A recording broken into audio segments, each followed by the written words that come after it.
gentlemen, welcome to the WEC 2025 live from the heart of Kuala Lumpur, Malaysia. My name is Rose, and today we are witnessing players from all over the world trying to gain glory and of course the championship for their nation. However, before we kickstart our day, I would like to invite the arena to kindly rise as we sing the national anthem of Malaysia, Negaraku. Once again, ladies and gentlemen, please rise.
Thank you, everybody. You may now take a seat. I do apologize for the slight technical issue that had just occurred. And now to actually officiate the beginning of our championship today, I would like to invite someone to give a speech up on stage. Ladies and gentlemen, join me in welcoming the President of the Malaysian Esports Federation, Mr. Muhammad Naim Al-Amin, up on stage.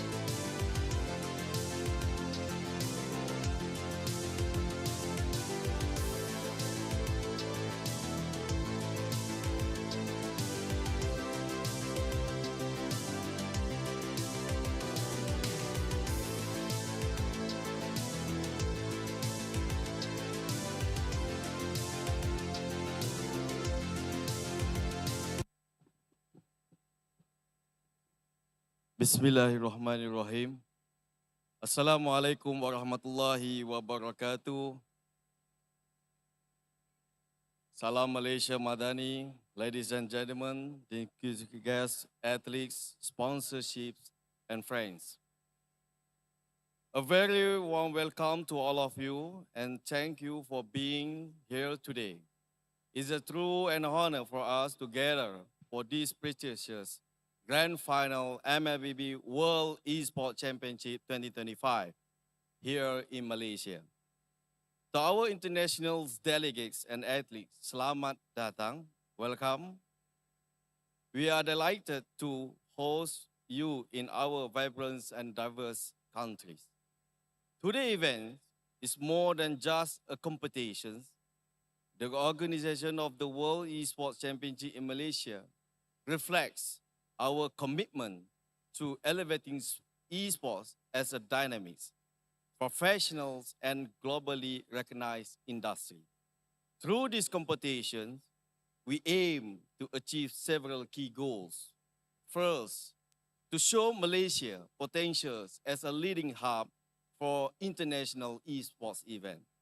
Second, to provide a platform for our athletes to compete at higher levels and gain world-class exposure.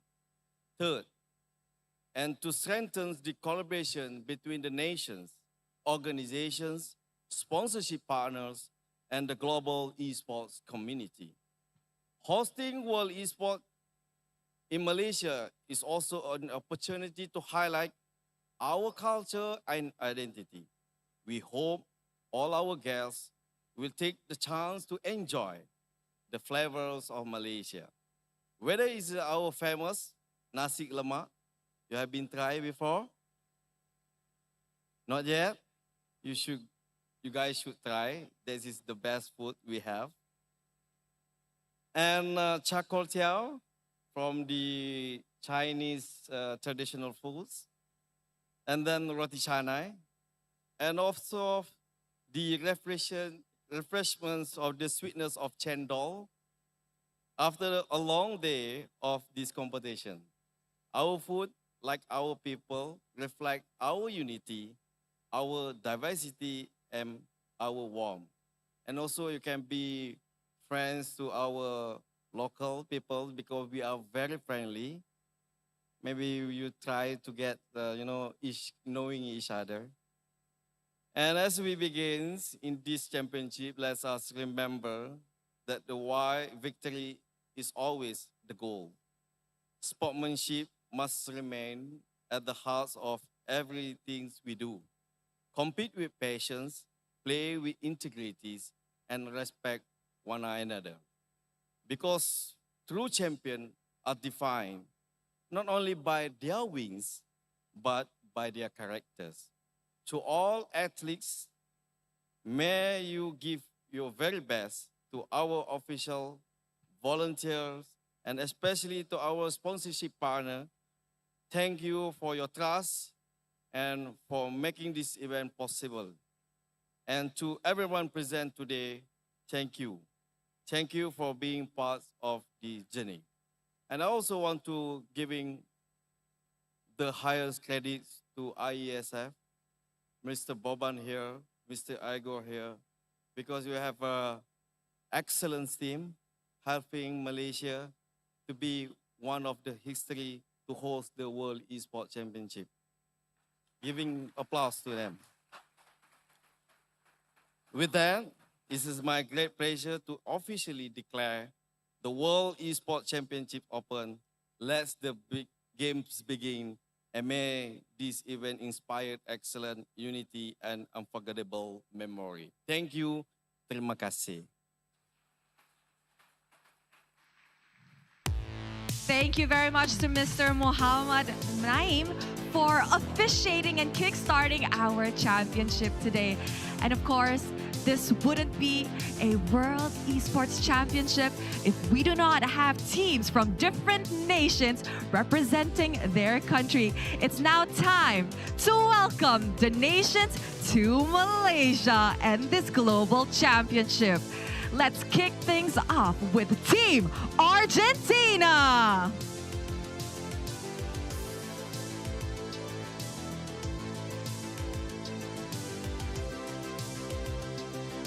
Team Belarus.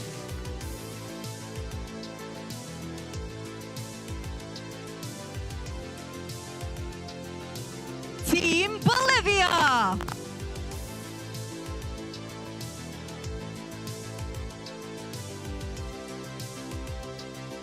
Team Cambodia.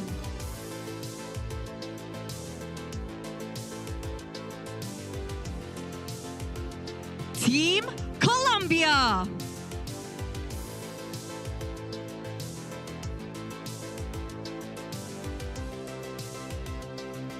Team Dominican Republic.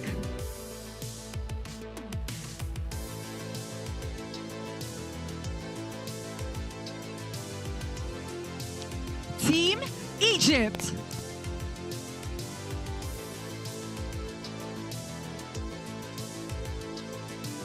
Team Indonesia.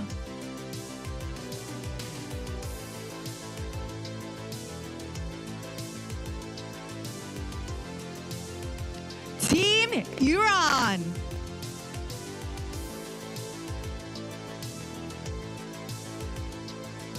Team Kazakhstan.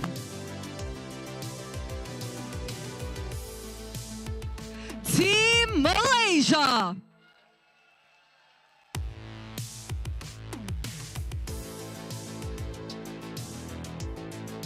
Team Mongolia.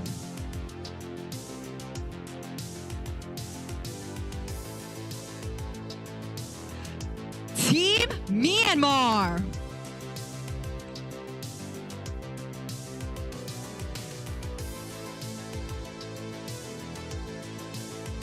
Team Nepal.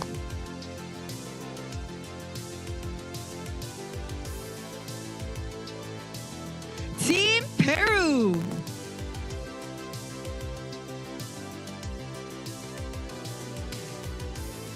Team Romania.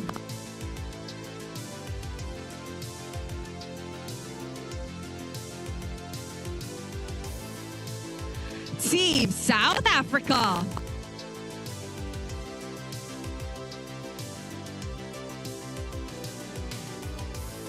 Team Turkey.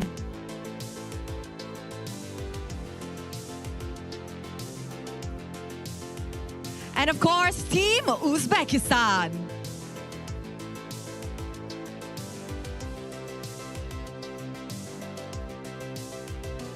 Ladies and gentlemen, a huge round of applause to all of our participating nations here today.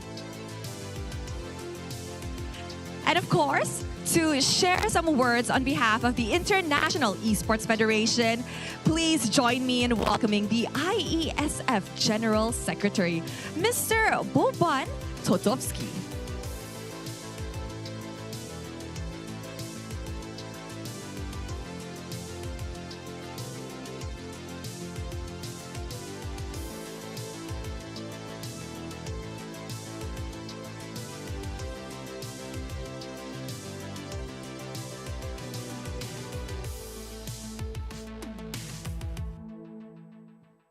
Hello, everyone. Welcome to Kuala Lumpur. Good to see you all here. If someone told me 30 days ago that I would be here on a stage with over 300 people in this room, I would say, no, there is no way we're going to make it. But with the fruitful work and support from Naeem, Afiq, and their team of people supporting this event, we made it happen. And I'm really happy and honored to see you all here.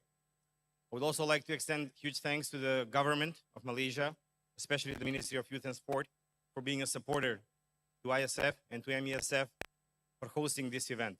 Hopefully first of many to come. In ISF, we have a tradition. The team that we work after the end of the competitions, we make sure that says we survived. So because of all the burdens and everything that we carried throughout the events, I think that this year we're not going to do it, because we finally met a team that is very competent, motivated, eager, and happy to help you, work with you, and deliver a professional event. We are doing everything we can to make sure that your stay here is good and that you have really, really good competition conditions. This is very important for us. I know also that many of you didn't also believe that this event was going to happen. I would like to personally thank all of you who stayed loyal and trusted and believed in the mission, vision, and the values that the International Esports Federation has been sharing for the past 18 years. Me personally, the first time in my life when I saw flags on a stage was exactly 20 years ago on the World Cyber Games. Some of you know them, in Singapore. So being here on the other side of the stage 20 years later shows that esports has grown a lot, and I'm sure that all of you will be part of building the future of esports. Thank you, athletes, for being here. I wish you all best of luck. Don't forget to have some fun while you're competing, and may the best team win. Thank you. Thank you very much to Mr. Totovsky. Wow, it has definitely been a long way since we have started esports in this world. But today, the stage is set. The players are set. And to know who will lift the championship trophy at the end of the week, there's only one way to find out, and that is to head into the land of dawn. And with that, let us show it to our beloved casters.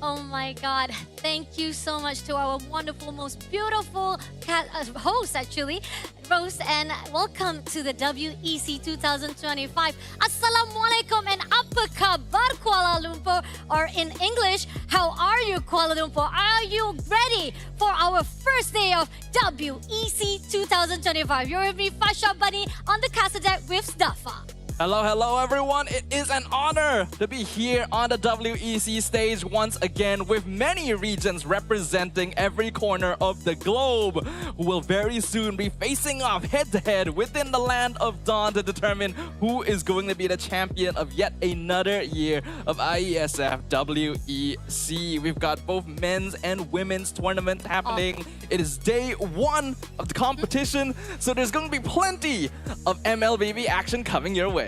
Yeah, we got 3 series for the opening of our MLBB Women category, and we will continue on for the Open category with the 2 series coming up after the Women category. And we're looking forward to it because we got 19 teams representing their own country right here on the ISF, on the house of our country, representing Malaysia itself, me, Fasha Bunny, as well as Dafa.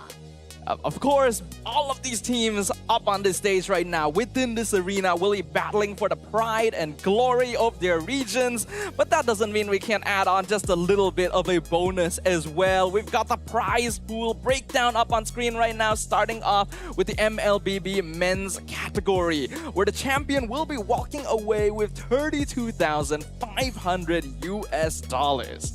Yeah, and second place is going to come home with 19,500. Third place will be going home with 13,500, which means the only thing that they have their eyes on, top 1 to top 3. That's it. You got to be able to actually get the prize pool breakdown. But this is only for the men's category. Right now, we're going into the qualified teams. Like I talked about just now, we got 19 teams representing their teams or representing their own country. Started out with Egypt, Bolivia, Iran, South Africa, Kazakhstan, Turkey, Dominican Republic, Mongolia, Belarus. And of course, we have our host country, Malaysia, along with Peru, Nepal, Romania, Colombia, Cambodia, Uzbekistan, Argentina, Indonesia, and Myanmar. Every single one of these regions has sent teams of men and women up here on this stage to represent their region and to show the world what they're truly capable of. And of course,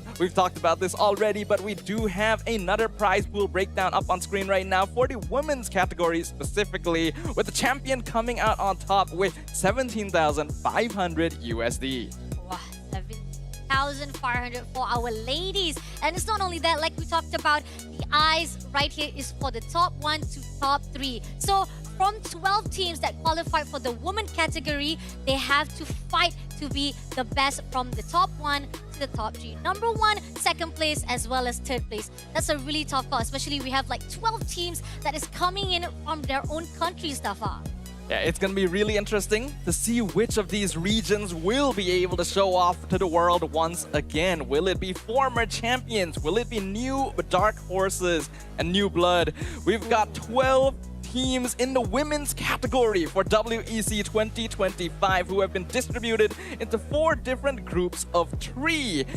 And only the top team after a round-robin match will be able to move on into the playoffs. The rest will have to compete for the play-in slots. Yes, exactly. That means for the first day, those who actually have the best points, they've already booked their ticket like an automatic go into the playoff. Yep. But then again, those who actually did not qualify for today, they still have the second chance. But that's the thing. If you go for the second chance, that means you have a long journey for you to actually go into the playoff. And you don't want that. You want to make sure to actually have that automatic ticket straight away to the playoff. And you have 1 day of rest to check out your competition. Am I right? Yeah, obviously you would want to be in a more comfortable position where you still can hold on to that second life, but competition can be harsh. So you're gonna need to make sure you're on your A game from the very beginning, because we've got a bunch of matches already lined up in today's schedule.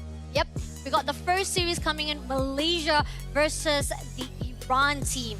On our second series, which is on 12:30 p.m., it's going to be Indonesia versus Team Turkey. And on our third series, it's going to be the team of Egypt versus Argentina. Now, this is only the 3-team schedule, whereby for the MLBB Women category. Moving on to our 4th series, that will be going back to the men category, whereby we have Malaysia versus Iran again.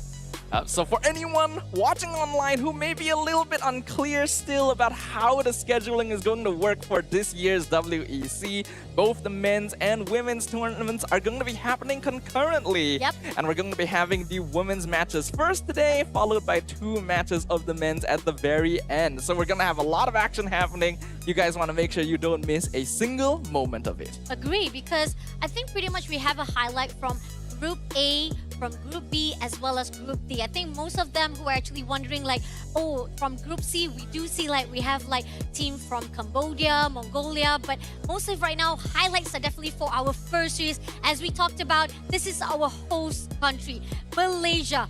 They are on the spotlight, meaning some people are definitely say that they should have the home buff, right? Because it's a home advantage for them. So they should have not just the fact that they have their pride on the line, they have their families that is pretty much quite close enough for them to just come in and support them. And fans from Malaysia are looking forward to see what Malaysia teams can bring right on the plate right here to prove themselves here on the IS. And not only that, because ISF right here, this is our 2nd year. Last year was the debut, and unfortunately, Malaysia team did not qualify. They did join in, they did participate, but they didn't qualify into the group stage. So this is like a second redemption then, like something to make a history out of it into the ISF to actually qualify to the group stage. Yeah, I think it's a very good starting ground for the tournament as a whole, because their opponents on the other side, Team Iran, also going to be making their first steps onto the WEC stage here. We're going to see these 2 teams go head-to-head for the very first time on the international stage. What kind of metas are they going to bring? What kind of drafts are we going to expect? Especially since this is going to be the first international competition that happened after the very small patch that we had in Mobile Legends not too long ago. So far from what I've seen, there's not a big change to the overall meta, but perhaps this is the place where teams can start surprising us. Oh, agree. I think that pretty much a lot of tournaments, especially you just come off fresh from MPL, MY, and I think a lot of teams are also coming off fresh from their own region, MPL itself. So they have that kind of leeway, or should I say like the advantage coming in, the experience that probably going to actually put into the tournament of WEC 2025. Not only that, with the additional that you talked about, how we already had a newly additional patch note as well. So there's probably, there are certain things that are going to stay the same. There will be heroes that we know for a fact is the meta, the popular wise that definitely they have to be lit on. But there are certain teams that maybe want to try out, because we've seen it already on MWI, we've already seen it on MSC as well. Sometimes the players like to take risks, even though it is very risky, but it is fun to see how they actually put out a really good fight right here for our teams. And it's always very interesting to see these sort of international competitions, because we get to see less represented regions show off their personal brand of MLBB as well, right? Yes, we know the meta. We've seen plenty of MPLs, we've seen a lot of global tournaments happen, but what are the secret strats that maybe the top regions aren't experimenting with? The types of heroes and gameplay that we don't get the chance to witness more often. This is going to be a great place to see whether they'll show up. Yeah, and I got an announcement from the producer just now, like, please read the lower chat, but it's already gone. Don't worry, I'm gonna read it again. Who will be the champion of ISF or WEC 2025? Now that's a big question right there, because everybody is asking it. Will it be the one who reigns the champion? On the debut itself, they already achieved the championship last year. And not only that, they are also a newly, not to say newly, but it's already like past 2 months or 3 months ago, they were the World Championship at the Riyadh as well. But here on out, are we going to see a new champion, or will we see the reigning champion yet again find that championship title in their hands? Well, let's bring up the teams onto the stage right now for our very first match of WEC 2025.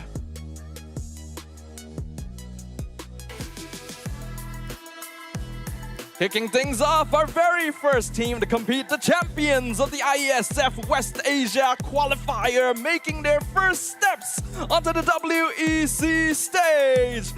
Put your hands together for Team Iran!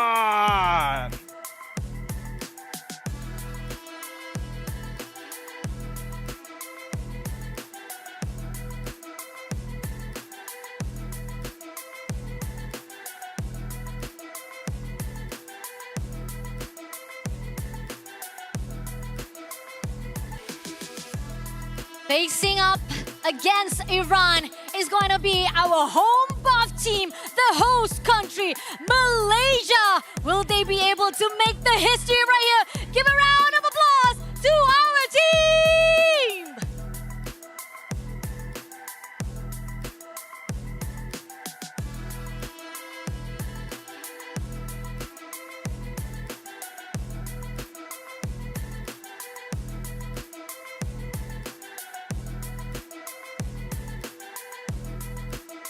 These Wow. two teams will be facing off for Yeah. our very first match. And of course, to begin the match, we have to commemorate the occasion with a fist bump between both teams. A show of sportsmanship, the last contact between these players before we head on into the land of dawn, where they will go head to head to see who will emerge victorious in the very beginning of our competition. The feeling of tensions is already building up right away from the walk-in itself. And again, we're talking about how both of these teams are actually making history.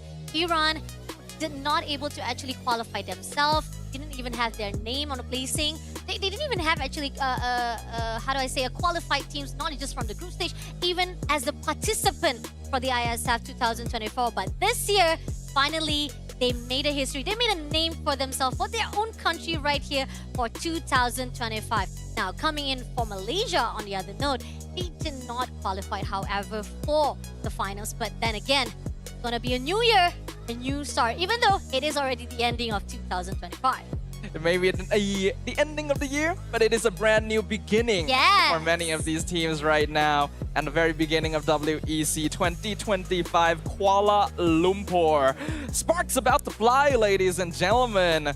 So hopefully we get to see something very, very interesting here. Like what Fasha has already pointed out, both of these teams going to be making their debut on WEC main stage in the group stage for the very first time. It'll be the time to show off to the world what they are both going to be capable of. Now, we have been seeing a lot of advancements in terms of the women's MLBB ecosystem. I had the opportunity to be part of the MWI tournament this year around. And let's just say we cannot count these ladies out. Oh, agree. I definitely think that pretty much even from the first day that we casted for the MWI, there was a lot of surprise coming in. I mean, we know for a fact that the girls, again, talking about this, they like to test things out. And we've already talked about how we are coming into very freshly patch note of MLBB. The Land of Dawn have already added a lot of stuff coming in for the game. So teams, are they going to actually stick to what they've already used to? Because we know for a fact, some of the teams right here, especially for Malaysia team, we got our Navi ladies right here. The way how they play it off, they know they like to play at least the macro games. That's pretty much their gameplay, their style of playing off at the Land of Dawn. When it comes to Iran, what is their strategy? What are their qualities that we're looking for here on the IESF 2025? Well, if we look at the past history of Team Iran, unfortunately, we don't have a lot of information Exactly, to work with, right? Yeah. But this is going to be a debut in more ways than one. We are going to be able to get those questions answered. Now, of course, while Team Malaysia didn't really get the chance to show off in WEC last year, we know that they are a team that is worth hearing. As you've already pointed out, this is basically the lineup of Navi ladies in MY. They had a pretty strong performance in MWI, even though it didn't necessarily meet the expectations of the team itself. We can see that there's a lot of improvement. We can see the potential, and there is undoubtedly going to be a drive to prove themselves here. Agree, definitely. I think here's the thing.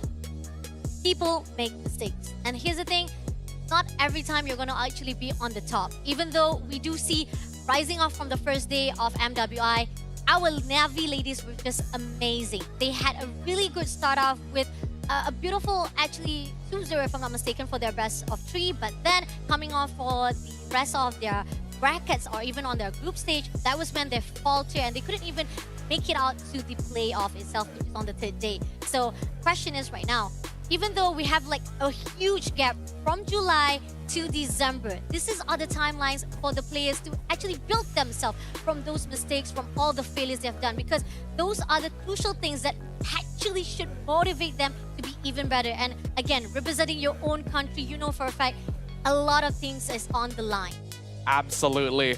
So we should expect to see some very intense Mobile Legends right at the beginning of the tournament right here. But just to give you guys a little bit of context once again as well, we know already that all of the teams here in the MLBB Women's bracket are going to split into groups of 3, with only the first place in each group getting the direct ticket to playoffs. The others will still have an opportunity, but the route is going to definitely be more difficult. And with only 3 teams in each group and a single round-robin format, that means you do not have a lot of opportunities to make mistakes. You do not have that leeway. You gotta start off clean and keep that momentum throughout the tournament. Oh, agree, definitely. Because the fact is, again, if you missed out the action right here, you definitely have to actually brush it up again. And straight away, like, you don't even have enough rest for you to actually explore. Especially, again, talking about how you talked about how we have the automatic ticket straight away to the playoff.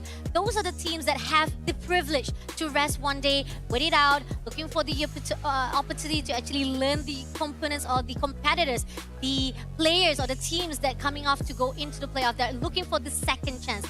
The rest of the teams who could not actually go into the playoff, now that's the question is, can they actually build up a great momentum, a great stamina to pull in for not only from the 3rd December, all the way to 7th December. We have 5 days riding out here for WEC 2025.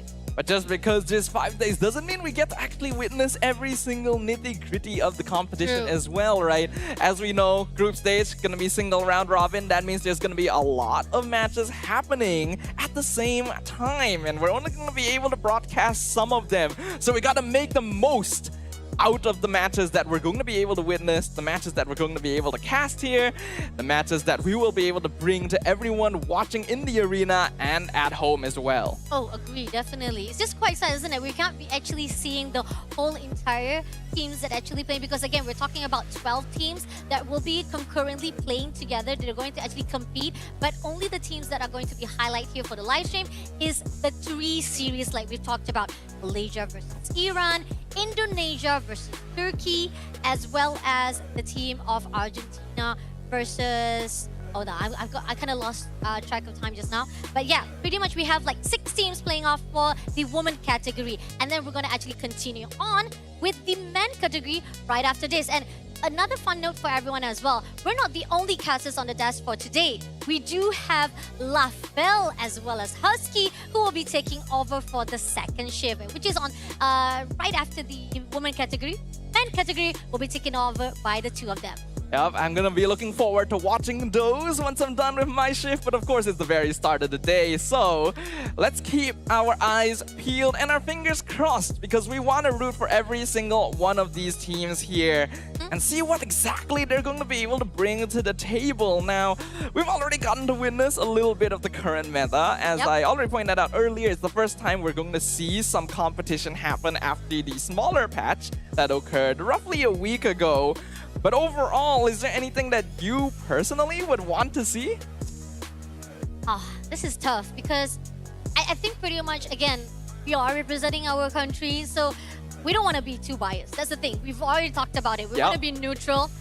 We are supporting our team Malaysia. Look at that, our fans of Malaysia right here on our seats, giving supporting for our teams Malaysia. But not only that, again, we did saw the crowd just now, and this is just the first day, and we are seeing a lot of the players who are also representing their countries.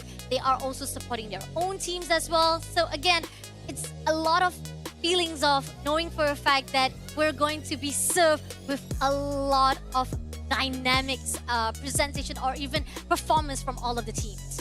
True. I'm definitely excited for all of that. I just personally want to see some slightly more unique hero picks, right? We already kind of settled into a meta, especially nowadays, with every team experimenting with the fighter goal lane. We're getting to see a lot more early game snowballing in general, and marksman just kind of dropping off the meta entirely. Then we're also seeing buffs recently to some heroes that haven't had a chance to show off for a very long time, right? I'm definitely keeping an eye on picks like Suyo, like the Nolan. I get the feeling that they could be surprise picks that show up once again, even though it didn't look like the buffs to them were particularly big. Oh yeah. I think, okay, going back to what we actually saw or what we witnessed on MWI itself, like the difference between our Southeast Asia or even from Saudi Arabia, right? Those teams pretty much love to play something we call Obe. That we saw, yes. right?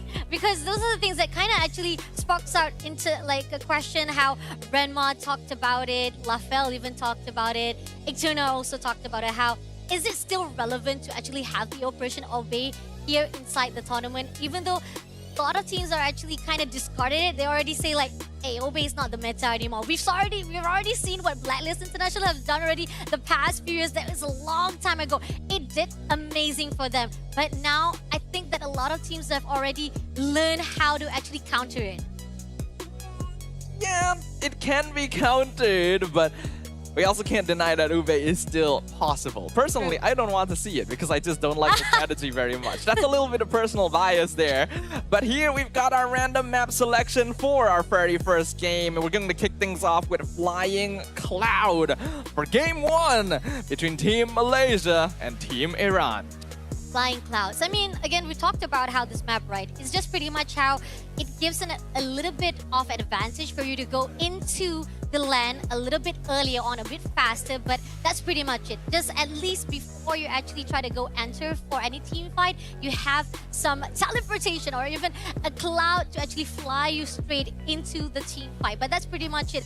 I feel like from all of the maps that's been introduced into our MLBB or LAN of Dawn itself, I think the most risky one is coming in from the broken walls or even from grass itself. Those are the things that are very risky. Flying Cloud itself, I think pretty much it just gives you a little bit of time to get into the ladder off. That's pretty much it. But I wonder if you have any input other than what I've talked about. I mean, you're not off the mark, basically. Flying Clouds probably has one of the least impacts out of the four new maps. The only major thing that it affects overall is actually the laning phase, because it does help you get back in lane more quickly. So heroes that would ordinarily have a very difficult time winning out priority in their respective 1v1s will generally have a bit more advantage in Flying Cloud, because you don't lose out as much if you do get poked out of lane.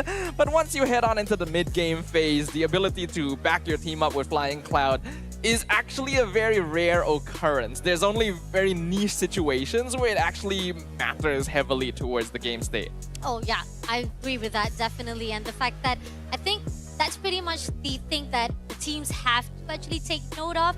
And yeah, they can actually have that kind of advantage for it. But this is just us talking because we are ready already to go in for our first draft of the day. Again, the series between Malaysia versus Iran. Now, we know for a fact some of the teams, they might not have all the past, not to say past fights or records that we've seen from the previous or last year, 2024 itself, like Iran, who just debuted here for 2025. Malaysia, however, they did participate last year, but did not qualify for the group stage. So again, we're just going to say how these two teams are fresh for their records itself. But knowing for a fact that we are kind of well known for Malaysia team, now knowing that they are not the first pick, so other teams are going to actually take out the hero meta, such as like you talked about how Nolan, or even like the fact that some of the players that we know that are very quite well put with their heroes of their signatures, Fao, Honey, or even Shaw itself. What are your thoughts on this? I feel like we will probably stick to the more default metas nowadays. I do believe that the Malaysia women's team is known for having a slightly more aggressive stance, but they're not the types that will go out of their way to look for fights either. Going for a more team fight setup, heroes like Eve and Gatok Kacha will usually have better setups for them if they're deciding to go in that direction. I'm personally a little bit more interested to see what Team Iran is actually going to bring up here, because once again, we don't have a lot of information about the playstyles, about the player backgrounds, about their personal preferences, or just how the team wants to approach MLBB in general. Yeah, I agree, definitely. So the question is like, what are the heroes that right here? Okay, we're gonna just scratch off the records itself as a player itself, right? Let's see the heroes that should be aware of or should be just taken out from the pool itself. Let's see what heroes we need to be concerned about. If we're sticking to the typical meta, firstly, it's going to be Jungler picks are right now quite limited. It's mainly Hayabusa, Lancelot, and then Fanny. But Fanny is quite typically banned out. Besides that, because of the fighter gold lane meta, you get to see quite a lot of fighters being prioritized. They're not usually banned out because it's kind of difficult to get rid of most of them. But then you will get to see certain picks being removed depending on how well their opponent will perform with them, right? So we'll see things like the Lapu Lapu or the Arlet, right? Sometimes we see Alice show up. Yuzong also getting quite popular under recent days.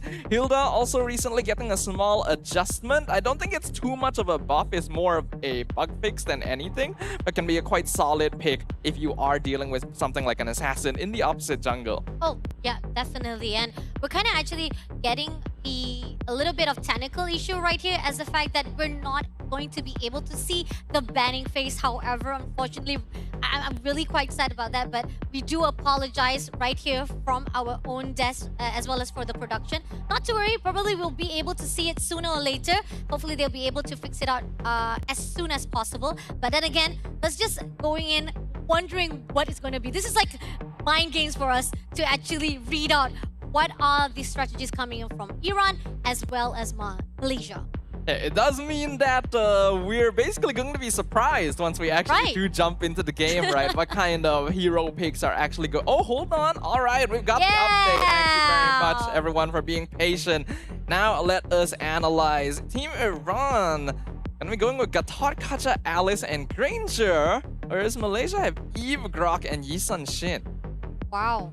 Okay, for the first pick, they already picked out Gatot Kacha, which is, I think that that's pretty much a really good opening coming from them. But the question is, why Malaysia kind of pretty much prioritize on getting the Grok as well as Eve? I think Eve is a little bit too earlier on to actually pick up. That's just a bit of my hot takes right now.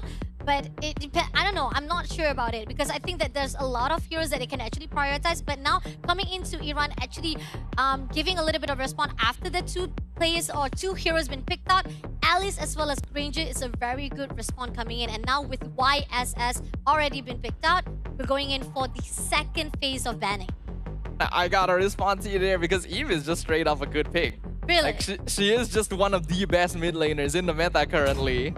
And probably one of the safest ones to actually start with because yes, she's quite vulnerable standing in the back, but she's still generally more durable than other mages, especially when paired together with a hero like Grok. I already mentioned earlier, Team Malaysia likes going for more team fight styles, so this already lines up with that.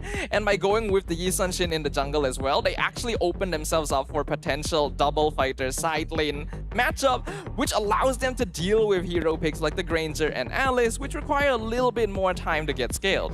Yeah, definitely. So this is pretty much Malaysia trying to put out a little bit of strategy like you gotta go in for the fast pace. If you're not actually able to control the game movement from the start, it might actually give an opportunity for Iran to actually come back again. So these are the crucial question coming in from Malaysia to control the wave, control the team fight earlier on. Now going into the banning phase right now, we do see that Hayabusa, we talked about how Hayabusa, one of the junglers, had been taken out and very, very prioritized for the banning phase, or even to be taken in as well. If you want to actually prioritize it to be used, also good. But now, going into all the bid completed, now we got Fredrin as well as Farsa, and I think we did see, I think is that Ruby right It there? was. Yeah, Ruby.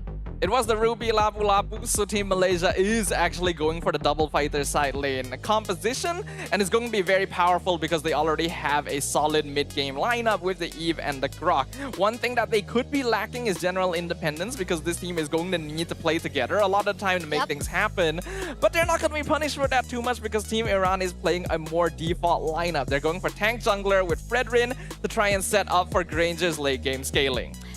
But that is just our analysis right now. It's in their hands. Let's give it up for the two teams here for our first series. Again, welcome to the World Esports Championship 2025, Malaysia versus Iran.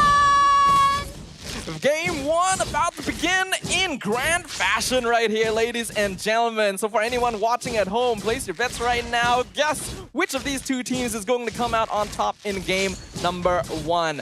But once again, we can jump into the land of dawn here, do a little bit of analysis. On paper, Malaysia should have the advantage towards the early mid-game stage because that is the general purpose of the double fighter side lane comp in the first place. But they do have to worry about ganks. The Gatot Farsa duo can instantly burst someone down if they're not prepared for it. Yeah, that's kind of true though. So again, you've talked about how Team Navi or Team Malaysia, to begin with, the fact that they are prioritizing on micro gaming, micro style, where they need to be sticking together. If they want to actually go for the team fight, it's not going to be easy as a solo or individual itself. So coming in right now, as we see, seems like they are going to actually go out with Rina as well as Shah. A little bit too extension, but then again, not to worry because it's still earlier on. Everybody is still on a level 3. Not much of the damage that can actually be put out. And now they're still waiting for the 3 seconds of the turtle to be spawned out.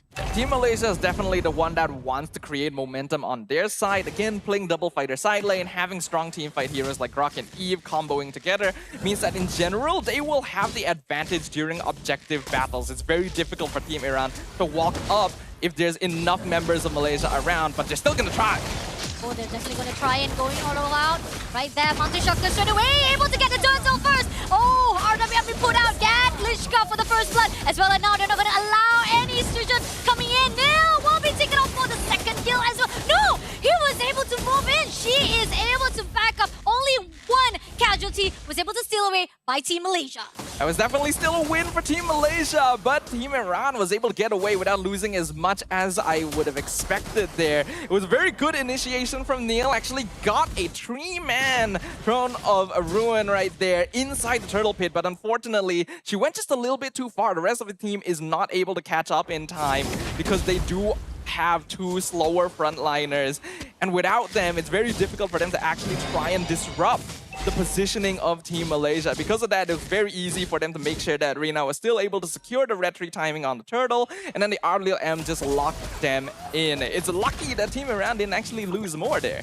Oh, yeah, definitely. I think pretty much that Team Malaysia had actually control every single motion, and despite the fact that Neil was able to get away with 3 players already contesting it, or even try to actually conquering her movement, he was able to back off very quickly and safely with a little bit of leeway. But at the same time, right here, that Sherry wants to go in all out to push in Honey, but that's just going to be a little bit of push and pull from the side of Iran towards Malaysia. But and again, seems like Neil push out, mobilize Rina as well as Shah. But then again, 4 players already stacked up. They're waiting for the team of Malaysia. But knowing for a fact that right here, Yuki says, nah, putting out the wall straight away to say, back off from my teammates. I'm liking the rotations here from Team Malaysia. You know that the turtle is coming up in 15 seconds. You see the gank coming in. Neil even committing the Throne of Ruin means that most likely the other members of Team Iran are nearby. Even though it looked like they were in a 2v1 situation, they knew that they would probably be outnumbered since they didn't have vision of anyone else on the map.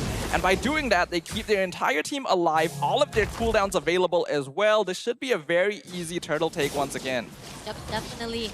Great conquering coming in from Yuki itself. The fact that literally a great zoning, denying every entrance, every movement coming in from Iran. And the fact that, okay, here's the thing about the team from Malaysia, right? Fafo is all alone, was able to actually just counter off Kana. And Kana almost able to back away without the ball right there. Sky as well, gonna pull in the mighty swing throughout her. But again, it's not gonna be a quick fight for the team of Malaysia as they're just trying to actually chew away Iran's positioning. Yeah, they're taking this slow, but they know that they need to continue pushing on the pressure right here. It looks like they're gonna try and engage on the Grok. Gonna go in for Yuki right there. But again, Yuki doesn't need to worry much because the fact that he's be able to go in. He goes for the dash straight away. Gets 3, but at the same time, Fafo gets their fauna, but at the same time, can't actually survive. RWM be put up by Honey, but Jerry takes power first. But now, mighty swing as much as possible to Lishka doesn't gonna do anything because Kana gets Yuki, and Honey doesn't have the ball out. But the Mountain Shocker by Rina for the backup, and now Kana will be the next victim for the double kill itself.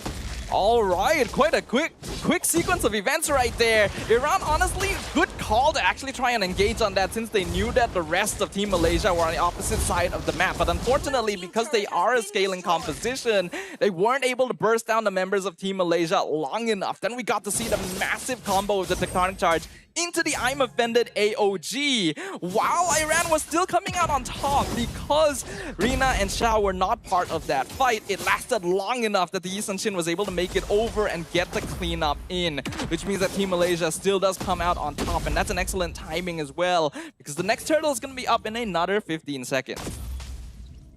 Looking at the side of Malaysia right now as they're able to actually get 2 turrets, not only from the top as well as the bottom. Now more conquering of the engagement as well as the land of Dom from the side of Malaysia. Iran trying their best to make sure that the middle turret will not break through. A lot of the ways clear out for themselves, especially Nirvana not allowing it. But again, with them trying to actually make sure all the wave will not come through their own turret, it will give all the opportunity a free turtle straight away in the hands of Malaysia.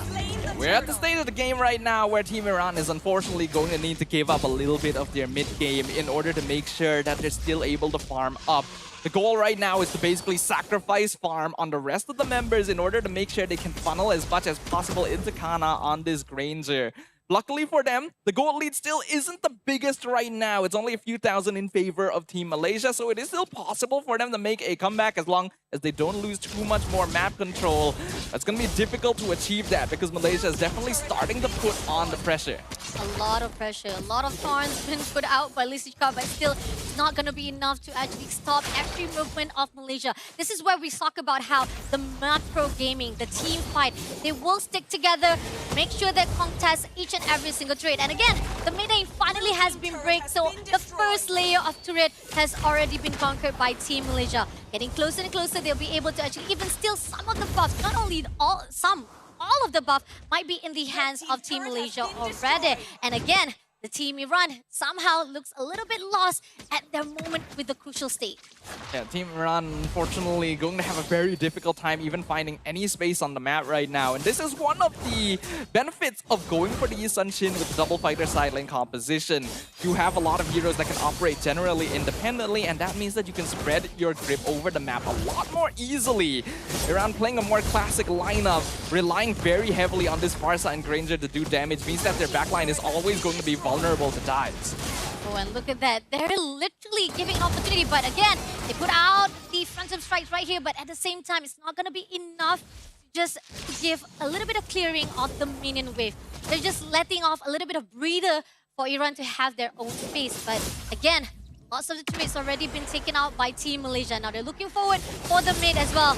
Not the taunts here, but at the same time, Mighty Swing comes in and Honey takes down straight away. RDM been put out and Team Iran is a little bit scared. They had to back up. Mountain Shocker takes down Neil immediately, getting 1 kill for themselves. A very systematic movements right there from Team Malaysia. Shah dived in, cut the line in half, didn't allow Iran to walk up to defend their tier 2, and even timed the Raging Slash to make sure that she could anti-CC the AOG coming in. Neil tried to go for the dive because she is going to be the front line for Team Iran. But unfortunately, with the lack of damage and the positioning right now, it is very difficult for them to actually put up a fight in these direct 5v5s. Team Malaysia are right now on a direct shot to victory, and Team Iran's going to need to pray for something big to happen here in order to turn this around. Oh, agree, definitely. Any mistakes that's coming in from Team Malaysia might actually be the key solution for Team Iran. But then again, looking how clean so far, every movement that was done already from Team Malaysia, that's a miracle for Team Iran if they want to do something right here. And again, getting a lot of economy-wise already on the upper hands for Team Malaysia. They've already got all the turtles. Lot is marching in, and this is just the first lot coming in. And known for a fact, the first lot is not as powerful as the second as well as the third, yet it might be enough to actually break the middle turret. The inhibitor turrets right here will be breaking immediately for the whole defense, but again, they're coming in straight away! Honey takes down Kana! RDM straight away, but at the same time, AOG takes down too, but unfortunately, it's going to be Yuki, the only one to be sacrificed.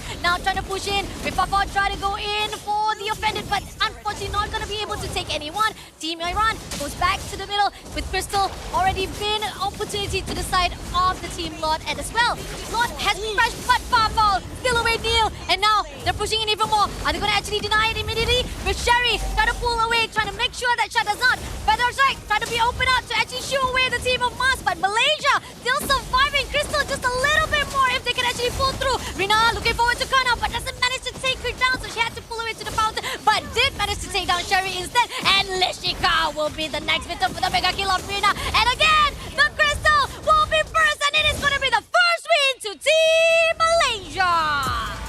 That is basically the definition of brute forcing your way to victory right there.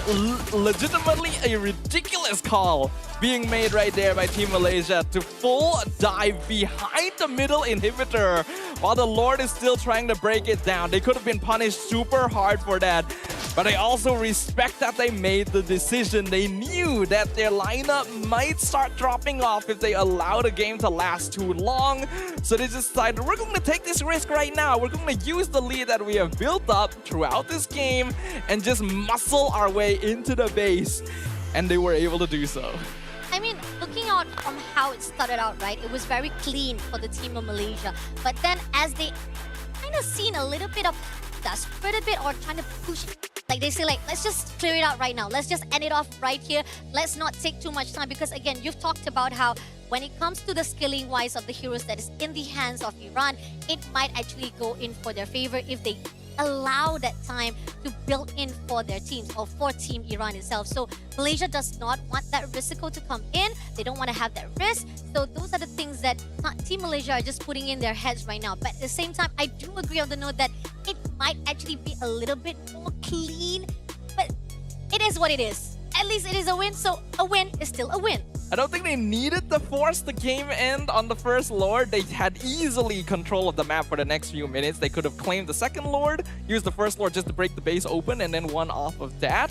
But kudos for them to be able to close out this game as soon as possible, right? Keep that stamina going, because there's still going to be a lot of matches going ahead for them. Yep. But personally, you will not usually see that kind of call being made in a lot of the bigger tournaments out there, because it 100% could have backfired on them. If they messed up, if they lost one too many bodies trying to end the game, that would have been the spark for a comeback. Oh, I do agree on that, because again, one mistake could have been a miracle for Team Iran, and that's what they needed, because so much of the ground has already been lost, so much of the Land of Dawn has already been conquered by Team Malaysia. Iran just need one mistake coming in from that team so that they can actually do a comeback. And comeback is real, and that is not something that we should deny here at the MLBB scene. So hopefully that will not happen for our second game. This is our first series, so it's going to be best of 3. Those who actually reach the 2 points will be the one to get the ticket straight away for their own points here at the group stage. But again, we have to actually accumulate them all for their own grouping from A, B, C, D. And those who are at the top one will get the automatic tickets to the playoff. For now, we are seeing Team Malaysia, they're looking a little bit good so far. Yeah, they're definitely going to be feeling a little bit more comfortable now that they have some leeway. They've got one game. If they're able to win another one, clean sweep, that's going to be some good points for them in the group stage. And once again, to remind everyone, each team will only play 2 matches in the group stage. That is the difference between whether or not you get those direct tickets to the playoffs or not. Right? So if you're able to get one clean sweep, you're basically already halfway there. You're almost confirmed depending on how the rest of the group performs. So that also means Team Iran going to need to lock in right now. This is, of course, once again, their debut on the WEC stage. Could be some jitters, could be some nervousness, depending on whether they have the experience on playing on a stage like this. Yep. But now, they don't have many chances left. Yeah, I think this is very different from the last year's format, because we did still have 12 teams last year for ISF 2024, but they divided to 2 groups. So 6 teams had to fight the single round robin. Now we actually give the opportunity for them to just a little bit of breather for the 3 teams in each group to just play off one another. That's it. And then those who actually survive for their teams or from their own group, the top one, go to the playoff. Again, like we're talking about, it's not really to say that it's not a long journey, but more to say a shortcut, a very much place for them to feel breather. So tomorrow, if they actually don't have to play, because again, those who didn't qualify, they have to play for the plays on the second day. But those who do have the ticket, they will have a day of break for themselves and just to chill out here at the Kuala Lumpur. I mean, having more time to rest does make a big difference, right? Yeah. In whether or not you're going to be able to perform into the near future. But let us go ahead and do a little bit more analysis about what happened in that game number 1, right? What were the steps taken? What exactly happened to allow Team Malaysia to emerge as the winners? Yeah.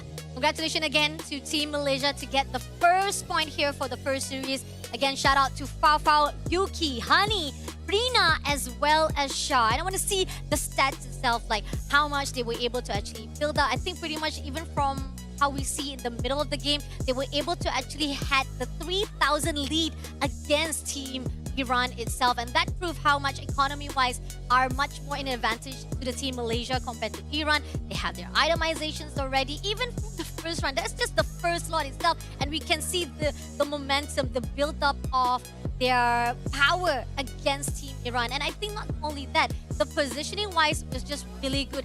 How we see how Yuki was able to put out the wall, first of all, the tectonic charge as well. Even with AOG been put out by Listica, it was still not enough for them to actually hold out the positioning of Team Malaysia itself. And crucial-wise, I think that maybe the possibility of Team Iran is just positioning, timing, or even the fact that they know which side that they can actually counter off for Team Malaysia itself. Yeah, I do think that draft-wise, Team Iran already put themselves in a little bit of a difficult spot because while Qatar as a first pick is fairly safe, going straight into the Alice Granger already kind of locks you in. You no longer have the freedom to be able to flex out into double fighter side lane. Your EXP lane is basically already revealed before your opponent has shown there, so there's a lot of counterplay possible. And then they went with the Fredrin at the very end because they had already locked in Granger, but that doesn't do particularly well into heroes like the Eve as well as the Ruby. So even from the draft, Team Malaysia already had an advantage, and they made sure to use that to its full potential. Oh, but look at this. All the key players straight away into the hands of Team Malaysia. Only one will be given out to Team Iran, which is Nishika as the tanker with 19,322 total damage taken. But Gold Hunter will be Rina with 836 gold per minute. The GOAT itself is going to be Eve. I take back what I said. I literally put down on how Eve was the first hero to be picked out. It's like a karma to me. How dare I actually question the choice of Eve to be picked up first. But not only that, it's like a straight to the face, like, buddy, can you just shut up and say Eve is the best hero right here? We got the MVP of the first game, Honey! Eve is just a good hero in general. It's very safe to pick up, one of the few artillery mages right now that actually does have solid scaling, pokes very well at level 1, mobility isn't too bad all things considered, and is particularly good into tankier lineups. That's why I already was questioning the choice to go for Fredrin when they had already locked in the Gatot and the Alice beforehand. You just don't have good ways of jumping on this Eve and punishing her. And Team Iran even banned out heroes like the Esmeralda themselves that could have been used as solutions. So going into game number 2, I'm hoping that we get to see a slightly smarter approach to the draft. Oh, I kind of think that they pretty much actually have already a little bit of a picture of what it's going to be like for the second match. This is where the first rush Vissel, it will actually have the idea of what are the strengths for our opponents, right? And not only that, what are the heroes tools that might be actually need to be watched out or respectively be banned off, so that it will give a little bit of smaller pool heroes for their own opponents. Yeah, you gotta respect what their opponent is able to bring to the table. Yep. We already know that Malaysia has experience playing together. This is a lineup of players who have been playing together for a while now. So you can tell that there are dynamics, there is team chemistry, and just the way they move across the map together is a notable difference to the way that Team Iran was playing overall. So if you're able to find gaps in that defense, then that is probably something you'll need to attack specifically. Going for a more general draft might not work in this case. I kind of agree on that, because the fact is, some of our draft-wise that we've seen on MWI as well kind of actually be a little bit of unorthodox, and those are the things that kind of surprise us off. And even though unorthodox-wise is very interesting, again, it will actually be faltered and it will question out to say, like, this is why you don't want to trial too much. You don't want to try an error to a point that it kind of go against what you're actually supposed to fight in the scene, especially in a big stage like here for the tournament. Giving up Eve and Grok together is a bit too risky. Gatot is a perfectly respectable first pick, but I do feel like there are other heroes that could be a little bit more prioritized, especially since they were on blue side. Team Imran banning out heroes like the Lancelot themselves already gives a little bit of worry about what the hero pool for this team is going to be looking like. Oh, yes, definitely. And how sweet. Lovey right here on the stage for the team Malaysia right there. Cinta in Bahasa, or in English, love. Yeah, we gotta give a little bit of a Bahasa. We're the house of the country, True, right? So true. we gotta add it a little bit. So definitely we are trying to actually put a little bit, like inject a little bit of our Bahasa as the host country itself, Malaysia. So a little bit of one-on-one Malaysia or Bahasa one-on-one here, as love is Cinta. Yes, Cinta is in the air tonight, and we definitely need that chemistry among these players as well, right? To be able to perform together at their best. The top macro play is going to come from teams with a lot of communication, with the right shot calling, with the right leadership, and the experience of Team Malaysia, even on the international stage, gives them that edge up. We can also tell that their drafting is quite directed. Some of us are personally acquainted with the coaching staff, so we're already familiar with the way they do things as well. Okay, yeah, okay, all right. We did talk about draft-wise, but actually because the fact that we're a little bit late to see the full draft phase of our first match or the first round itself, we didn't talk about the baiting phase. We only see a little bit about how we saw Hayabusa was banned off, and I did saw Angela also been banned off. This is something that I did hear about from the MPL MLY as well. I think it's not even MPL. I think it was from July or from June, from the patch note, how Angela has been buffed itself, how we were able to span out that ulti. Hard guard itself every few seconds, or I think it's around like 6 seconds, right? 6 seconds, whereby you can actually spam out that ulti so that you can give a lot of support for your teammates. But then again, those are the things that we are wondering whether or not they will let go or they will deny immediately here for our MLB. Personally, I think that heroes like Angela are still a bit more of a cheese pick side of things. Yes, she got changed, but it's hard to really call it a direct buff because in exchange for being able to spam hard guard more, the total shielding was reduced. Oh yeah. And that was kind of the part of it that made it the most annoying. So while you're able to use your ultimate more often, you actually need a little bit more finesse to pilot it compared to before. I know that we have a few casters in MPLMY who are just not a fan of the Angela pick in general. So I personally don't think it's a hero that needs to be banned out a lot of the time, but there are also cases where you just don't want to have to deal with that hero in the first place. Okay, definitely. I think pretty much the only thing is that, you know, when it comes in, it does help a little bit. Yes, you talked about how it's not as much as powerful as before, even though with the buff it can be spanned off. But again, with having that momentum or even having that kind of good support from your team, that could actually build up great movement, great stability, great sustainability that is needed, especially for a jungler itself. But knowing for a fact how Yushin, as a solo itself, as one individual hero, he can actually withstand himself. He has a really good movement coming in with just running off with his own turtle, with his own mechanism or his transportation. He has a really good mobility. He has a really good movement. How do I say? Fast movement for himself compared to the rest of the jungle itself. Yeah, Yushin is a hero that accelerates the game state in general by providing vision and having solid scaling while also having pretty okay early game damage.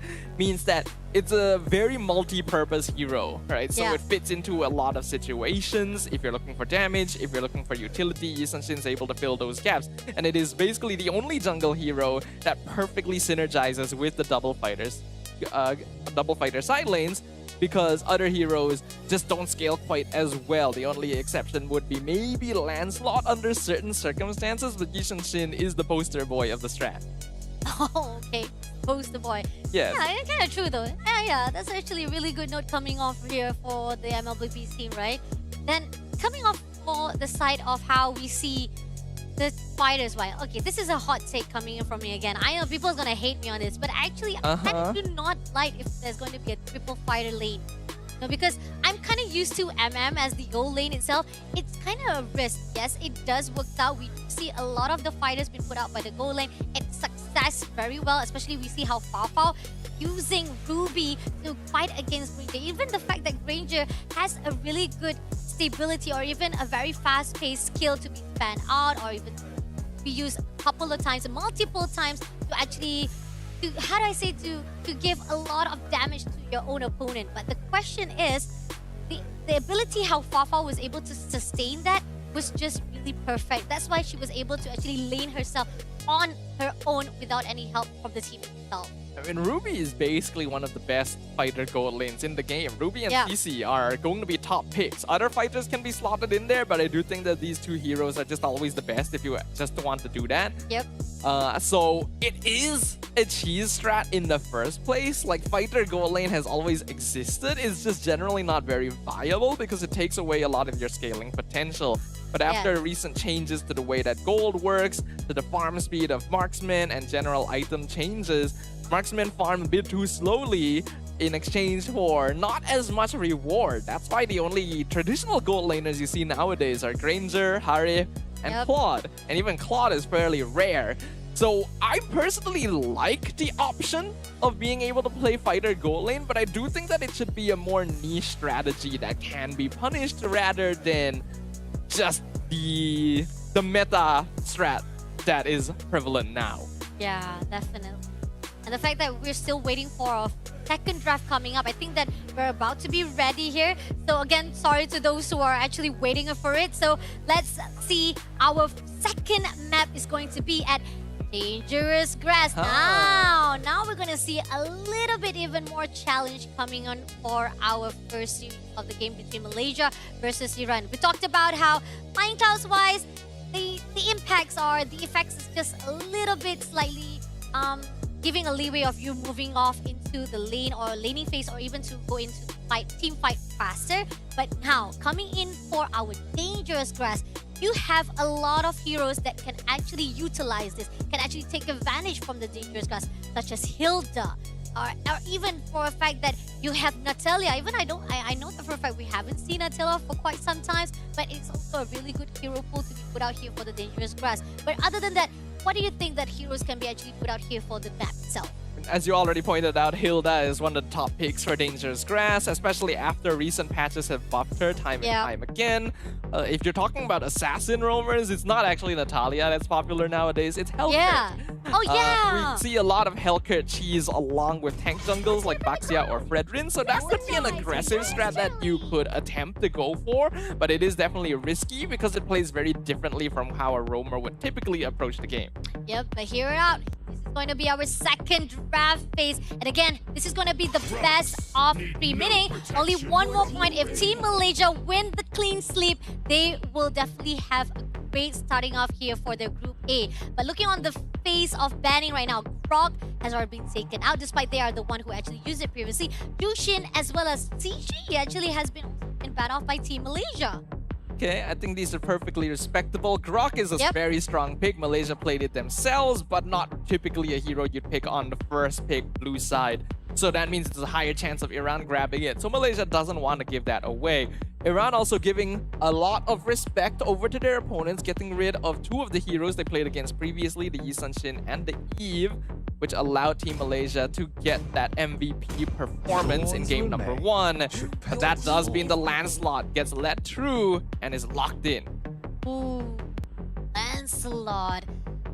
That's really good. I mean, we've talked about how when it comes to Assassin Jungler, it's pretty much either you're going for the Hayabusa. Lancelot also is part of one of the heroes that will be actually in on the par of the popular choices. So great choice coming in from Team Malaysia itself. Now coming off for Team Iran, they said that they're already used to Gacha and you talked about how Gacha is very early on to be picked up, but I think they're playing off with what they are comfortable, the signature heroes in themselves, so they're prioritizing on what they are used to. Gacha will pick up, but Angela will be picked up on the second spot. very interesting right there. I feel like if they were intending to go Angela, Iran could have actually let the Baxia through, but I suppose they were also worried that Malaysia might first pick it and then it kind of counters the hard guard themselves. This already makes you believe that Iran is probably aiming for another tank jungle, since that is what Angela will synergize the best with, so we should expect to see another Fredrin. It also works very well with heroes like a Ruby or Alice, so those are the things that Team Malaysia will want to worry about right now. I think it's actually fine to go for something like a Ruby early, since it is a very flexible hero, but they will kick things off with the Kimmy. Oh, love Kimi coming in right now, because we know for a fact that Kimi is a flex hero. You can actually put out a lot of lanes. Either you want to go for the goal lane, but prioritize-wise, we do see the popularize of Kimi being put out by mid lane itself. Mid lane, very easy to clear the minions, very easy to go in for any fights, to go and help the support from each lane itself, whether on the bottom or the top itself. But not only that, they have the additional of Esmeralda right here in the hands of Team Malaysia. That is the direct counter to any hero that depends on shielding, and it was previously banned out on the side of Team Iran actually. Team Malaysia going to lock it in this time. But funnily enough, Team Iran not going for the tank jungle pickup actually. They grabbed the Hayabusa. So that might answer some questions about hero pool. Looks like they are confident enough to bring an assassin into the jungle, and that means that this Angela is intended to combo with a side laner instead. This means that Team Malaysia will probably want to start getting rid of picks like the Ruby, like the Alice, like the Yuzong. Kinda true though, yeah. I do agree on that. Those are the crucial things that they have to actually worry about right now. And knowing how, so far, looking off with our first pick or first section of our draft phase right now, right? At the moment, Team Malaysia has a really good response to Team Iran as well as Iran as well. The question is, Team Iran, knowing that how Hayabusa really will be the key sources right now to actually snowball the effects, and going on the face of banning, they are taking out Lapu Lapu. And we did saw how Lapu Lapu is kind of really great or dangerous combo from Team Malaysia itself, so another respectful bell coming in from the team of Iran. They're getting rid of Lapu Lapu. Iran might want to stick with something that they tried to pull off in game number 1. So I think they probably want to play Alice EXP lane again. And if Malaysia is aware of this, they could probably just get rid of it. But getting rid of Yuzong is probably a little bit more valuable in the end. You could ban both, but it is likely that Team Iran is going to go for a typical gold laner, so they could start focusing on those as well, like getting rid of the Harith. Yeah, I kind of agree on that. Yeah, Harith could actually be a potential or even a key point to actually point out as well, because those are the heroes that still looking forward to be put out by Iran. Gold lane is one of the focus at the moment right now, and if it kind of actually go into that phase, they will actually kind of small size even counteract for the size of the hero pools for the gold lane itself. So the question is it going to be good for the side of Team Malaysia, or is it going to be kind of counterback for the Team Iran as well? I think Team Malaysia will probably just ban out another fighter in the end. They already banned Yuzong. They should probably ban Alice as well, especially with Arlet taken out of the pool. It really feels like Team Iran wants to play Alice, so just ban that away. Harith is actually manageable since Malaysia have the Esmeralda already, so they might be willing to let it through. The only thing that Team Malaysia needs going forward with their draft is just crowd control in general, because right now they don't have a lot of it. I'm expecting to see heroes like even the Franco or Kaja could actually make an appearance here, since it works very well against Hayabusa and Angela. Could also be the Cho if you want to stick to something a little more classic. I mean, they can also take out Tigre as well. I mean, like Implosion can actually be able to actually just kind of have a little bit of control for the AoE as well, the CC. But then again, I'm not sure how they're going to actually try to take down. But then again, we do see the Irritil. But we did talk about Harith, right? The goal lane, they want to actually a little bit scrutinize the hero pools, but they ended up decipher to actually have the Irritil to be put out. So that means we know how the counter-wise of Irritil, right? Usually it's Granger that is the one thing that they want to actually take down. But Team Iran, they spotted out that Irritil has already been banned off. This is an opportunity for them to say, like, I'm gonna take the Granger for themselves. I don't know, this feels like bait to me. Yeah, we're aware of this. Yeah. We're aware that Irritil is a counter to Granger. And by getting rid of that, they already know that Iran probably wants to pick the Granger, which I think is a leading ban, actually. They're trying to make Iran go Granger, and then they can just counter it with a fighter, or they can even go Harif themselves, because they already know that Iran is not willing to pick Harif against an Esmeralda. So Malaysia still has a lot of flexibility in their comp here. Lance and Kimi both scale well, and it looks like it is going to be the Hilda and the Chip making an appearance for Team Malaysia. Wow. Okay. We talked about how we might actually see Harith, but ended up we did talk about how Hilda, right, is a really good hero to actually utilize the dangerous grass itself, having a really good passive to actually heal herself all by herself, just being in that grass. And Chip, on the other note, I know for a fact after the patch last few months ago, it's not really, how do I say, as powerful as it used to be, knowing for a fact the door gate or the door teleportation can be seen on the map itself, so there's not much of the surprise element, especially the fact that even if you open up the portal itself, it actually opens up an opportunity to be aware by the team enemy Iran. But I feel like Team Malaysia somehow they might actually have something that we might not know. I like the draft coming in from Team Malaysia right now. This is going to be an Esme gold lane as well, so once again, the Granger is going to have a bit of a difficult time. The Phoveus last pick is okay, but not very good in my opinion, since we are going to be dealing with a Chip right now. Yeah. And with the lack of CC coming in, that means that Malaysia is not actually going for a pickoff style comp, even against an Angela. They're just going for full dive. They're going to try and commit to the jungle, dive into the back line, remove the DPSs first, since they do have Chip and Hilda. And that's going to make the game very difficult to play for Team Iran. They got to position perfectly. Oh wow, this is really intense coming in from even the second draft itself. It's looking much more sturdy compared to the side of Team Malaysia itself. But this is just us analyzing every single one of it. But let's see what it's going to be like here for our second series or second game of our first series. Again, welcome to the WEC 2025 at Kuala Lumpur. You're with me, Fasha Bunny, as well as Dafa. Looking at their battle spells, we are going to see Vengeance, a lot of Flickers, as well as we're seeing Arrival as well. And Sprint coming in from Rina. Interesting choice coming up from their own spells. But here on out, our second round of our best of 3, Malaysia versus Iran.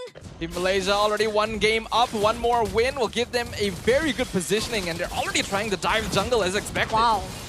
This is crazy coming in right now. Try to go in all out to Lisika. Lisika try to survive it out. Try to shoo away a little bit of the moment of Rina as well as Yuki as well as Hani. Try to contest for the buff. But then again, no casualty whatsoever for both sides of the team.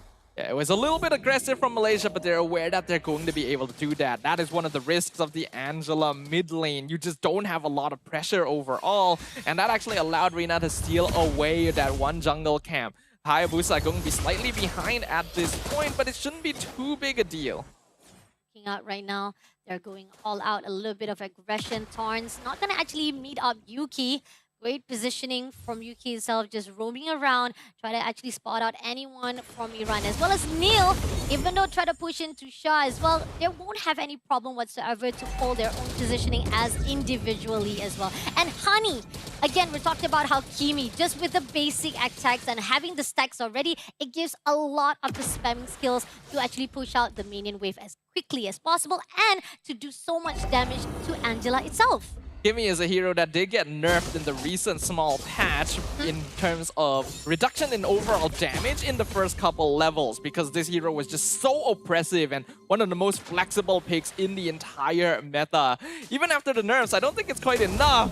And Kana, unfortunately, we talked about this. We're going to be giving up first blood in that gold lane.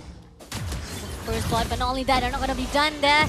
It's still able to take down by Rina as well. And now moving on to Yuki. Yuki having a lot of pressure as well as support coming in with Shah. Was taken out. Rina surviving out to Raven up and taken out as well. Now they're going to go for Neil. Double kill by Rina itself. Now they not only get 1, they get 3 kills in the the hands of Team Malaysia. Textbook gameplay right here from Team Malaysia. You see a Chip, you see a Hilda, you know that your jungle is going to get invaded. And Iran tried to position themselves for it, but because they were trying to position for the turtle first, they were not able to get themselves in the places they needed to be as quickly. And once that shortcut dropped down, it was going to be impossible to fight. They just needed to get out of there as soon as possible. Once again, the lack of early game scaling from Team Iran means that they just don't have tools of dealing with these hyper-aggressive plays from Team Malaysia. Yeah, definitely. I think the fact that the positioning-wise is really good coming on from Team Malaysia itself.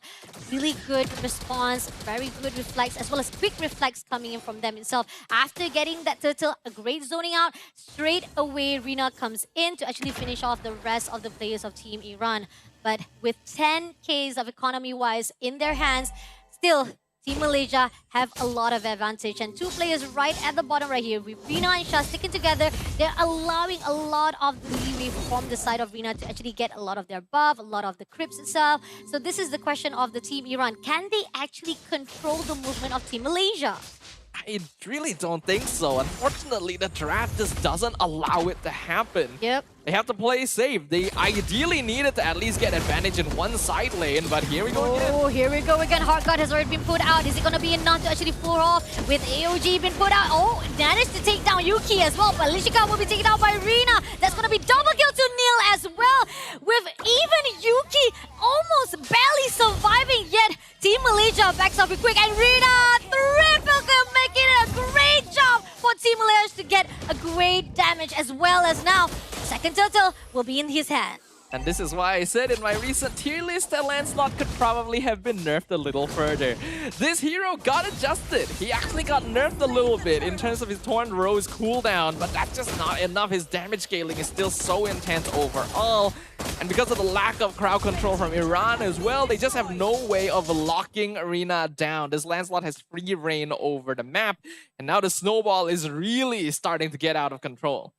Oh, it's really tough. I feel the fact that Nirvana doing her best, trying to actually hard guard, trying to make sure that there's a lot of the control-wise or even the sustainability-wise for the Team Iran, still not enough. And we talked about how Angela is just not as powerful or as much as capable enough to control the movement of any players from Team Malaysia itself. But coming along right now, as they know for a fact, they're just going to zone out, allow at least the movement of that turret to be taken out. But again, they shut down. AOG been put out right here, gets a little bit of further away, but at the same time here, they had to actually flicker to survive that engagement. And now, it seems that Rina are trying to push in, a little bit of push over right here, but it's still not going to actually have any casualty in the hands of Team Iran itself. Yeah, still no punishes coming in here. Honestly, Rina did not need to go for that final dive. True, yeah. No one was low in. Oh, never mind. Oh! Kana gets picked off under her own tower. This Lancelot becoming a huge problem, and the rest of Team Malaysia not far behind. They are really maximizing the use of these heroes to not give Iran any space on the map at all. Oh, this is tough. Definitely. Buff will be taken out immediately. Again, just a simple basic attack coming from Honey itself with Kimi in the hands. It doesn't give any opportunity for Team Iran to move away. And even Faufau, look at that. Such mobility, such fast-paced movement that Iran couldn't even catch up to her. There are just no heroes that can catch anyone from Malaysia in the first place. And this is why I was so concerned about the final pick, Phoveus. You don't have anything that can pair together with the Angela properly. You don't have ways of punishing the shortcut dive. And you don't have any ways of locking down hyper-mobile heroes like the Lancelot or even the Hilda in this case. I feel like this game is already in a losing state for Iran, and Malaysia, unless they make a big mistake here, are on a clean path to victory again. Again, we're just actually talking about how Iran is just depending on Malaysia, and it's not supposed to be that way. It's not supposed to be you depending on your enemy to make mistakes so that you can actually get a win in your hands.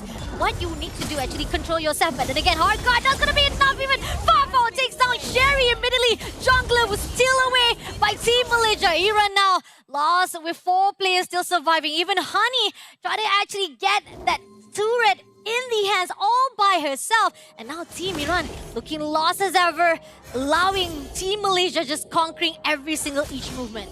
At this point, Lisiska is already too far behind to actually open up the map, and you have an Angela as well, who clearly is not going to be able to walk into any bushes on her lonesome, which means that there is no hero on the side of Team Iran that can provide information. Sherry thought that it was a 1v1 between junglers, then 4 people suddenly show up. Ooh, shadow kills. Gonna make sure to take down Fafao. Look at that.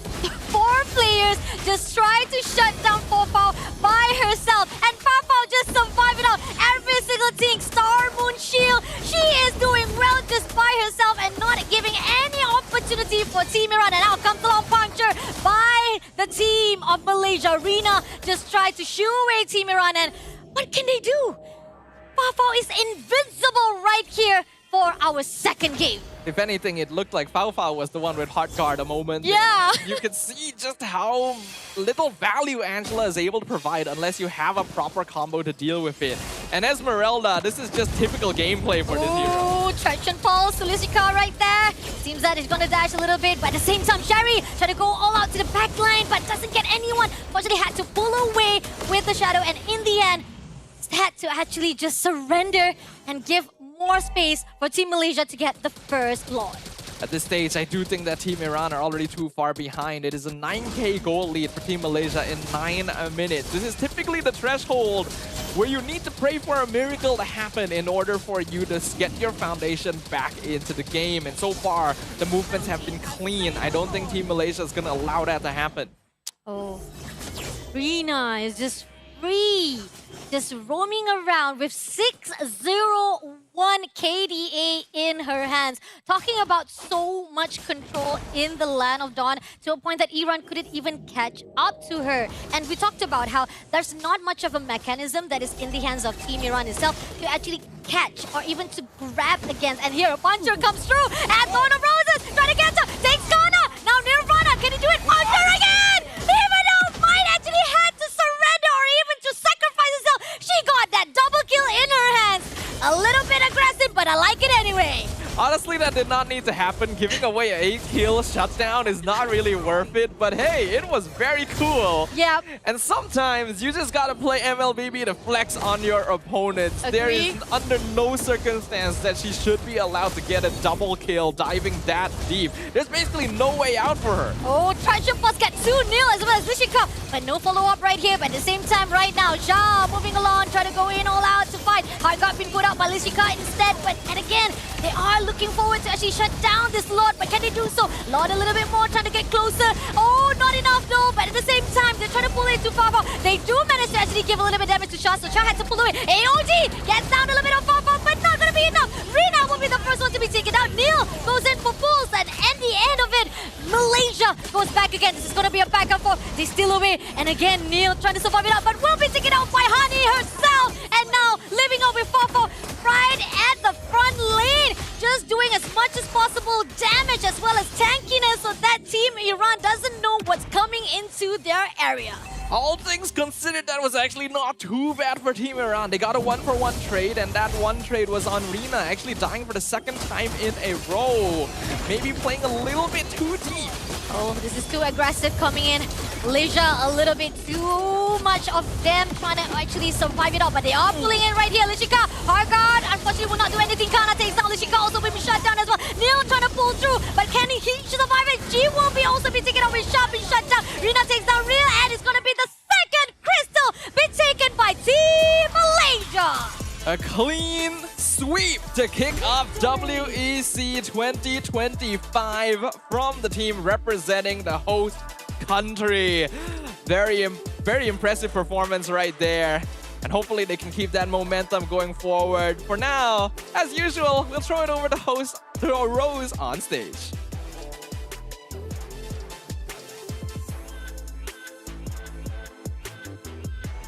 For taking the first win in our opening match of the WEC 2025. And I would like to invite the girls to come join me for a little bit of an interview after their fist bump, of course. I'd like to have Hani, Fafao, and Rina.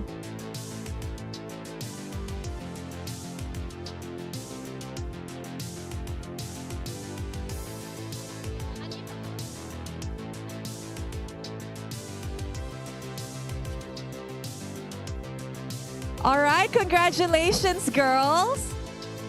How are you feeling? Hello, Tak ada, tak apa. You share with me. How are you feeling right now? we're feeling good. You feel good. That was such a dominating opening match for WEC 2025. Now we know that the men's actually won last year. So what are your expectations for this year of the women WEC? Anyone?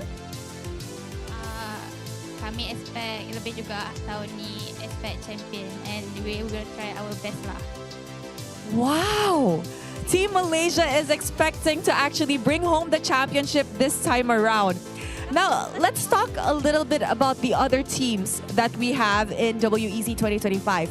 The usual dominating Philippines is unfortunately not with us this year. So, in your opinion, who do you think is going to give you guys a tough time and who do you guys want to meet? Of course, Indonesia gonna be our tough opponent.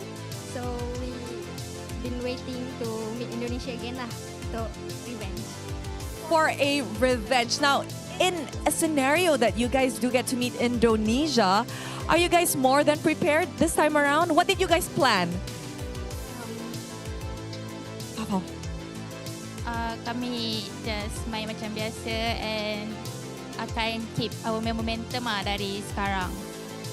They're going to play as per usual and just keep their momentum. And I'm pretty sure discipline and confidence also plays a big part of that. You know what, girls? Thank you so much and congratulations on a very clean sweep for our opening match of WEC. That is it from us. And with that, let us show it back to the casters to analyze what happened in this match. And with that, casters, back to you guys.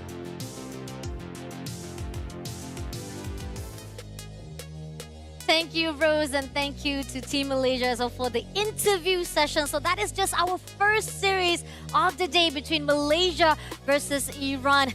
Great opening, especially the fact that they are the home buff advantage in their hands, our host country itself. So that gives a lot of support, a lot of, how I say, a spirit, patriotism coming in to build in even more for the fans of Malaysia itself. Yeah, we can definitely see how experience does make a difference though. True. Because Yeah. even though both of these teams are technically stepping foot onto the WEC group stage for the first time, we've already known the Malaysian women's team to be a bit of a competitor on the international scene, right? So that dynamic, that chemistry exists, and it's how they were able to so cleanly take down their opponents this time around. But hopefully, this is a learning experience for Team Iran. They'll be able to pick themselves back up after this, learn what went wrong, and prepare for their next matchup. Yeah, definitely. I think pretty much we did saw how much a lot of the crucial states of Team Malaysia just now was a little bit aggressive, too much of the risk, but it kind of go fruitful for themselves. But looking on how 11:39 minutes in the hands for the playtime of the second game, they managed to actually get 14 kills over 4 with 38.5 economy-wise. I think pretty much we can see like itemization-wise, it is definitely going to be in the favor of Team Malaysia with having that economy. But again, from the minute or even from the middle of the game itself, Rina was already having a great stat, clean stat, 601. The only thing that you even talked about how it was unnecessary, but again, you just want to flex it out here on the tournament. You went into a diamond, into the fountain of your own opponent, your own enemy, Iran, to get that double kill. I do think that someone who is able to play Lancelot at that level is typically someone who is willing to make those sort of plays in the first place. But we still gotta hand over our match MVP. Oh. The Foul Foul on the Esmeralda. Fighter gold lane certainly seems to have adjusted well for her, even as a traditional marksman player. And Esmeralda is going to be a very strong hero in this matchup, not just to counter out the Angela, but if you win out your lane against the Granger, you just scale up so quickly into the mid game. Oh yeah, and not only that, 4 players of Iran just stacking themselves onto Farfao, and she was untouchable. She was unmovable, and that's how tanky she was for this first series itself. And this proven how you don't want to mess around with Esmeralda. And looking forward to see what's going to be like as Malaysia going to actually meet off with the last or the next team into the Group A itself. If they can actually maintain this great stats for themselves, they might actually be the first team to go to the playoff from the Group A itself. Unfortunately, if we look at the highlights here, once again, it's a bit difficult to really see where Team Iran's potential lies. Yeah. Because in both of the games that they've lost so far, a lot of the difference has just come down to the way that the drafting happened. Oh, Having yeah. the Chip and Hilda complete the draft for Team Malaysia was a very smart choice, and it basically hid their intentions the entire time, baiting Team Iran into thinking, okay, it should be safe for us to play a scaling composition here, since there doesn't seem to be too much early game threat so far. But the moment those heroes showed up, you know that jungle is no longer safe. There is no longer going to be a place on the map where Team Iran can farm safely, and Team Malaysia made sure of that. Oh, they do. They do make sure that. I think, again, this is the talking about how we always say that if Iran wants to actually pull through for the first match or even from the second round itself, is the fact that they depend on any mistakes that will be made by Team Malaysia, and we don't want that to be dependent on any teams, whether it's from Team Iran or even from the rest of the teams from our group A, B, C, and D.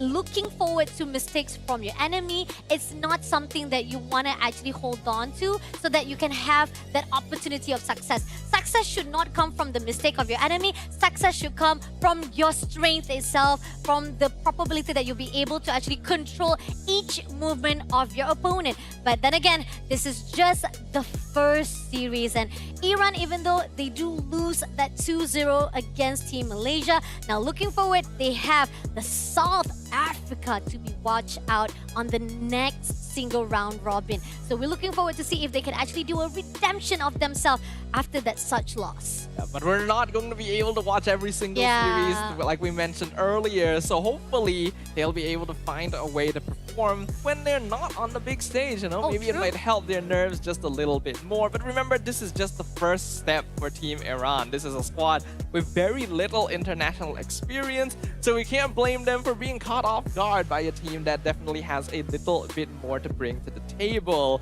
And I'm definitely wishing the best of luck for them going forward. That's going to be it for our first match of the day. Certainly a way to kick things off here at WEC. Agree, definitely. Again, we're not being biased, but we're really happy for the fact that that home buff advantage seems kind of true for now so far, because somehow there are certain times when we actually have the home buff advantage, it doesn't work out that way. They ended up actually go to the visiting teams or the visiting regions that come into the host country itself. So that's not going to be the case so far right now, because again, so far we're looking good for Team Malaysia. But before we go into our second series that's coming up next between our Group B itself, which is Indonesia versus Turkey. That's going to be interesting because again, Indonesia are the reigning champion. Can they actually control and be able to maintain that championship? We're looking forward right after this. We'll see you guys right after the break.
data?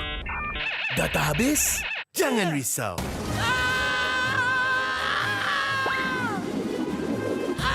Tukar ke Rate 1 Mobile untuk data pantas 5G Extra. Nak peran data telefon, Rate 1 Mobile kan ada.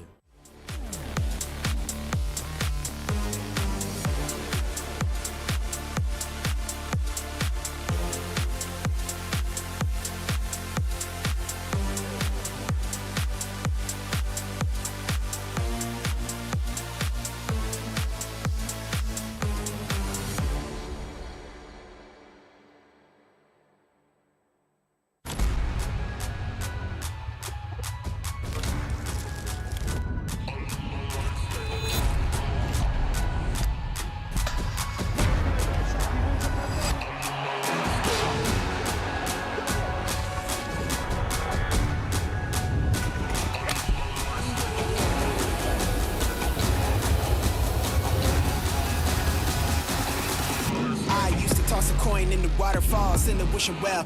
Now I get plenty coin, but I'm self-made. You ain't gotta wish me well. You ain't like me then, but I guess it's past tense, cause you tapped in. You was never who you said. I see the facade when looking, it really be that good to tell. My guard up, I ain't taking nails. If it's not in my favor, won't sign a deal. I got the royalty in the mail. I got authority in the field. Take a look in my iris. I be precise with the timing. I move on a touch that's the high risk. I never know where my mind went.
Every champion starts with one moment. Activate your place in the world of esports. Compete, manage, track, dominate. Everything you need in one platform. Gear up for WEC25. For results, streams, and more, visit iesf.gg. To be in the zone, gamers need true support. One that's in sync with your body at every angle. Takes your weight without pressure. Fully adjustable to cradle your spine and adapts as you shift in your seat. True ergonomic alignment to achieve your perfect gaming form.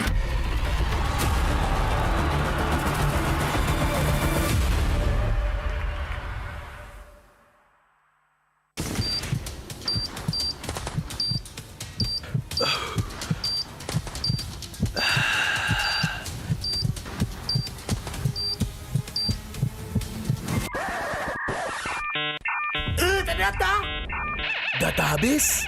Jangan risau.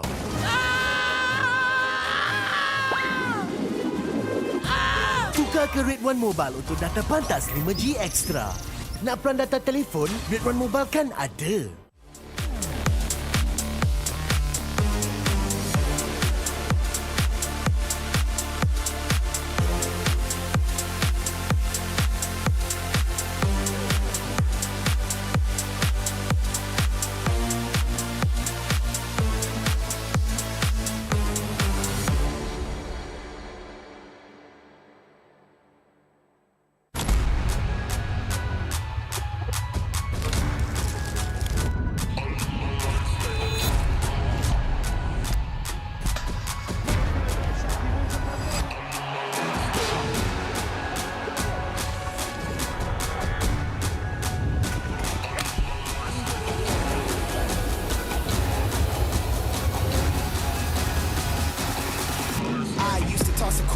waterfalls in the wishing well. Now I get plenty coin, I'm self-made. You ain't gotta wish me well. You ain't like me then, but I guess it's past tense, cause you tapped in. You was never who you said. I see the facade when looking, it really be like you could tell. My guard up, I ain't taking nails. If it's not in my favor, won't sign a deal. I got the royalty in the mill. I got authority in the field. Take a look in my iris. I be precise with the timing. I move on a touch like the high risk. I never know where my mind went.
Every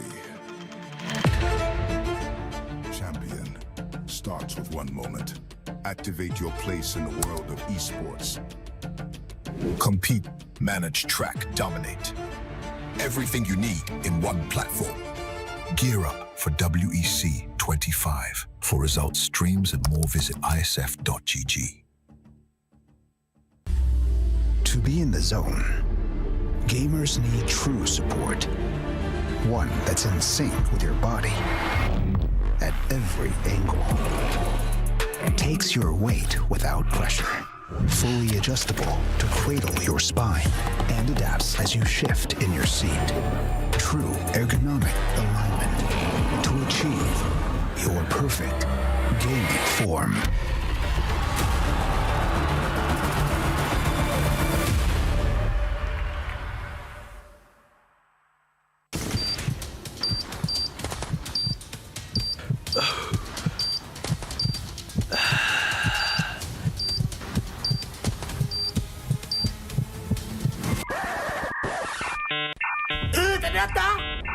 Data habis? Jangan risau.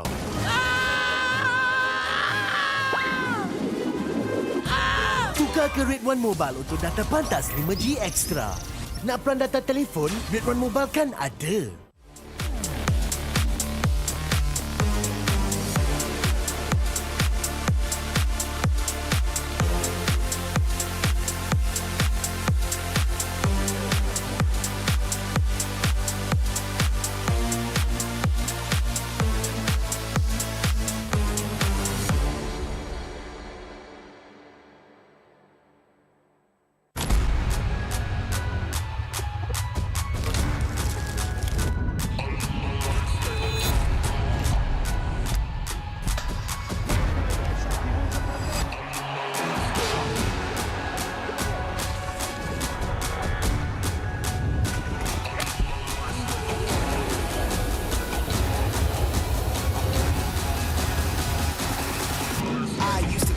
In the waterfalls in the wishing well.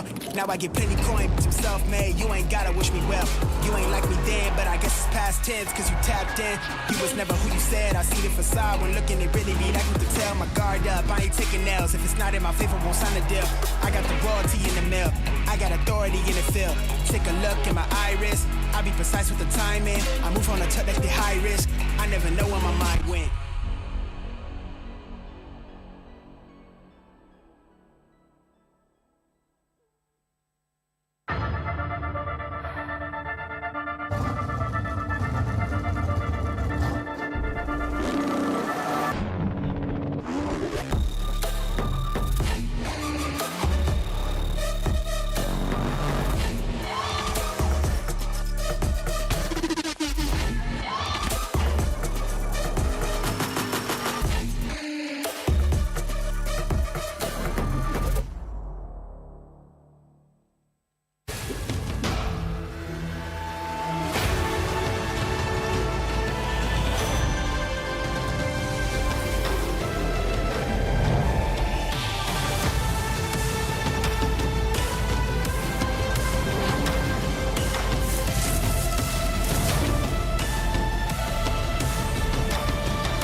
Every champion starts with one moment. Activate your place in the world of esports. Compete, manage, track, dominate. Everything you need in one platform. Gear up for WEC25. For results, streams, and more, visit iesf.gg. To be in the zone, gamers need true support. One that's in sync with your body at every angle. Takes your weight without pressure. Fully adjustable to cradle your spine and adapts as you shift in your seat. True ergonomic alignment to achieve your perfect gaming form.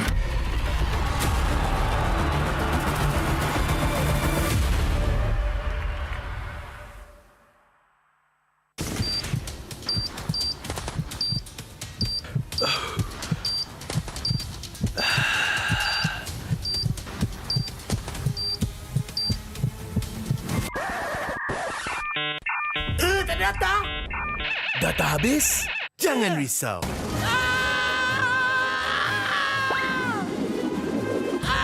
Tukar ke Red One Mobile untuk data pantas 5G Extra. Nak peran data telefon? Red One Mobile kan ada.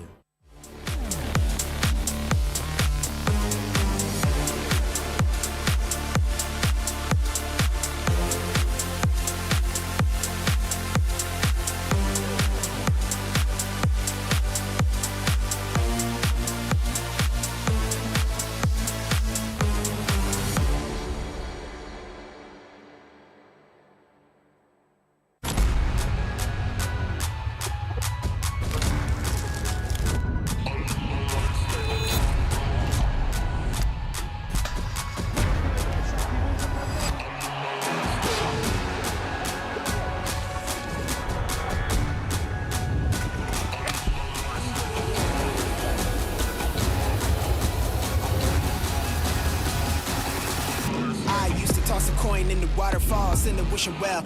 Now I get plenty coin, but I'm self-made. You ain't gotta wish me well. You ain't like me then, but I guess it's past tense, cause you tapped in. You was never who you said. I see the facade when looking, it really be like you could tell. My guard up, I ain't taking nails. If it's not in my favor, won't sign a deal. I got the royalty in the mill. I got authority in the field. Take a look in my iris. I be precise with the timing. I move on a tuck that's the high risk. I never know where my mind went.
Every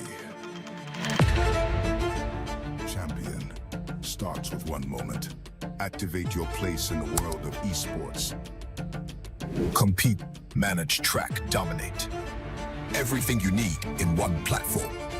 Gear up for WEC25. For results, streams, and more, visit iesf.gg. To be in the zone, gamers need true support.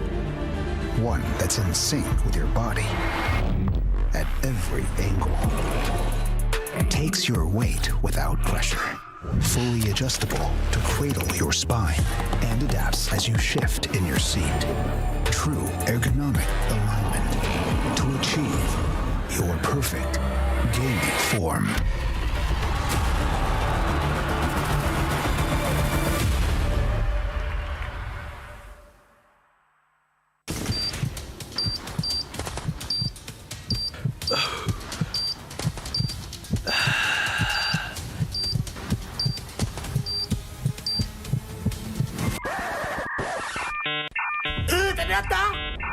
Data habis? Jangan risau.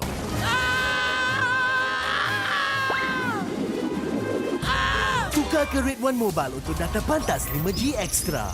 Nak peran data telefon? Red One Mobile kan ada.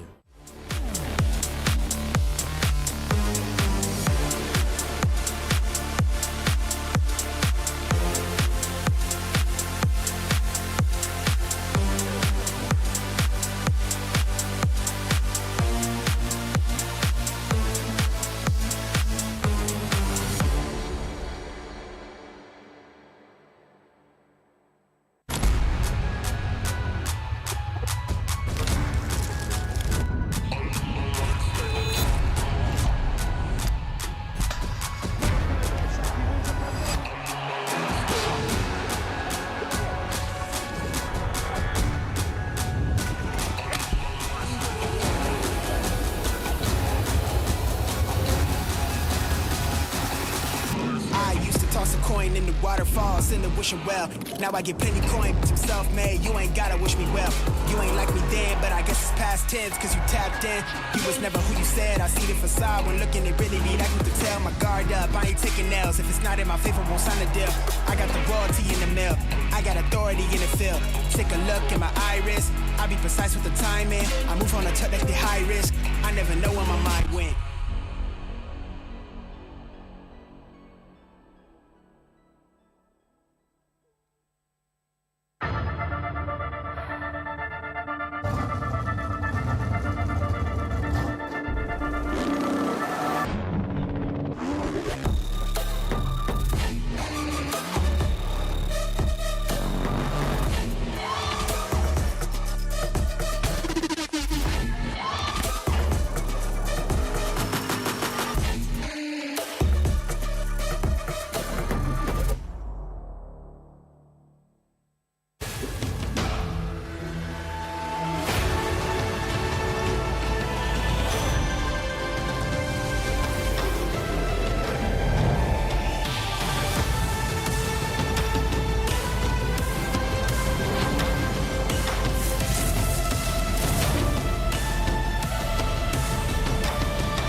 Every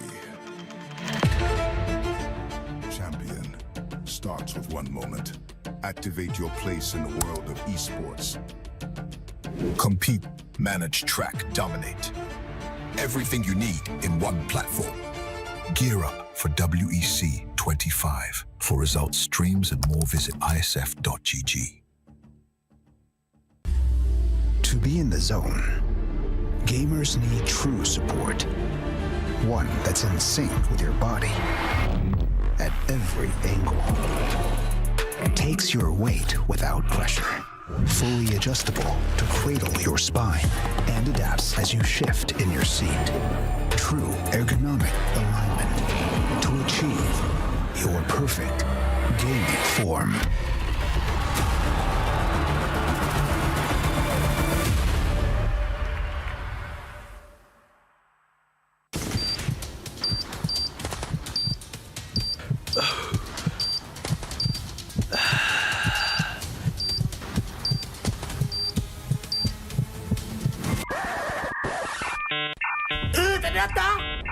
Data habis?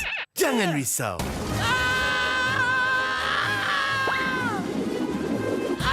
Tukar Tukar ke Red One Mobile untuk data pantas 5G Extra. Nak peran data telefon, Red One Mobile kan ada.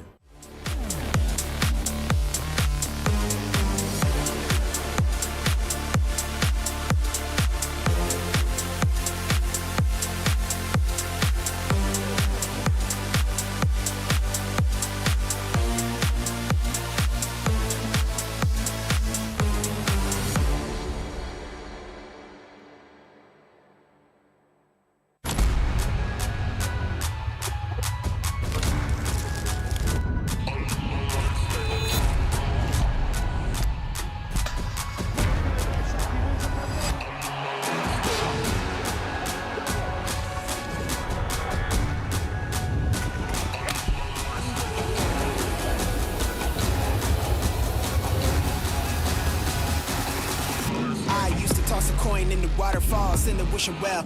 Now I get plenty coin, but I'm self-made. You ain't gotta wish me well. You ain't like me then, but I guess it's past tense, cause you tapped in. You was never who you said. I see the facade when look.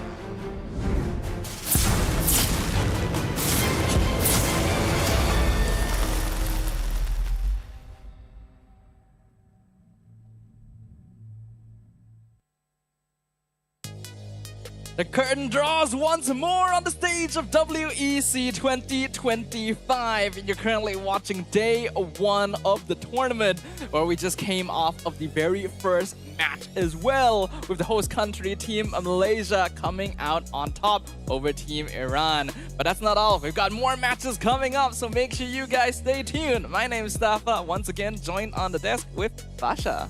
Yes, sir. The starting of the game itself is very amazing. Our home buff team getting their name right, rising off for their Group A itself. And again, we talked about how the format is going to be like. Each team right here, they've already been divided into 4 groups, A, B, C, D. However, we're not going to be able to see 12 teams straight away right here for day number 1. There are certain teams that we're going to highlight most here, which is why we have 3 series from the MLBB Women category. We already seen Malaysia versus the team of Iran.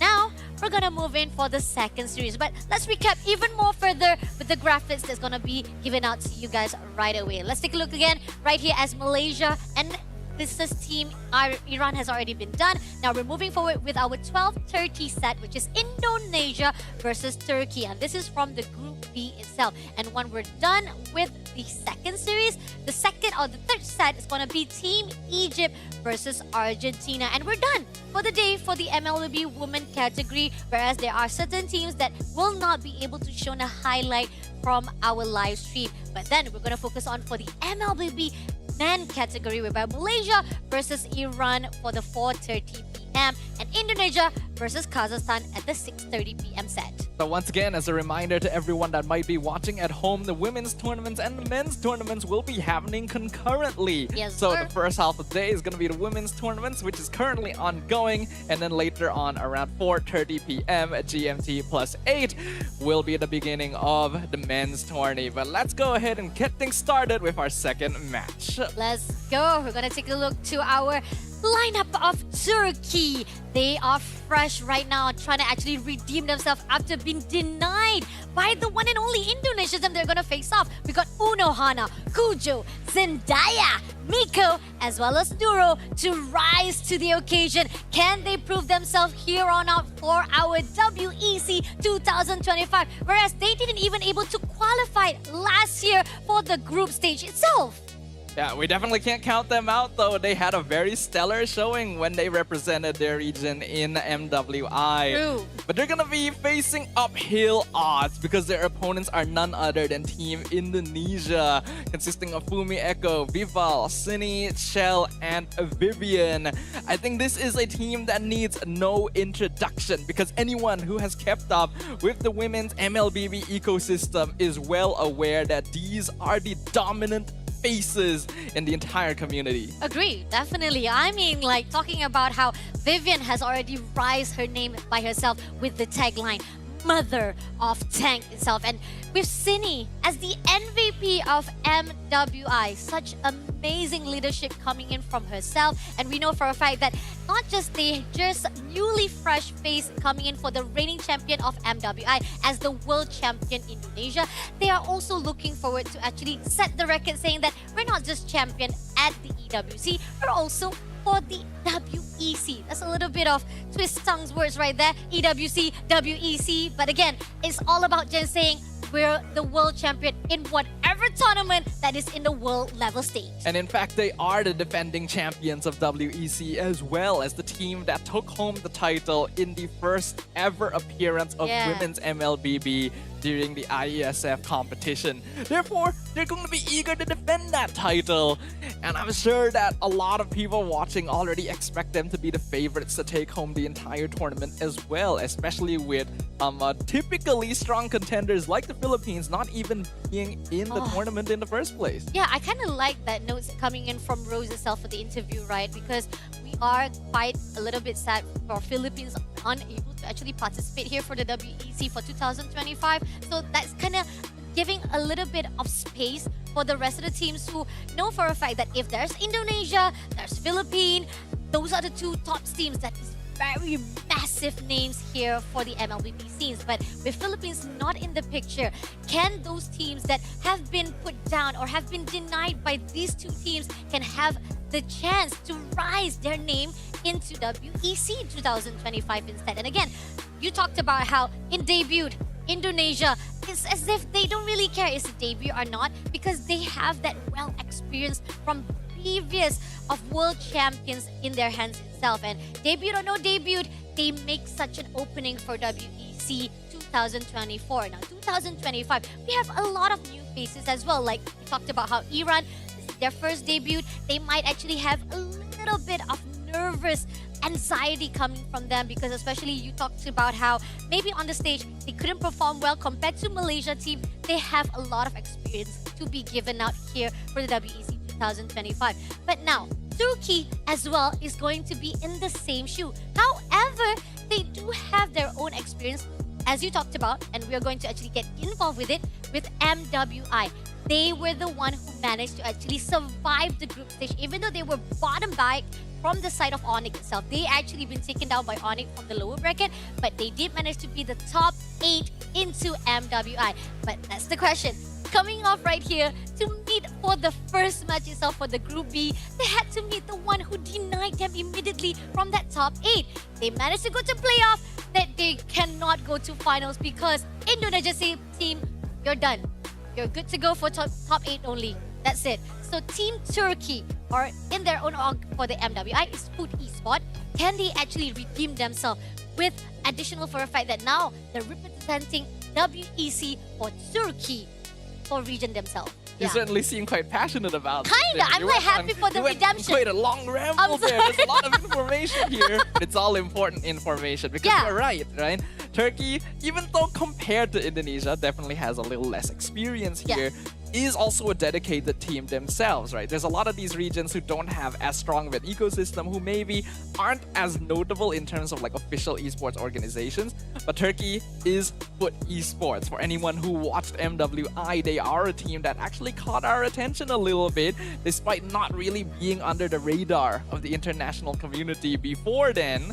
And this is going to be a bit of a revenge story because they'll be getting the chance to go up against Team Indonesia once again. Now no longer representing as their organization's banners, but the banners of their entire regions. Entire country, Turkey itself. So the question is, can they actually learn again or redeem themselves from all the mistakes they've done? Because talking about how Indonesia team, yes, experience-wise, they serve very well. But then again, can they actually manage to learn from the 6 months that has already been gapped out from the MWI? Again, welcome to the WEC 2025. Here and now, we're going to go to the second series. Let's go. We've got the walk-ins prepared, the teams. Let's bring him up. Yep.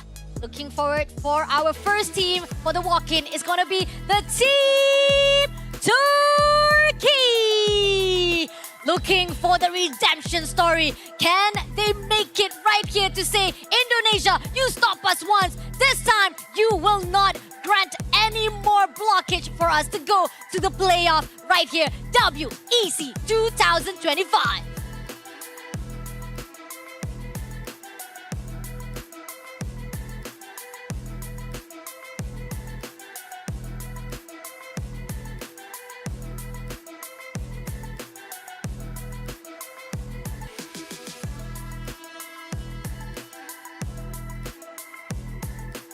In the other corner, facing off against Team Turkey, is none other than the dominators of women's MLBB, the queens of the ecosystem, who have become the team to beat, the obstacle that stands in the path of every other squad, every other region here.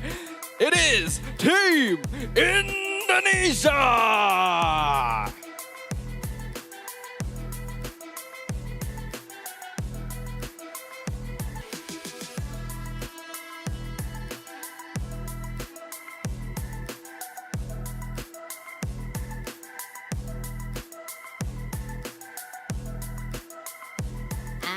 Right, as we commemorate the start of our second series, Fist Bump is definitely the one and only to say, we respect you, let's have a good, fair and square, clean fight between each other.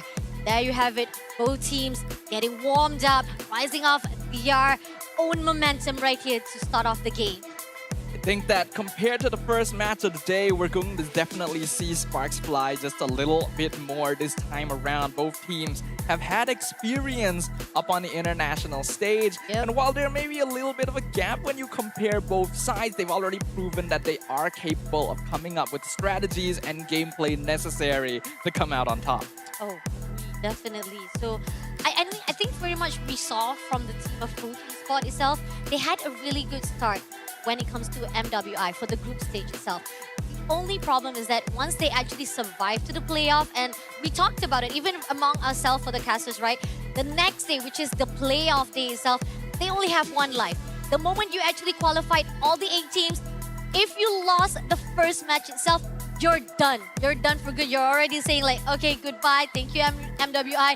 Moving forward, those who actually survive it out, they will go straight away to the grand finals. And Indonesia team, it's such a chronic situation for Team Turkey itself that they had to meet Indonesia from the start. And it's like a deja vu here at the WEC as well. For their start of the group stage, they had to meet again Team Indonesia.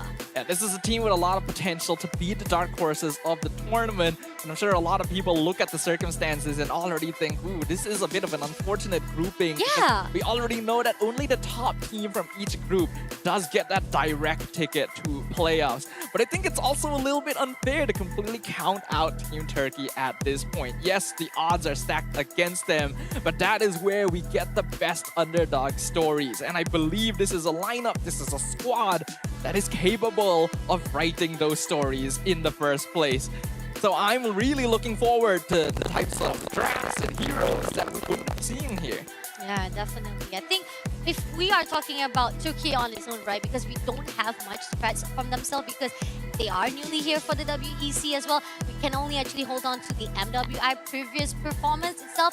They did a great managed job for the grouping itself. But looking forward from the side of how they managed to qualify from Turkey itself, because there's a reason why from MWI they had their own qualifier for their region. Turkey itself, they were the first one. They managed to take the champion, shutting down Kara Esports. Now, that shows how much potential it is inside the hands of our Turkey players. The question is, now meeting off with those who are already experienced, talking about Indonesia, Malaysia, Philippines itself, and this is what we've talked about on MWI.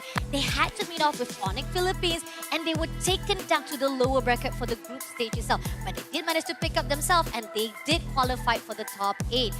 With the 6-month gap between the MWI, which is last July to December, this is the timeline they have to actually revamp themselves, relearn, redeem, and as well as learn from all the mistakes they've done from the MWI, put it right here for WEC. Like we talked about, this is the new beginning.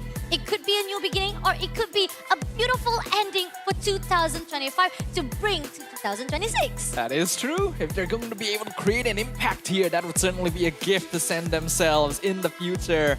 But first, they have to take the steps needed to make it there. And as you mentioned, right, they have had some time. Yes, their end result at MWI probably wasn't what they were hoping for, but it was still beyond expectations of a lot of people at the time. I expect that this is a team who has already demonstrated a lot of passion, a lot of excitement for being able to represent their region, for being able to reach the heights that they have achieved, and are hungry to go even further. I really hope that with the hunger, the moment that they know for a fact that we want some achievement under our belt as well. We want to be as well known, just like the rest of the players that have already created, making history for themselves, like Indonesia teams like Vivian as the mother of tanks, Chini as the MVP of MWI. They are looking for, as you talked about, they are the rising of the dark horse, and this is the story that we talked about, how sometimes underdog stories can be such beautiful storyline to build up from the teams that are quite amateur, but yet they are trying to be the pro players here in the scene of MLBB. I think Team Turkey has definitely gone past the level where they are an amateur team. They've already shown up on the international stage. They've proven that they're capable of being contenders. So going into this, while they're not necessarily the favorites, they definitely cannot be underestimated. And I'm also personally interested to see how well Team Indonesia has adjusted to the brand new meta, because they are the defending champions of WEC, they were the champions of MWI, but the strategies that were used back then, no longer as prevalent now. What is going to be the new stuff they bring to the table? Yeah, I mean, let's take a look back from our first series draft, right? I think pretty much that we've seen this already. We've already saw how Malaysia team versus Iran, it's particularly the same pattern that we saw, prioritizing on the fighter lanes as well, fighter for the gold lane as well. And then they have such a great macro team style to put out to Team Iran compared to Team Iran. There are certain things that they kind of overlook to a point that they need a hero that can actually grab. Those are the crucial things that if only they actually... Maybe there's a possibility, because we talked about how Gatot Kaca keeps on being prioritized by Team Iran. Maybe that is they're playing over their comfort zone, their signature heroes, and this is something that kind of needs to be improved more for the rest of the teams, not just from Team Iran, but for the rest of the girls' teams as well. They need to actually monopolize every single hero pools, and this is coming from Team Indonesia. We saw how they are very flexible with any kind of heroes. Yeah, very flexible team, strong hero pool, very solid micro and macro skills. You gotta be able to achieve a certain level of mastery in all of these factors in order to reach the heights that Team Indonesia has in women's MLBB. So I expect them to continue showing off those qualities here, even if the meta is a little bit different than the last time we saw them. And I personally do think it's actually good for teams to have their own personal playstyles and their own personal hero pools. But before you're able to reach those points, you do gotta make sure your foundation is at a level where you will be able to match up with international opponents. Ooh, well, take a look on our map for our second series first round of the day. We got Expanding River for our first map.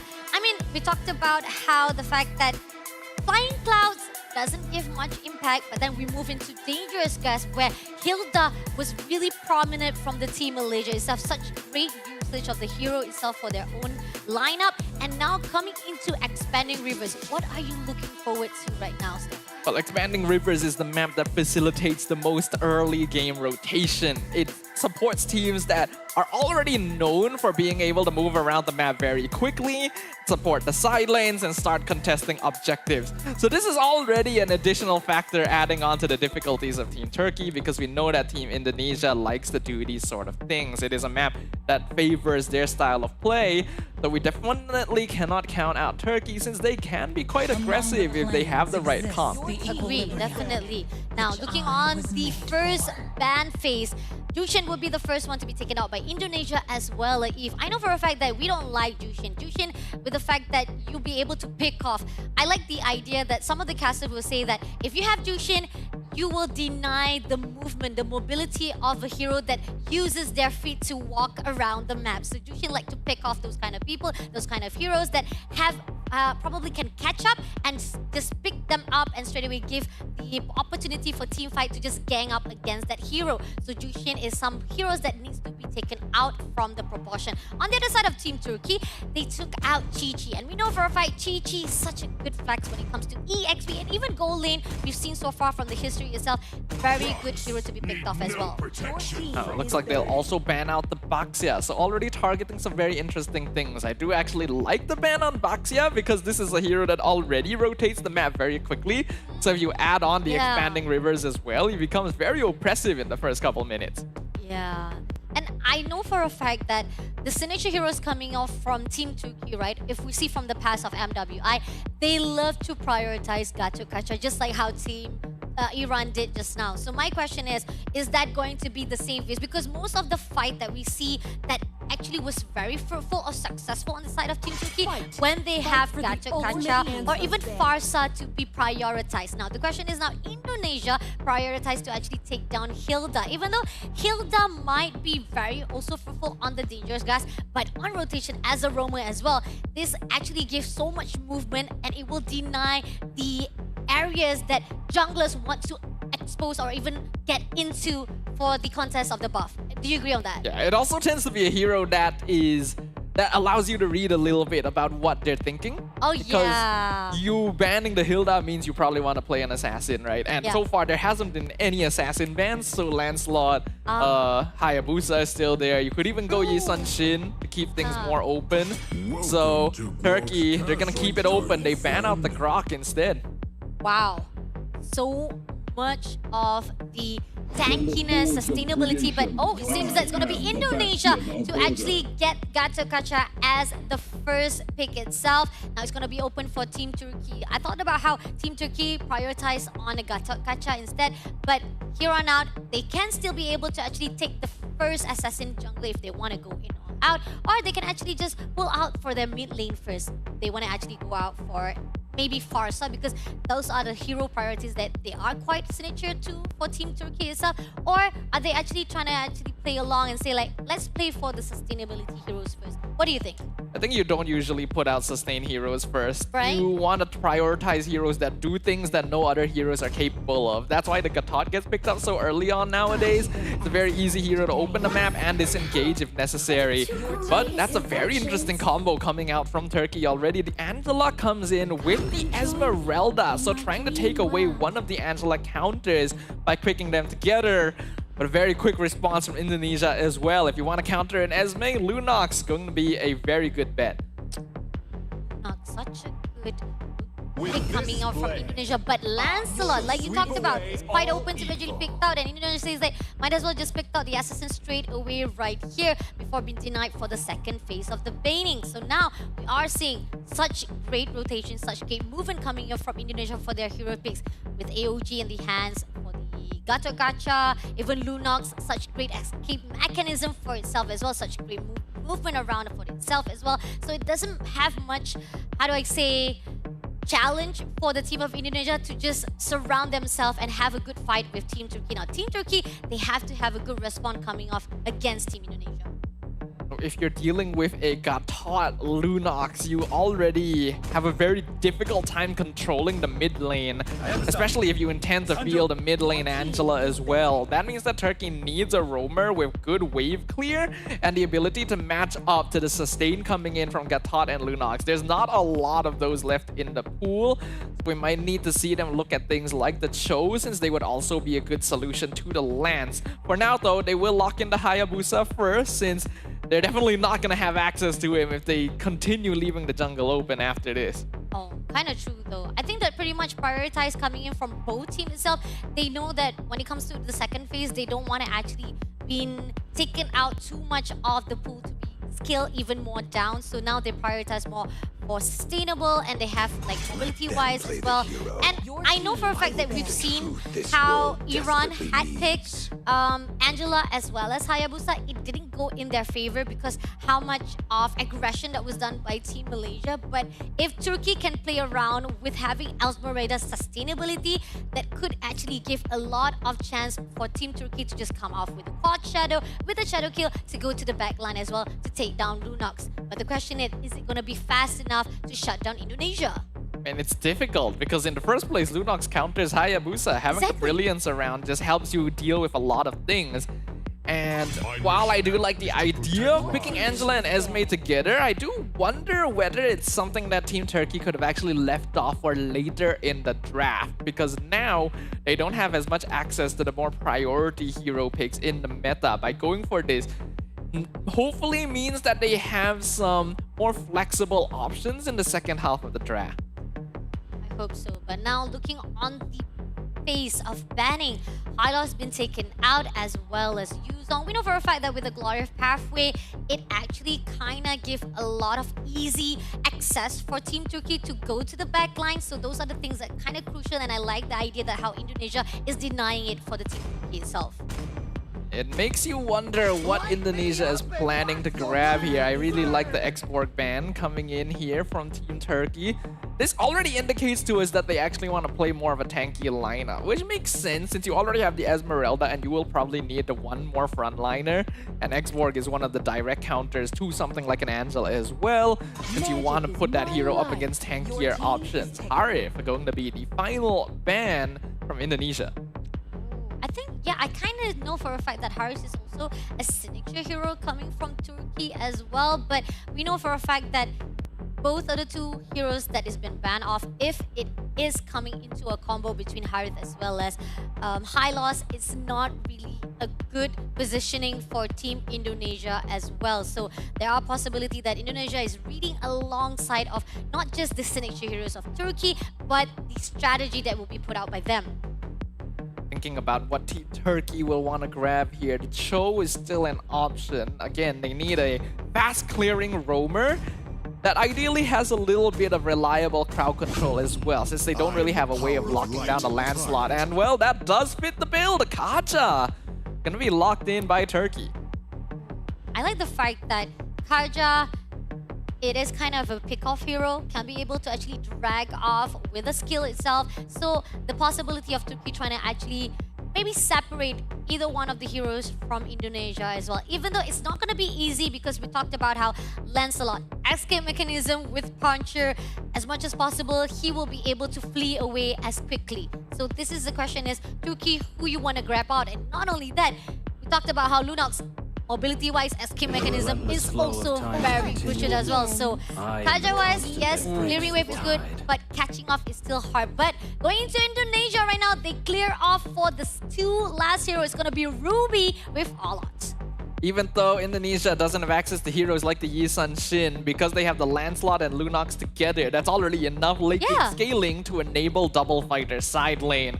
And since they know that Turkey wants to play pick-off with the Divine Judgment and Heart Guard, then just set up a lineup where it's very difficult to pick any single person off, and their team fighting and skirmishing is going to be very solid overall. The formation of their squad is a little bit difficult to pull off, but the team has the experience to do so. But for the last hero is going to be picked off, Lapu for Team Turkey. Looking on the side of Indonesia drafting, I know for a fact that we are seeing a kind of well-rounded of hero pools lineup for Indonesia. Compared to Team Turkey, they had a really good pick-off from the three heroes to start off for the first pick.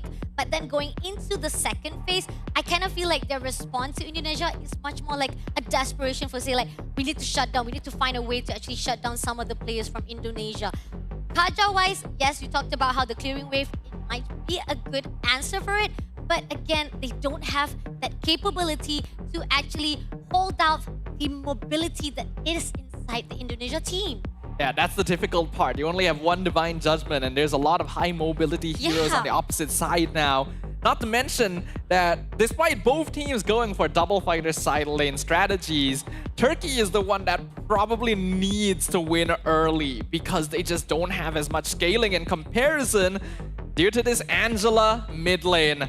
But ladies and gentlemen, without further ado, it is about time for us to kick off our second match of day one here at WEC 2025. It's gonna be Team Indonesia going up against Team Turkey. Let's go. This is our second series, first round for our two teams.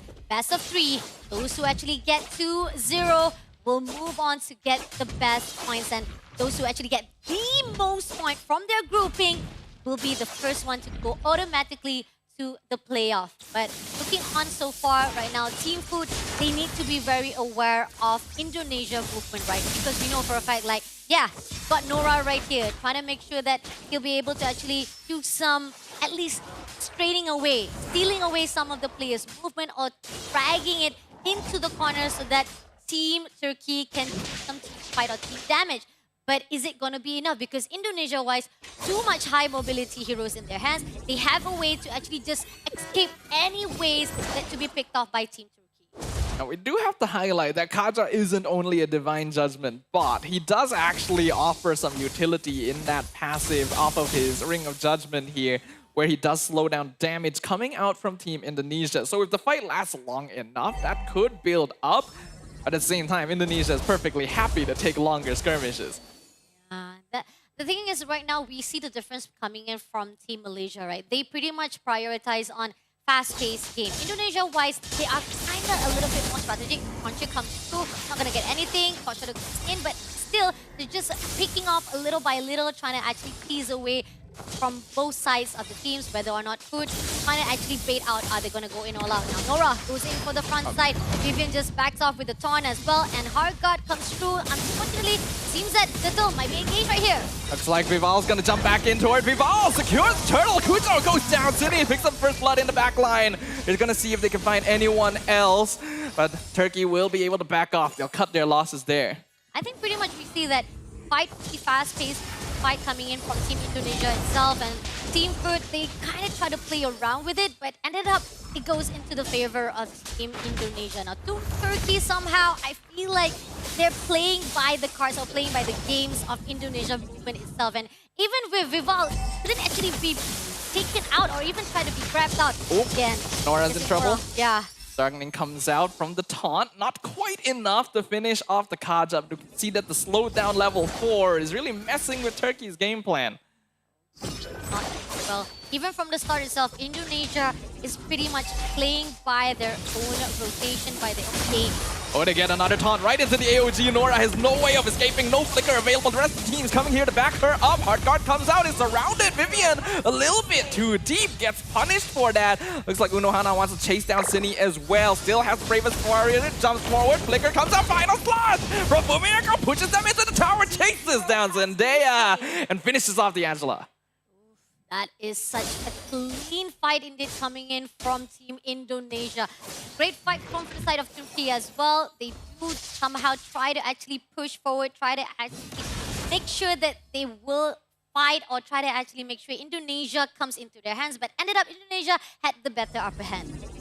They did manage to turn that around pretty well, though. Indonesia initially got a great catch onto Nora. Speaking of catches in the bot lane, they're trying to gank Fumi Echo. 3 people on 1. Popping on a string, gets the lockdown in Arlen. No final slash. Fumi Echo not going to be able to sustain out of this one. I think pretty much we see the gang up comes through, and Fumieko was actually playing off too much to a point that he thought that she could actually get away with it, but 3v1 definitely not in the favor of Fumieko, but good try comes out right. But this is going to be the second turtle. Let's see if Team Food will have to save up. Divine Judgment, they caught Cine. Brilliance comes out though. I'm not sure if that's the target they wanted. Here comes Bravest Warrior. Event comes out. AOG gets cancelled. Revitalize comes out. Cine not going to be able to survive though. Vivian does catch up in time. Unfortunately, Unohana was a little bit too far forward, so the Lapu Lapu goes down. They get the CC in. Final slash only catches 1. Mieko just barely able to get away. The retribution already used on the Esmeralda. That means that Kujo might be able to go in for the steal. But Turtle gets reset slightly, and now the CC comes out on Hayabusa. Jumps back in. Kujo with the Turtle steal! And Heart Guard keeping him alive just long enough. Unfortunately, Hayabusa does end up going down, and Mieko unfortunately falls as well. Vival picks up the double kill in return. Oof.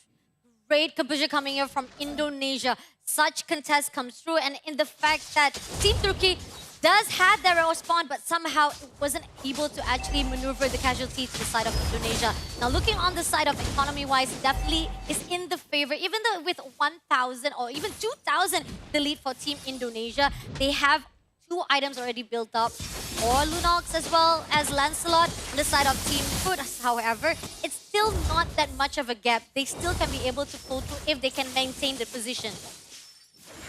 So far, things are not too far off, but Nora gonna get caught once again. AOG comes out, but able to dash over the wall just in time. Kujo here as well. Indonesia not able to find that pick-off. I mean, they are forcing it just a little bit too much to a point that it's a bit risky coming in from the side of Turkey. So hopefully, they do not force it too much to a point that Indonesia gets the upper hand. Yeah, definitely. They gotta be careful of that, but so far, I am seeing very good rotations coming out of Team Turkey. They know they're playing pick-off, they know they gotta play around Nora. The Kaja still hasn't died yet. Kajas haven't died at all so far.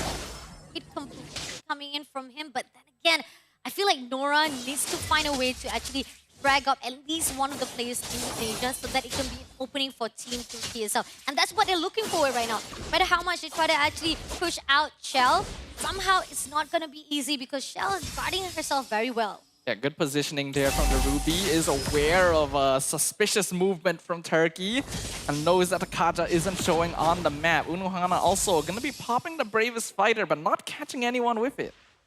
And the fact that Team Turkey, again, just playing into the hands of Team Indonesia. This is going to be the third turtle for them to contest it out. So far, they're just picking off just a little bit, trying to actually tease out that turtle. And Team Food, they know for a fact that 4 players of Indonesia is already stacked up for the mid lane. 1 turret has already been still out. So far, Team Food, they still have a way to control this Land of Dawn. Yeah. So far, the goal difference still not that big, which means that even though Indonesia are holding on to a slight lead, Turkey are not out of the game. Oh, I'm offended. Misses in the mid lane. Miyako, though, gonna be ganked by 3. Final Slash comes out. Miyako goes down.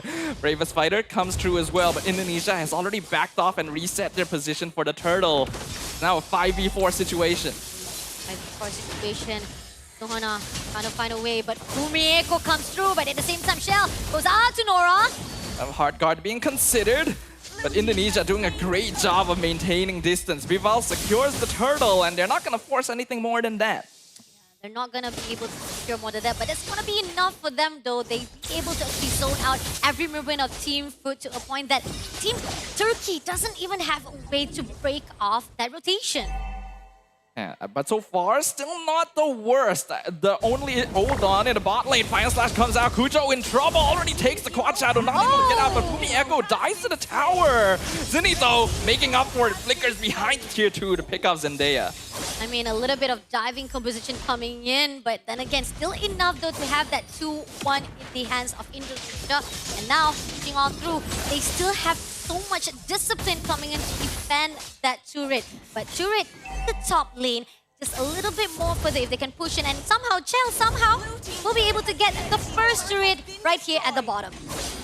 Indonesia slowly but surely building up their advantage on the map. They're aware that Turkey needs multiple players together to actually make anything happen. And that gives them a lot more freedom to play with.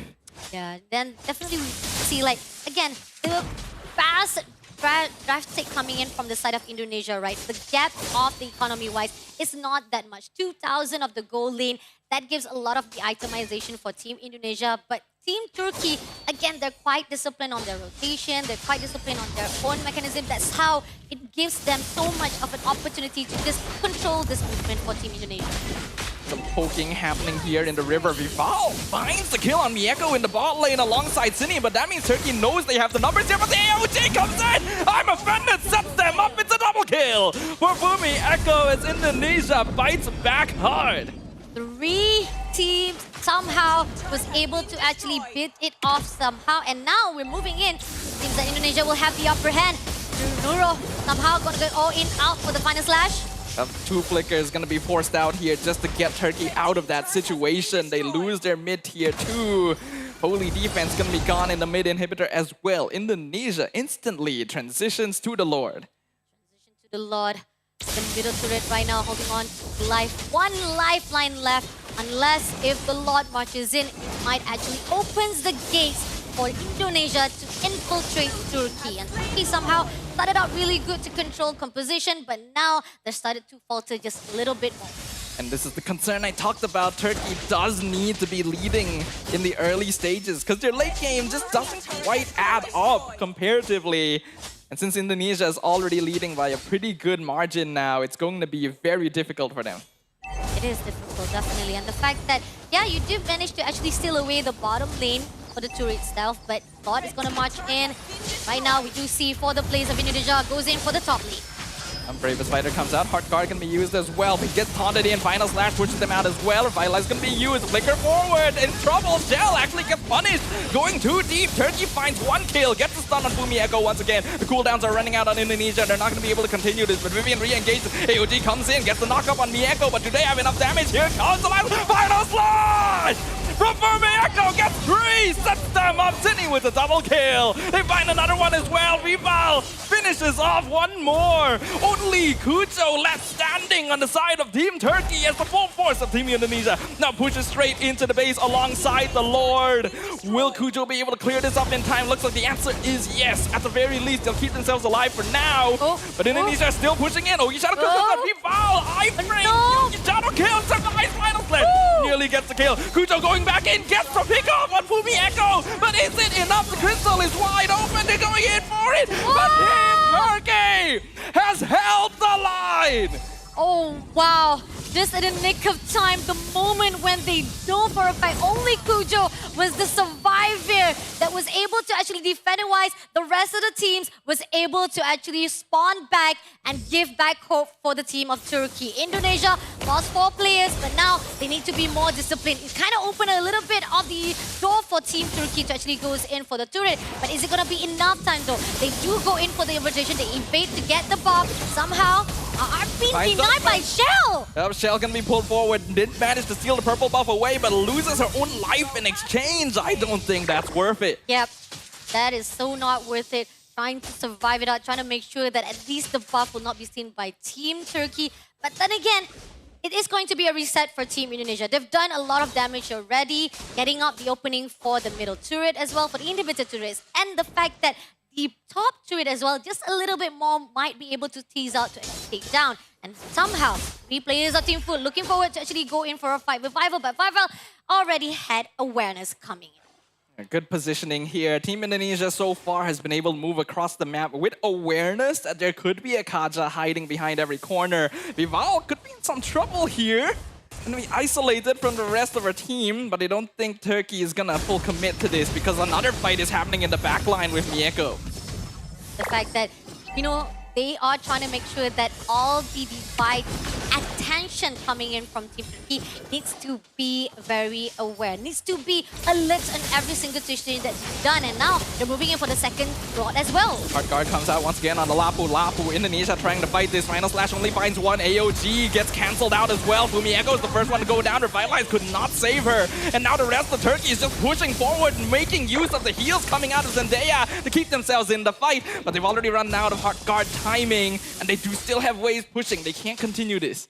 They can't continue this. No matter how much they try to actually find a way to actually push down to Team Turkey, somehow they were able to actually rotate around, try to actually negate everything that was done already. So Team Indonesia didn't find a way. Nora somehow going in for the front line and will be beat off with Unohana. Divine Judgment once again on Shell. Intidogi Shadow Kill. I'm offended. Flicker gonna be used, keeping Turkey in place, but Heart Guard comes out once again. They're going for the full 5-man fight. Nora dropping low. Phantom Execution misses. Zinni comes in from behind with the Darkening. Kujo in trouble. Vivian goes down, but they've lost their Hayabusa in exchange. They're now trying to keep Indonesia around. In the meantime, Shell is mid lane. Nora goes down. It's a double kill for the Lunok. But Turkey, you gotta keep an eye on your mid lane. There is a Ruby pushing into your base right now. City goes down. It's a killing spree for Unohana, but the crystal is exposed. Turkey has left the back door open, and despite their best attempts to defend it earlier, it goes down to a simple backdoor play. Team Indonesia takes game 1. Again, talking about how need to be alert for all the surroundings. They were alert when they went to try to go in for a fight with Vival, but then again, the moment they were crucial to actually contest for the lot, before the lot comes in for the second lot dance, ended up they forgot to actually hold on to the crystal, leaving out it so open that Shell going up for the back door, getting the first win for Indonesia. That is such an unfortunate blunder there. Now, of course, it was a bit difficult for them to make it back to the base in the first place because Indonesia would have been trying their best to stop them. But it did feel like they were a little bit distracted, maybe a little overexcited because they did actually make a pretty big reversal with that first base defense. Agreed, definitely. I think we were pretty much focused on Nohana previously because that was the key. That was the game changer that's coming up from Team Turkey. There were really high hopes on Nohana to make the change, takes down 2 players. Sini was the one to actually have so much potential to survive it out, but ended up was taken out by Unohana. But again, they were too focused on that mid fight. In the end, it kind of exposed. We talked about how they were already in expose of the opening of the door for the middle turret itself. The first middle turret was taken out already, so that's kind of opened a way for Indonesia to just shut down Team Turkey. And they were not really aware of the situation. But it was definitely a closer match than I think a lot of us would have expected because in the first few minutes, Team Turkey was putting up a strong fight. They unfortunately couldn't make use of that level 4 timing because Indonesia specifically made sure that Nora couldn't have access to Divine Judgment by the first turtle fight, but they still kept the goal difference pretty close. And even when it seemed like the goal difference had grown a bit too big to handle, they were still able to make a reversal. It's just unfortunate that the game came down to a backdoor play. Agreed, definitely. I think we do want to give a highlight as well to Crypto as well. The only one to survive it out while the Crystal was trying to be contested by Team Indonesia. And we had like a little bit of technical issues where the screen was just went black and we had to just watch from the behind side to see what was going to happen. But great job coming up from Turkey to actually be first back everything that was happening, and they managed to defend back their own base and still down 4 players of Indonesia and then push them back away from their own crystal. But again, that was only for a moment, just for a moment, and then once the reset was done, Indonesia was back on their feet. I feel like if Team Turkey was a little bit cleaner with the way they approached the game after that reset, we could have seen a very different result. And you gotta give props to that. Again, Team Indonesia is the team to beat, right? This is the team that has dominated women's MLBB for so long. And they had to resort to a backdoor play. I think that's already a good indication that this might be a close match. The discipline that was seen already from the start as well, there was not much of a gap from the economy-wise from both of the teams, and the fact that they were a little bit off in part. Let's just say like their standardized has been a way different from what we've seen from MWI itself. MWIs, we see how much struggle that we've seen from Team Turkey, but now going into WEC, this is the improvement that we want to talk about. This is what we want to see coming off from the 6 months gap that was done after the MWI. It's good improvement right here. Team Indonesia as well. Maybe you got a little bit too ahead of themselves when they attempted to push in and end the game. It's kind of similar to what happened with Team Malaysia, and we were talking about how if you fail these big brute force pushes, it can actually cost you quite dearly, and Indonesia nearly got the game reversed as a result of it. We can see here that they still did come out on top. Looking on for the stats wise from 14:45 minutes for the playtime of this first round itself. Looking good so far. I mean, again, the gap is not that big, 2,000 economy-wise from both sides. But when it comes to your objective, we gotta say that Team Indonesia, they conquer all of it, most of it all, especially the fact that once they try to push in for the steal of the buff once the reset was done, Turkey did try to actually steal the buff, and yet even with Shell trying to actually making sure that they have a defense, it ended up didn't go in their favor. But somehow, Indonesia, from the start of their opening of that middle turret itself, that's where the fine line of Team Turkey, they couldn't actually reset much better compared to what Indonesia has done so far. Honestly though, I'm still very surprised by how well Team Turkey was able to keep themselves alive in these big team fights. They were just all grouping together, making use of multiple oracles along with the Flask of the Oasis. And just by standing together inside the love waves, sustaining through the damage that Indonesia was throwing at them. There were a lot of fights where I was shocked at the longevity of them when they're meant to be more of a burst pick-off lineup. So already have to give some considerations about whether this Angela might actually be a bit annoying. Oh, that is... But now let's take a look for our MVP of our first round for this match. It's going to be Vival with 514 KDA.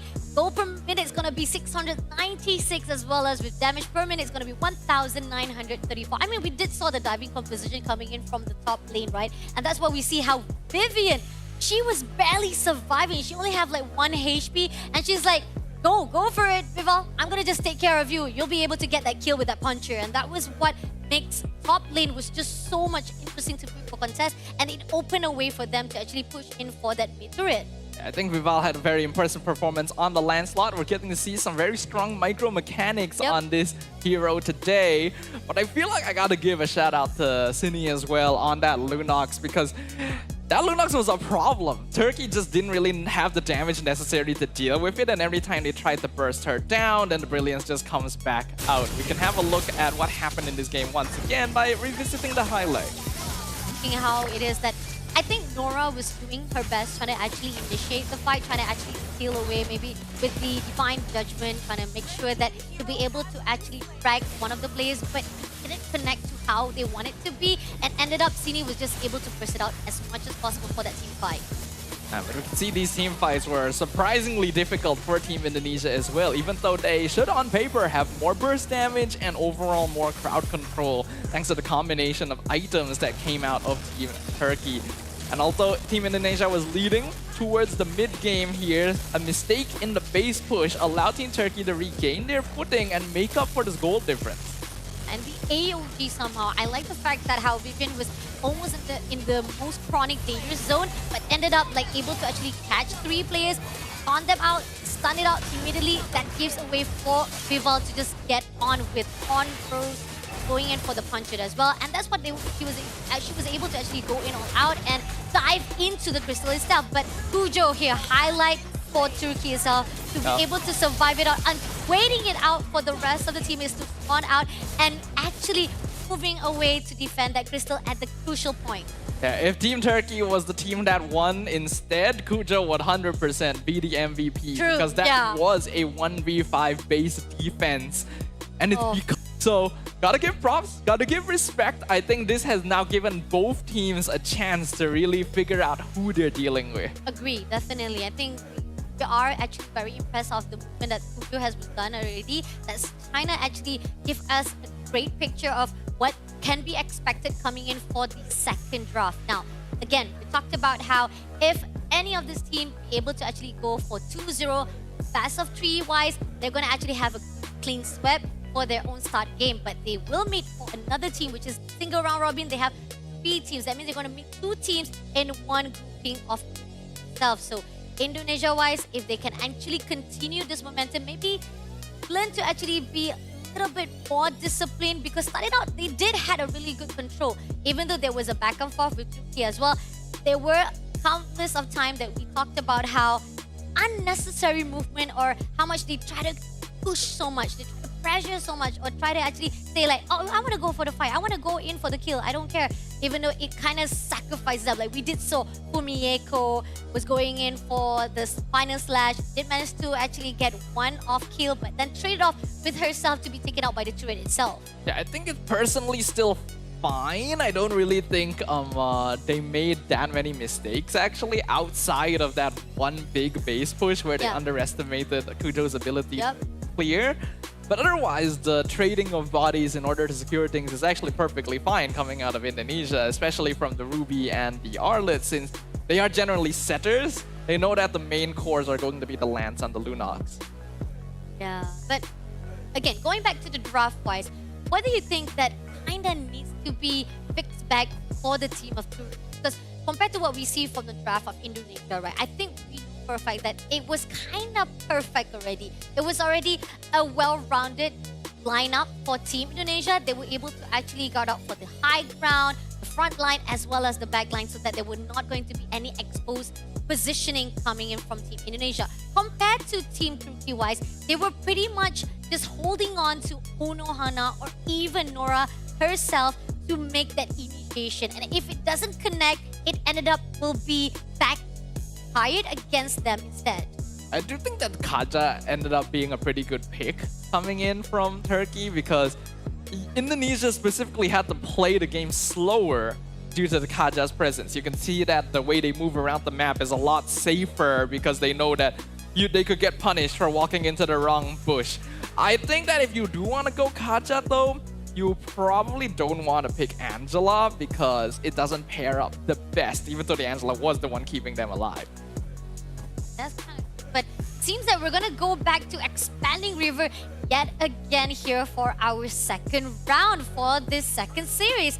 I mean, not much is a difference that we're gonna be actually expecting here for our second draft, but yet again, with the previous first phase or first draft or even the first round fight itself, that shows how much they need to actually learn back and maybe see a little bit of different hero pools coming off here for our second draft. Yeah, we'll see whether or not these teams will do something different. And a lot of that will also come down to whether or not they actually swap sides here. Yeah. And looks like they're going to be staying on the same sides, actually. Indonesia first pick, Turkey second. And still seems to be the same bans as before. Yep, as we see Jushin as well as you've been taken out immediately. And we see Baxia will be prioritized. And we talked about how Baxia is kind of really useful coming in from Expanding River. The movement, mobility-wise, will help with the rolling as well as with the fact that the movement will actually help much in the Expanding River. But Chichi as well will be prioritized. So this is kind of like a repeat of what we've seen from the first phase itself. So far, both teams going to be keeping it quite standard. Indonesia first pick does have the opportunity to go for Gatot Kaca again, and if that does happen, then Turkey is gonna need to reconsider some things. Is it worth stealing away heroes like the Lancelot? Do you want to try and go for a slightly more flexible opening pick because locking in Angela Esme first denied a lot of flexibility options in game one. Again, Hilda also been banned off. We've already seen that for the first game as well.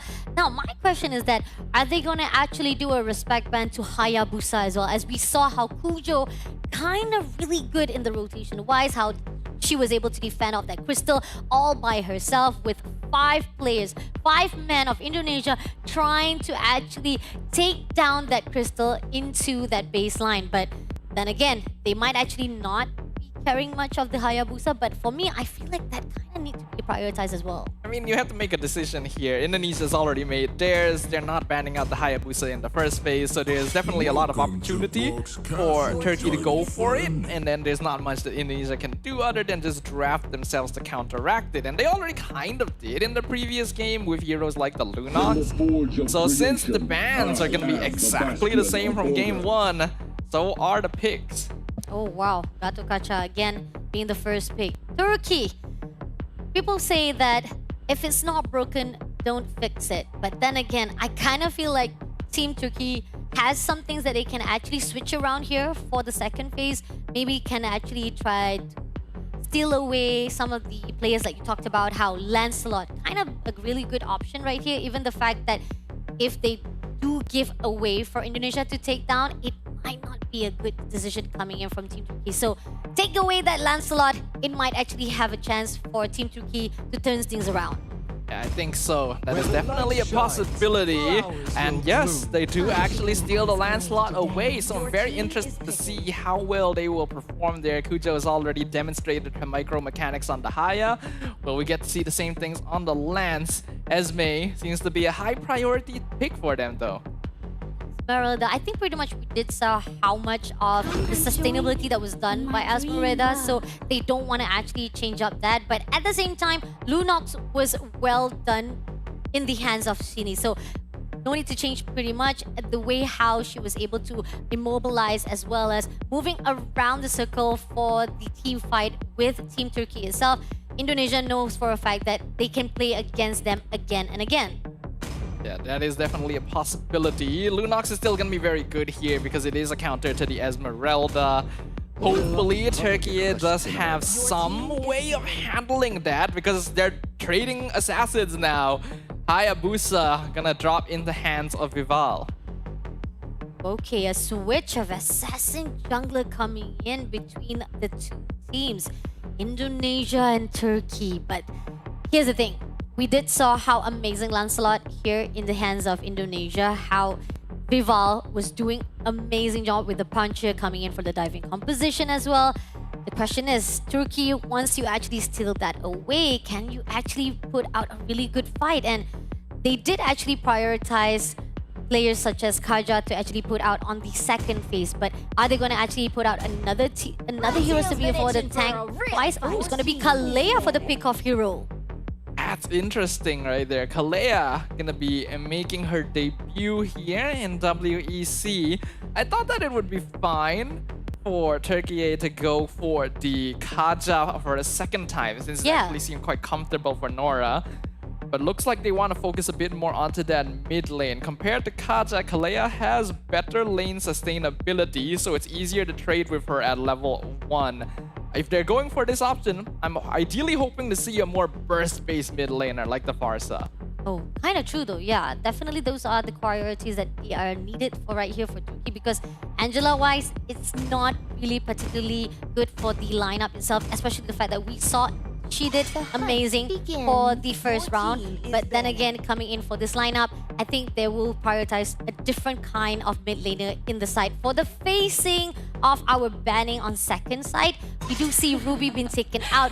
I offended when we saw how it was done by Indonesia.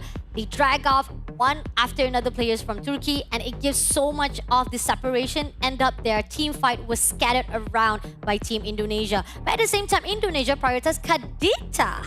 Indonesia is probably going to start banning out mid laners here. Again, if you have a Kalea, you're probably looking at a burst mid laner. So Farsa, Kadita, the heroes that can instantly 100 to 0. An opponent is going to work out very well since Kalea has very long-term single target CC. Wouldn't be surprised if Indonesia decides to get rid of Farsa as well, just to reduce the risk they have to deal with in the mid lane. Yep, definitely. Those are the priorities that is going to be looking forward to the side of Indonesia. But at the same time, we see Xbox yet again been banned off by Team Turkey. We know for a fact that Xbox coming off for the frontliner, you can actually burst out, definitely explode right in the face of your enemy. So those are the crucial things that Team Turkey trying to make sure that to avoid it off. But it's not going to be Farsa, it's going to be Kimi, because again, we talked about how Kimi, when it was used by Team Malaysia itself for the first series, great basic attacks. Once you already had the stacks itself, it bursts out each and every, it kind of actually melts away every health line in the hands of your opponent. So Kimi-wise is actually quite good as well with the Treacherous Ball as well to actually hold down your positioning, grabbing the players as well. So Indonesia trying to make sure that those are the two crucial mid laners they want to avoid it off. So getting rid of the more annoying poke scaler rather than the artillery burst mage. I guess Indonesia feels that they can handle Farsa a bit more easily, because that will indeed get locked in by Turkey here. And that means that you can see the Kalea Farsa combo. Anyone they catch, as long as they're squishy enough, will just go down instantly. And the fact that it opened up the opportunity for Team Turkey to get the Farsa as well. So great burst coming off for the damage as well. High ground wise also will be covered up by the Team Turkey as well. And this is where the front line, I feel like now Turkey is expanding even more, making sure that they can cover a lot of the grounds here when it comes to the team fight with Team Indonesia. Now, Team Indonesia, they still kind of figure out like whether or not they want to actually go in for the goal lane that we saw, like, you know, are they going to, because they've already been banned off by Ruby, but it seems that Harith will be open for them to take, and as well as Lapu-Lapu will be a steal here in the hands of Indonesia. This is very interesting. Revealing the Harith here makes sense on paper, since Indonesia can afford to go for a more damage-oriented build in order to deal with the pick-off comp coming out of their opponents. However, Turkey can flex this Esme into the gold lane, and then that would give Harith a bit more of a difficult time. In fact, I expect them to do so and then pick up a different hero to match up against the Lapu-Lapu. One hero to see that they can actually counter it off, or is that going to be another case for Team Turkey? Somehow, I feel like they might actually go with that strategy. And oh no, they don't. They ended up actually picking off Granger instead. So Granger's gonna meet off with Harith. I mean, I like the idea that you had instead, but now it seems that they're just playing off with their own books of their own signature, or should I say comfort of their own self. Yeah, looks like both teams are going back to basics here. Yeah. Very traditional lineup on both sides. Good scaling. Early game is probably slightly weaker on the Indonesia side, so that is a gap that Team Turkey might be able to take advantage of if they play it correctly. But even if they don't, their late game scaling is not too bad either. So as long as things go according to plan, we shouldn't see a very quick game here. Yeah, I think Indonesia's gonna actually play it off a little bit slow this time. And this is where the fine line we talked about, how these two teams are very disciplined. There was a lot of back and forth done for the first round of the second series. So going off for this second round itself, looking to see like if it's going to be the same case. But here on out, that's done for the draft. Let's go in for our second round of this second series between Indonesia versus Turkey. Indonesia currently 1 game up, 1 victory away from securing clean sweep and looking much more comfortable about their chances of moving straight on into the playoffs. Can Team Turkey once again show why they are a considerable dark horse in the MLBB ecosystem? Okay, if they want to play it off a little bit slow right now, it can give a little bit of chance for Team Turkey that the fact that they can actually play around for that scaling phase. But at the same time, somehow, Nora, they don't for a fact with the Kalea in the hands, she can actually just mess around just a little bit in the early runs. I think what we are probably going to see in terms of early game pressure will most likely come out of Team Turkey here. Because once again, it's the Kalea Farsa combo along with a Lancelot means that their mid trio is actually pretty strong. They can gank side lanes, they can get pickas. It will be a bit difficult to do so in the goal lane because Shell does have that Purify, but they're still going to try and put some pressure there. They definitely trying to make sure that they can have the opening wave. They can actually have a way for them to just break off the composition coming off from Team Indonesia itself. But so far right now, I do feel like Team Indonesia kind of can read the strategy that is done by Turkey as well. So they are playing it a little bit safe as well. The movement coming off from CD, but here, Nora again with a wave breaker every single time. I really like Vivian's positioning there, putting herself in the bush because they know that if this Kalea Farsa moves around without being scouted, it spells disaster for any of their side lanes, even going to see the entire mid trio around the turtle.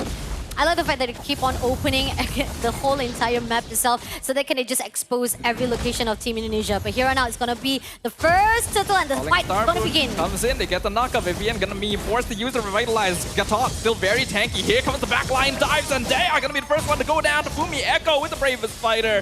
First blood to Team Indonesia. No. And now we can see Unohana. Esmeralda just left alone, trying to survive as long as possible. Flicker forward, Cine finishes off Unohana, and there's still not done. Fumi Echo is still trying to disrupt the purple buff and slow down Kujo. I mean, Unohana was just a little bit too long staying into that positioning to a point that it was easy for Indonesia to just steal her away. So question-wise for Team Turkey, they cannot be too much of the dedication to play around with Team Indonesia. But somehow, there's going to be a 2-kill, but at the same time, you're going to go in all out with Miko as well. Miko has to be very careful here. Harif is a hero that can full dive a Granger if you position wrongly. Oh, they found the Gatal once again. Unohana, Vivian gonna be going down since it is a 4-man dive. That's feathered airstrike damage. Feather strikes damage, nicely done, opening off with the wave breaker as well. Now, it seems that Gatal trying to be actually teased away. Will be denied immediately. Yup, Kujo get it. Kujo still secures the turtle, but they lose Nora in exchange. I think that is a trade they're willing to take. Yep, they definitely know for a fact that it is a sacrifice that is needed, but at least they'll be able to actually maintain the gap between each other with economy-wise as well. But again, it's not too far off for Team Indonesia as well as Turkey. Now, question is how much more they can actually contain this positioning, because again, yes, Indonesia is playing it slow, but as they scale off, it's not going to be good for Team Turkey. Indonesia is going to have very strong late game scaling, but Turkey is not too far behind as well, right? All of their DPS cores will still have pretty strong late game as well, especially Mieko on this Granger, as long as she doesn't lose too hard to the Harif in lane, and she does have the EXP advantage.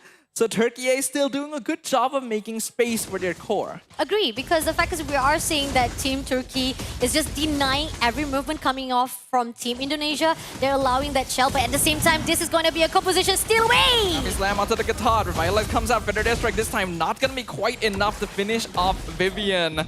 So she will survive. Ooh. What a really good steal away, but then the follow-up was just not enough coming off from Team Turkey.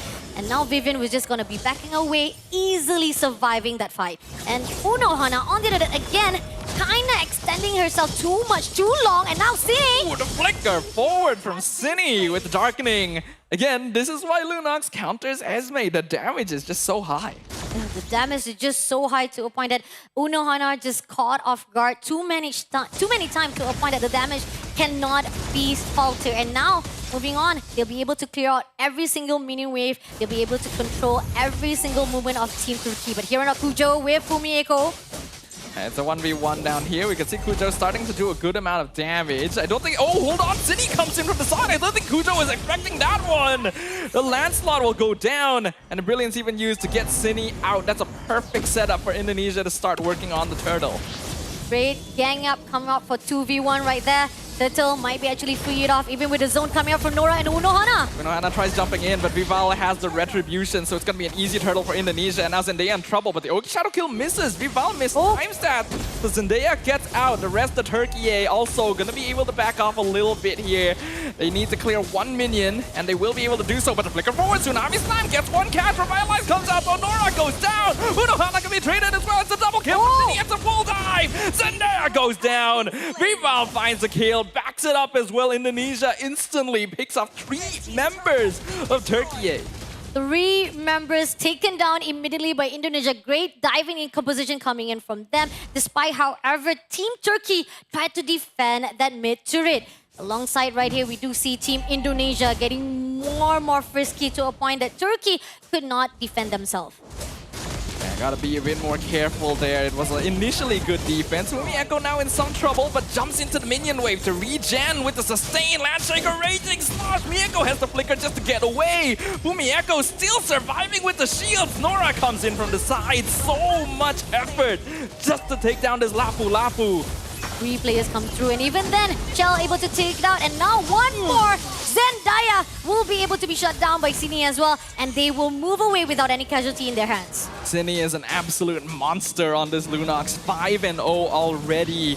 The gold lead slowly adding up as time goes on, and Turkey losing their grasp over the map despite having a strong ganking combo. The rotations from Indonesia so far are very clean. Very clean indeed, to a point that Team Turkey still couldn't find any answer for them to actually back off or even try to neutralize the situation. Now, more and more turrets has already been shut down. Now they're getting into the second layer of the turret. Team Turkey trying to find a way for them to just stick around. 4 players. Wavebreaker will be open up for them to see every movement, but then they come through with Unohana. Unohana jumps in first. Turkey gonna realize, okay, there's more people there than expected, so we're not gonna full commit onto this, especially with the turtle coming up. And a wave pushing up top as well. Indonesia setting up the macro in their favor. Yeah, the macro is quite clean. This Turkey, Nora comes in with the Wavebreaker. That's very deep, Nora. Completely isolated. Beautiful play from Vival. Dodges the Kalea entirely. Gets a free turtle. Nora now in complete no man's land. But somehow still managing to buy time. The rest of Turkey not able to back her up though. They're being zoned out in the mid lane. So after everything, the Kalea is actually out. I mean, at least she did survive it out, even though she had to rotate the whole entire map just to actually move away from Team Indonesia. But kind of great zoning coming off from Team Indonesia, the fact that they were able to actually scatter around Team Turkey. And now, again, from time to time, the objective-wise still goes in the favor of Team Indonesia. They know for a fact now, with the gap, 5,000 economy-wise is in their hands. Itemization definitely built up for Team Indonesia compared to Team Turkey. Team Turkey is gonna need to put in some work here to make up the difference. But again, they do have a late game scaling composition, which means if they're able to get a little bit more itemization in, they can still match up to Indonesia despite the goal difference. And we can see they're heavily hovering around Mieko. But they're, oh my goodness, Vival! Jumps right in! Gets the kill on the Granger in the middle of his entire team. And now Fumieko is looking for another flicker forward with the Raging Slash. Zendaya goes down. Nora now isolated once again.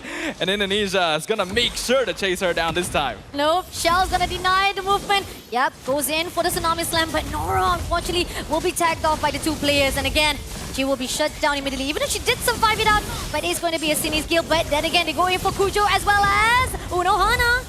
They're not able to find any more kills after that, but the damage is already lacking thanks to the missing piece that is Zendaya.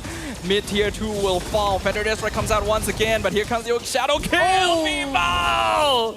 With the mega kill again! Miyako just not allowed to survive.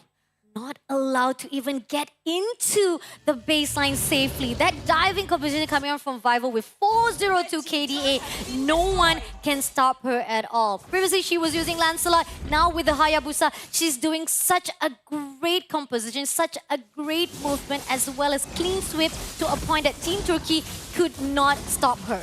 These are the micro mechanics that have made Team Indonesia the best women's MLBB team in the world for so long.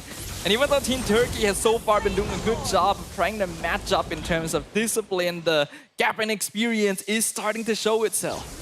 Turkey, again, yes, the gap-wise is getting more bigger, not just for the economy-wise, the kill-wise. Indonesia dominating 13 kills to 2 kills from Turkey. This shows how much this is a big different compared to the first round itself. And with the Lord coming in right now, this is going to be the second one for the hands of Team Indonesia. They push out a lot of the minions from the bottom lane as well. Nora jumps in, not going to commit Tsunami Slam since that is going to be Vivian right there. Their attempted ambush on Vival did not work as well. I could see the really good presence of mind to check the bush with Quad Shadow first. And now Lord is going to be pushing in mid lane. 11 minutes in, it's a 9k goal lead. Feather Destroy comes out first. AOG forces the cancel straight away. Vivian is inside the base, still tanking up with Revitalize. And Indonesia is full diving the tower. Tsunami Slam not able to do anything. Nora has to flicker away. The tower just goes down. And Indonesia, their advent cannot be stopped. They are steamrolling their way into the base of Team Turkey. But they've run out of minions. The Lord will eventually fall. They'll go for another tower down bottom. Indonesia, this is where they made the mistake previously. Do they still want to force the engage? Oh, but Kujo also trying to make sure that Team Indonesia does not go in. They try to go in for out Nora, but there's the open. Looks like they'll be able to get away from that one, but Indonesia hasn't given up just yet. They want one more tower. The final inhibitor standing for Team Turkey. Ogi Shadow Kill once again. Not going to be used this time, actually. Vival just zoning, and now the base of Team Turkey is completely empty. Empty. Open for the side of Indonesia to end it all off if they can do it with this second lot. First lot was doing well just to break the whole entire inhibitor turrets. And even so, we do need to give a little bit of credit for Turkey because the defense-wise coming up from them was just great, but just still not enough for them to make sure that Team Indonesia doesn't fall down all of the turrets that is already in their baseline. The question is, can Turkey make something right here? This is a fairly snowball-heavy meta, and as we can see, Turkey is super far behind in terms of farm. It's already a 10k gold lead, and their late game scaling is nowhere close to coming online. This could already be a GG situation. Turkey losing much of their momentum from the first game itself. And looking from how they were trying to actually control the positioning, and I know for a fact that we were hoping for Nora. Nora keep on trying to actually initiate, get the wave breaker. Tsunami Slam try to actually steal away Team Indonesia into the hands to make sure that they have a really good team fight. Ended up, the favor comes in for Team Indonesia to just negate every single positioning. That's the Purify comes in from Shell itself, because no matter how much they decide to steal away anyone from the Team of Indonesia, they will definitely neutralize it immediately now. This is going to be the second lot. Yeah, that's the experience of this team showing itself. See the Conceal just opening up the area around the river so quickly, and then instantly transitioning to basically free a Lord for Vival. And the fact that, again, this is going to be maybe the last march that will be done by Team Indonesia if Team Turkey does not pull out every single stunt they have under their sleeve to guard out that crystal. So far, they are sticking up for themselves right here inside the grass, because I knew for a fact that maybe there's a possibility they might be able to do a surprise attack. But again, look at how Vivian, she's just opening every single grass, every single moment to make sure that Team Turkey cannot do a surprise attack. Team Turkey cannot let this Lord collide, but the flicker forward, Landshaker forces the flicker of Miyako, still not able to escape, goes down! The Granger's already out of the equation, the Lord is dropping low with Crystals Exposed, then he's godlike, and still diving all the way be true. It's a triple kill, a maniac for Cine. And that marks the victory of Team Indonesia, clean sweeping the series. First series was a clean sweep for the team Malaysia. Now we have our neighbor country coming off for the clean sweep, especially the fact that they have that experience to be given out here for our WEC 2025 stage. Indonesia shows themselves why they are the reigning champions and opening up such a great job. But here on out, we talked about how such an unfortunate event coming up from Team Turkey. They met off with Indonesia for MWI, but I love the fact that how such a great showmanship coming in. Fist bump to actually commemorate, to say good job, good game, great job that you've done so far for our phase game of Group B itself. But that's just going to be the first team they met up for that single round elimination. So we still have one more game. But so far, we're going to go in straight for the interview with our winner from Indonesia, with Rose. And there you guys have it, Indonesia with a clean sweep of a 2-0 in their opening match this WEC 2025. And right now, I am with Cine and of course Vivian. Hi girls, congratulations on that win. And wow, Cine, maniac. How are you feeling? How is it like to be in Malaysia? I feel great. This is my second time being in Malaysia and it's a nice country. Oh, it's your second time? Yeah. What do you like about Malaysia? Oh, I'm looking forward to eat the food. Oh, what's your favorite food? I actually want to try nasi lemak. You want to try nasi lemak? You know what? If I'm free tomorrow, I might give you some. I might hook you up with some good nasi lemak because I myself am a foodie. Now let's talk about your preparation for WEC this time around. What went into the preparation to ensure a back-to-back win for you guys?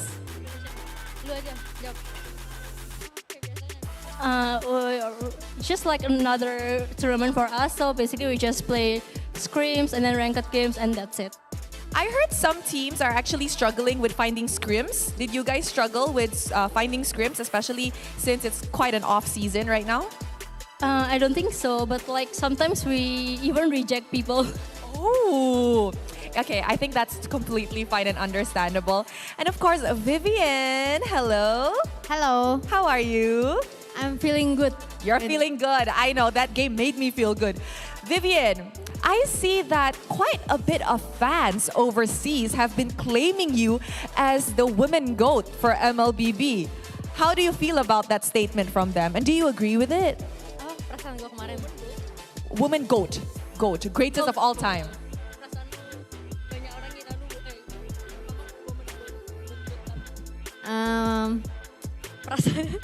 Perasaannya biasa aja, normal, standar manusia.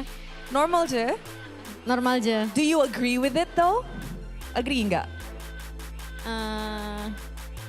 Terserah sih. It's up to them. All right, now, Vivian, we know that usually whenever you guys go to the international stages, a matchup that a lot of people want to see is Indonesia and Philippines. Unfortunately, this time around in the WEC 2025, Philippines is not in. So aside from Philippines, who are you guys actually excited to meet? I think from the southeast region for us, so like Cambodia and also Malaysia. Oh, Cambodia and Malaysia. Just now, in the first match, Malaysia said they actually want to meet you guys. So I think that will be very exciting. And I'm pretty sure a lot of Indonesians are actually watching this live stream. Is there anything you guys want to say to the supporters back home? Dukung kita terus. Terima kasih juga yang udah dukung kita terus. Dan kita usahakan piala itu kita bawa ke Indonesia terus. Wow, she said to everybody, keep on supporting our journey because we are going to bring back the championship trophy back to Indonesia. Congratulations, girls, and thank you very much. And with that, let us throw it back to the casters to analyze what happened in this clean sweep series.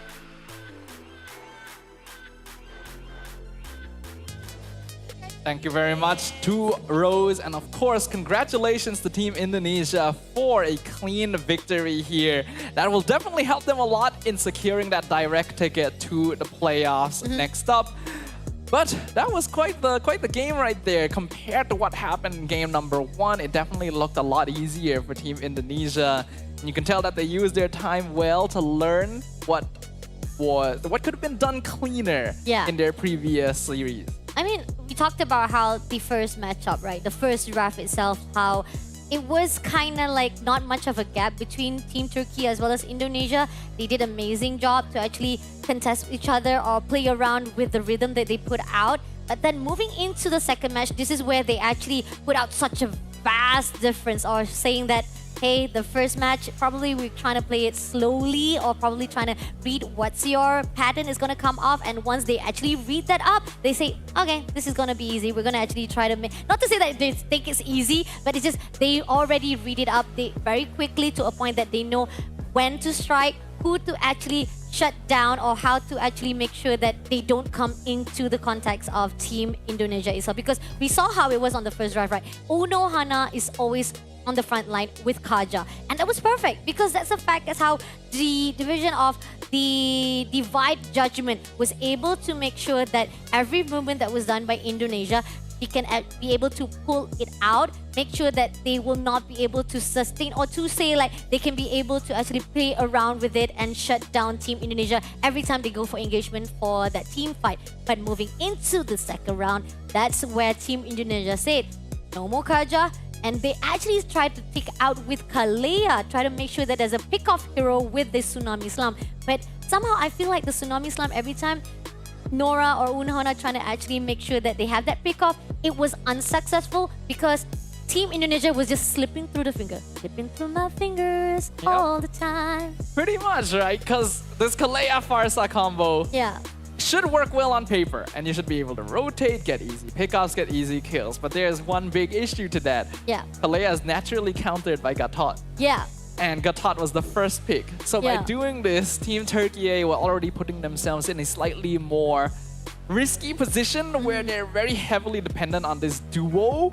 And if one of them isn't able to function, then the whole thing just falls apart. And I think Vivian was well aware of this. That's why she was positioning herself in bushes, not directly trying to respond to ganks, but preventing them from happening in the first place.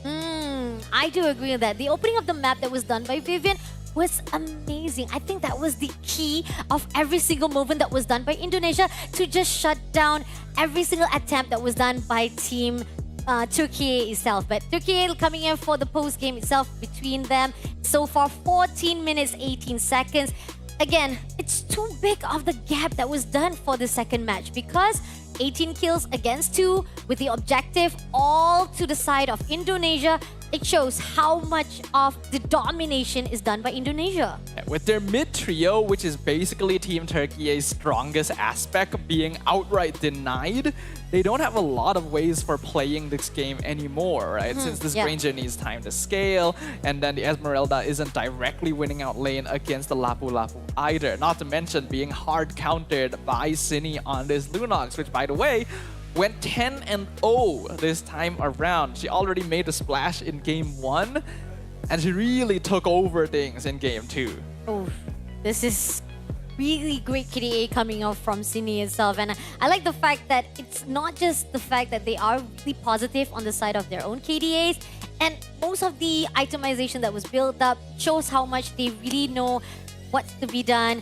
The burst damage, the DPS that is going to be on the side of Indonesia. Turkey on the side, they want to actually have that Esmeralda as the sustain hero, right? But no matter how much sustain you are on the front line, you ended up being shut down, being shutted out by, melted to the ground by Team Indonesia. But it's going to be MVP to Bumi Eko. No, I think it's supposed to be Vival again. This is actually a little bit of technical error, but Vival yet again is going to be the MVP. I'm not sure whether or not this is actually a switch of the image, or is it going to be the switch of the name itself? It's quite confusing for me, actually. A little bit, but I think Fumieko also did a very good job this time around. Maybe Yeah. a little more invisible on paper based on how much of a splash Vival as well as Cine were making, but this Lapu Lapu also played a very important role as being one of the primary front lines, since Vivian's going to be spending a lot of her time keeping this Kalea under check. I think in general, the entirety of Team Indonesia performed very well here and adjusted perfectly to what happened in game 1.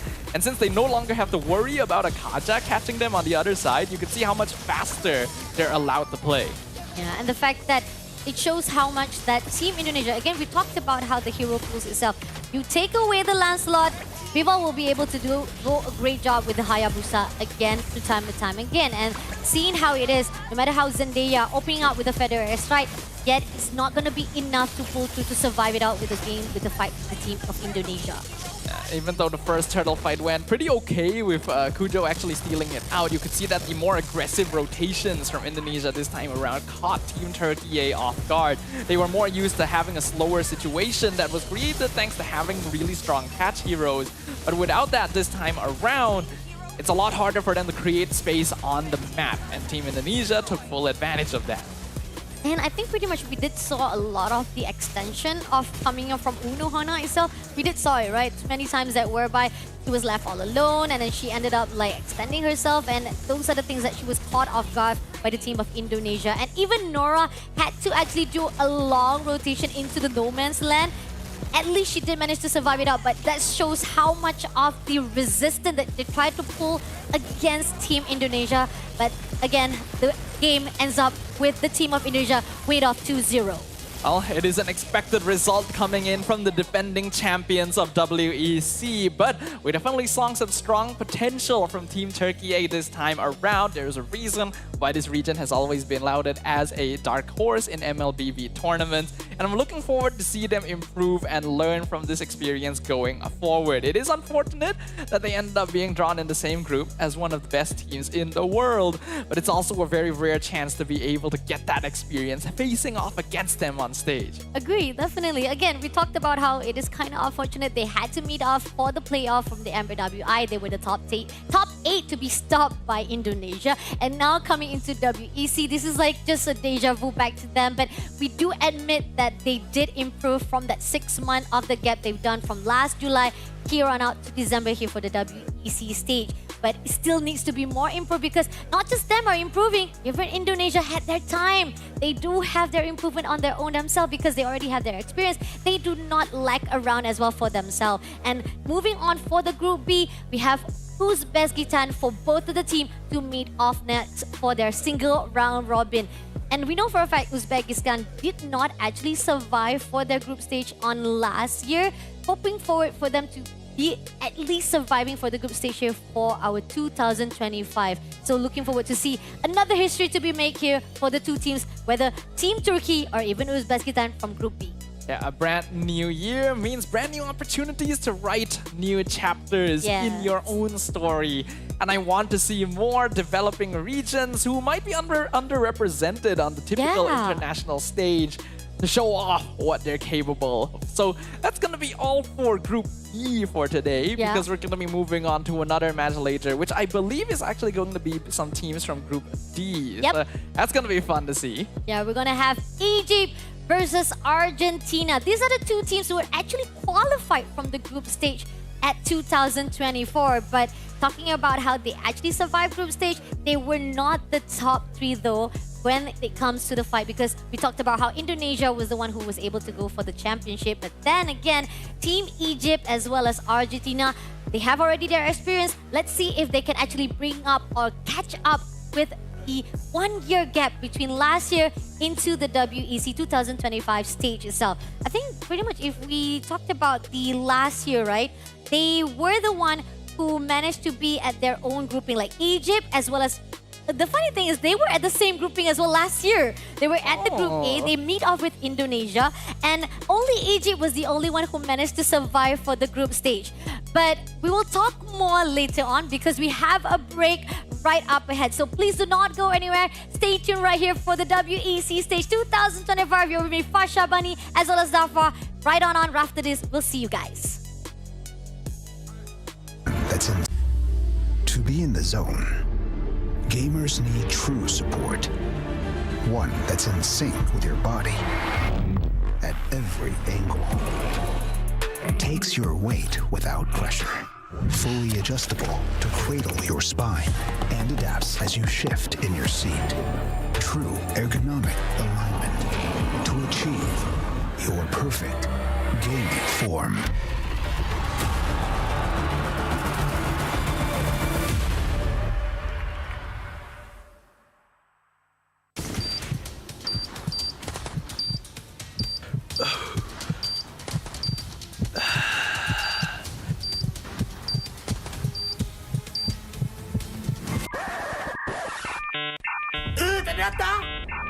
Data habis? Jangan risau.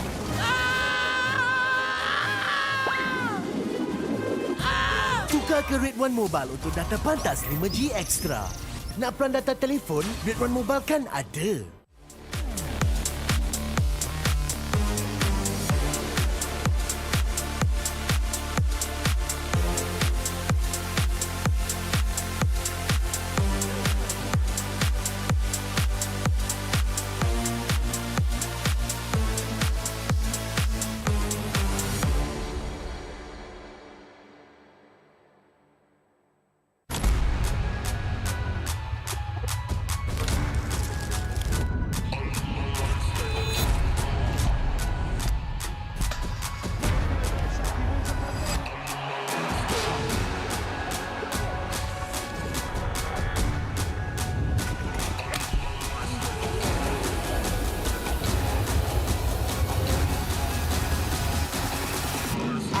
Toss a coin in the waterfall, send a wishing well.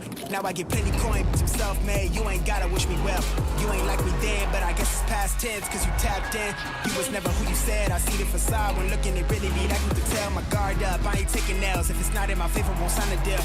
I got the royalty in the mail. I got authority in the field. Take a look in my iris. I be precise with the timing. I move on a touch like the high risk. I never know where my mind went.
Every champion starts with one moment. Activate your place in the world of esports. Compete, manage, track, dominate. Everything you need in one platform. Gear up for WEC25. For results, streams, and more, visit iesf.gg. To be in the zone, gamers need true support. One that's in sync with your body at every angle. Takes your weight without pressure. Fully adjustable to cradle your spine and adapts as you shift in your seat. True ergonomic alignment to achieve your perfect gaming form.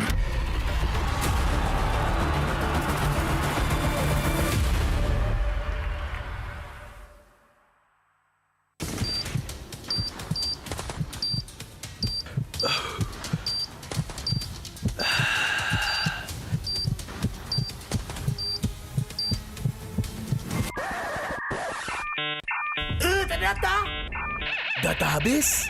Jangan risau.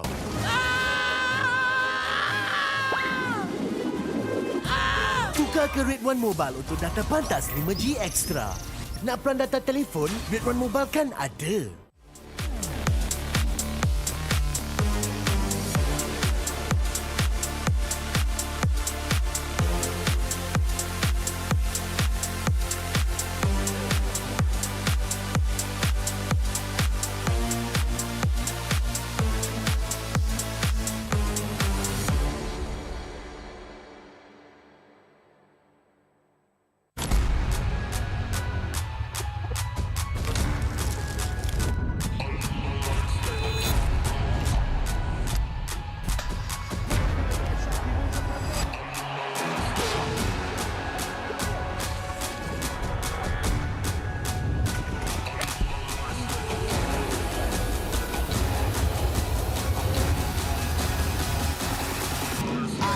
toss a coin in the waterfalls in the wishing well. Now I get plenty coin, but I'm self-made. You ain't gotta wish me well. You ain't like me then, but I guess it's past tense, cause you tapped in. You was never who you said. I see the facade when looking at really me. That you can tell my guard up. I ain't taking L's. If it's not in my favor, won't sign a deal. I got the royalty in the mill. I got authority in the field. Take a look in my iris. I be precise with the timing. I move on a touch like the high risk. I never know where my mind went.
Crew.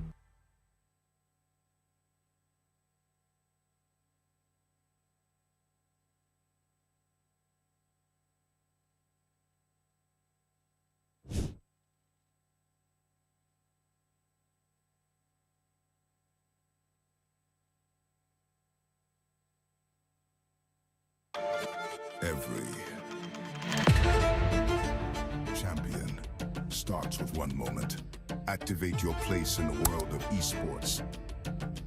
Compete, manage, track, dominate. Everything you need in one platform. Gear up for WEC25. For results, streams, and more, visit iesf.gg. To be in the zone, gamers need true support. One that's in sync with your body at every angle.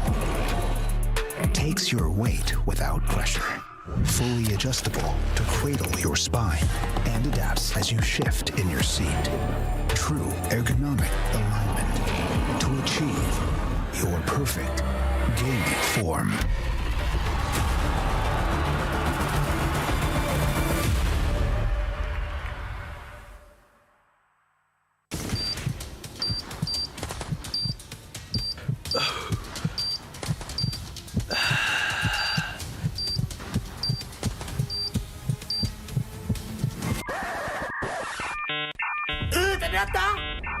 Data habis?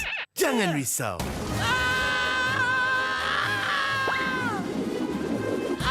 Tukar ke Red One Mobile untuk data pantas 5G Extra. Nak peran data telefon? Red One Mobile kan ada.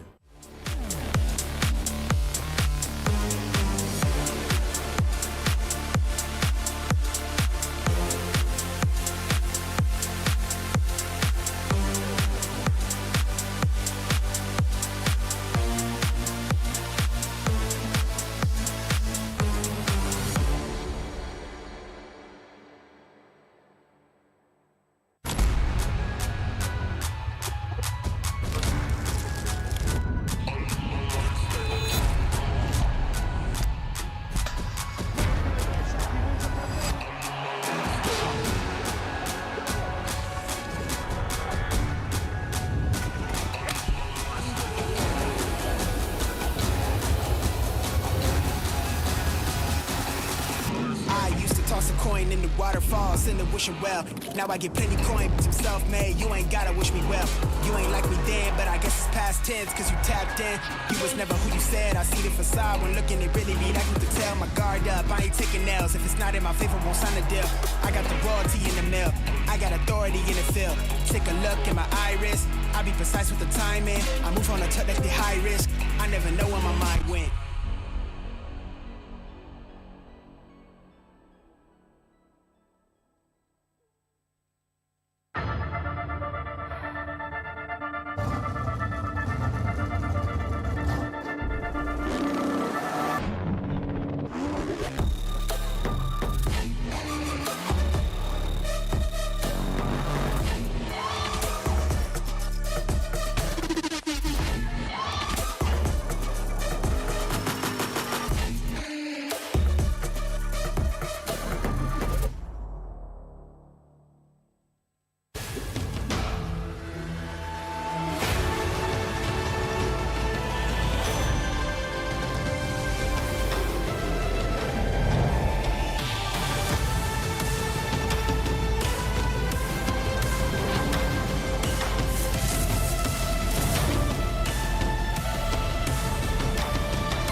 iCrew.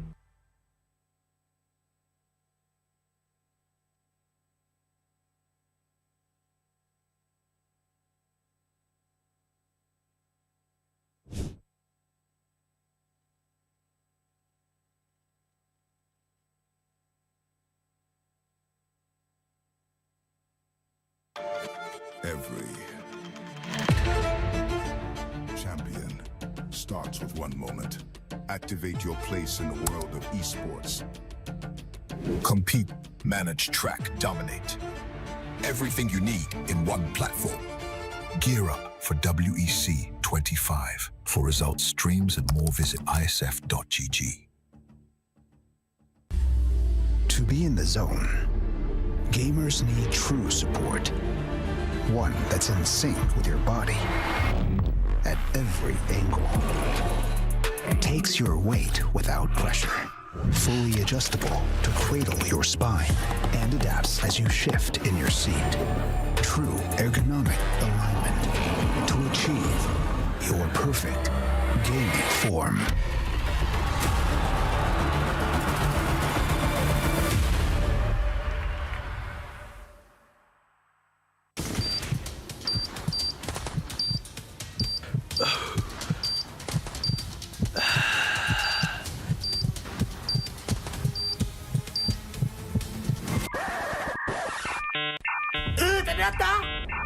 Data habis? Jangan risau.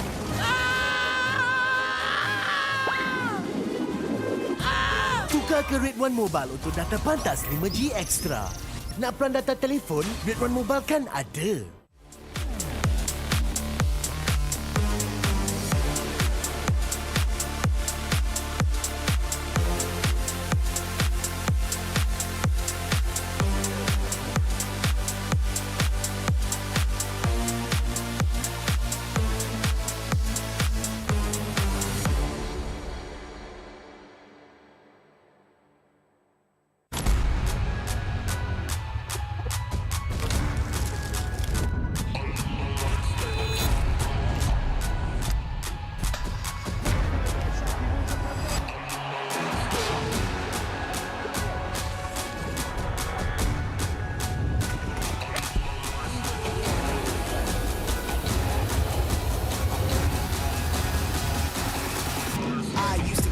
In the waterfalls, in the wishing well. Now I get plenty coin, but I'm self-made. You ain't gotta wish me well.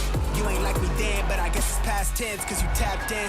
You was never who you said. I see the facade when looking at really me. I can tell my guard up. I ain't taking L's. If it's not in my favor, won't sign a deal. I got the royalty in the mill. I got authority in the field. Take a look in my iris. I be precise with the timing. I move on a tuck that's the high risk. I never know where my mind went.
Every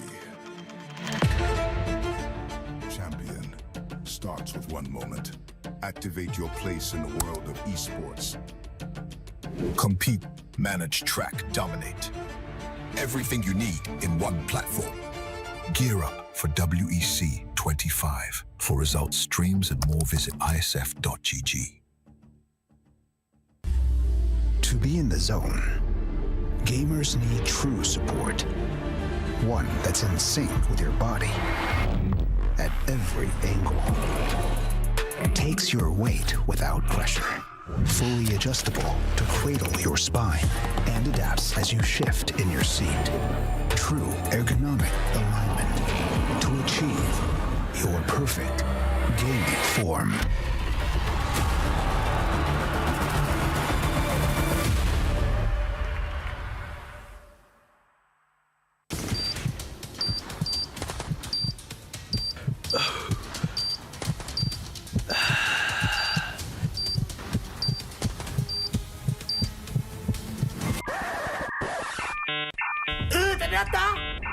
Data habis?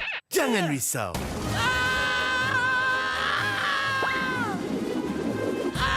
Tukar ke Rate 1 Mobile untuk data pantas 5G Extra.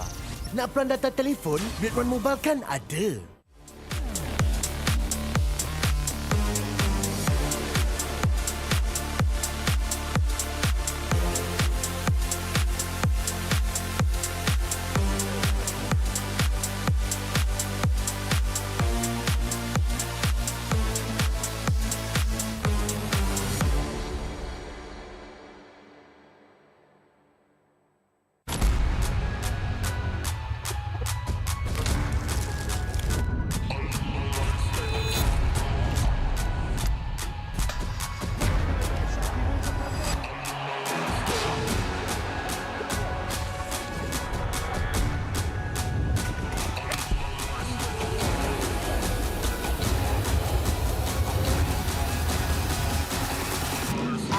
Toss a coin in the waterfalls in the wishing well. Now I get plenty coin, I'm self-made. You ain't gotta wish me well. You ain't like me then, but I guess it's past tense, cause you tapped in. You was never who you said. I see the facade when looking, it really be like you could tell. My guard up, I ain't taking L's. If it's not in my favor, won't sign a deal. I got the royalty in the mill, I got authority in the field. Take a look in my iris, I be precise with the timing. I move on a tuck like the high risk. I never know where my mind went.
Every champion starts with one moment. Activate your place in the world of esports. Compete, manage, track, dominate. Everything you need in one platform. Gear up for WEC25. For results, streams, and more, visit iesf.gg.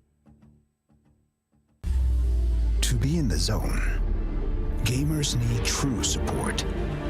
One that's in sync with your body at every angle. Takes your weight without pressure.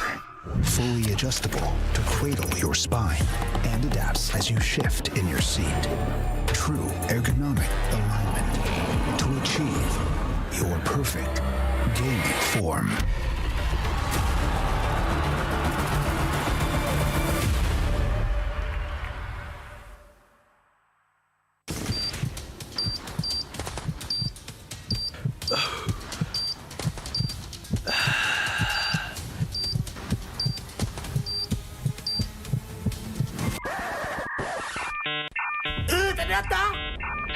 Data habis? Jangan risau.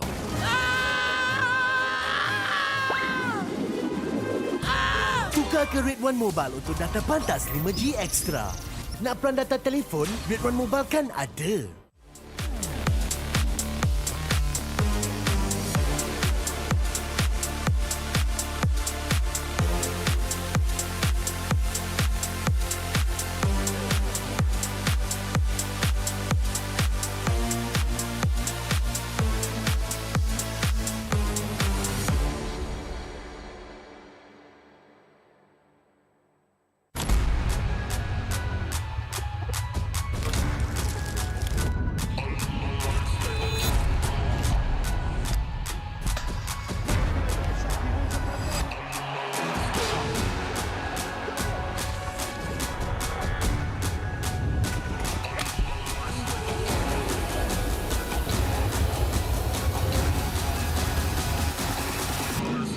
Toss a coin in the waterfalls in the wishing well.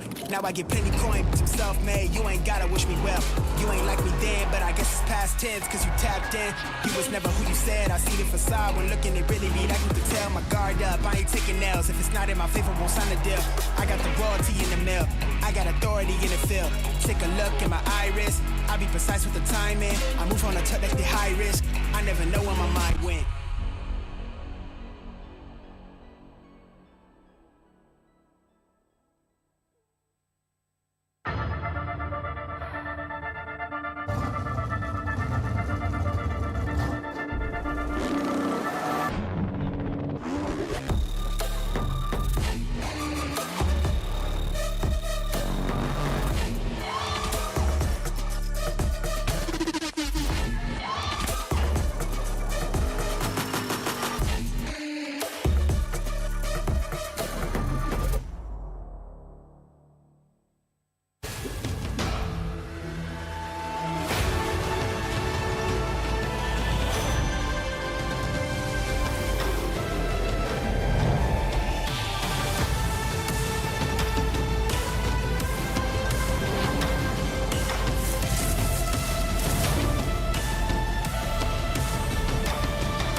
Every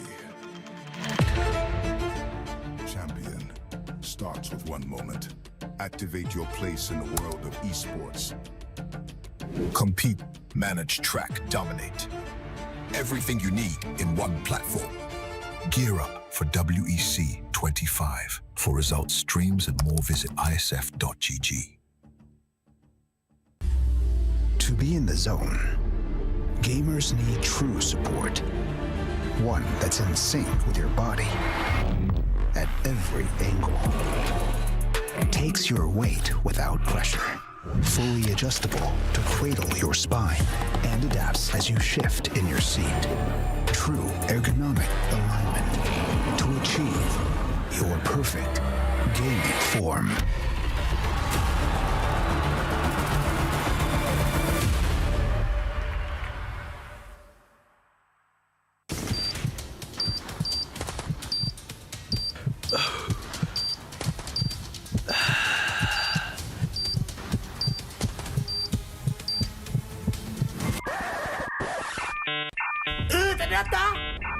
Data habis?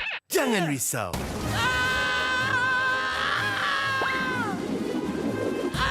Tukar ke Red One Mobile untuk data pantas 5G Extra. Nak peran data telefon, Red One Mobile kan ada.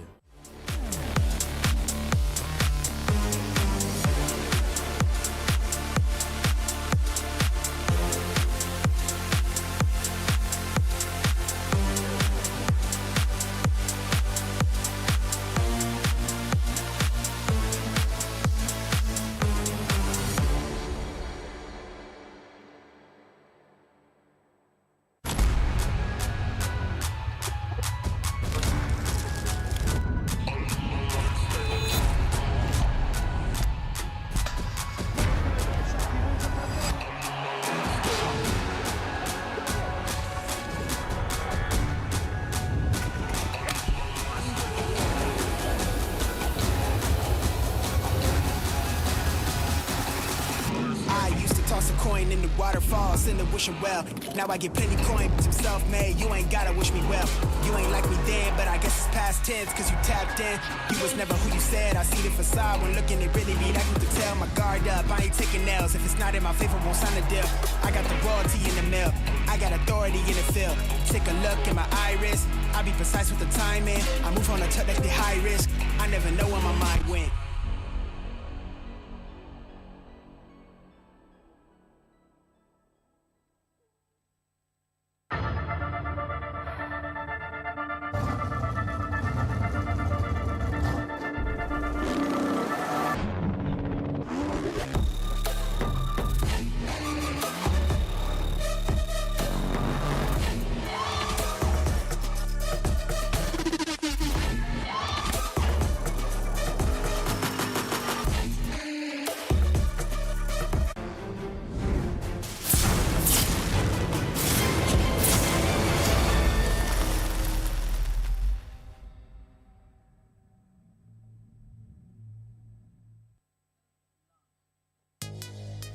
Thank you to our producer. His name is Handsome, by the way. 2 series has ended with clean sweep. Will our last series of the day change the course of history? Our day 1 here at WEC 2025. We're still here for the woman category. On the caster deck, it's going to be me, Fasha Bunny, as well as Dafa. I think we have to highlight it's the last series for us. Oh, yeah. Not for the day. Not for the day, not for the day. Last series for the woman category, like I said, yeah. But we still got matches of the men's category which after will that. be covered by Lafel and Husky. Yeah, that's going to be fun. So this is going to be the two of us' last match of the day for now. But we've got more coming in the next couple days, so don't worry if you guys miss us too much.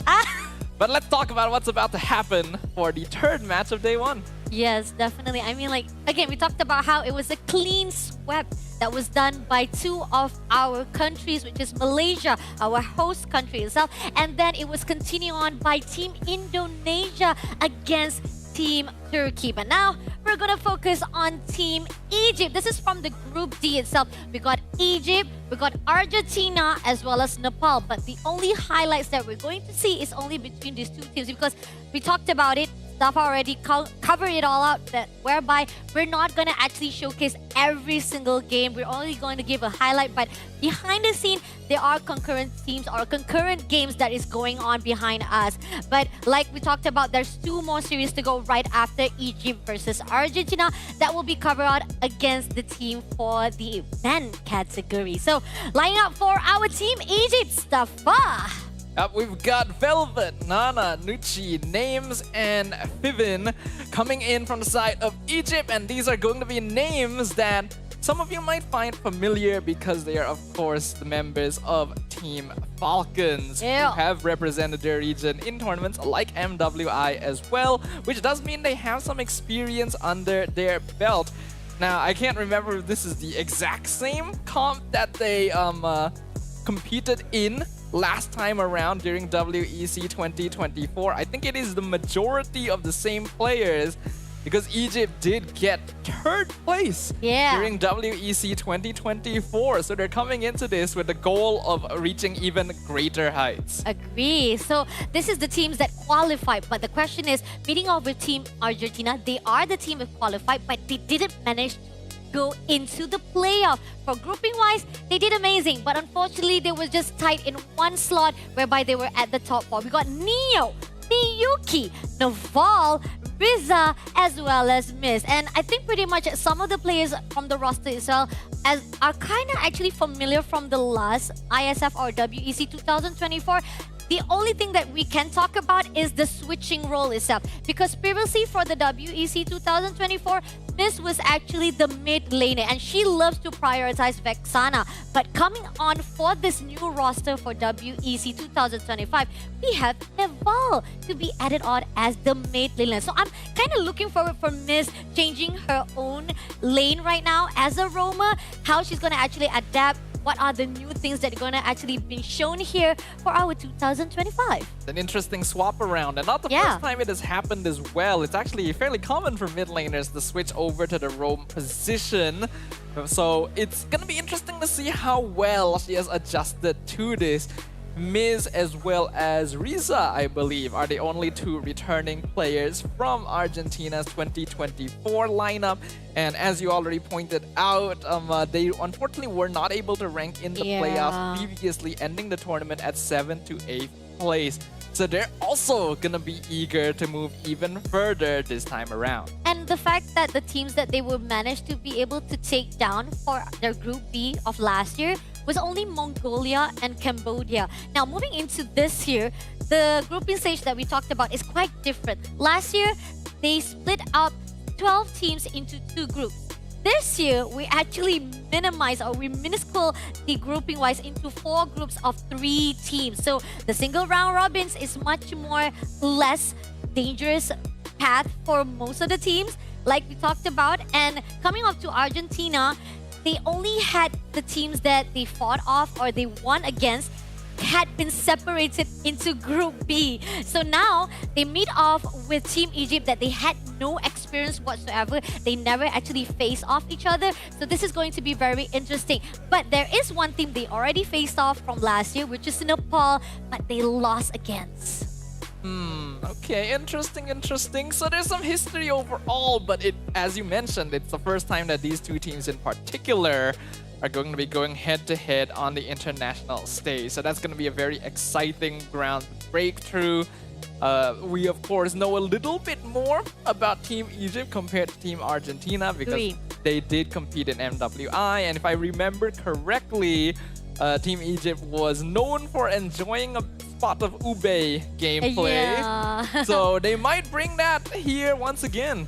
I mean, we saw how it was from the group stage, right? Team Falcon, they kind of actually surprised us off for the Operation Obey on the first stage of Group A itself. They were meeting off with WAOW, but then once they moved in, meeting off with our team Indonesia, for the Group A itself, for the MWI, they ended up lost. But they did have their second life on the lower bracket of their grouping, but they still also lost to another team and they couldn't manage to qualify the top 8 teams into the grand final. So Team Falcons, or should I say right here, as they are representing their own country, which is Team Egypt, can they actually learn from the mistake they've done from the past 6 months already? The gap, again, we talked about from MWI into the WEC 2025. And moving on into Argentina on the other note, they didn't even manage to actually go into the playoff for last year. So there's a lot of gaps right there for Argentina to step up the game here for 2025. It also means there's going to be a little less information to work with about them here. So that could actually be an advantage depending on how much preparation Team Argentina has done, since they should be able to retrieve a little bit more data from Team Egypt's appearance in MWI. Yeah. And as for Team Egypt, I think that there's actually kind of a similar situation to Team Turkiyye, where both teams unfortunately didn't make it into the top 8 of MWI, but they were some of the teams that showed surprising potential when they were up on that international stage. So now that some time has passed and they've been given opportunities to improve, it's going to be very interesting to see what they will show us this time. Agree, definitely. And we talked about how the roster is already changing up. Naval, we don't actually have the history of what is she good at, because previously, when it comes to Miss itself, we saw the priority-wise that they've done when they won against Mongolia as well as Cambodia is when they actually prioritized the Vexana in the hands of Miss. So that means she is Queen of Vexana. I'm not gonna just put out that title because I know people say, nah, I'm the Queen of Vexana. But I'm just saying that her signature heroes definitely for the WEC 2024 was Vexana. That was the only key that was able to be seen from their patterns that they take down Team Cambodia as well as Mongolia. But once they continue to fight with Team Nepal, even though they have Vexana in their lineups of their draft, it didn't actually come full. So the question is, all right, this changed to Roma. So now we're going to see a different kind of pattern coming off for Team Argentina. And we talked about how coming off from the 2 series that we've seen so far from Malaysia as well as Indonesia, it's different right now from draft, right? Sometimes there are certain teams that they are prioritizing on the orthodox, the traditional gameplay. Compared to some of the teams, they are trying and error things out for the metas or the patch note that is just recently. But here on out, we are gonna go out to welcome the walk-ins of our first team here for the last series of women's category, because after this we're going to have the men category. So let's introduce the third team that will be meeting up right here for the third series. It is going to be the team who has to redeem themselves, not qualifying last year. Hopefully they can do it here 2025. Give it up for Team Argentina!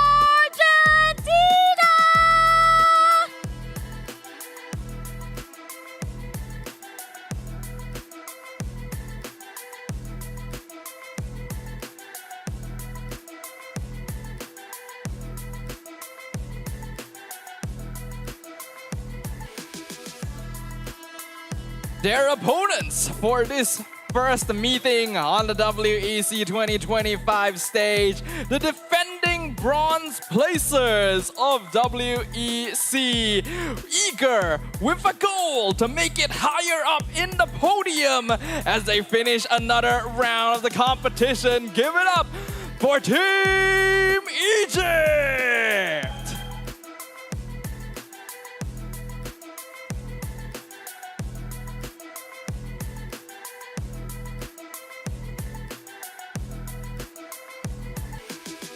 And as usual, we will definitely commemorate the showmanship between the two teams. Let's fist bump to say, have a good game. Let's fight fair and square. And let's have a really good, clean fight with each other. Enjoy it all with each other, because right here, this is where the fine line to say, I'm representing my country. Let's make it all happen in WEC 2025. I'm looking forward to see it happen in the land of Dawn itself. We've already gotten the chance to witness a few teams, their drafting style, their game plans overall. What will be the topic of conversation when it comes down to this particular head-to-head? Will Team Egypt pull out the Ube strategies that gave him a name during MWI? Have they developed something new? And as for the side of Team Argentina, with favorite heroes like Vexana no longer in the meta, what new heroes will take up the forefront? Yeah, definitely going to be interesting to see both of the teams. Some of them are definitely, we saw how they have already the experience from MWI compared to Argentina. We know for a fact that they are from the arc of influence range, and there's not much of the highlights can be seen from these teams. And again, they are introducing a new roster, so there could be a lot of things that need to be catch up between their chemistry. Have they built up strong enough to be constant, or not to be constant, more to be strong enough here for the WEC stage? Because maybe some of them are still debuting. They still need to actually, conquer their emotions as well as their nerve, because the fact is, some of the players, they still need a lot of experience to fight with our one and only player from Team Egypt. Indeed, it's going to be fun to see. The dynamics so far in terms of the gameplay today have been fairly one-sided, and we're still looking for the match that will bring really intense MLBB to the stage. But we also have to highlight that nowadays, with the meta the way it is also somewhat understandable that generally games are gonna be a lot more snowbally than they used to be. And so you gotta make sure you set yourself up well in the draft and in the laning phase, because those first few interactions will make a world of difference. And the fact that we keep on seeing from the two series, right, the two matches that we saw from Malaysia, fighting with Iran, Indonesia versus the team of Turkey, Gatot Kaca keeps on popping off for the first pick. Am I right? Yeah. So far, Gatot has been first pick for basically every game, actually. So he was already a pretty high priority roamer before this, but I myself am surprised at how prevalent he is in that very first position. And the fact that usually we don't get to see Hayabusa early on be able to actually give an opportunity to run into the lineup or the draft itself. But it seems that I love how very, very risky both the team of Indonesia versus the team of Turkey to not just give way to Lancelot, they let go of Hayabusa twice. That gives so much of opportunity for them to flex it off for both of that hero of assassin jungler. But again, coming off again how we talked about how Team Egypt, are they gonna actually change up the roster, not to say roster, how draft that we've seen from the last July itself. Ube, is it still relevant, or is it a hot take to say it can be already scratched away from the straightforward fight? Ube is definitely still viable, unfortunately. Yeah. And we have already seen it being played in our local MPL, actually. So it is possible. There are ways to counter it, though. Yeah. It's no longer a one-size-fits-all kind of comp like it used to be in its heyday. I think it works very well in the right hands. But you also gotta give a lot of respect to your opponents. You're heavily depending on being grouped together, and we have to know that heroes like Estes and Angela do still need 1 or 2 items before they can really hit that peak. Oh, yeah, definitely. So this is the crucial timing that needs to be aware for both of the team itself. They know when is the right time they have their power spike and when is the right time to go in for the team fight. Because when it comes to the operation, right, when it comes to the Ube's strategy to be put out when it comes to the fight style, is that you know that it has to be a team fight. It cannot be just the only 2 players that you want to actually fight it off, to have the Estes ultimate to be sustaining only 1 player. You know for a fact that once you have that ulti in the hands, you have the connection error, so that once you pull in for the team fight, it will continuously pushing your opponent to the corner, and you have the better upper hand after the team fight ends. And honestly, sometimes the healing is just so much regardless, and it's an aspect of the comp that I particularly dislike, because sometimes you burst someone down and then all of their health just comes back. Yeah. And there's really nothing you can do about it. So it is possible, but it requires the right circumstances to actually be pulled off. We already know that Team Egypt has some mastery over it, but it's not a guarantee that they'll actually pull it out. They are fully capable of playing more traditional strategies as well. Agree, definitely. And they did try it on the second fight, if I'm not mistaken, from MWI. And that was the reason why they figure out that it is something that they need to try and error, wants to actually have the last chance to pull into the playoff itself. But it was still not enough actually when they won, or how do I say, went up against the team of Twisted Mind, if I'm not mistaken.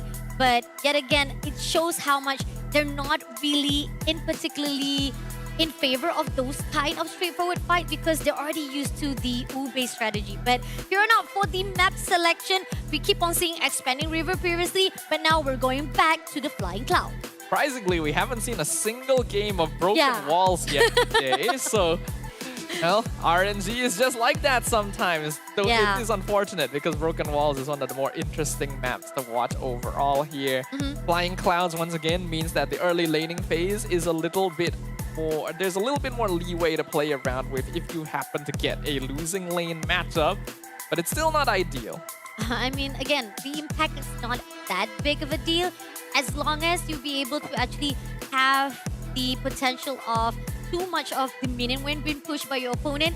Even if you come into the team fight early on with a Flying Cloud, you won't actually do so much of the effect to neutralize the situation. So again, it all comes down to the fact that you have to go in for that team fight that is already procuring out the game itself. And we saw it happens on Indonesia team, or even on Malaysia team during the Flying Clouds on the first game itself, whereby no matter how much they come back with the Flying Clouds to actually push towards Malaysia team, Team Iran could not neutralize that mini wave because they keep on pushing and pushing, and the turret just falls down immediately. Yeah, you gotta have some way of handling pressure overall Yep. nowadays, because there's just so many aggressive team compositions that are viable. Even the double fighter side lane, which is supposed to be more of a cheese strat, now becoming more of the conventional approach, means that early game is very, very important.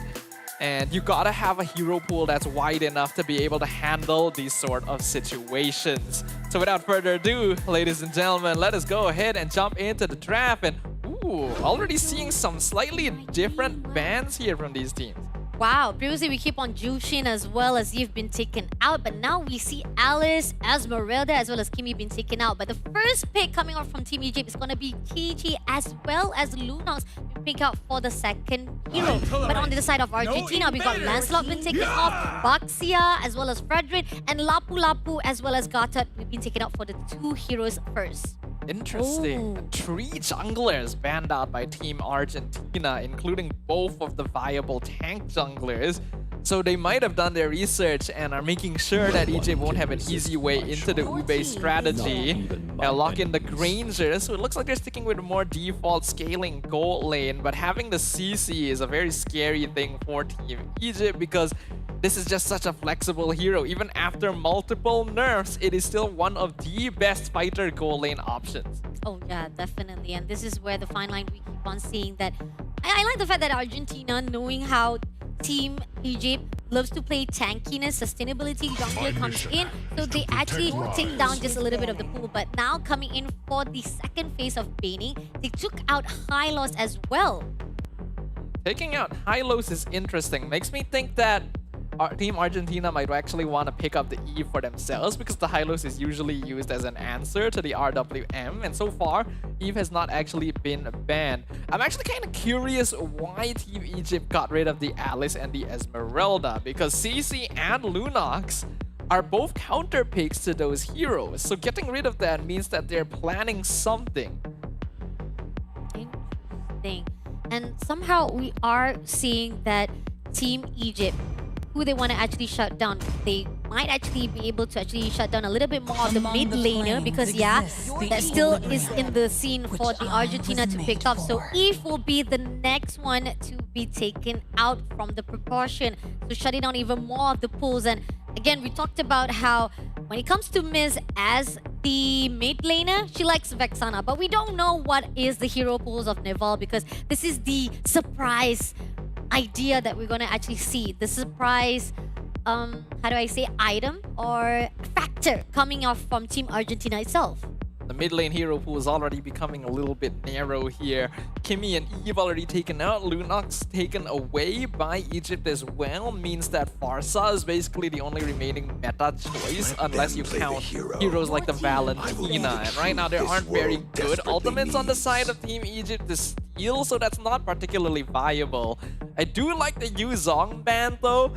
The Alice is usually what you would use to respond to that in lane, so since Egypt banned that out very early, there is a chance that they're leaning towards that. Okay. Baning phase. I mean, if we go against again with the mid lane idea, the fact that they want to actually shut down even more of the pool of the heroes, yeah, Farsa can definitely be one of the heroes that they can actually just take out from the equation so that Argentina will have less hero than Hero. But no, they ended up actually sliding into the assassin side, which is Suyo. Getting rid of the Suyo is interesting. Team Egypt maybe has some information that we do not. Now, I have heard that after the recent adjustments, some places have actually been testing out EXP lane Suyo. And it's apparently not been doing too badly. It would have been nice to actually get to witness that debut on this stage, but whether it's a jungle Suyo or an EXP Suyo, looks like Team Egypt is just deciding to take it out of the pool entirely. I think because we did see from the previous ISF on 2024, Argentina did actually win against Colombia with Suyo in the lineup of the roster. So there's a possibility, like you said, they kind of know what Argentina is going to here for the WEC 2025, so that's why they take it out. But Kagura been picked up by Argentina before the last hero pick. Okay, that is one of the usual fallbacks when the more popular mid laners have been taken out. Now the Iritel and Grok going to be locked in by the side of Team Egypt. It is a surprise that Grok has made it this far through the draft. And as we already mentioned earlier in the day, Iritel is the classic Granger counter. So Egypt focusing on making sure they have good lane matchups. I do feel like right now, Argentina is kind of surprises off with the Kagura. I know for a fact that Kagura, when it comes to flexibility, it's kind of good with the... not flexibility, more like mobility-wise. It kind of being a little bit of annoying if you find a way to actually move around very quickly from one end to another end. That kind of gives a lot of advantage for Team Argentina. But last hero pick is going to be for the side of Argentina is going to be Bardis. Martis making an appearance here, and this does look to be a typical jungle Martis for the side of Team Argentina.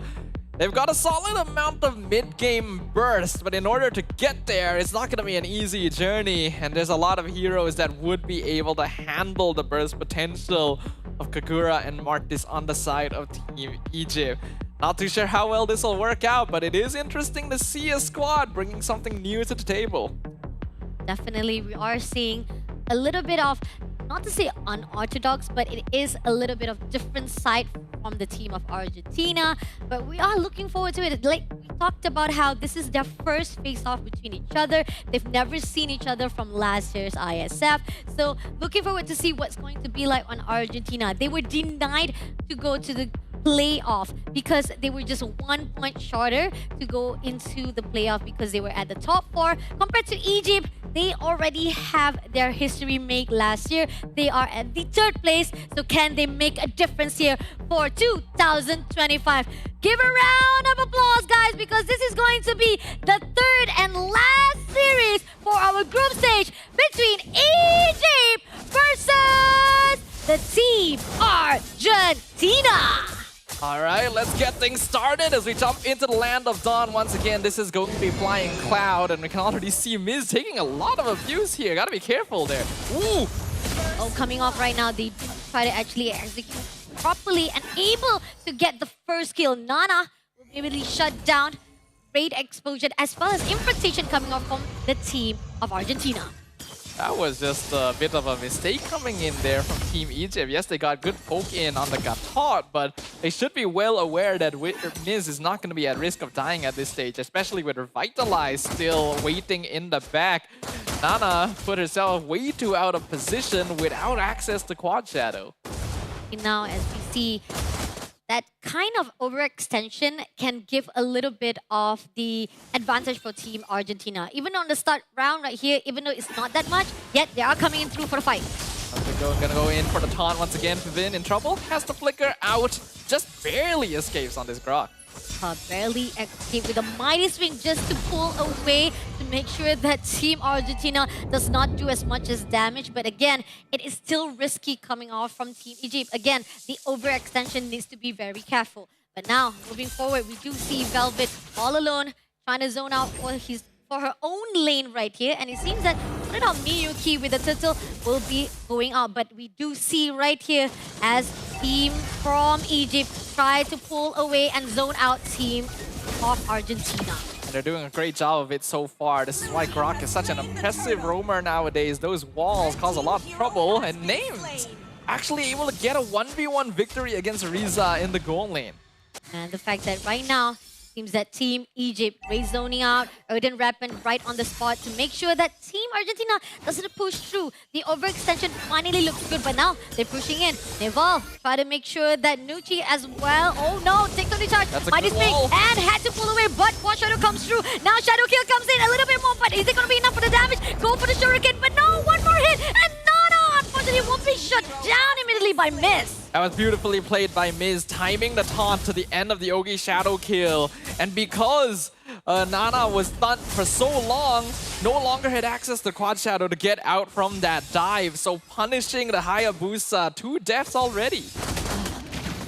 A bit of the overextension of the diving comes in to a point that it gives so much of the opportunity for Argentina to backfire against Egypt. Now, the question is, if Egypt keeps on making mistakes, it actually gives the advantage to Argentina. But here we go, fight here for the mid lane.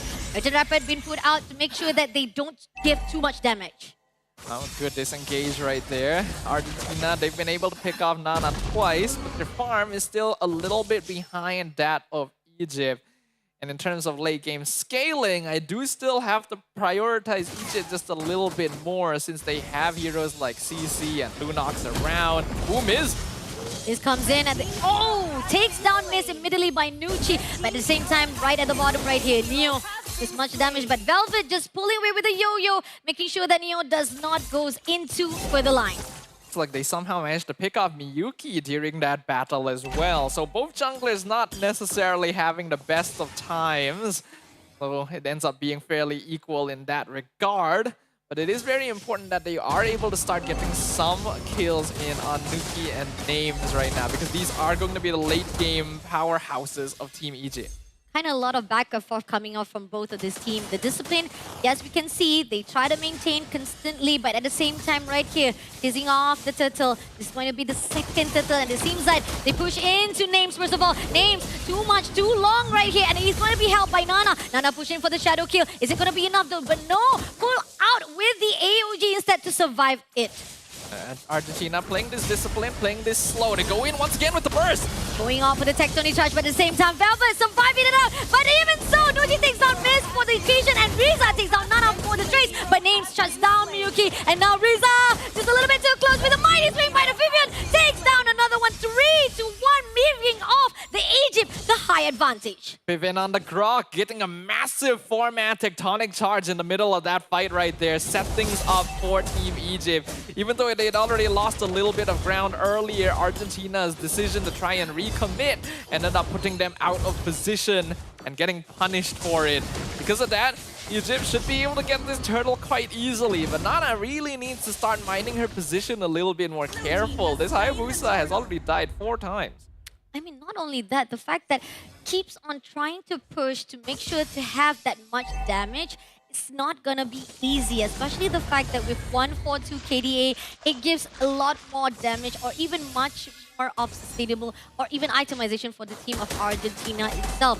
So again, with the second turtle given out to Egypt, yes, they still managed to actually neutralize the situation, and they do have the gap between the non-economy-wise. Argentina can step up, but here on out, Finn spotted out Miss overextension with the taunt, and at this instant with the Tony touch as well as Inter Rapid trying to push in, but Names will be taken out by Neville, as well as the fact that Neville will be prioritized by Vivian, and now Vivian will be pushed out by Neo. It's not going to do any favor, but Nana on the scene takes down Miyuki for 2-1. Unfortunately, the Mart is not really quite working out for Team Argentina right now, but gotta give props to Naval, somehow managing to get the pick off onto Names there after the initial taunt setup. Looking at the itemization so far, everything seems to be proceeding as normal. Nothing too out of the ordinary in terms of the item builds. The first items being completed on both sides. War Axe build for Miyuki means that she is trying to stay in these fights a little bit longer as this Martis. But this hero is just not what he used to be. Yeah, and the fact that we are seeing that Irrital having so much of a gap with the Granger, it shows how much that right now the gold lane is getting even more and more stronger by the time being. And Argentina, they need to step it up just a little. And at the same time, not right now, Team Egypt is just invading the space of Team Argentina. They don't realize that in mid, got 3 players now. Velvet, can they actually spot through? It seems that Miz comes in, pushing up for the taunt, but at the same time, tectonic charge come through for Miyuki, but it's not going to be enough though. Ended up, AOG pulls through, does catch up one, but at the end, Vivian will be the victor. And there's the double decimate, looking for one more. Names trying to run away. Miyuki wants to get the setup, but he's not able to do so. Gets pelted down in the end. Neo now chasing Names down, no more cooldowns. Irritel will eventually fall. 3 players against to be taken out by Argentina. Such a great neutralization from themselves, despite it was a little bit slow, but they did manage to pull through. And shout out to Miss to make that initiation. That was what is needed with the AOG. And even despite that, the Tectonia as well as the Earthen Rabbit has already defied it, it ended up in the gains of Team Argentina because Egypt couldn't do anything. Team Egypt still holding the lead for now, but the goal difference is not that much. Team Argentina's late game scaling is still okay since they have this Granger around, though he is going to need to pull a lot of weight once the time gets to that point. This is going to be the first lot in the hands, starting out for the mid lane. Right in front, it's a Rampage being put out, try to might swing with Breeza, but at the same time, going right into the back lane is going to be Miyuki, but doesn't get anyone, and they ended up discharge each other. Unfortunately, with a comp like this, Team Argentina is very dependent on actually getting teamfight victories and pickoffs.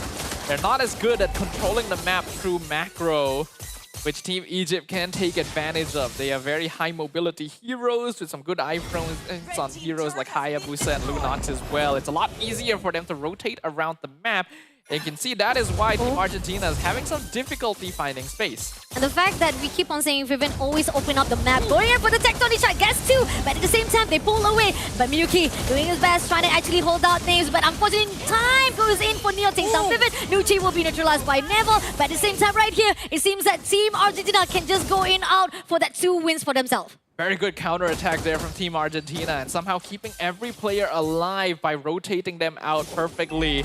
That means that the Lord is not going to be maximized by Team Egypt. They're just going to try and see and get what structures they can. I do think that Neval so far has been the MVP for Team Argentina, being able to find these pickoffs on key targets in the middle of these chaotic skirmishes. The fact that no matter how much setup that was done by Vivian, it's still not going to be enough once it was neutralized by Team Argentina. But going off for the invasion or even the conquering wise, domination is already been done by Egypt with 2 of the turrets from the top lane is already been shattered as well as the bottom. Now mid lane is right in the eyes of Team Egypt. Trying to go in, Vivian right in the grass. Can they actually do a surprise attack? It seems like they're just going to be a little bit disciplined, not to overextend or push it too much to the team of Argentina. Yeah, it's not really an angle they're going to be able to assault from unless they're confident they can take the tower down fast, and that's not really what their team lineup is good at doing. But they can still heavily pressure Team Argentina by just standing in front of them, and this is giving space to Nana to get farm back up to make up for the mistakes that were made by this Hayabusa earlier in the game.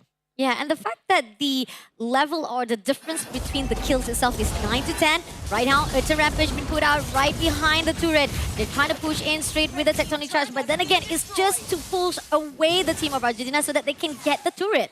Yeah, good positioning right there. We saw Velvet going into the backline and cutting the fight in half, basically not allowing Argentina to walk up to their tier 2 and creating a free space where Egypt is going to be able to take it down very easily. That means that there's no more external towers on the side of Team Argentina's map, and the next Lord is coming up in 5 seconds. It's going to be very difficult for them to find positioning necessary to even possibly contest this. Even open up the map with their turn rapid, spotted out Miyuki, trying to zone out to Miz as well as Naval. Right behind is going to be Nucci trying to be taken down by Neo, but at the same time, they're trying to make sure that every positioning will be divided by the team of Egypt. Somehow, Vivian put out Red Rampage again. That stone just divides each other, and again, Argentina just pulls away, saying that, nah, we're not going to actually be taken out by Vivian that easily. So this is creating a lot of disciplines measured between 2 of the team. But here and out, Neo tests it out. Oh, Tectonic Charge comes for 2, but they move away. 3 players straight away. Atarash put out, but Names takes down Neo immediately. And now Miyuki comes off for Names.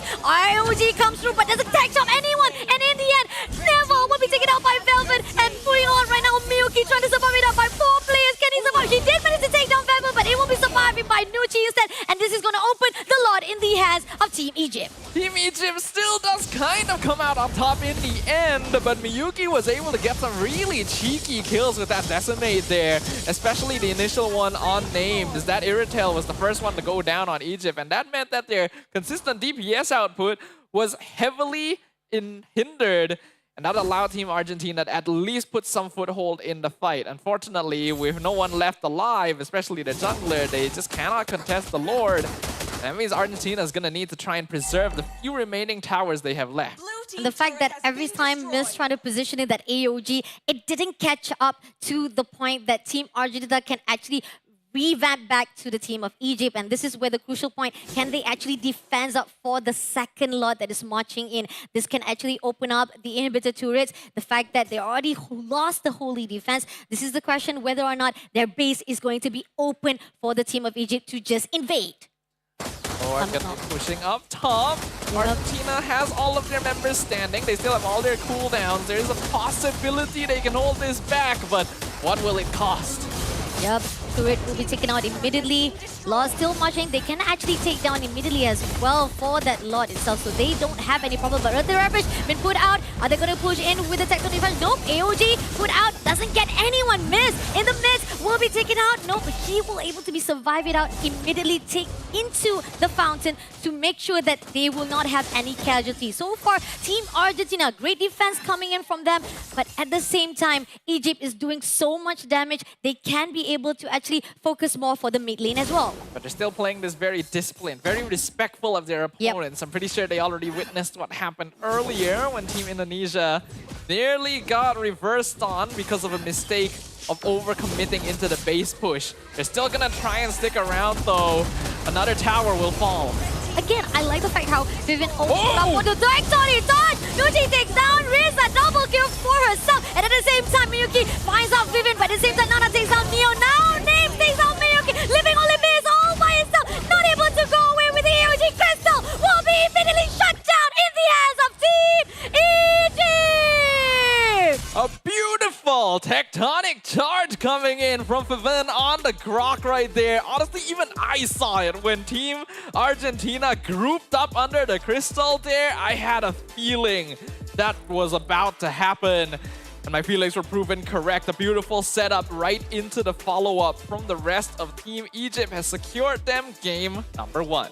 The fact that I have to point out, every single time Earthen Rampage, that stone was being put out by Vivian to differentiate or even to actually divide every single players of Team Argentina to move away very freely. And this is where the fine line how Team Egypt was able to tone down every mobility that is in the hands of Argentina. And that was just beautiful. The initiation was what made the game just goes into the hands of Team Egypt. It wasn't the cleanest overall. There were definitely some points where decisions could have been made a little bit more effectively, where lives didn't need to be lost. But overall, the gameplay from Egypt was clean. They made the right calls, and they were able to execute on it together as a team. And those are the factors that allowed them to eventually make their way through and come out on top. Agree, but this is just going to be the first point for the best of 3 between the team of Egypt versus Argentina. And we talked about how Team Egypt, we have to give so much credit to them because they've already had a lot of experience up their sleeve. They've just came off from the MWI as well, even though they did not manage to actually qualify to the grand finals. It shows how much of they've learned already from the experience from the last 6 months they played at Riyadh. Now, coming into WC, we talked about how Argentina, they were denied last year, and this year they're trying to prove themselves here for the group stage. I think that Argentina's gameplay was not too bad, but the draft was already a little bit more difficult to execute since they are trying to play for a Martis, and then their side lanes don't exactly have the most priority, which means that their ability to rotate map early on is quite heavily hindered. And while they were able to punish Team Egypt multiple times for overextending, especially on the Hayabusa, dying twice before even doing anything in the game, they unfortunately weren't able to create enough opportunities for themselves because some of these heroes just don't quite fit into the puzzle.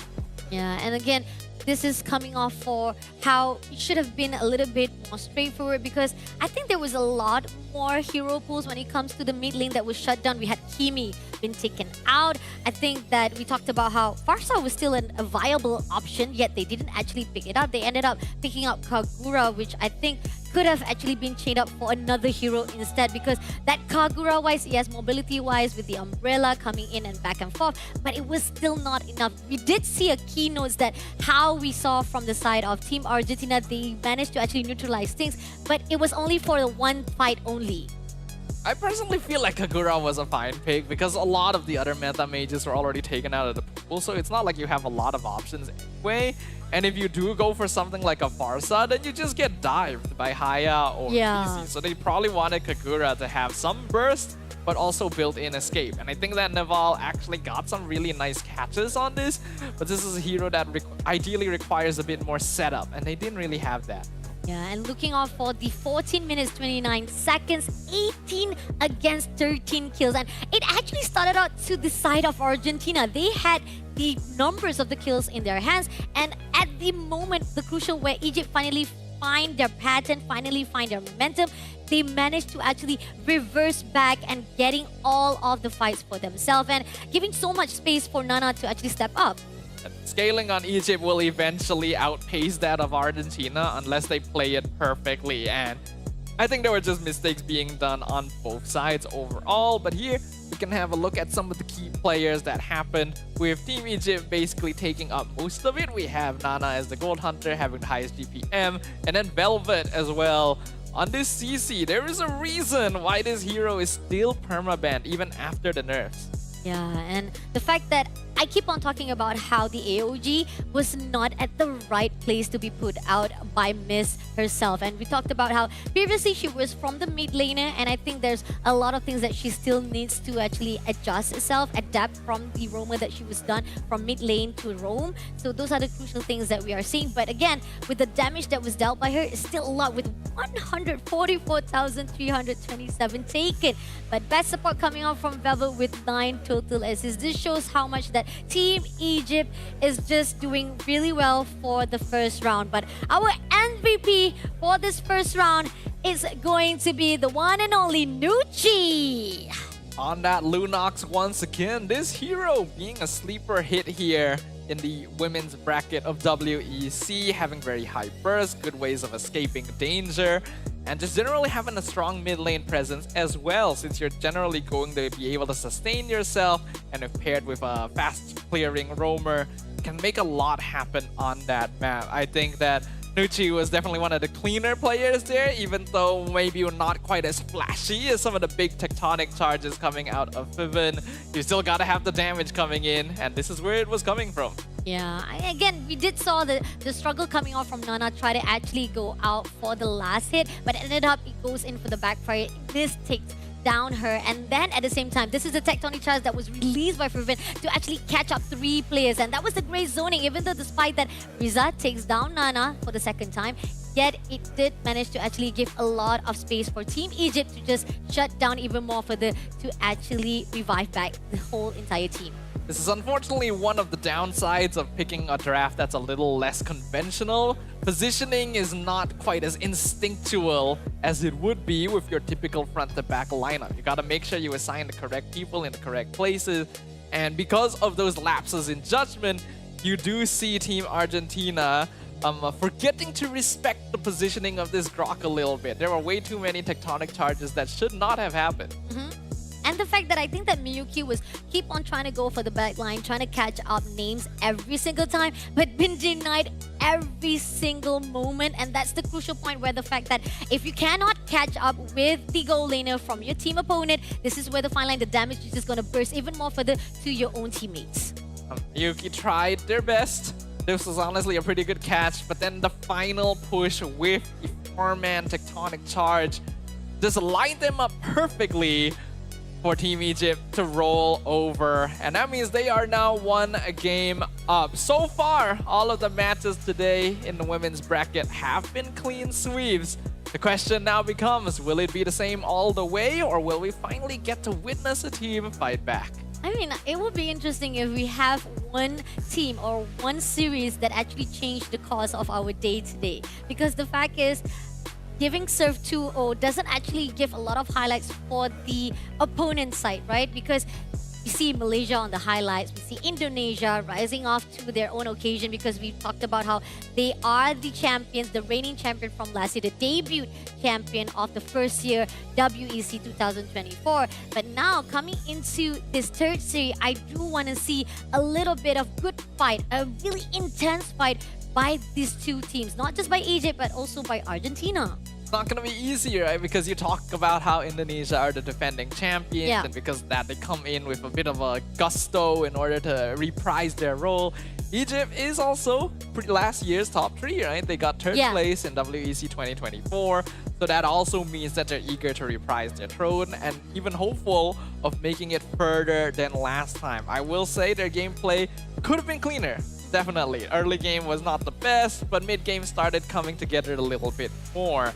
Will they be able to fix up on that jumping into the next game? And the fact that we talked about how Egypt sometimes always prioritize for the operation of Ube itself, but this is where we see like Egypt just sparks out our interest in saying that we're not just good at Ube, we're good at also the meta or even the orthodox gameplay of MLBB as well. So, and the fact that we did so much of the ban coming off from Argentina to take down a lot of the tank junglers proved that Egypt does not need to worry that much. They know for a fact that they can play around it. They are able to flex around even with the pool of heroes being taken out. It worries me a bit because Team Argentina put a lot of focus into getting rid of jungler, and because of that, they allowed a hero like CC to get through the draft. And again, CC has been banned twice in the most recent patches and still remains one of the most oppressive laning heroes in the game right now. So I don't think you should risk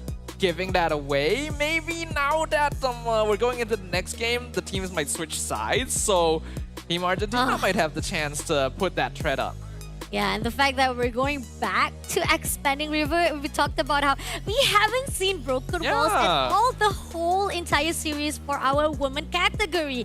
Well, it's okay. This is just the first day. We still have more women category coming up for tomorrow, which is day number 2. We're going to see the play-ins, those who were not able to get the free ticket, the automatic ticket to go to the playoffs. So hopefully we're going to see that broken walls maybe on day number 2 or even day number 3, because again, we've already talked how this is going to be a 5-day straight tournament of WEC 2025 here at Kuala Lumpur Quill City Mall. Yeah, it's gonna be multiple consecutive days of intense MLBB competition. So if you guys like what you're seeing up on screen right now, then perhaps it's time for you guys to come over to the arena itself, right? We do have tickets on sale online.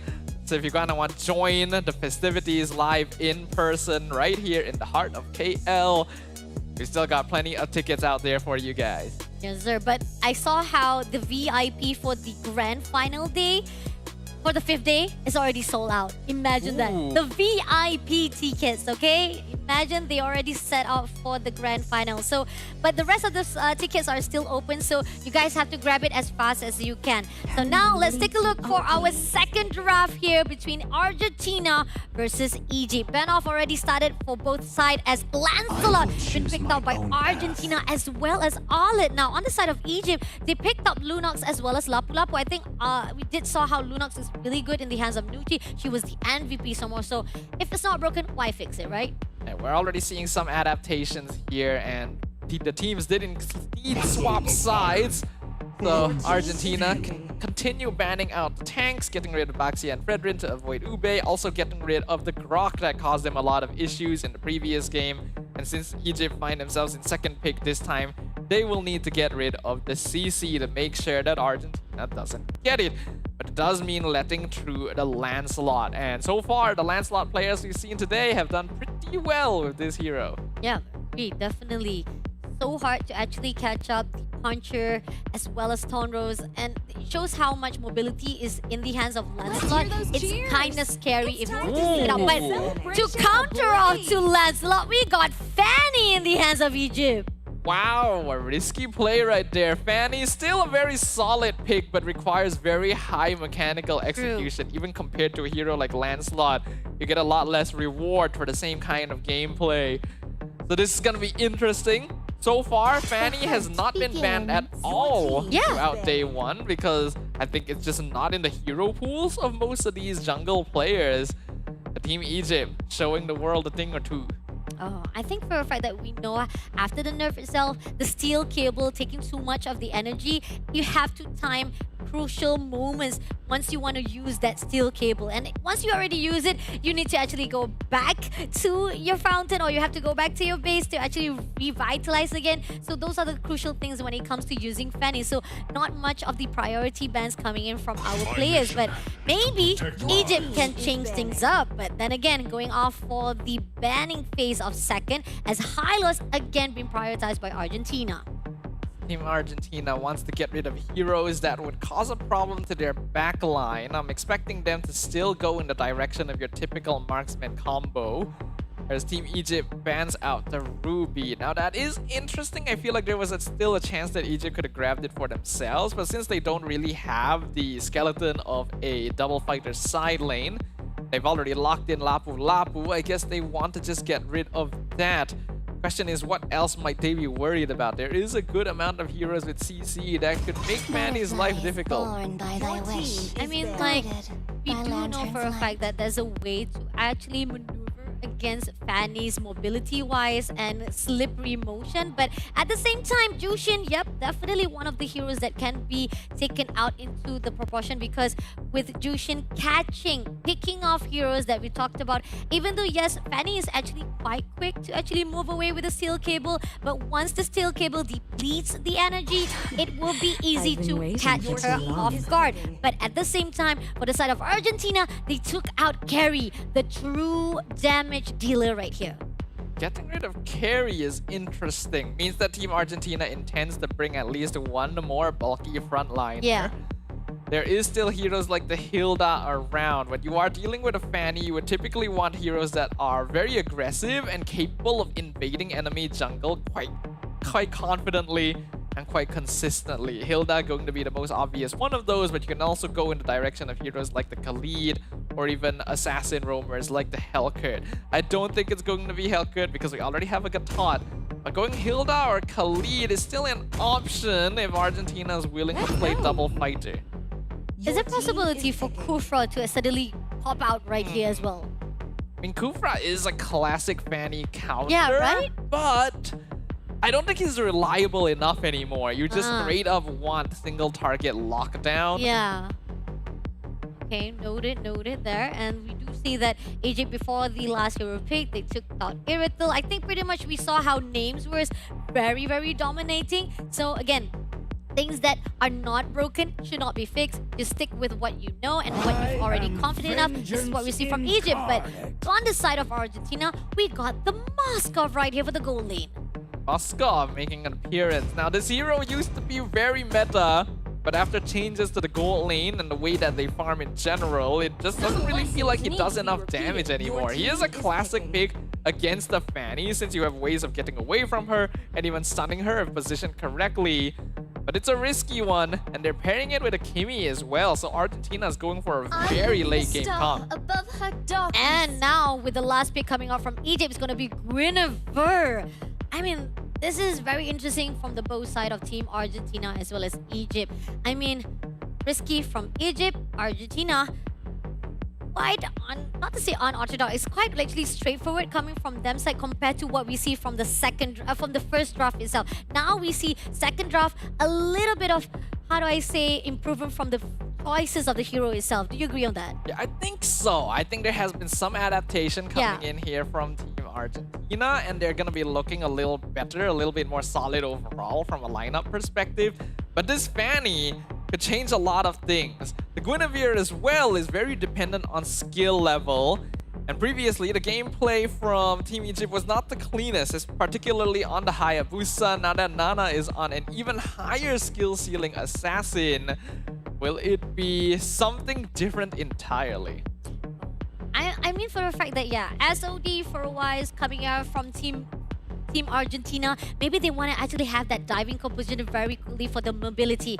But that's just us saying it, analyzing all those saying for both of this team. Now it's up to them right here for the last series of our group stage. Let's give it up for Team Egypt versus Argentina. Once again, for anyone who might just be joining us right now, Team Egypt is one game up.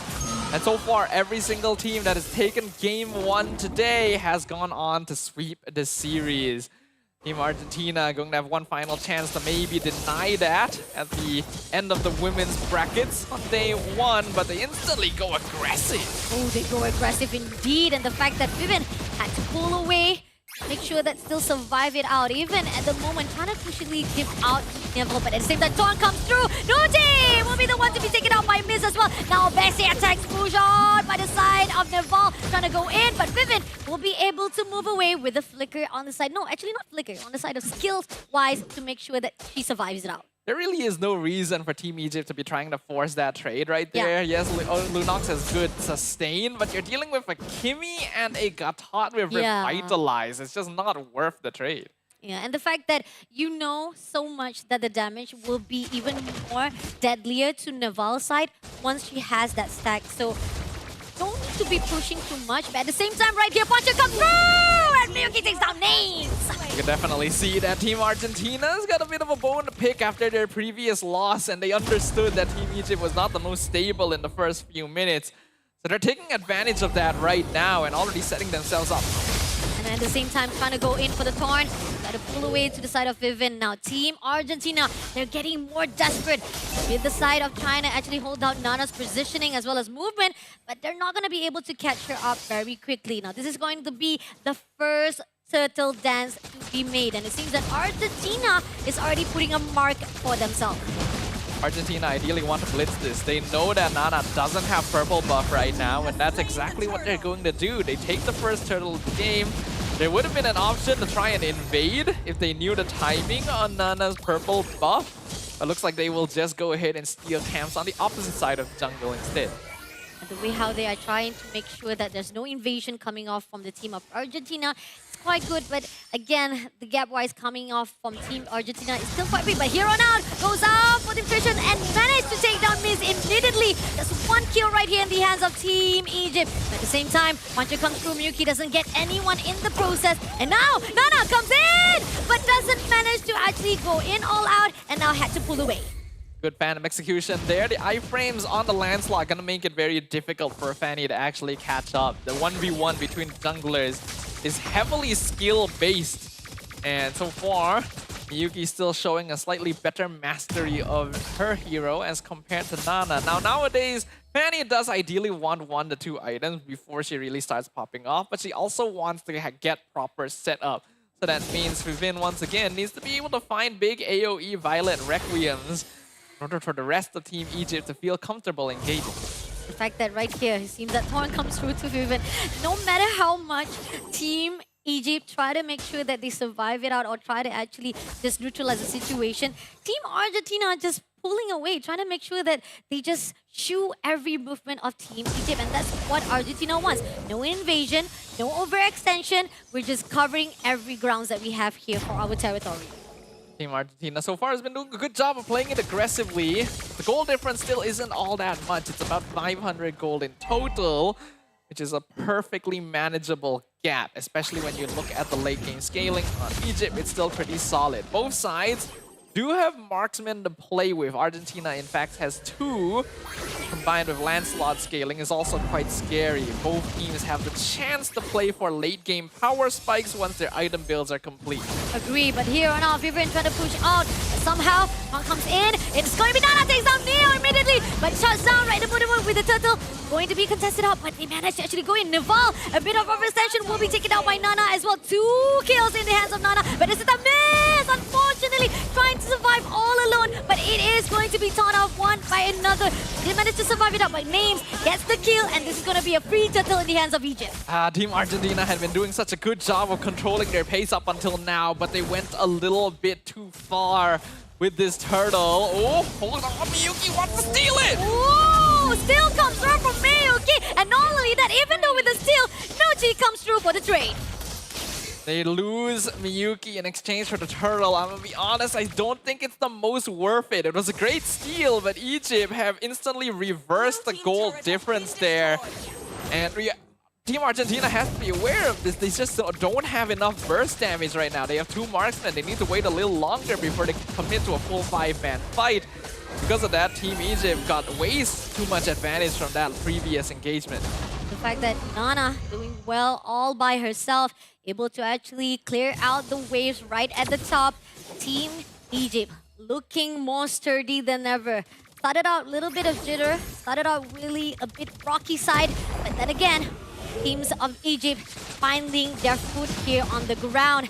But Team Argentina looking forward to Team Egypt's rotation. It seems that they spot it out, and Team Egypt, they gotta be aware of it. No matter how much they try to actually go out for the team fight, Team Argentina is also aware. And somehow Miz comes through. It seems that Velvet is going to be attacked it out. Somehow she will be the one who had to move away. And with AOG pull out, did get Velvet, but can survive it out. She will be put out with all the support. And Riza takes down Velvet immediately, leaving off only 1 player left. But Names shuts down Riza for the trade. And Nuchi, no! Will be able to get double kills to Miz as well. So much of the potential of Vivid comes through into the Derby composition.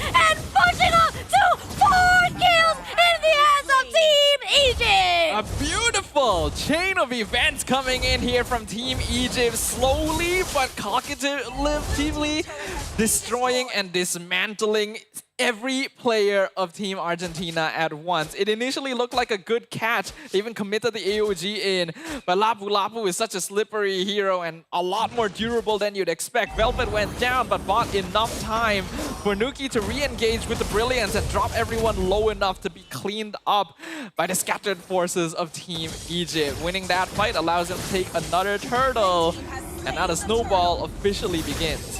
Wow, finally get the last turtle in their hands despite they had to be lost. But here on out, AOG comes in, does get Vivian, but it's not going to be enough though. Team Egypt moves away without any casualty whatsoever. It was good final slash once again, but there's just not enough follow-up right now. Ooh. Team Argentina's fallen behind. Oh, Miyuki will be caught off guard! Takes down my name specifically. 4v1 situation, can't be done anything.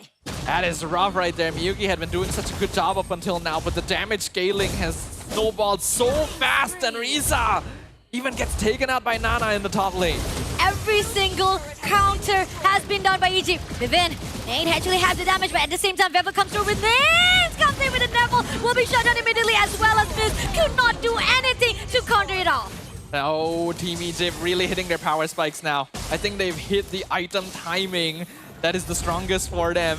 And Team Argentina wanted to avoid this timing as much as possible. It's even come earlier than you would expect at the 8-minute mark because of the mistakes that they had made in the previous couple of skirmishes.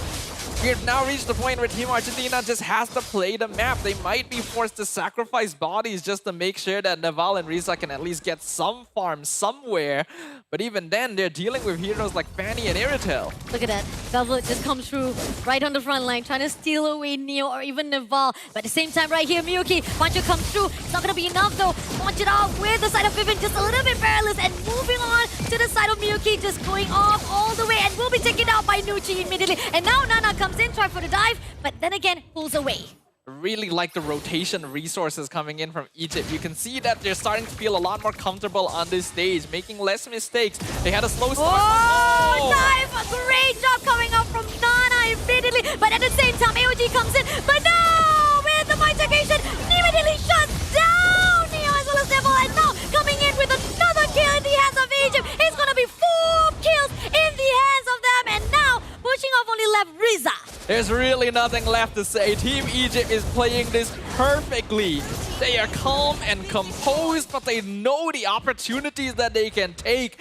And they're just pulling the rug out from underneath the feet of Team Argentina at every single opportunity. Whenever Argentina thinks they've gotten a pick off, it is their backline that's being threatened. SOD try to pull, but at the same time, it's not going to do anything as it will be too risky for Riza to go for the steal. For a moment, I did think that Yeah. she might consider it. Yeah, right? Because of how low Nana was. Might be worth it if you can get the Lord and a kill on the Fanny, but It's a just, risk, you know? it's just too much to ask for. High risk, high reward if she managed to do it though. But then again, there's a lot of players also around the side of Team Egypt. Then it might not be fruitful even though they go for the steal anyway. But at the same time, right here, as a lot march in, seems that as the mid lane is already open. Team Egypt, let's see how they're going to actually set this up. As Miz, right at the front side, trying to clear off. Tons comes in, but at the same time, Velvet trying to figure out whether he's going in for the push. But as Miyuki is quite preoccupied right at the top, Lord will be taken out immediately and gives a little bit of space for the team of Argentina to beat. It is only the first Lord of the game, and the Holy defenses were still standing on both of the other inhibitors, so Argentina are able to hold on to this without too much trouble. But without those defenses anymore, Egypt can actually stick around, and it looks like they will choose to do so to contest the inhibitor. Oh, Velvet comes in for the diving. Nana takes down Naval with Bing, shuts down the turret, and it's open already. Miyuki in the danger zone, goes for the punch to survive it out. He did manage to survive it out, but AOG comes through for the side, and Nucci takes down Miz immediately. 3 players still surviving. Riza comes through. Is it going to be enough? No, he will be also be taken out now with damage touchdown. 2 players will be immediately triple in the hands of Nucci, leaving only Neo, the last woman standing, and also having a difficulty problem to be surviving out, will be immediately shut down. It's going to be a total wipeout in the hands of Team Egypt. Crystal's now wide open. Nepal trying to pull the minions away, but not able to do so. The damage is too much. Team Egypt secures yet another clean sweep in their first match of WEC 2025. Now we are going to give it up to our winner of the third series to have their interview session with our most beautiful host, Rose. And I feel like that was just a beautiful fight. I think there was a lot of back and forth coming off from Team Egypt as well as Argentina. There was a lot of answers come through, but somehow it was just not enough. At the end of the point, we did see Egypt was able to actually reverse back the idea because of the power spike. Yeah, I think that second half of the game really proved to us why Team Egypt were the third place finishers last year around. That was just beautiful gameplay, excellent execution, and I'm really interested to see what they will have to say because we have our interview ready on stage. Thank you very much to our casters and congratulations on such a dominating win to Team Egypt. And right now I am with Velvet and Names. Girls, congratulations. That was such an amazing win. How are you feeling right now? Actually, I'm feeling happy and waiting for the next matches. Oh, now I heard that you guys got to Malaysia around 2-3 days ago. And I know that there is definitely a time zone different compared to back home. So are you experiencing any like jet lag? Is any of you guys feeling sick? How are things adapting to Malaysia? No, we're not. We're fully immune to anything. Oh, you're immune to anything. I think after such a performance, a lot of people could consider you guys as a dark horse this WEC 2025. Is there anybody in particular that you want to meet or that you idolize? I think I want to meet Indonesia. Oh, do you have any particular player that you're friends with? India, you want? No. Actually, we know each other from last tournaments, but yeah, they are friendly too. So we wanted to meet them because we met them last year, so we want to meet them again. You guys want to meet them again. Now, there's so many different regions here. And of course, Malaysia. Is it your first time in Malaysia? Yeah, It's both of your first time in Malaysia. So have you guys been playing like ranked games? Eh? Rank in ML? No, yeah. no. Oh, no. So you guys haven't tried the Malaysian meta on rank yet? Not yet. Will you guys be open to trying it soon? Maybe. Maybe. If we could get the chance. Yeah, you guys should definitely play rank. I'm pretty sure you guys will experience the Asian hospitality on Mobile Legends rank later on. And you know what? Going into the matches tomorrow, how are you guys preparing for it? Because it's quite a tight schedule, no? Yeah, we know the schedule. Actually, we just scrims and take a rest here to be in the full energy in the meta. Just screams and taking a rest. Yeah. Perfect. Any difficulty finding screams in Malaysia? No, particularly, no. Not particularly. It's quite easy. Yes. You know what, girls? Congratulations on such a dominating win. Thank you so much for chatting with me. And with that, let us show it back to the casters to analyze what happened in this clean sweep. Thank you, Rose, as well as Team Egypt. Congratulations for that clean sweep. We thought that there was going to be a change of course for our 3 series of women category, but turns out we are going to be served 2 donut the whole day. But this is just the first day. We have our second day of the play-ins, and we're still looking forward to see what's going to be like behind the scene, because this is not like the ultimate full result of our first day, because behind the scene, we're going to know whether or not after the single round robin between all the 4 groups of 12 teams fighting it off, who will be the top ones to move automatically to the playoff and those who have to fight tomorrow. That was probably some of the cleanest gameplay we've seen all day. Yeah. Actually, the combos, the execution, the timing, the follow-ups were just excellent coming in here from Team Egypt. It looked a little concerning when they started off the series, a little bit shaky, making mistakes, not just in Game 1, but early on in Game 2 as well. But once that mid-game rolls around, this team really finds its stride. I mean, okay, we talked about how Vivian was really good with the grok in the hand, right? Let's talk about how she was able to dominate every single initiation with the mitigation in the hands of Guinevere, right? That's the moment where every single players of Team Argentina was just caught off right at the start with the airborne coming through, and they couldn't do anything. Even with the fact that Miyuki from the start was able to actually have a good momentum from them to actually have at least control to the side of Argentina. At the end of it all, Egypt was just right on time for their own power. Yeah, I actually really like the way that Vivian was playing on this Guinevere because she was not just setting up the initial fights by finding the first target. She was also re-entering after a duration, looking for opportunities to catch people off guard when the fight was already ongoing. And despite being in quite a commanding lead, still decided to go for the Winter Crown, which is typically a more defensive item, but using it aggressively in order to dive towers and find pickoffs where normally they would be defended by their teammates. Yeah, and looking out for the key players, we got names as the Goal Hunter with 821 GPM. The GOAT is going to be Nucci. Yet again, she was already the MVP for the first round. Now she is the GOAT with the 54,307 total damage. Miss, yet again, the tanker, the one who actually had to bleed right in the front line, but it was still not enough to actually give a good setup for the team of Argentina. And Fervin has the best support with 17 total assists. This Guinevere did not die a single time the entire game, even though it came close at certain points. But just dancing around that death is the key point of a good roamer, and because of that, she comes out as our MVP for game number 2. Again, 0 deaths, 1 kill, 17 assists. GPM is not high, but she's a roamer, so that is to be expected. Yeah. And going for a second item, Winter Crown, when you're in a leading position is really insane to me because you would normally get more bulkiness to just stay in fights longer.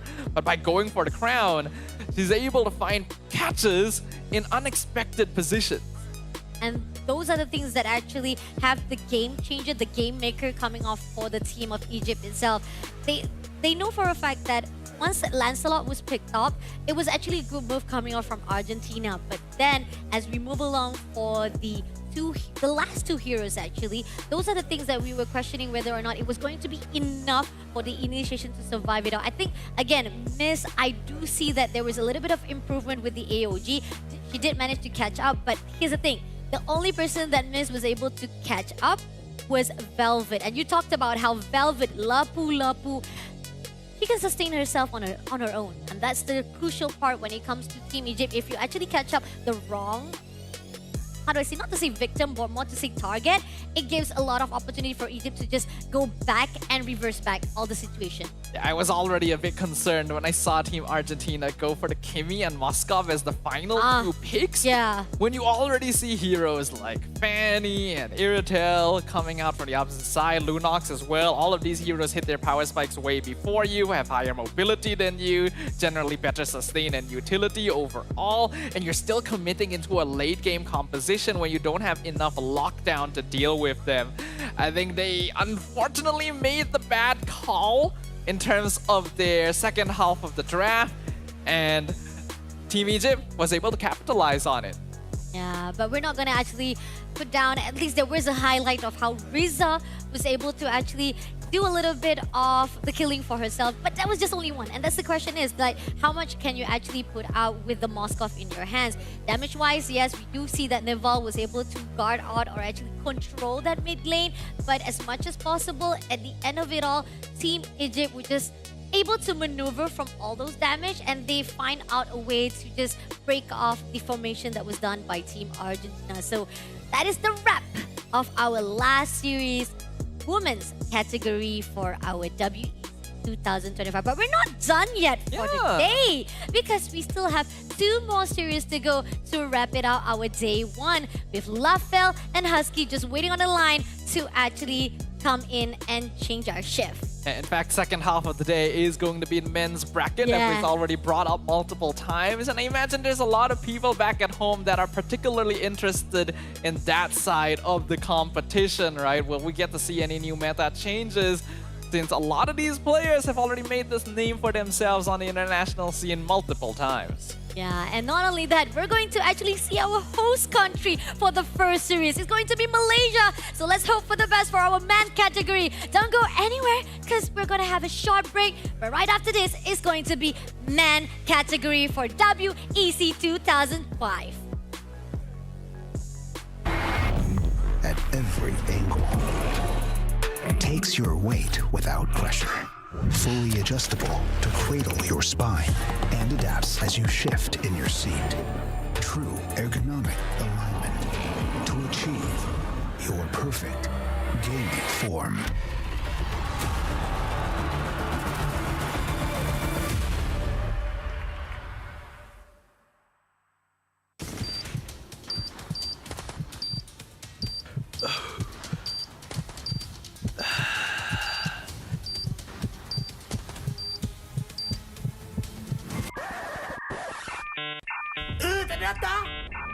Data habis? Jangan risau.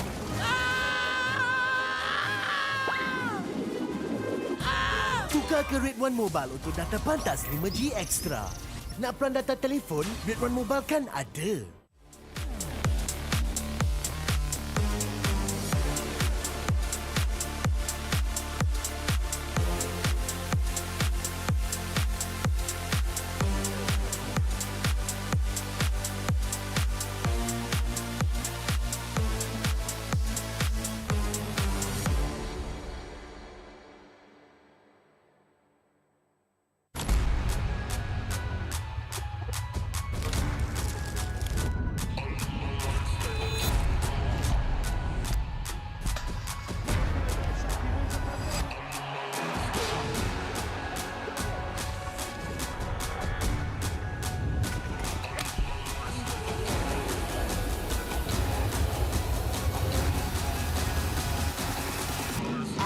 Toss a coin in the waterfalls in the wishing well. Now I get plenty coin, I'm self-made. You ain't gotta wish me well. You ain't like me then, but I guess it's past tense, cause you tapped in. You was never who you said. I see the facade when looking, it really be like you could tell. My guard up, I ain't taking nails. If it's not in my favor, won't sign a deal. I got the royalty in the mill. I got authority in the field. Take a look in my iris. I be precise with the timing. I move on a touch like the high risk. I never know where my mind went.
Every champion starts with one moment. Activate your place in the world of esports. Compete, manage, track, dominate. Everything you need in one platform. Gear up for WEC25. For results, streams, and more, visit iesf.gg. To be in the zone, gamers need true support. One that's in sync with your body at every angle. Takes your weight without pressure. Fully adjustable to cradle your spine and adapts as you shift in your seat. True ergonomic alignment to achieve your perfect gaming form.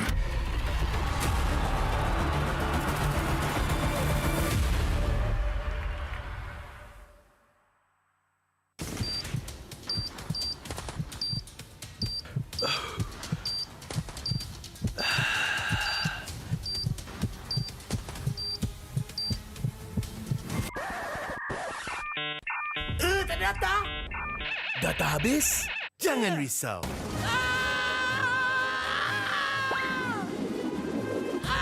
Tukar ke Red One Mobile untuk data pantas 5G Extra. Nak peran data telefon, Red One Mobile kan ada.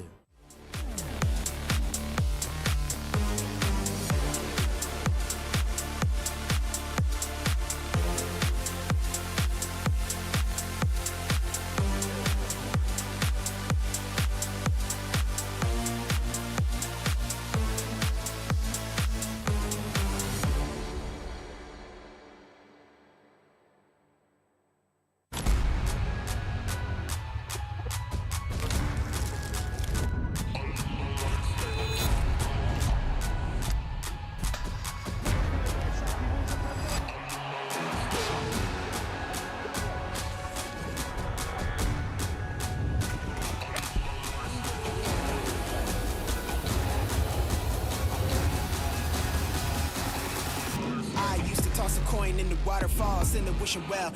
Now I get plenty coin, I'm self-made. You ain't gotta wish me well. You ain't like me then, but I guess it's past tense, cause you tapped in. You was never who you said. I see the facade when looking at really me. Like you could tell my guard up. I ain't taking L's. If it's not in my favor, won't sign a deal. I got the royalty in the mail. I got authority in the field. Take a look in my iris. I be precise with the timing. I move on a touch like the high risk. I never know where my mind went.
Every champion starts with one moment. Activate your place in the world of esports. Compete, manage, track, dominate. Everything you need in one platform. Gear up for WEC25. For results, streams, and more, visit iesf.gg. To be in the zone, gamers need true support. One that's in sync with your body at every angle. Takes your weight without pressure. Fully adjustable to cradle your spine and adapts as you shift in your seat.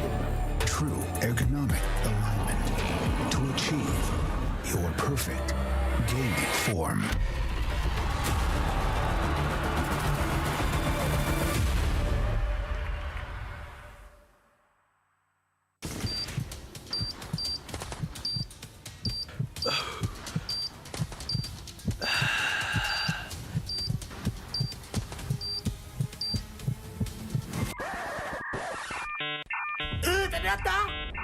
Data habis? Jangan risau.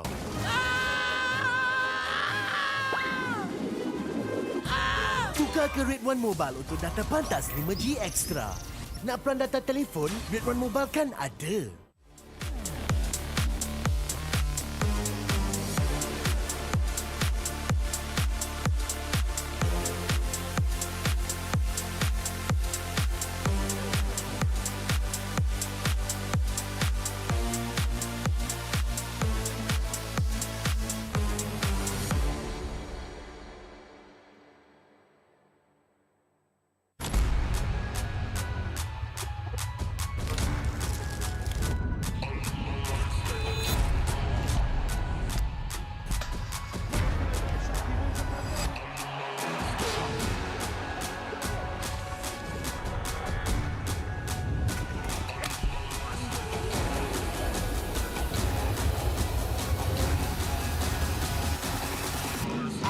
toss a coin in the waterfall, send a wishing well. Now I get plenty coin, but I'm self-made. You ain't gotta wish me well.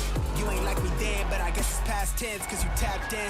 You was never who you said. I see the facade when looking, it really be like you could tell. My guard up, I ain't taking nails. If it's not in my favor, won't sign a deal. I got the royalty in the mill.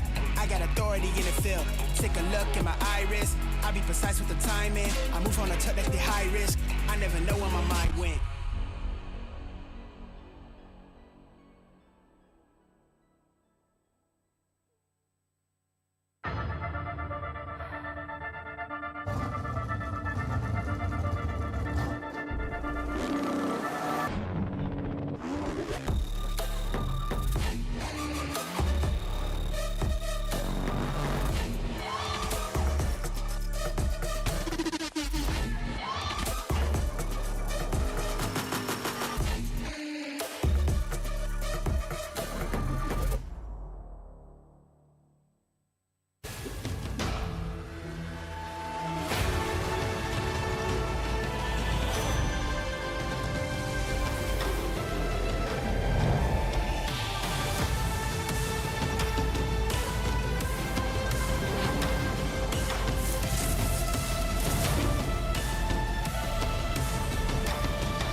Every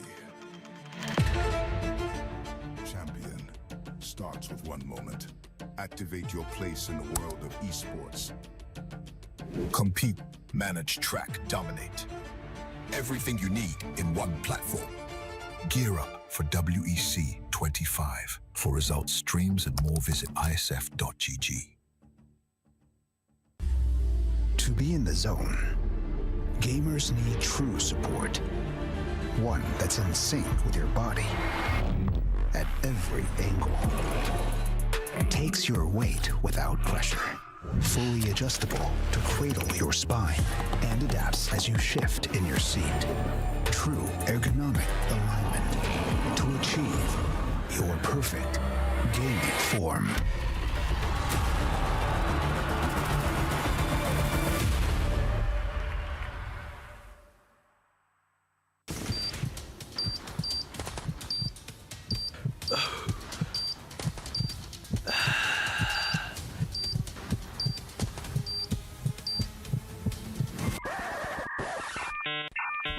Data? Data habis? Jangan risau.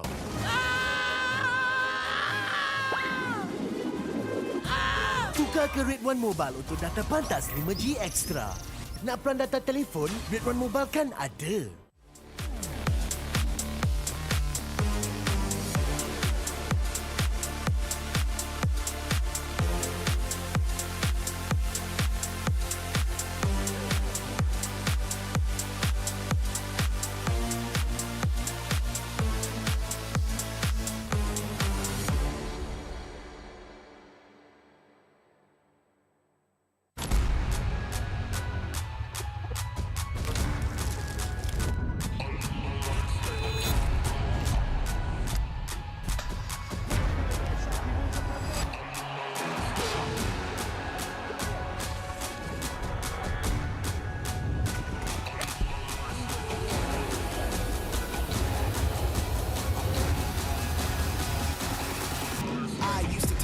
In the waterfall, send a wishing well. Now I get plenty coin, but I'm self-made. You ain't gotta wish me well.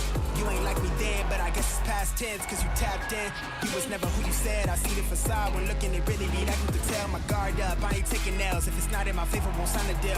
I got the royalty in the mill. I got authority in the field. Take a look in my iris. I be precise with the timing. I move on a tuck that's the high risk. I never know where my mind went.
iCrew.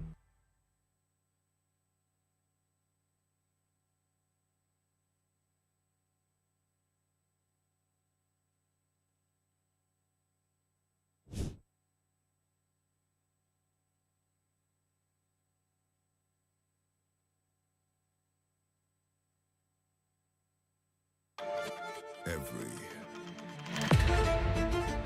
champion starts with one moment. Activate your place in the world of esports. Compete, manage, track, dominate.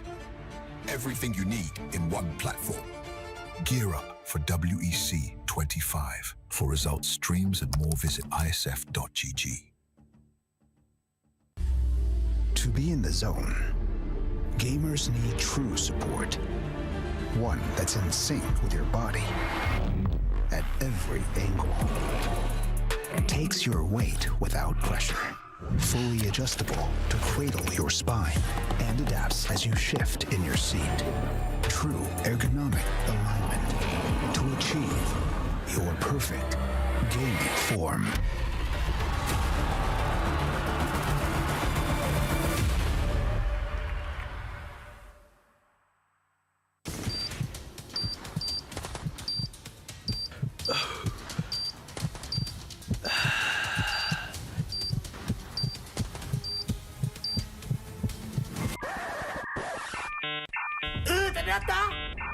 Data habis?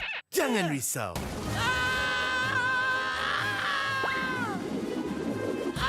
Tukar ke Red One Mobile untuk data pantas 5G Extra.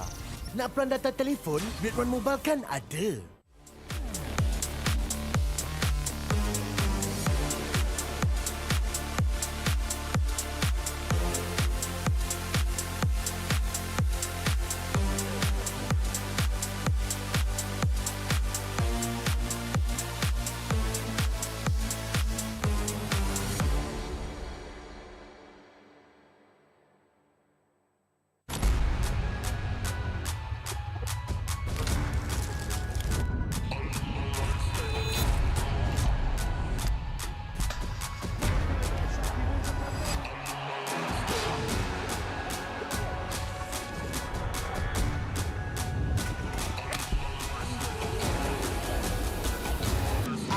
Toss a coin in the waterfalls in the wishing well. Now I get plenty coin, but I'm self-made. You ain't gotta wish me well. You ain't like me then, but I guess it's past tense, cause you tapped in. You was never who you said. I see the facade when looking, it really be like you could tell. My guard up, I ain't taking nails. If it's not in my favor, won't sign a deal. I got the royalty in the mill. I got authority in the field. Take a look in my iris. I be precise with the timing. I move on a touch like the high risk. I never know where my mind went.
iCrew.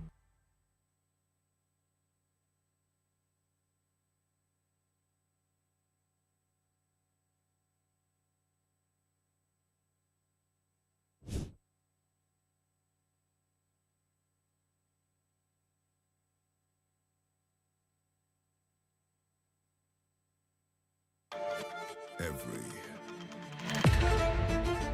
champion starts with one moment. Activate your place in the world of esports. Compete, manage, track, dominate. Everything you need in one platform.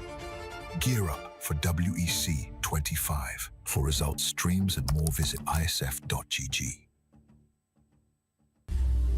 To be in the zone, gamers need true support. One that's in sync with your body at every angle. Takes your weight without pressure. Fully adjustable to cradle your spine and adapts as you shift in your seat. True ergonomic alignment to achieve your perfect gaming form.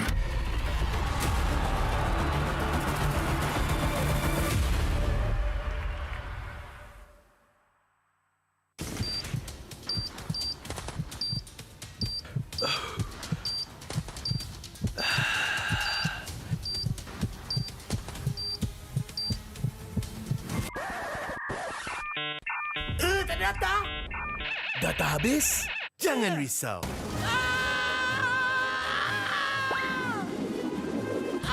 Tukar ke Red One Mobile untuk data pantas 5G Extra. Nak peran data telefon? Red One Mobile kan ada.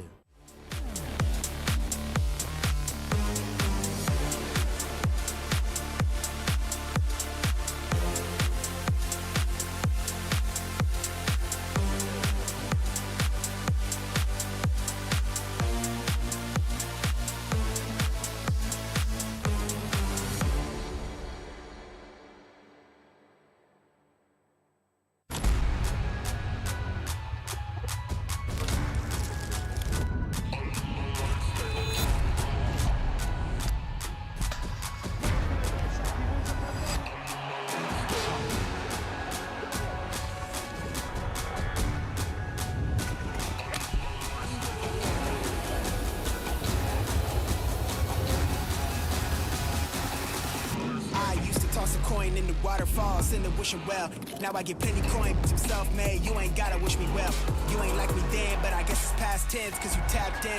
You was never who you said. I see the facade when looking, it really be that good to tell. My guard up, I ain't taking L's. If it's not in my favor, won't sign a deal. I got the royalty in the mail. I got authority in the field. Take a look in my iris. I be precise with the timing. I move on a tuck like the high risk. I never know where my mind went.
Every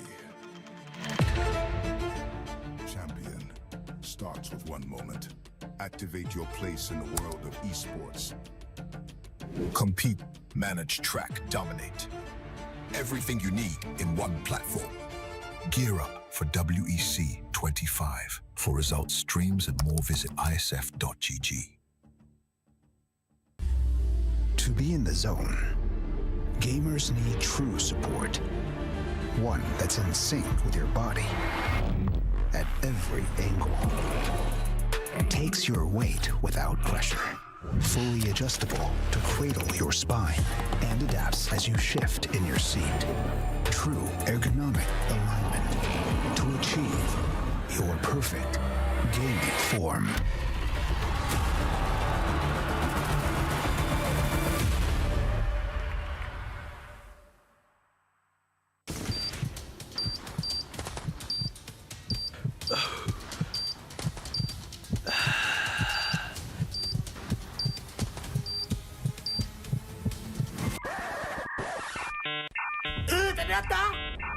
Data habis?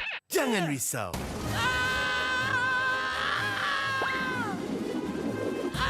Tukar ke Red One Mobile untuk data pantas 5G Extra. Nak peran data telefon, Red One Mobile kan ada.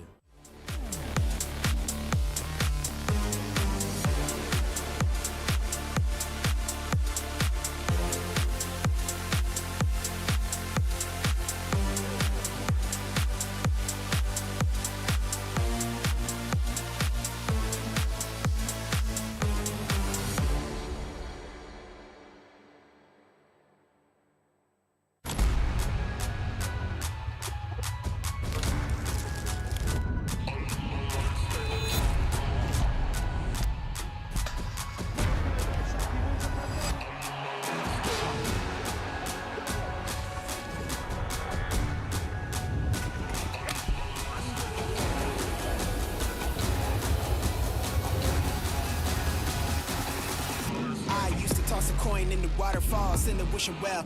Now I get plenty coin, but I'm self-made. You ain't gotta wish me well. You ain't like me then, but I guess it's past tense, cause you tapped in. You was never who you said. I see the facade when looking, it really be like you could tell. My guard up, I ain't taking nails. If it's not in my favor, won't sign a deal. I got the royalty in the mail. I got authority in the field. Take a look in my iris. I be precise with the timing. I move on a touch that's the high risk. I never know where my mind went.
Every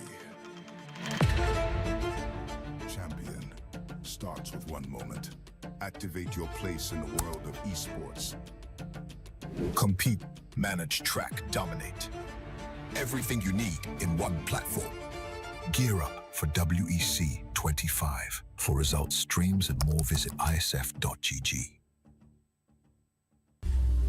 To be in the zone, gamers need true support. One that's in sync with your body at every angle. Takes your weight without pressure.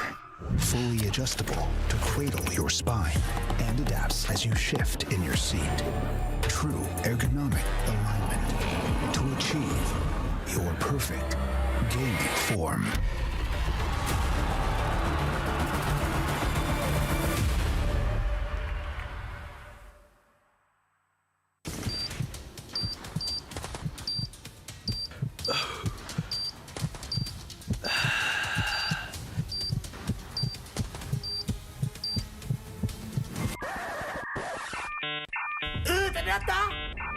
Data habis?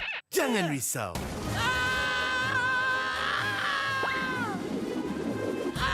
Tukar ke Red One Mobile untuk data pantas 5G Extra. Nak peran data telefon, Red One Mobile kan ada.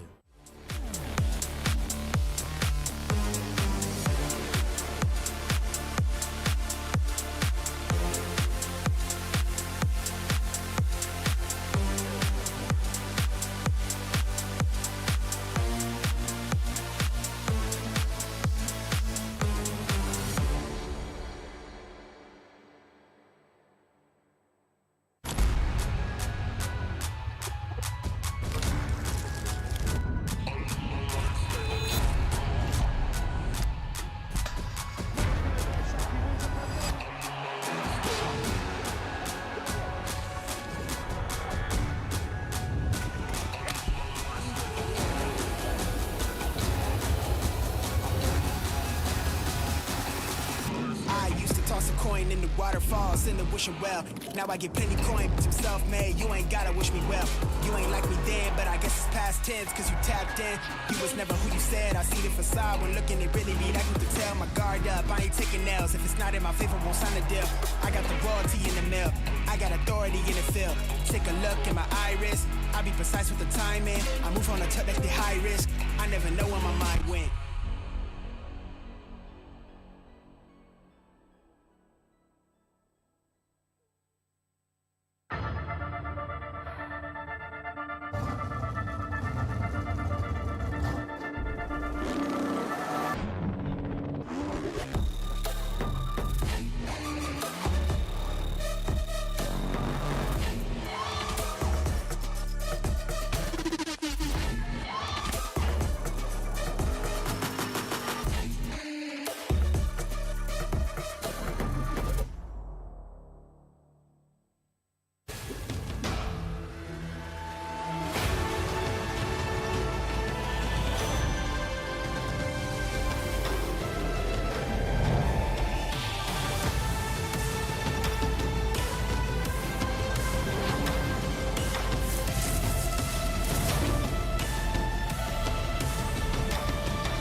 Every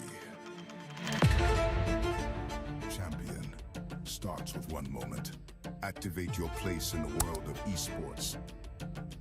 Compete, manage, track, dominate. Everything you need in one platform.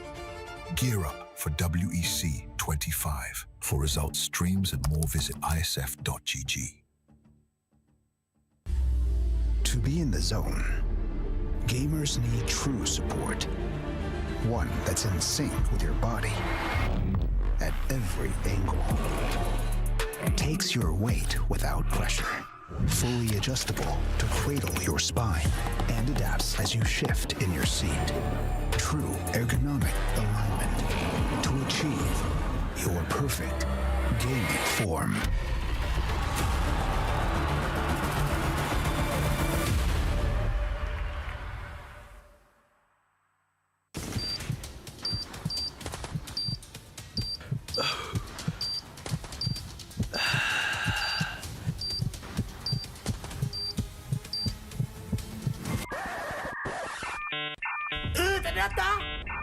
Data habis?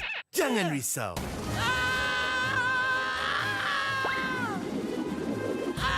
Tukar ke Red One Mobile untuk data pantas 5G Extra. Nak peran data telefon? Red One Mobile kan ada.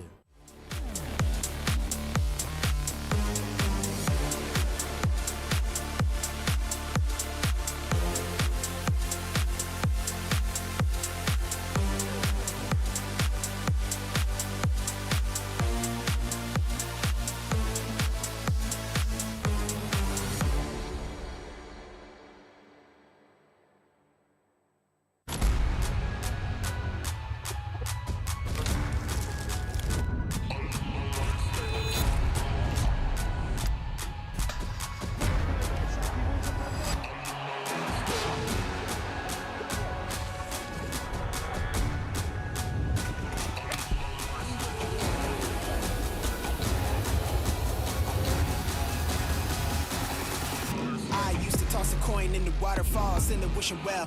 Now I get plenty coin, but I'm self-made. You ain't gotta wish me well. You ain't like me then, but I guess it's past tense, cause you tapped in. You was never who you said. I see the facade when looking, it really be that good to tell. My guard up, I ain't taking nails. If it's not in my favor, won't sign the deal. I got the royalty in the mill. I got authority in the field. Take a look in my iris. I be precise with the timing. I move on a tuck that's the high risk. I never know where my mind went.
Every champion starts with one moment. Activate your place in the world of esports. Compete, manage, track, dominate. Everything you need in one platform. Gear up for WEC25. For results, streams, and more, visit iesf.gg. To be in the zone, gamers need true support.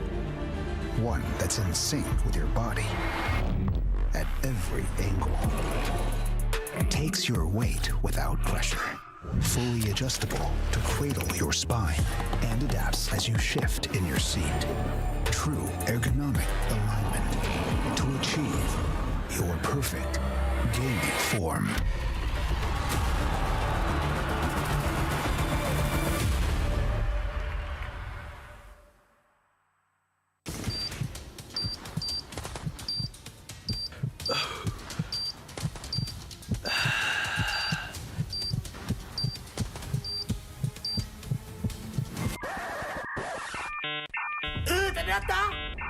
Data habis?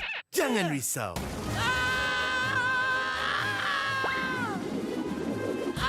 Tukar ke Red One Mobile untuk data pantas 5G Extra. Nak peran data telefon? Red One Mobile kan ada.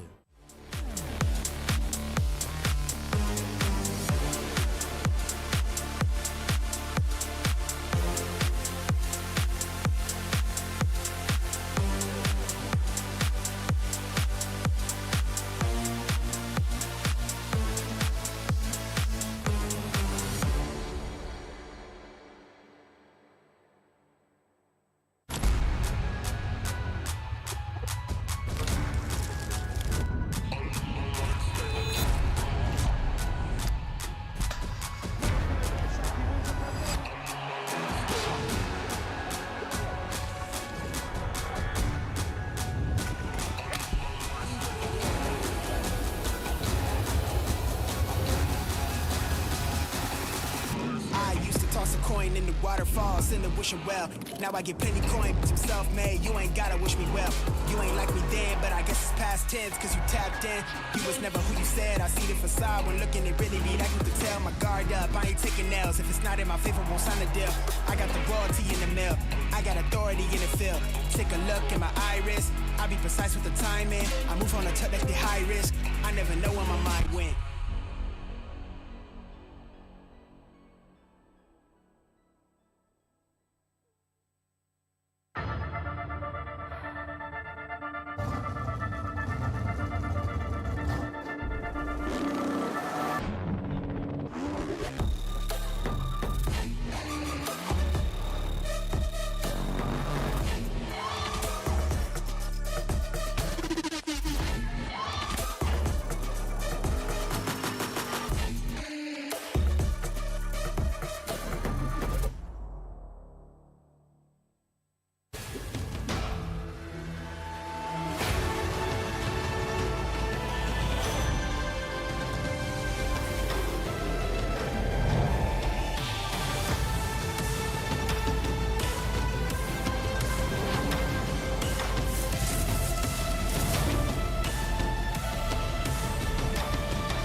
Every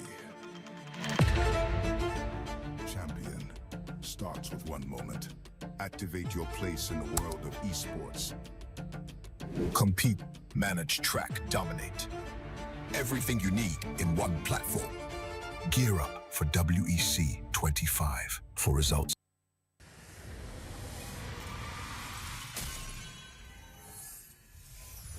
Represent Iran and show the world that Iranians have great potential in MLBB.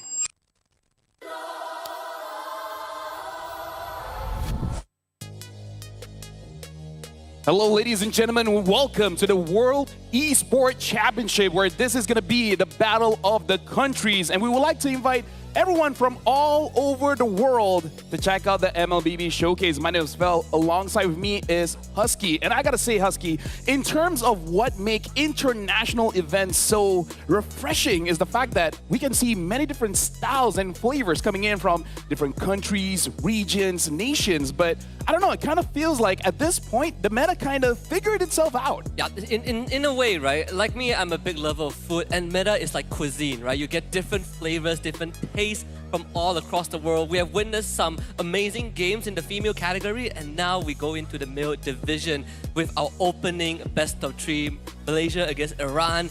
And Malaysia were the defending champions and also the host country. I'm excited to see what we can bring to the table. But on top of that, I want to see how Iran can challenge Team Malaysia. Speaking of which, that is going to be the opening match for this one as well. Malaysia going up against Iran. And like you said, Malaysia is the defending champion. A bit of change of roster here where Goja's not playing and it's going to be Momo. But Iran coming in. And this is going to be a big surprise for all of us, including the Malaysian team. Because the thing about metas is that it can really catch you by surprise. Because I really feel like we're in a spot where almost everything is playable. So that means that almost everything is counterable. So if Malaysia is not ready, hey, Iran might be able to get an early victory against them. Yeah, this is like a melting pot right now, right? The variety is a lot more flexible, a lot more versatile than we have had in many seasons, I would say, right? The viability of interchangeable roles and heroes you can pick has been, I think, amazing to say the least. There are definitely some quirks that I feel like can be fine-tuned, but that aside, looking at how jungler has evolved, looking at how fighters have been put into the gold lane more often, and how some marksmen are still finding relevance despite it being such a fast-paced meta, makes it feel like there's always chance for an underdog story. I mean, because you said it's fast-paced, this means it is very decisive. So this is going to be the biggest challenge for every single country here playing, is that how decisive are they whenever they want to make that call, whenever they want to go for that turtle fight, the Lord fight. And we even saw a backdoor earlier coming in from Indonesia, where I think even for them, we're like, okay, this is much tougher than we thought. We can't just have a clean team fight. We just got to end it by a backdoor by Shell on that Ruby, if I'm not mistaken. Yeah, and we also saw some pretty great mechanical prowess from some of the contenders on stage. We saw Banny gameplays as well, which is something very rare nowadays because it's a hero that either gets banned out or you just don't really get the chance to showcase her skills. But what we saw was nothing short of brilliance, and that is also credits to Team Egypt for bringing us that sort of excitement on the stage, which for me, I want to see if Team Iran can bring the exact sort of momentum, right? Because if I remember correctly, they weren't part of the MLBB division last year, but now they get a shot and showcasing what they're about. And in that kind of situation, I kind of feel like one of the things that they have to make sure that they are on par with going up against the defending champion is definitely that mid trio, the roamer, the mid, as well as the jungle, because Sakai, Yumes, as well as Stormy, they have a lot of international experience. So even if they haven't really gone up against Iran, I feel like they've gone up against multiple different styles where even if, say, the first 3 to 4 minutes feels a bit awkward, but soon, I really feel like with their experience, they can adjust. Yeah, and that's something that I feel like is very integral to most pro players nowadays, is the adaptability, right? How fast can you adjust to adverse situations? And the mid trio that Team Malaysia kind of brings to the table has already shown time and time again that experience is going to carry them kind of across the finishing line in most situations. But I also am optimistic to see what Team Iran has to bring to the table, because I'm all for a big surprise, right? If they can catch their opponents off guard, that is going to make this even more exciting. And now we got to talk about the MLBB Open division here. We got to talk about the prize pool to see, yes, they are fighting for the pride of the country, but also we got to talk about the money here, where the champion will be going home with $32,500 US. Second place, $19,500, and third place, $13,500. So still quite a lot of money on the table for the teams here. Yeah, the nature of competition, there's always going to be a winner that walks away with the biggest slice of the pie. But to get to that point, to get to that sweet, sweet honey pot at the very end, it's all about beating the odds and overcoming challenges. And let's take a look at the match schedule and what is coming up for everyone out there who is tuning into this broadcast. We are done with the first two best of three. So now we are waiting for Team Malaysia to go up against Team Iran in this third best of three. And later we will close out the evening with Team Indonesia up against Team Kazakhstan. Yeah, and definitely Malaysia and Indonesia are the regions that we are looking forward to, where unfortunately for this time, Philippines was not able to qualify. So this is quite a rare occurrence where a world championship, an international championship, where unfortunately the Philippines will not be here. So we're definitely going to see how Malaysia and Indonesia coming in from Southeast Asia, which is the more prominent region for MLBB, how they're going to perform. But more importantly, if there's challengers. Like, personally for me, I'm looking at Turkiyye, right? Yeah. Turkiyye, their lineup is incredibly strong, and I do want to see how they adapt with this double fighter meta. Yeah, even outside of WEC, we have met that roster plenty of times on the international stage, and they have been proving that they are a contender. But let's take a look at Team Iran's lineup heading into this best of three. We got Anders, Kaisa, Lucien, Philip, and Runaway. And you mentioned about that mid trio, and they are now on the screens, right? We're looking at how Kaisa, Lucien, and Runaway is going to be able to match up to Team Malaysia's tempo. I would say a lot of the pressure is actually going to be on Runaway, because we see junglers all the time where Kaisa, yes, is going to have a hard time getting the neutral objectives, but as a roamer, you're really the one setting up for potential plays moving forward. So I'm really looking at Runaway, how he's going to be able to deal with the Malaysian team, which they are on screen right now. It's going to be Momo, Sakai, Stormy, Aloliel, as well as Yumes, where Yumes, Sakai, and Stormy are from the same team. Aloliel and Momo are from different teams, but merging together to represent Malaysia. Yeah, and all of them has long-standing histories prior to this. They've played with each other and against each other at some point in time. And aside, except for Momo, the other four won 2024 last year as well. So this is going to be majority the championship roster from 2024. I personally want to see how the Covenant YSS trio is going to put up a show. We've already cemented that fact just in the latest season. And we all know how quickly these players gel together. Yeah, speaking of which, even though Philippines isn't here, but I saw online there's a lot of support from the Philippines for Malaysia, because Coach Arcadia is there to help them out. But we are going to be looking at, because we were talking about the mid trio, right? In terms of the meta, it really hasn't changed that much, but I feel like it is enough to give incentive for Iran to figure out something with the changes of the fighter emblem, giving hybrid lifesteal instead of spell vamp. So, hey, maybe there are some changes in the jungle or EXP that could surprise the Malaysian team enough. And again, come with the victory, because you don't have a lot of chances here in the group stages. So you really want to make sure that you get as much wins as we can. And then right now, between Malaysia going up against Iran, this is going to be an amazing match to start off the MLBB Open World Esports Championship. So let's check out the trailer here between Malaysia going up against Iran. We came here to represent Iran and show the world that Iranians have great potential in MLBB.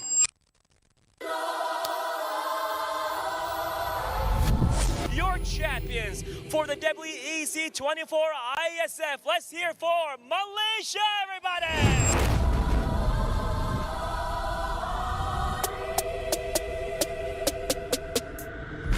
Last season we have Gorgeous on the SP, but this season we have Momo. So we just excited to show that our new lineup. They are very professional players. They're the host, last year's champion, and they have participate in many events, in many international events.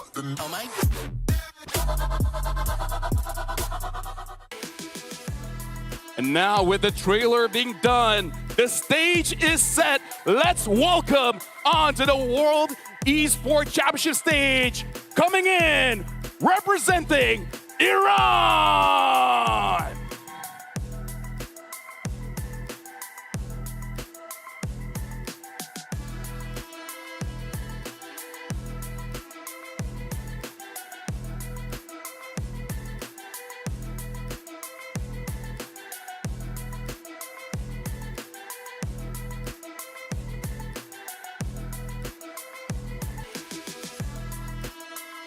And their opponents, the defending champions of the World Esports Championship 2024, here to take on center stage is none other than Team Malaysia!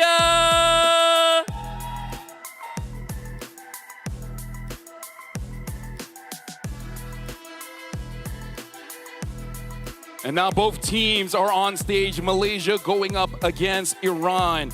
We will have a fist bump between the teams to show sportsmanship between the teams. And now this is going to be the first official match of the MLBB Open, where we're going to see Malaysia. Are they ready to defend their title? And their first opponent is going to be Iran. It's going to be the building blocks to a greater and brighter future down the road. Of course, it all has to start with step one. Doesn't matter if you've been to the top of the world before, every single tournament you start at the very bottom. And as much as the odds are already seemingly in favor of Team Malaysia, we always are looking for a challenger, something to prove the doubters wrong. And Team Iran could just be that missing piece, right? Give us that good impression at the start of the series and maybe set us up for an unpredictable group stage in the coming days. Because again, this is all about the mentality, Husky, here, because knowing the players, there's always this level of pride and ego that they bring in every competition. And it's a very different feeling where you're going and representing your team, your club, and now you're representing your country. And we know that every single country is very serious about this World Esports Championship. So they're making sure that they're sending the best of the best. And that is quite a lot of stress on all the players, where they just got to perform every single time they're on stage. It was something that was also echoed by Team Malaysia's coach Arcadia, and last year he also led Team Malaysia to that trophy. I think it was an interview where he talked about how he wanted to be the one leading the Philippines, but he was tasked with leading, a different country to victory. Does it mean any lesser? I don't think so, but it kind of really showcases the pressure put on someone, right? Especially when you have to represent a country itself. You put your differences aside and work towards the same goal. And now Iran, I would say the pressure is more in Malaysia compared to Iran. So I'm really hoping they use this time to get comfortable on stage, because if they're in a very good position, a very good headspace, that will allow them to actually be able to make plays like you're basically at home, which by the way, they have traveled all the way here. I don't know how long that travel time coming to Malaysia, but it is going to be quite an adjustment here, Husky. The difference in time zone, weather, the food. This all is like small things, but hey, it could really impact how you think about the game. Yeah, and I think it's also a matter of perspective, right? A lot of people would say that, okay, if you are the host country, you have home ground advantage, but at the same time, you're also having a lot more eyeballs on you, right? People who come to the venue are here for you, and the expectations is, 3-4 times higher. We do trust in these players to bring out their best, but for me, I think most importantly is how that game one is going to pan out, right? Sometimes you could kind of chalk it up to be a warm-up match, right? You kind of get your hands warm, get a mechanic, in place.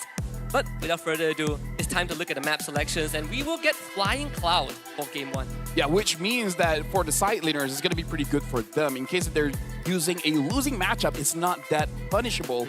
And we even saw earlier where Flying Cloud's leading really make sure in the female tournament just now, the laning phase, nothing was really punished. In the team fight, I don't see too much usage of the Flying Clouds, but hey, I would say this map is pretty dynamic. We thought it would be much broken than it is. Yeah. It's a good thing that it's quite balanced-ish. It has its perks. It has its moments. So I would say that just now when we ourselves were playing some games, because I was on the far side, I never used the clouds once the whole game because I could just wings by wings. But it's an isolated case. Let's head into the drafting phase and see what teams have cooked up for us. So Arlet banned by Team Iran and Team Malaysia taking out the Baxia. And this already shows that Iran has quite a lot of information on Malaysia, because Momo, even though not a part of SRG in the Malaysian MPL, but even in his own team, MV, we see that a lot of teams ban out his Arlet. Even against a losing matchup, Momo finds a way to make it work. So I really like the approach of Iran here, going for the targeted ban on the EXP of the Malaysian team, And then Malaysia, go for the safe route, right? Banning out that Boxia. Because no matter which role the Boxia is in, it's gonna give it. It's gonna be a headache. Yeah, and it's also a lot of respects to Sakai's by banning out the Fanny. It could also be sort of like a more generic approach to the ban phase since Team Iran is on that blue side. Either or, I think value in me? I think the approach from Team Malaysia is also a traditional answer to the Harif, right? Yep. And well, good news is that Lo Liao plays both of these heroes, so he knows the matchup like the back of his hands. There is flexibility on Team Malaysia's side. They do ban on the Khalid to eliminate some of the fast tempo that Iran has been sort of kind of throwing out on the table right now.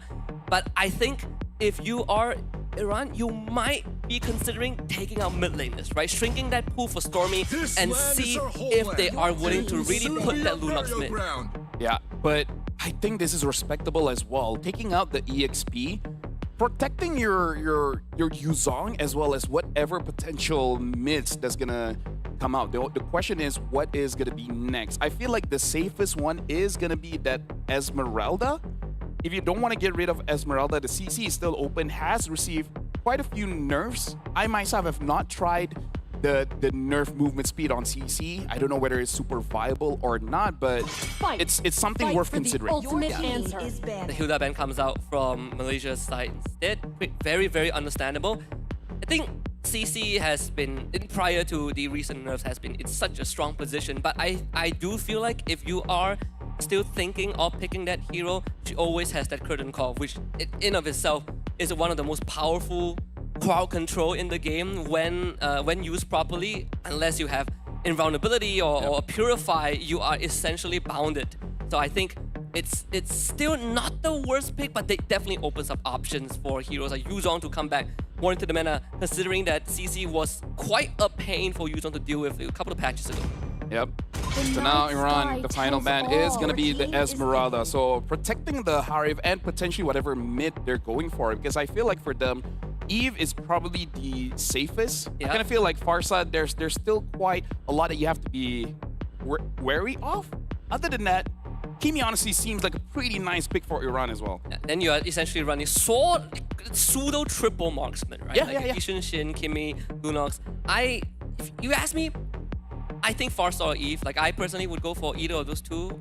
If we go back like way back then, like wait a minute, Selena is also up on the table, right? It's also a pick that I think Stormy can consider and has played many of times. But they're gonna keep it a secret, right? Still keep Iran guessing. They take the Uranus first. Yeah, and again, in this kind of lineup, I feel like Lunox still does well, either mid or gold. So either way, Malaysia is still commanding the draft here. Now for Iran, something that they have to consider is they need enough damage to deal with this Uranus, because if Uranus is able to cut the waves, able to extend the game, it will become at a point where the Hayabusa might have difficulty actually contesting the Lord, because he's just going to be on top of him all the time. So their mid is going to be very important here, and I feel like they need an easy crowd control to execute to actually stop the Uranus or the Yisun Shin.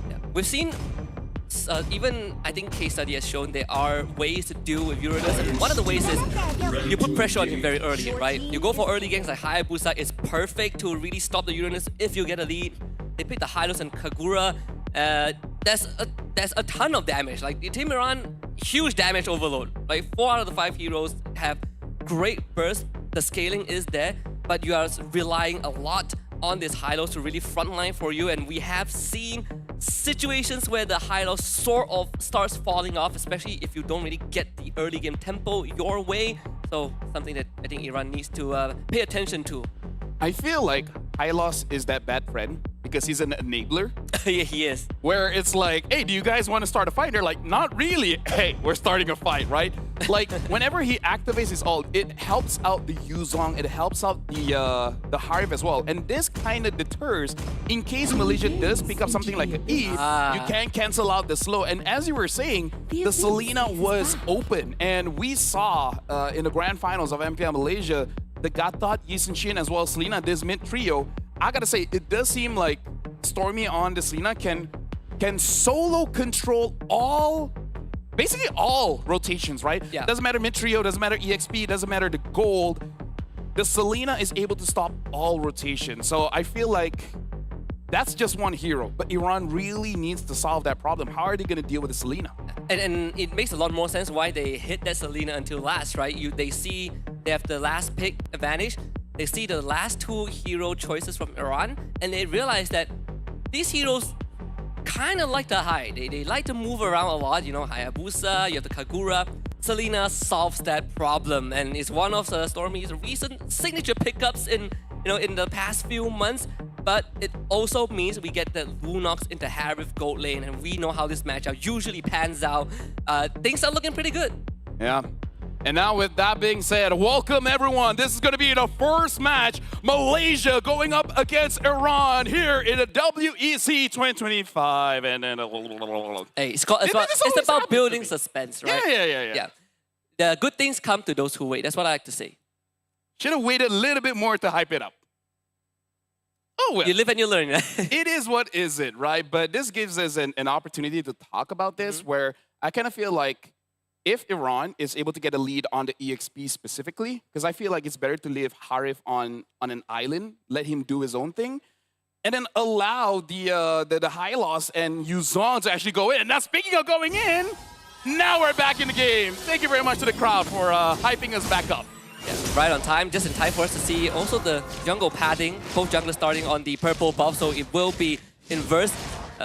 With that being said, as much as we did talk about solutions to dealing with the Uranus, but there are also solutions to dealing with the Selena, right? And that's also trying to get the game as ahead as possible, but right off the bat, Sakai is making a very, very devious rotation, instantly taking that beetle away after the purple. Yeah, and it looks like they haven't seen this just yet. Yum's taking a lot of damage, same as Runway. The Runaway, Revitalize, let's keep him alive for just a little bit, but Stormy, once the kill, couldn't find it, and Kesa on top of him, first blood for the jungler of Iran. They do lose Runaway eventually, but Kesa is the one that cashes out with more gold. And Sakai can't really stick around for any longer, and that's the opening that we won. Very explosive from both sides. Again, explosive coming in from both sides, and now Momo taking a bit of damage, but small lead for Malaysia because Sakai was the one that has taken away the beetle, like you said. So just a small advantage.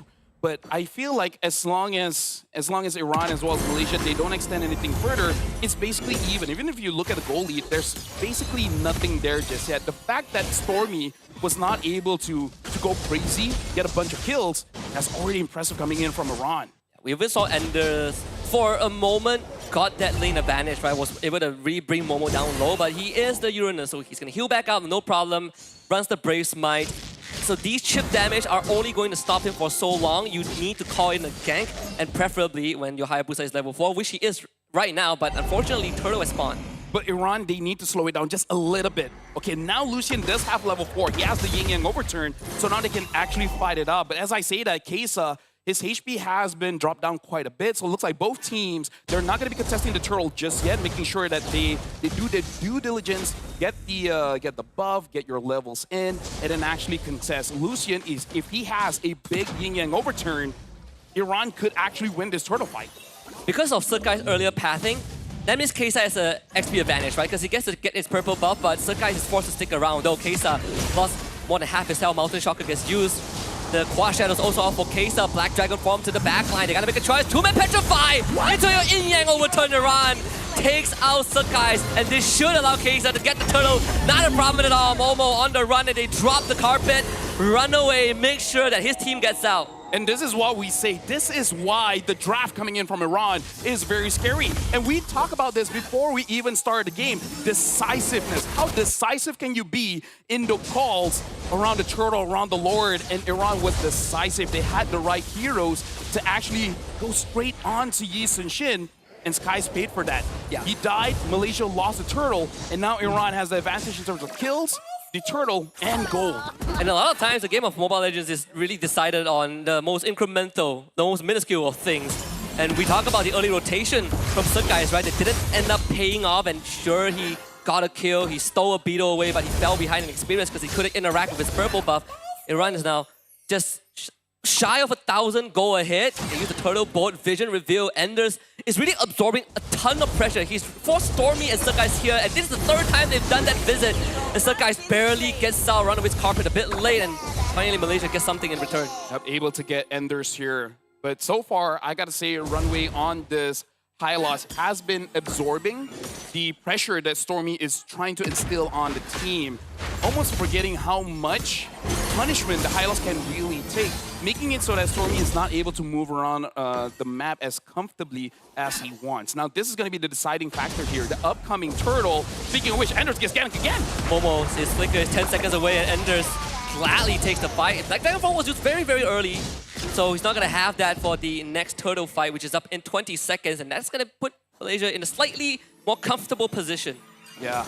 The only question is, what are you going to go for? Malaysia, do you actually want to fight, as in like get the kills, or do you want to contest for that turtle? Because I kind of feel like the threat, in case Iran is able to extend the fight, Lolio is fighting his Fulip. Great taunt from Yums, and Fulip will have to flicker out of that. Darkling also used by Lolio. I feel like that's probably a net positive for Fulip, right? You get 2 members of Team Malaysia on you, and at the cost of your flickers, not too big of a deal, but since Lolio had to use the Darkened form, so he's not going to have that burst damage to solo kill you afterwards. As Turtle spawns, Sakai works on the case. Yeah, it looks like both gold laners will not be rotating towards the turtle. Stormy does have that enchanted talisman now.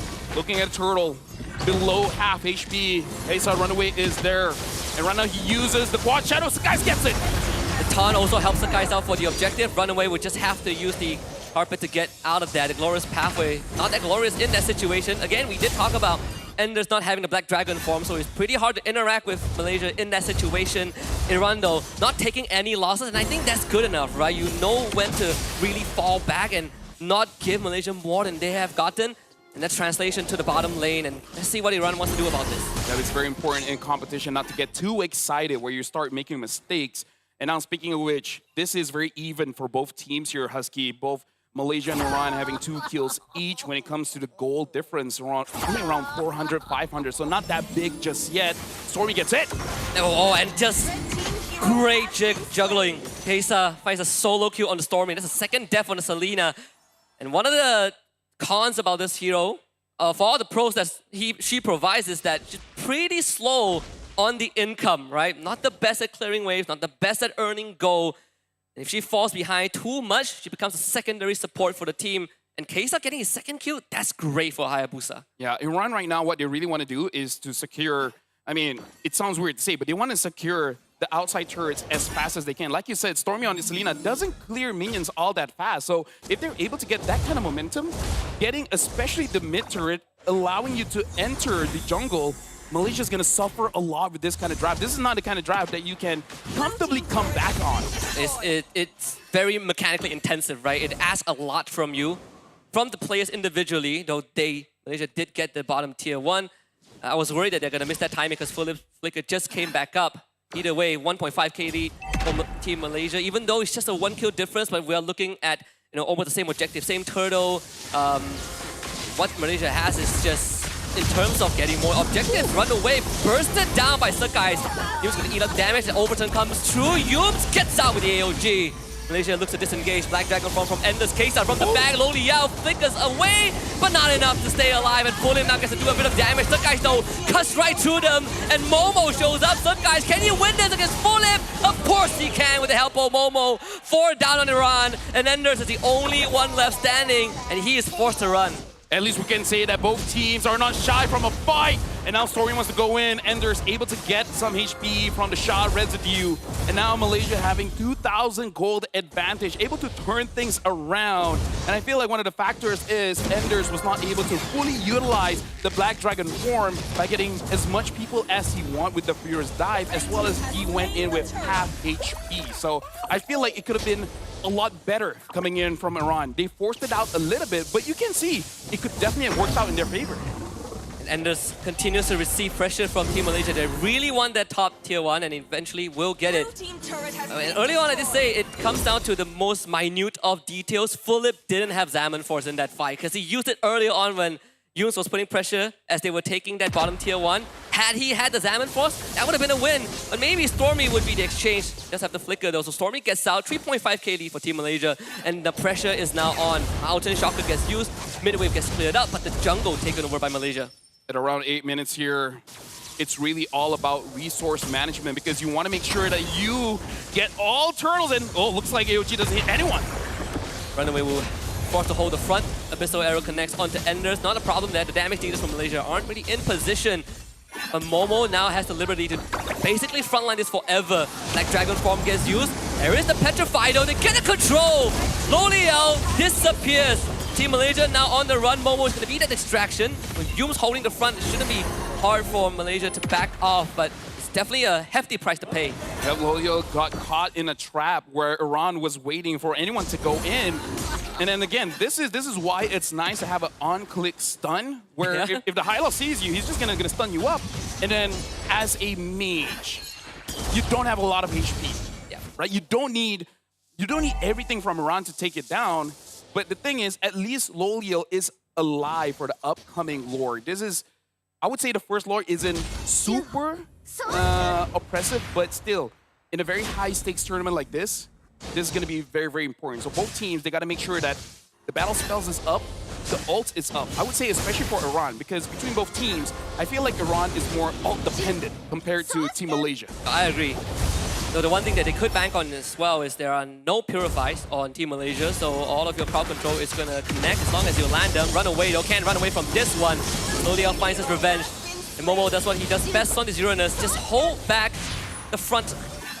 Maybe Kesa can find a cheeky angle. He does see Loliao. Brilliance. It's gonna destroy that completely, so no more shadow kill. And Malaysia has full control, but use once more. AOG superhero landing into a follow-up from Stormy. And they finally get the Furious Die Petrify into the Black Dragon, but Enders can't really do too much with the Mountain Bolt crashing in. So guys, he's just gonna clean up shop and traceless away. Malaysia finds 3. Iran, they have, oh, look at that. Stormy goes in, trying to get a kill, but Philip is still alive. Right now, Iran, they were, like, Runaway already died, and the fact that they tried to fight still was very, very dangerous, especially coming in from Kesa. He is one of the main damage dealers of the team. He has to choose his targets correctly. I feel like if he got onto Skies, it would have been worth it to expand your OT Shadow Kill. Speaking of which, Runaway, he might get caught again here, but able to get away with the use of the ult. So no fight is going to go through. Malaysia secures the Lord. This is also one of the few, I would say, things with having a high loss, because once you start realizing that you are not as durable as you were 3 minutes ago, that's where the problem starts, right? Because no one else from Iran can really take the punishment that Malaysia is dishing out. So if your high loss is getting melted like butter, then you have a secondary problem. Then maybe the plan B is just catch the course in the back line, but that is asking for a lot as well. Runaway is straight up gone as Loliao destroys his health bar. Kesa, if there's a magician that Iran needs, it's Kesa, but sadly, he only walks away with his purple. Yeah, but I gotta say, just be happy with what you got. I would say they don't have the best wave play, or AOG goes in, hits onto no one. Do they actually want to go for this, Malaysia? Wow, they actually get the Black Dragon form out. That is more than enough if you're Malaysia. You did say that Iran is a lot more out-dependent. Black Dragon form not being available for crucial fights and the Lord crashing in. This is bad news. Yeah, but all the while, Kesa is waiting in the back. Stormy might know. Actually, Stormy should have vision here. They know, and now they're going for it. Yeah. You don't need just the Abyssal Trap. You also have the Mountain Shocker, and this is going from bad to worse. Maybe Philip will be able to change it around, but Yums is just punching him in the face. Lord still pretty much healthy. 4v5, Malaysia have the advantage. The arrow connects on the Philip, and that's the important member of Iran that needs to go down. Philip somehow stays alive, but not Lucian though. This one does connect. Enders trying to bleed out Stormy, but one is all they get. Malaysia right on the crystal, and game 1 for Malaysia. Congratulations to Malaysia winning the first game, going up against Iran. But we do have to say that the game, especially in the early as well as the mid, were quite fast enough there where Iran had potential. They had many moments where they could turn things around against Malaysia. It's just that you gotta be careful, understanding that their draft really needs proper timing with all the ults. So if they're easily baited out, you're kind of losing majority of your win condition.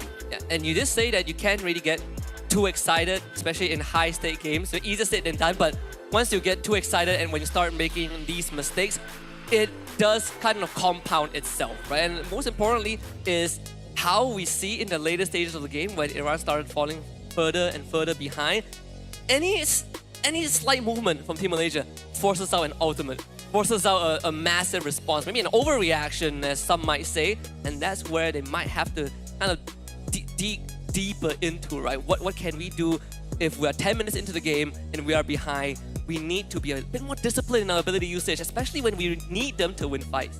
Something that I can say is that for Iran, they really don't have to worry that much because most of the problems that they did in the game before is easily fixable. Oh, yes. Right? Whereas like, okay, you should not have ulted in this situation, you weren't in trouble, you couldn't get a kill, etc., etc. So it's just like, okay, learn your mistakes in game number 1, come back into game number 2 with a fresher mindset, and then try to win against Malaysia because based on game number 1, their chances is there, right? Yeah.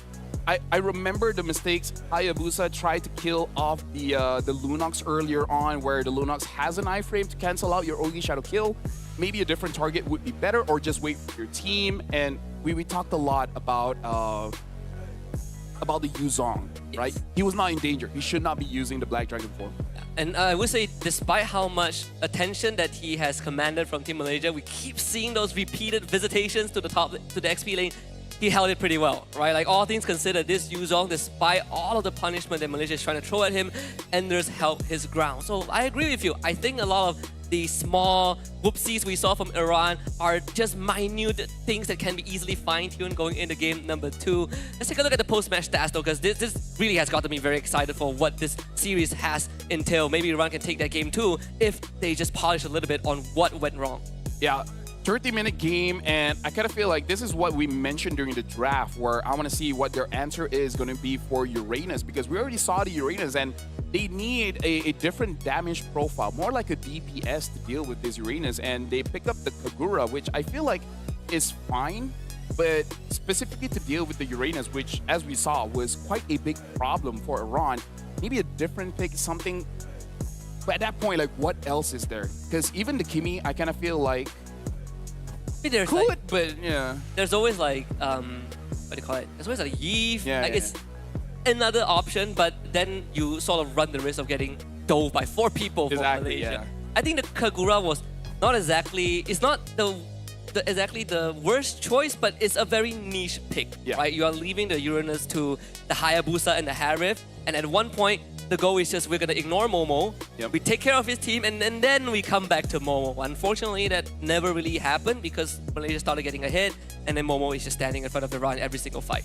Yeah, what we can say is that Iran, their laning phase is actually quite good. Philip didn't really lose out in the gold lane. No. Same can be said with Enders. It's just that they gotta lock in whenever you're fighting for those neutrals. Like, the first turtle was great. That was great, yeah. Right?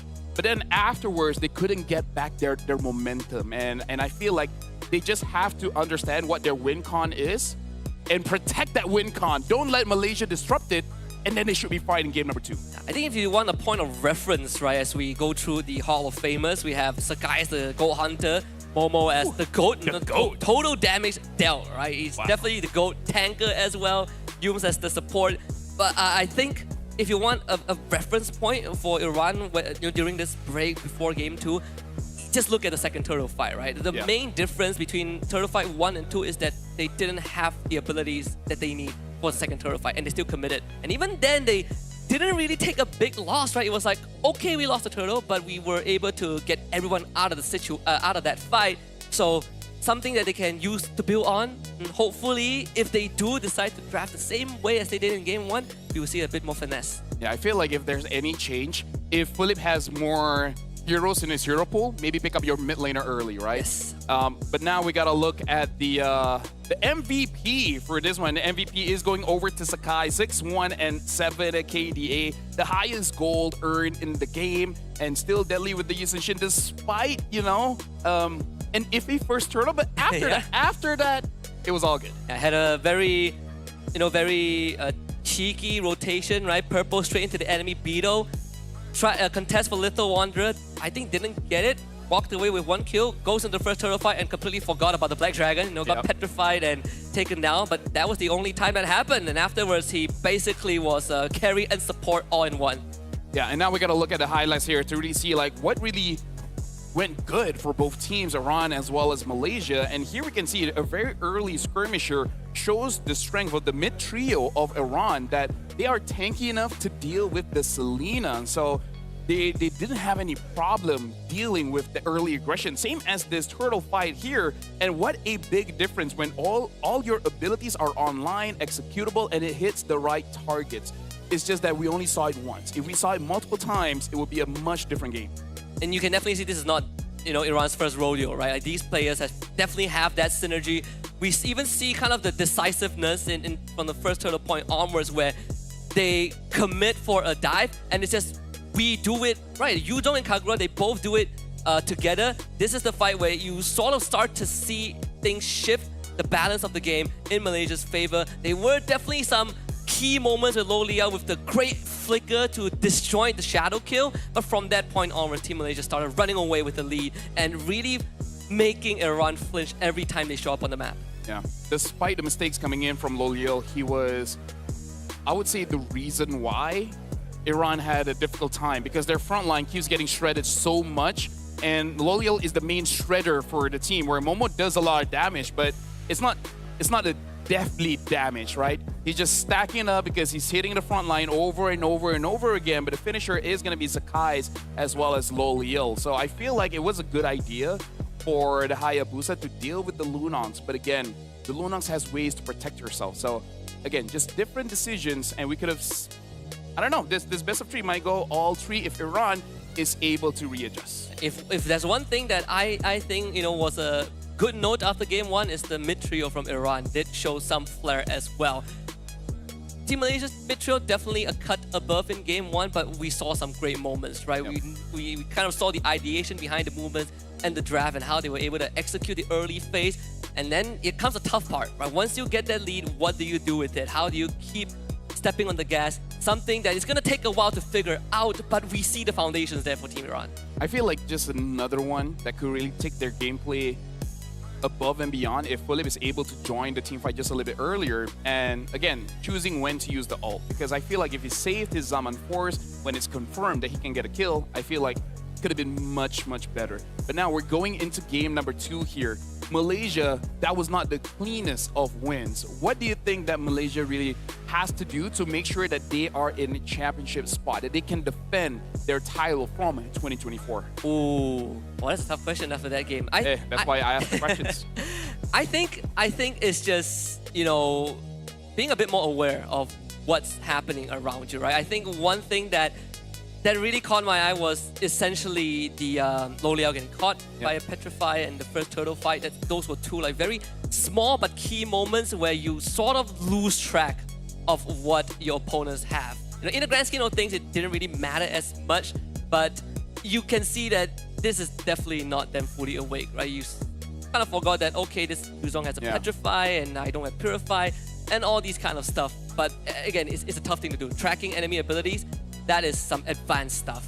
Yeah, but again, this is a great way to open up WEC25, the open division here for MLBB, where Iran going up against Malaysia. Malaysia is the defending champs. Even though, yes, it ended in 13 minutes, but in those 13 minutes, quite a lot of things happen in the game. So personally for me, for Malaysia, like I said, there's not too many issues there, but at the same time, I feel like they gotta be aware of the weaknesses of this strat, because Sakai is going in for that Beetle, him being level 4, the Hayabusa being level 5. I feel like even if you still secure the turtle, there's a very high likelihood that someone will die, and I kind of feel like you gotta clean that up. Like, dying in the first 5 to 6 minutes doesn't seem that big of a deal because you respond very, very fast, but I feel like for damage dealers, that's gonna cause a big gap. I think thankfully it's flying clouds, right? So there's like there's like a fail safe, sort of a fail safe. I do think that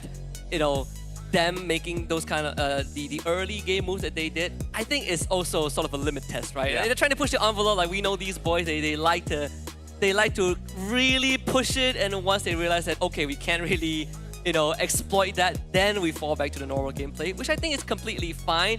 Though the game 1 draft also showed us something where having Hylos as your only tank is not enough at this point. Especially if you have seen the Shredder from the enemy side. That Lunox Because I think the Hylos came 4th and 5th. Yes, Something that... After you see the Lunox tree. Yes, so maybe that is also something that can be considered. Yeah. But then comes to the question, what other heroes can he use? Because in those situations where you have a Shredder on the opposing side, you want something with more mobility, something like a catch hero, a Kalia, a Cho.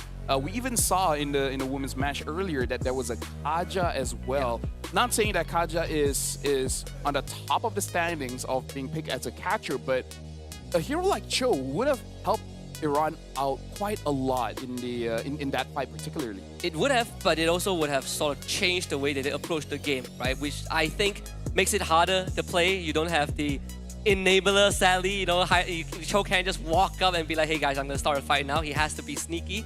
So very minute details that can really tip the scales. Let's see how that draft that's going to be coming up in a bit for Game 2. It's going to pan out. We've gotten a good taste of what Team Iran is bringing to the table in terms of meta, fast, aggressive, very individualistic, you know, in terms of mechanics. And let's see if they can kind of fold it together slightly better. Yep. And again, we would like to say welcome to everyone from all over the world watching WEC25 by IESF here. And Iran, even though losing, I feel like they've really showed their stuff here. I just want to see a little bit more. But now we got to look at the map selection. We had Flying Clouds, and now it's going to be Broken Walls. And I feel like Broken Walls opens up for more strats when it comes to invading inside of the jungle. So I'm wondering, like, I feel like this will be a better reason for Malaysia to ban out all the tanky junglers, so that potentially Dooms and Stormy can make a play. That's true. But it also, if we go down the assassin jungler route, they also kind of like this, right? Like Lancelot, Ishin Shin, Joy.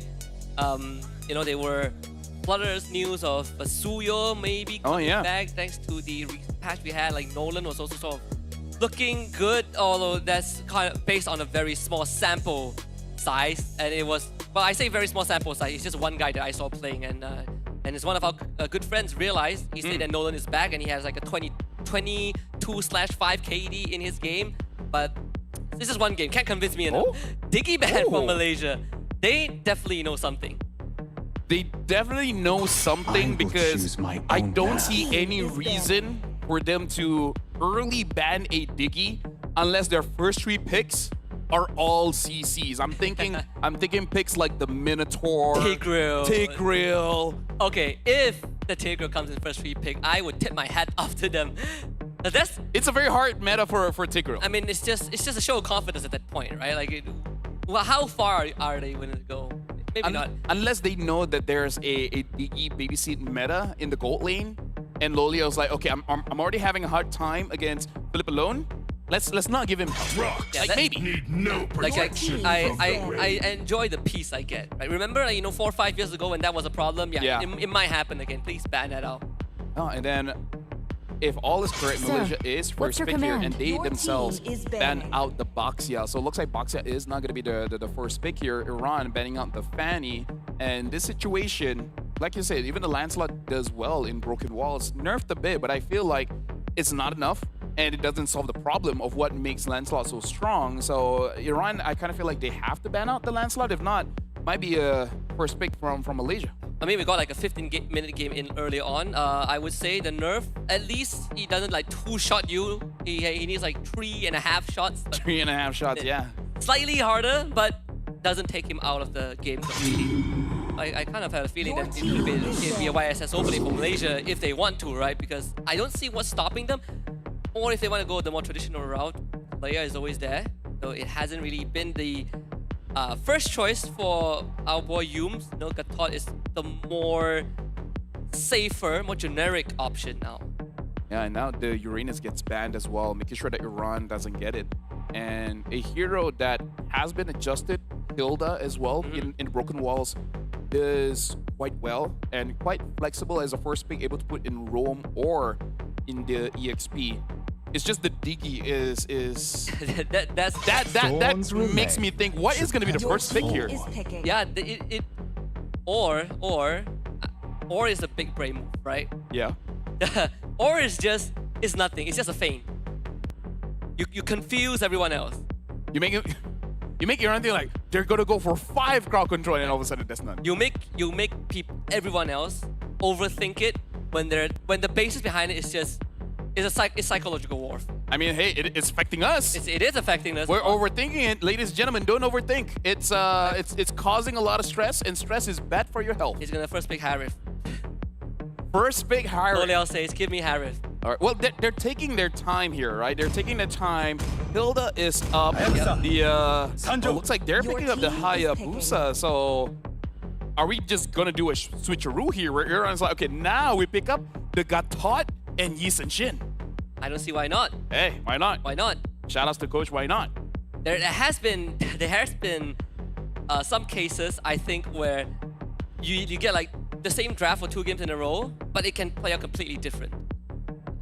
Gatot YSS is good, but if in the event that maybe Gatot is not the flavor that Iran is looking for, the Grok is open. Welcome to Grok. That hero was banned out in game 1, and now Iran has a chance to show it. Yep. And like you said, the Grok has been picked up, and they're picking up that. So this is clearly a comfort here. Iran looks like they're a team that's full of dive. And that makes me like want Iran to early pick their mid, or maybe just even early pick a Lunox, because that was kind of a problem for them earlier. Yeah, you pick Lunox, you can deal with the Hayabusa, you can shred tanks, skill easily, easier into the late game. The only caveat is that you are made of glass, right? Like exactly, yeah. They shatter your health bar pretty easily. Though I would say we did talk about Hylos being the enabler for runaway in game 1, but the Grok is also an equally strong, if not stronger enabler, because you get to alter how you fight. And on broken walls, and you creating walls, that sounds like the recipe that Iran needs to fine-tune that already aggressive gameplay. Yeah, it looks like the Diggy is psychological. I'm not seeing anything, unless again, like there's a secret strat coming in from Iran. So far, a pretty strong opening coming in from Malaysia, having the Kimi as well as the Hilda and the Hayabusa shows that they do want to go for a more early game centric kind of draft. So the jungle pick for Iran is going to be very important here, because you got to deal with the Hilda as well as the Kimi. That's not going to be fun, especially if you pick up an assassin. Do you Fredrin? I would Fredrin. Because it's open. I would Fredrin. I would Fredrin too. Fredrin, and then there we go. We're so good at this. We're so good at this. So nice the meta hasn't changed that much, so we can still get it. So now what Iran needs to figure out is that one of the best heroes that they can pick up is the Eve, but most likely Eve is going to get banned by Malaysia, right? Yep. So what is going to be that mid pick? We saw the Kagura earlier. It's okay. It's nothing bad. But you need something with continuous damage. That's the thing here, because you have a lot of heroes that buy you a lot of time. Yeah. Right? The Kimi is not there. The Eve might get banned. What is going to be the next continuous damage hero? Do you go for something crazy like a Xavier? Do you go for something like a Sicilian, so that, hey, even come late game, they're going to be looking pretty good? Odette is also one, but that's an acquired taste, right? Yeah. Like, not everyone plays Odette. It's such a niche thing. The Dusin ban now too. I was thinking of Dusin, but at the same time, I think for Iran, maybe Dusin won't be that high up on the list because they do need damage. Hey, Sky Piercer. Sure, right? We had a game with 4 Sky Piercers. We had a game with 4 max stack Sky Piercer, yeah. Yeah, but they do need damage. I think Eve is the best choice. Farsa is second. Xavier, if you are really, really confident that you're going to be able to get like past 15 minutes. But if not, I think Eve is probably your best option. Though maybe, speaking of which, looking at what Iran has in their first 3 picks, I mean, the Diggy ban is helping them a lot more than they did in Malaysia, because they have a ton of crowd control that would definitely suffer a bit if there was a Diggy.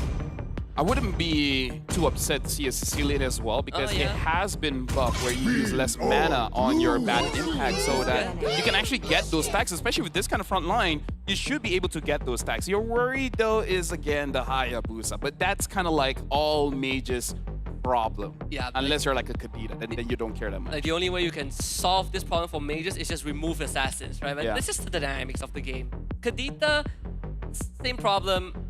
1 instance of damage. Yeah. That was it. So this should be an Eve ban here. If not, Iran should 100% pick it up. Yeah, it's either Eve or Farsa, right? Like it's either or. Lunox is like your third pick, your third choice. Among the planes So they ban the exists Eve, yeah, perfect. Yeah, but this does mean what does Iran want to prioritize here? Because if we see the Harif is still up, right? If that's their comfort, they can consider that because the Kimi is already there. Your mid might be safe, but if not, I'm not too upset if they pick up something like a Granger. Or you take the Lunox. Or the Lunox, yes. It's a flex. Deals well if Harif shows up. Stretch tank. So if they ran, if Malaysia runs a double fighter, eventually you're gonna be able to shred them. You can protect yourself pretty easily as long as Brilliance is up. So I think that is, at least off the top of my head, the most direct approach to the draft. There are a few options here, yeah. Yeah. Pick the Lunox and then you have options. You get to see what Malaysia picks for the last pick. Go for the Farsight first. It's not a problem there. It's just, you know, at this point, you're just nitpicking it, right? So Farsight is good. Yeah, but this also shows that Iran is wanting to protect their gold laner and making sure that Philip has a good advantage. Because you see the Hayabusa, you're not happy to go up against that. And now the Cho as well as the Granger here. So the question is, which is EXP and which is going to be Roam? It has to be a Momo Hilda, right? It has to be, yes, but hey, things could change. Things could happen. We have seen an example in our recent... We've even seen... Well, I'm not saying the Cho will be going gold, but meaning like we've seen Cho gold, so there is that, you know... We've seen Cho roam damage. Cho roam damage, yes. Shout out to Momo's teammate. Yep. In that, so I don't think Coach Arc is going to allow Yums to do that, but who is to stop Yums in games, right? Once we get in. What about just a Ruby, right? But then not enough continuous damage, but there's a lot of control, and maybe that's enough. Maybe that's Magic is my no, life. they go for the Harif. It is gonna be Philip's I would say comfort. Now, I would say pressure is on Enders again. Because there's a lot of magic damage here without the Yuzong. So if the Yuzong is baited out of the Black Dragon form early, unable to contribute with the physical damage, I don't know. I kind of feel like Malaysia will be able to itemize against it, and then come late game, they have ways to deal with it. Well, on the negative side is that he flinches easily, presses the Black Dragon form very, very fast. Yep. But the other way to look at it is that he has great reaction time. He reacts to situations on the drop of the dime. And that is probably what's going to help them win the crucial fight. We've seen him really absorb the pressure in game 1, but I think in this game 2, it's going to be slightly different, right? You're not worried about a Selena throwing arrows at you. You're not worried about Yi Xunshin riding his turtle boat in your face. Should have a slightly manageable early game until the turtle fight. And the rest, I think you can let itself play up. The Harif is great. I want to see how daring Philip is. Are you going Flicker or are you going Purify? Yep.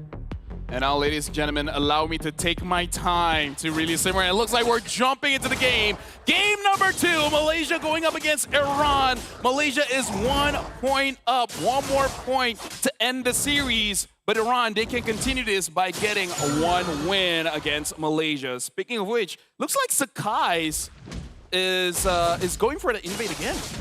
Gonna try. With the Kimi around, it's gonna be successful, right? They can't really do much as a Grog. You need to bring Enders in. Ooh. If they got any closer, that could have been a kill angle. Small thing. Sakai's didn't get it. Yeah, I think he got it too, which is great. You are able to stop this pesky Kimi Cho combo, and again, I think Enders is gonna have a. Hold on a minute. He already used Petrify. Probably camped the bush at level 1. To pressure Momo. Maybe that's what he did in game 1-2 against the Uranus. So, small thing, 30 seconds until he comes back up. Yeah, and now it's just the start of the game, but we already see a lot of interactions coming in from both teams. It looks like Malaysia, they are going to go for this strat where they try to get Sakai's ahead just a little bit. And now Runaway, looks like he has completed his boots. The Rapid Boots able to move around the map and having quite good sustain here. And now they want to go for Runaway. Runaway's going to eat, and great flicker. Still Sakai sticks onto him. The last take of the Shadow kill, first blood for Sakai. I mean, here's the thing. it's either gonna be Runaway or Lucian. I kind of feel like in that situation, Runaway just bite the bullet. Speaking of which, guys! Petrify back up and a punish. Great stuff from Iran. Exactly the same thing we saw from game one. Now, no Petrify. There is the Black Dragon from Lokesa. Very early appraisal grab. But Enders goes to work and the rest of his team is here. They've got to figure out. Great wall. Momo down. Iran with the first turtle of game two. Something that we can say for sure is that Iran knows how to do first turtle. Yes. Right now we just got to see the continuation, and Lolio got a 1v1 against Philip here. It looks like Stormy was able to save the purple buff by taking it for himself. So guys, kind of a bad start here for Hayabusa, and looks like Iran is going to make sure that it gets worse. Let's see, Kesa able to get the golem, and Runaway doing a fantastic job at keeping Yums at bay. Now they gotta maybe try and help Philip up in the bottom lane, kind of free him from the pressure. Just a couple of bad trades early on in the early game that allow Lolio to get the kill. Not to mention that Philip is running a Purify, so escaping the Death Sonata from Ranger is not the easiest thing to do. Oh, look at this. Sakai's goes in. He actually gets the purple buff. So looks like, hey, you know what? My farm is A-okay. And I would say he's not that punished so far because, again, going up against Frederick, not the fastest of farmers, so not that bad. And they know he used Furious Dive, and that's what we talked about, right? Tracking the abilities of your opponents. A freebie delivered to Momo in the XP lane, and that frees it up for Malaysia as well. And definitely feeling the sting a little bit. Although I do like to tip for tat that both junglers are throwing at each other, despite this being a tank against an assassin matchup, but Kesa still not really backing down. Philip also in a 1v1 against ODL, but backup is nearby. Philip needs to back off. Stormy doesn't land a root, so that's forced to Purify out. Yep. So still win-win, unable to hit the... oh, but look at that. Kesa gets taken on. The Black Dragon form has been used quite early here. Petrify, Shard Residue, bleed out, flicker forward. Great stuff from Runaway. And a Feather Airstrike follow-up gives Ender a double. Yeah, and now Stormy wants to chase after Ender, still going for Yums. Yums gets the knockout with Kundo, and Stormy will find the finisher. Lucian's waiting on the cooldown, but empowered auto attacks do not care about bodies. The knockback into the wall a bit too late, and Stormy finds himself a two-piece. Stormy is looking straight at Sakai. Is like, I got you, bro. You know what? Just have a snack. Yep. But in return, Iran should be able to get this turtle. Kesa on the case, appraisal scratch slam down with the retribution. Yums able to find the kick onto Runaway, but finds it onto Kesa. The wall not in the best spot. No appraisal grab. Kesa melted, and Momo with the chop. Pretty sure in that situation, Kesa's like, bruh. Maybe should have kept the appraisal scrap, I felt. Hey, I do agree. So I feel like for both teams, I think they're pretty hype at this moment. They need to calm down just a little bit and be like, okay, chill. We got good plays, and there's 3-2-1, looking good. Iran's got 2 turtles. Malaysia, a few kills on the Stormy. Now let's all get back into a good headspace and figure out what to do in the next turtle. We can kill Stormy. Petrify. Boom, Stormy's dead. Should have seen that coming from a mile away. The Purify not enough. So guys into the Shadow kill. Yums is here, but Shadow kill not enough. Good backup from Lucian, and Yums also can't follow up.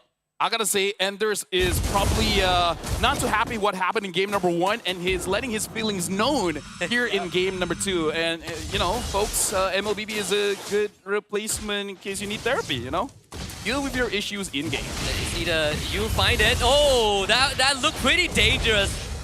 Yums might have cost the Sakai's style. Could have, but Sakai's in the quad shadow doesn't really connect, so Enders, he's safe here. Yums, it's a bit of a fancy footwork that Enders ends up going down. Not gonna lie, I was pretty scared for Sakai's at that moment. Essentially giving a free flicker over to Enders. Yeah. If he had Petrify, I think that was lights out for Sakai. Yeah. They were tracking it pretty well every 90 seconds, so 1.5 minute window is pretty long in a game of Mobile Legends. So now we can see Lolio does have the Sky Piercer and now the Hunter Strike as well. Yums is distracting the team of Iran, but now we got to look at the turtle here. Ender still does not have the Black Dragon form. If Iran can wait it out, they have a good shot of actually winning a team fight. And, you know, just a suggestion, kill Stormy, and then, you know, you're looking pretty good. I think they also sort of saw the possibility of what they could do with the Grok, right? Like Runaway has just one nasty flicker, tectonic charge. Let's see, so far 2 out of 2 turtles for Iran. Black Dragon form is out onto Enders. Philip The jump onto Momo. Sakai's looking for a way in. That's 3 out of 3 turtles for Iran. K-Star with the secure. And a kill for Philip. Great disengage from Malaysia, but Iran wins that fight. A little bit too early coming in from Sakai, and we saw Runaway was prepared in case if he stands around, he used the tectonic charge. Unable to get him, but still a good attempt. Iran, definitely much better compared to game number 2, looking more composed. At the same time, quite aggressive. Looking for Enders again, trying to slow him down. Yum. Kick, but great Furious dive. Enders finds his way out. K-Star is here, but they don't really have the damage to finish off Yum. Not too big of a deal. We see the transition to the bottom lane. Fulham can't get Sakai's. And Runaway forced to run away. Yeah, unsure what happened there, but it looked pretty close. And then able to build up a wall, making sure that Momo doesn't get the chase. Looking at mid here, looks like Humes as well as Stormy trying to apply as much pressure as they can. But Lucian is making sure that no funny business is there. Speaking of which, haven't seen a lot of impact from the Farsa just yet. We've seen some feather airstrikes here and there, but nothing that has landed Lucian kills, 2 assists at most. It's been a zoning out so far because most of these fights sort of ended when the feather airstrike is thrown out. But compared to game 1, this is definitely, I think, a more manageable one. Even though Iran is 2k behind and they are desperately in need of structures too. Both side lane tier 1s have gone down. Yep. The Lord is going to spawn in around 30 seconds here. So for Iran, they have shown able to get all 3 turtles. So they should have a bigger advantage in this neutrals. But Malaysia does have that gold advantage, which should give them at least one person an item advantage. And I'm guessing that is going to be Stormy, because I haven't seen Lolia build the 3rd item just yet. Stormy is the big game changer here for Malaysia. So they just got to protect him. The moment he dies, that's probably a bad situation unless Lolio can get a triple kill. Then, hey, maybe things can be different. The battle spells are up for most members of Iran. Except for Runaway, 30 seconds until his flicker. Gonna try and deal with the mid wave, and Iran has priority over the Lord too. The Frederick, not a problem. Hughes finds the king. Oh, a tectonic charge responds. Runaway not able to save his team though. Sadly, Ender still ends up going down, and that's a double kill for Sakai's killing spree for Loliao. You did see the effort from Runaway, but unfortunately Malaysia played that better. 4 bodies. Dude, that was, again, like you said, a good re-engage coming in from Iran, but Sakai's was able to use the Ogi shadow kill in time to dodge a lot of the damage as well as the crowd control, able to deal the damage. And I feel like even Iran, they were surprised. They're like, haven't we controlled this Hayabusa? Why is it doing that much damage? Ender didn't even get to use the Black Dragon form, I think. Petrify also didn't do much.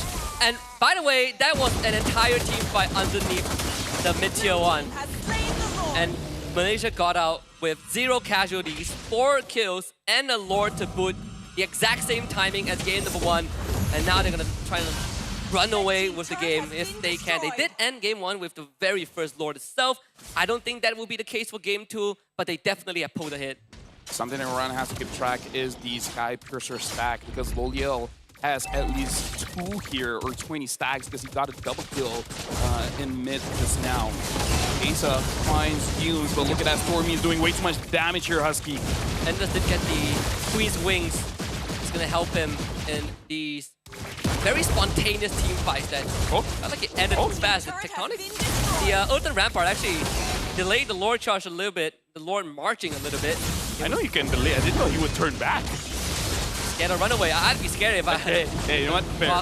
Standing in front of me. Chad, have you guys seen Lord do a U-turn? I've seen him go through the jungle, yes. I've never seen him do a U-turn before. Now this is a WEC25 special here. Look, it's the map is broken walls. The Lord is like, oh, broken wall shouldn't be a problem, and the wall shows up. He feels confused. Black Dragon form. Yubes is the target, but not easy to kill. They try and blow him up. Yubes flickers to escape. Now Momo comes in, drops the axe onto Fulham. He purifies out of it. Sunguys doesn't get the roll. Fulham should be able to get out of it, but Loliao finds the execution, and Sunguys will claim Lucian instead. Fulham ends up going down regardless, and Sunguys stuck the shadow onto him somehow off screen. And Malaysia now looks to run it down. Loliao pressuring a runaway right in front of his fountain as both top and mid inhibitor go down. One final push, a shadow, a kick, a knockout, and this is game over. Malaysia will find that clean team wipe and get themselves the first 2-0 in his opening best of 3 against Team Iran.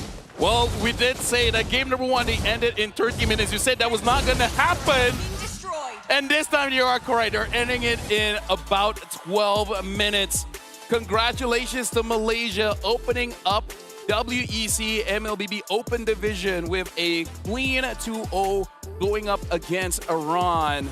But I feel like for the other teams, they gotta be careful because Iran is here to play, and I'm guessing after facing Malaysia, they have learned quite a lot. Yeah, I mean the grouping isn't exactly the most Yeah. forgiving one for some of these teams, and having to face the defending champions definitely puts that extra pressure. But I think, you know, if I have some words for the Team Iran players, don't let this beat you down. It's a learning experience. And I, for one, am impressed with what they have shown us, right? There's a chance for them to make it through to the top 8. Let's see what Rose and the rest of Team Malaysia have to say after their 2-0 victory. The home ground heroes are definitely having an amazing day today as Team Malaysia clinches another clean sweep for them on the opening of the WEC 25. And right now from Team Malaysia, I am with Momo and Sakais. Hi boys, how are you? Good. Good.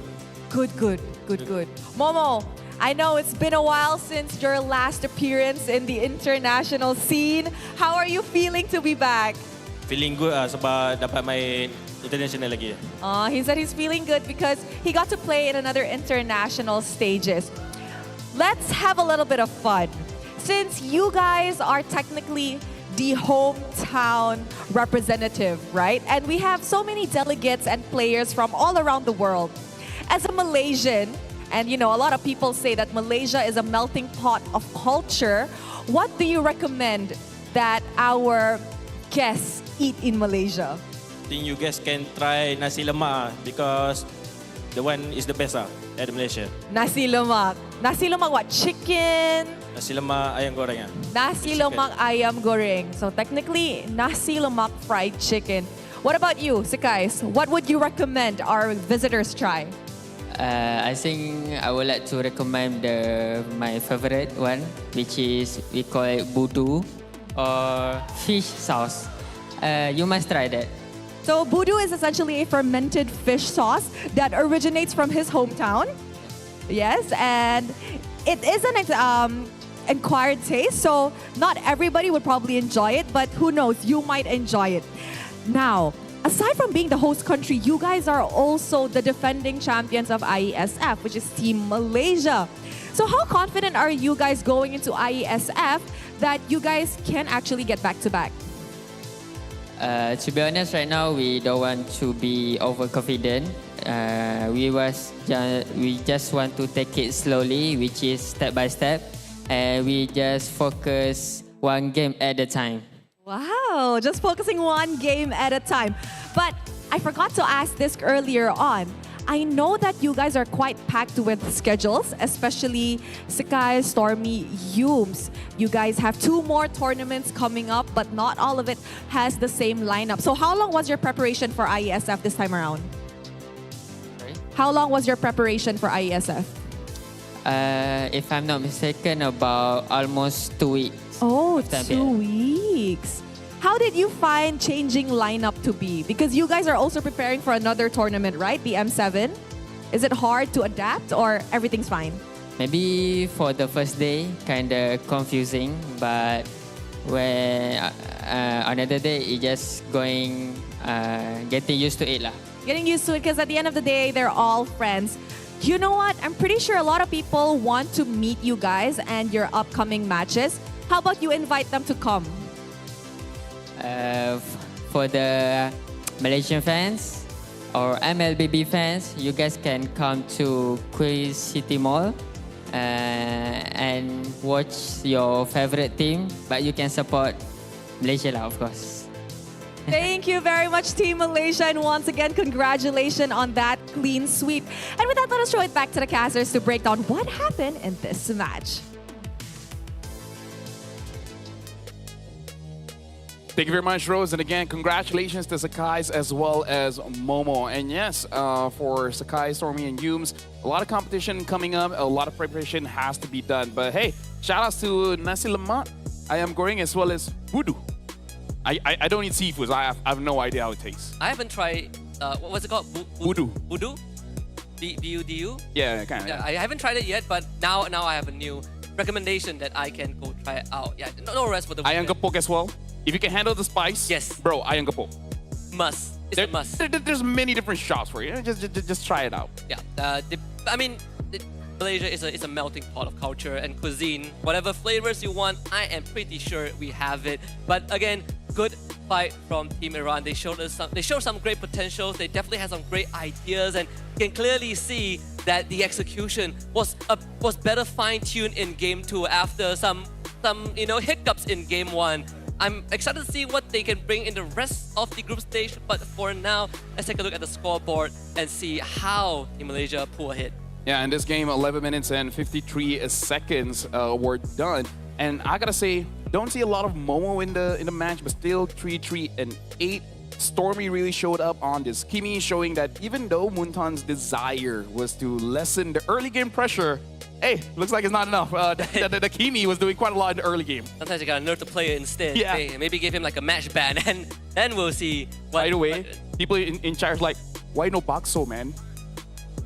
Because I mean, there's, like you said, there's a lot of food here. You know, like big.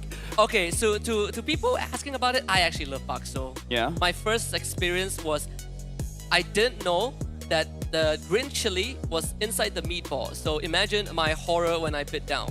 In a good way. I love spicy food, but it caught me off guard. Shout out to bakso lovers. I love you guys. Yep.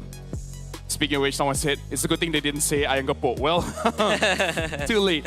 Either ways, these are the itemization, and now we gotta move on and talk about the Hall of Famers here. Stormy was the support, but he's also the GOAT. He's able to help his team out and still do a lot of damage. I mean, he's my boy. Team Malaysia players is like, it's a given, right? We know they're gonna play well, but I gotta shout out to Runaway, dude. This Grok is something else. I love me a good Grok player. Sure, they didn't win this game against Team Malaysia, but I'm a good Grok player. But there were certain moments. That's why I love you. Hey. But there were certain moments that Runaway had some great tectonic charts. The Earthen Rampart, the way that he manipulates the terrain in team fights, and the way that he was able to, a couple of times, stop Yums from coming in with the Jeet Kune Do with just the mighty swing. Very well timed, and that requires a lot of finesse, and I think Runaway has that. Yeah, and I feel like it's all about that connection, because the thing about the roamer is that you look amazing when the follow-up is instant, right? It could be some communication issues where he didn't let his team know that he was gonna make that play. So that's why I was talking about the far side. I don't see a lot of the presence where you would think that Runaway could set it up and then the Fed airstrike comes in. Even if you don't get a kill, hey, it will actually make it so that they have to go back to base. But this is the MVP. It's gonna be Stormy on that Kimi. Funny thing is, both the kills that he got was in that top river fight, right? Yep. Where they tried to body block his attacks, but it was just going through two people. Either way, one good thing that this Kimi provides is always that lane pressure. It enables the guys to get that early invade into the jungle. Well, sort of an early invade.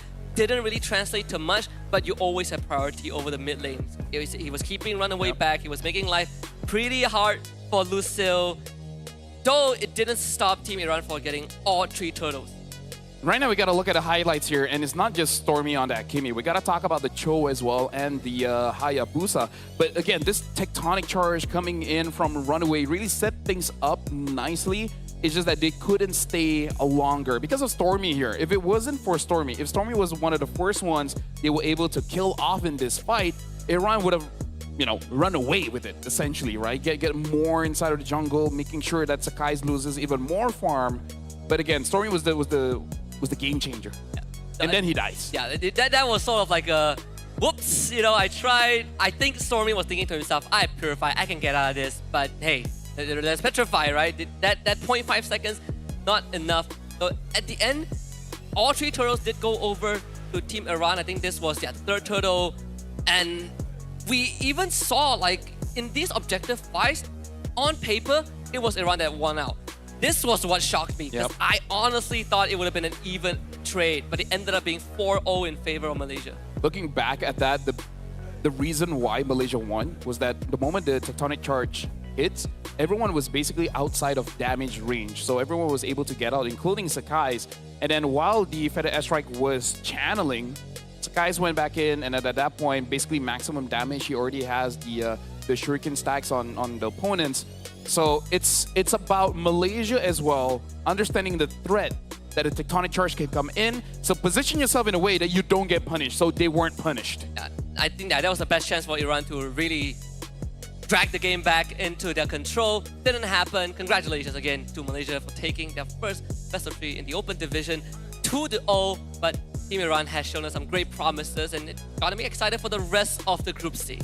Yeah, and this is what we want to see whenever we watch an international tournament, is that for every country sending their best representative and showing up. They look pretty strong. We do have one more match after this. Indonesia will be playing, so we do have to see how they're really going to perform here, because in their previous MPL, you know, Team Liquid didn't perform all that well until the end of the regular season. So really hoping the break that they had between that and now makes it so that they are a contender here in the WEC25. I mean, they were, I think, close to a podium last year as well, right? We're talking about we have the defending champions, but the runner-up didn't make it. And then Team Indonesia, even during the qualifiers, they didn't look the cleanest, right? There were certain moments where you look at Team Indonesia and you think to yourself, are they going to make it through? And now that they are here with a roster that we know have been on the biggest stage, have lifted some of the heaviest trophies, this is their chance to make a statement, and it starts with WEC. I like that reading the comments. Whatever food we suggested, they're like, no, it's from here, it's from there, it's from here, it's from there. That's what it means to be in Malaysia. Melting pot. Everything is here. And you know what they say? Italian, French, Chinese, Indonesian, Indian. Everything is here. No matter where it's from, it goes into your tummy. Facts. And then you enjoy it. And then you take it out. Yes, and it's a cycle, right? But if you enjoy the food, and I appreciate it. Recently I had a friend from Indonesia who gifted me 19 different flavors. Shout out to Indonesia. 19 of Indomie. 19 different flavors. He wanted to give me 20, but he actually bought a duplicate, but 19 is a lot. See? You're great. 19 is a lot. I haven't tried a single one yet. I should. I mean, you just I'm keeping it for special occasions. I love ramen. Not Malaysia, but hey, ramen's great. Ramen's great. We have everything here. I think if you have not had a chance to visit here, you should. We can't get. I can't personally be a tour guide, but I can give you recommendations. And dude, it's usually Rose.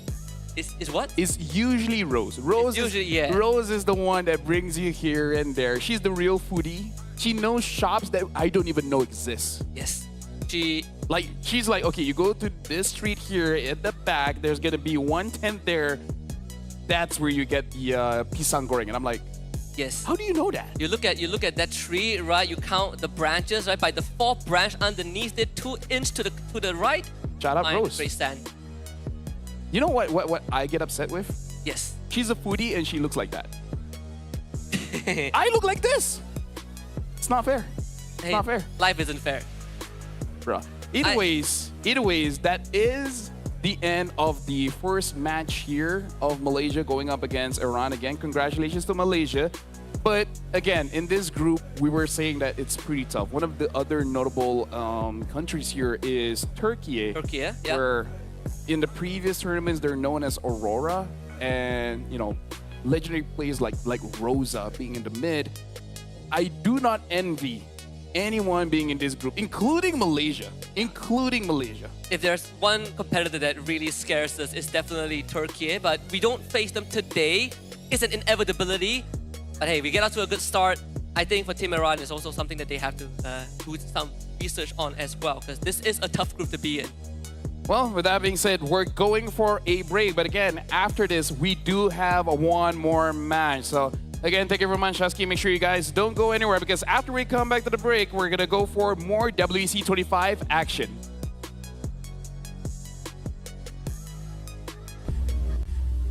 To be in the zone, gamers need true support.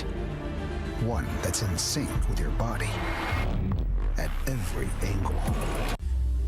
To be in the zone, gamers need true support.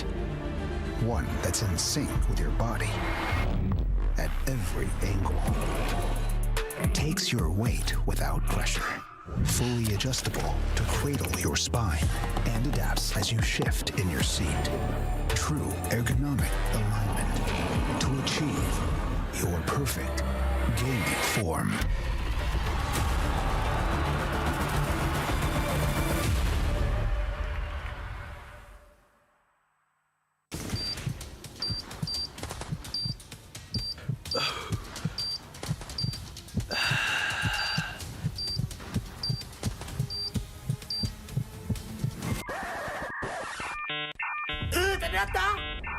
Data habis? Jangan risau.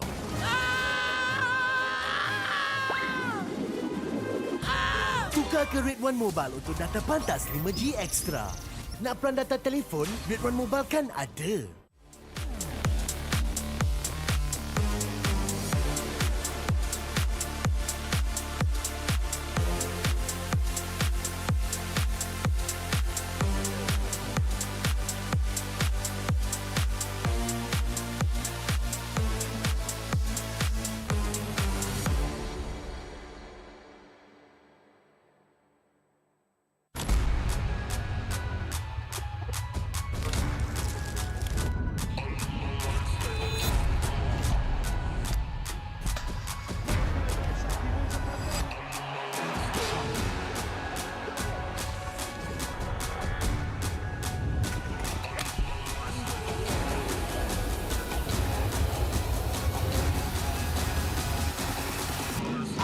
Toss a coin in the waterfalls in the wishing well.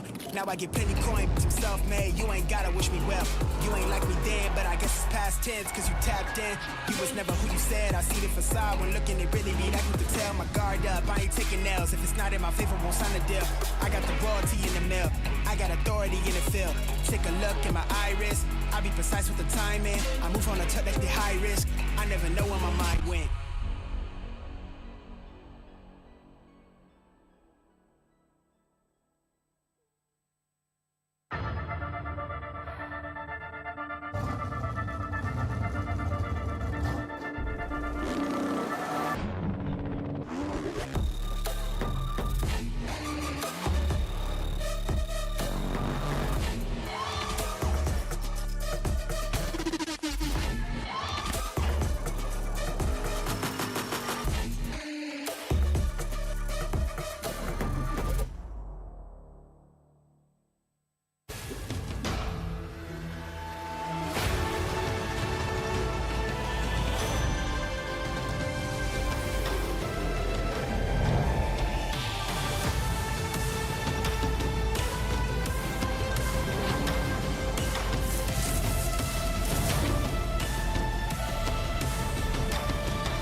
Every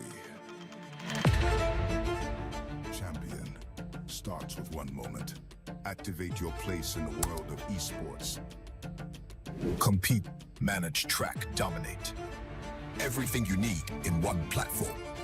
Gear up for WEC25. For results, streams, and more, visit iesf.gg. To be in the zone, gamers need true support. One that's in sync with your body at every angle. Takes your weight without pressure.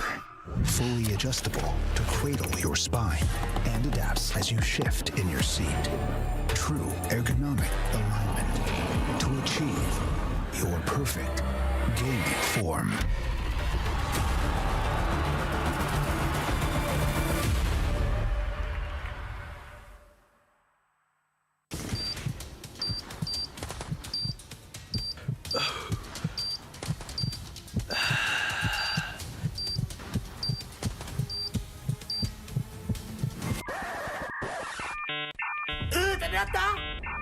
Data habis? Jangan risau.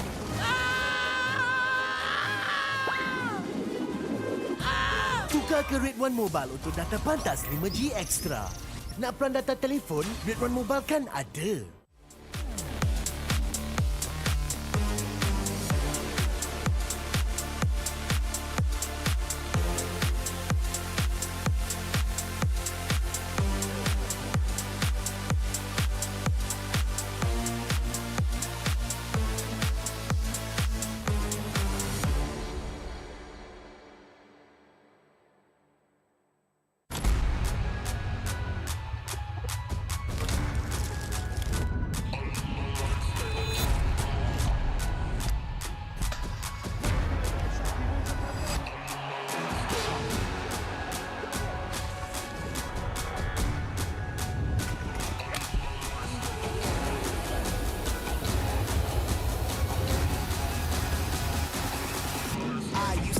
Coin in the waterfall, send a wishing well. Now I get plenty coin, but I'm self-made. You ain't gotta wish me well. You ain't like me then, but I guess it's past tense, cause you tapped in.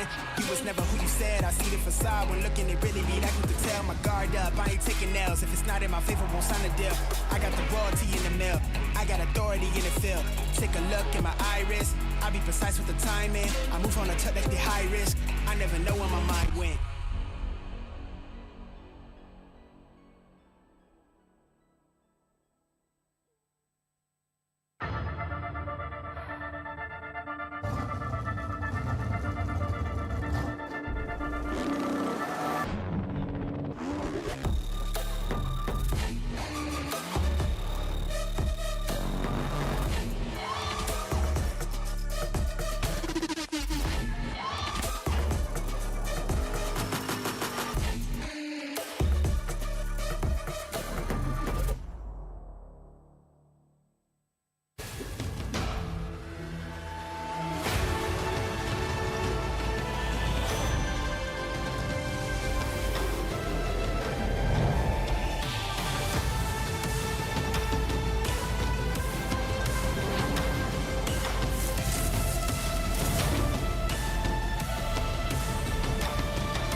Every champion starts with one moment. Activate your place in the world of esports. Compete, manage, track, dominate. Everything you need in one platform. Gear up for WEC25. For results, streams, and more, visit iesf.gg. To be in the zone, gamers need true support. One that's in sync with your body at every angle. Takes your weight without pressure. Fully adjustable to cradle your spine and adapts as you shift in your seat. True ergonomic alignment to achieve your perfect gaming form.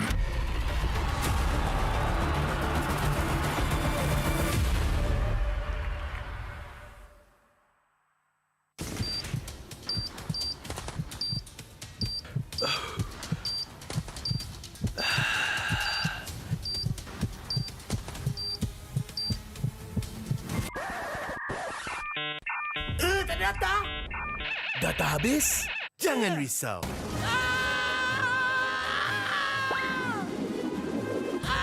Tukar ke Red One Mobile untuk data pantas 5G Extra. Nak peran data telefon, Red One Mobile kan ada.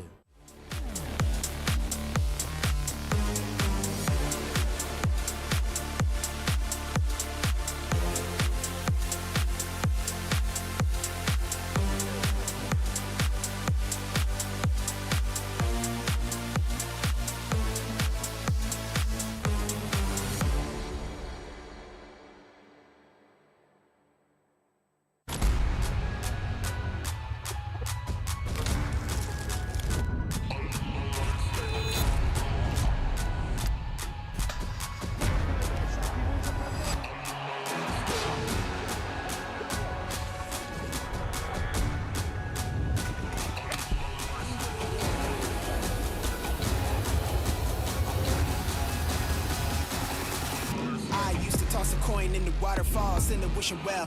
Now I get plenty coin, I'm self-made, you ain't gotta wish me well. You ain't like me then, but I guess it's past tense, cause you tapped in. You was never who you said, I see the facade when looking, it really be like you could tell. My guard up, I ain't taking nails, if it's not in my favor, won't sign a deal. I got the royalty in the mill, I got authority in the field. Take a look in my iris, I be precise with the timing. I move on a touch like the high risk, I never know where my mind went.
Every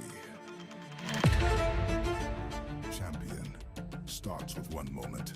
Activate your place in the world of esports. Compete, manage, track, dominate. Everything you need in one platform. Gear up for WEC25. For results, streams, and more, visit iesf.gg. To be in the zone, gamers need true support. One that's in sync with your body at every angle. Takes your weight without pressure. Fully adjustable to cradle your spine and adapts as you shift in your seat. True ergonomic alignment to achieve your perfect gaming form.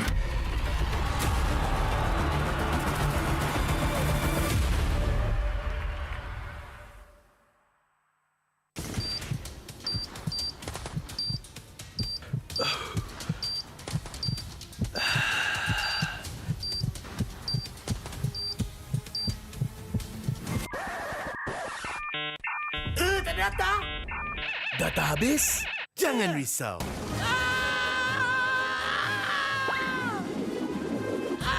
Tukar ke Red One Mobile untuk data pantas 5G Extra. Nak peran data telefon? Red One Mobile kan ada.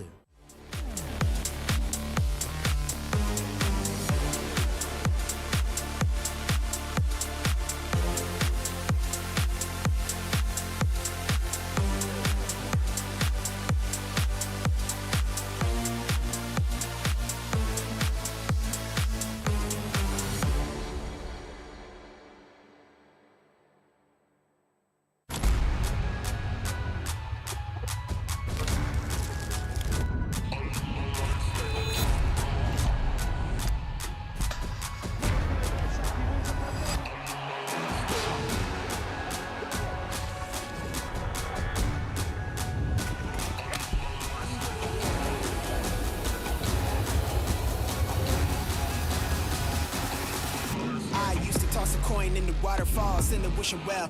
Now I get plenty coin, I'm self-made, you ain't gotta wish me well. You ain't like me then, but I guess it's past tense, cause you tapped in. You was never who you said, I see the facade when looking, it really be like you could tell. My guard up, I ain't taking nails, if it's not in my favor, won't sign a deal. I got the royalty in the mill, I got authority in the field. Take a look in my iris, I be precise with the timing. I move on a touch like the high risk, I never know where my mind went.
starts with one moment. Activate your place in the world of esports. Compete, manage, track, dominate. Everything you need in one platform. Gear up for WEC25. For results, streams, and more, visit iesf.gg. To be in the zone, gamers need true support. One that's in sync with your body at every angle. Takes your weight without pressure. Fully adjustable to cradle your spine and adapts as you shift in your seat. True ergonomic alignment to achieve your perfect gaming form.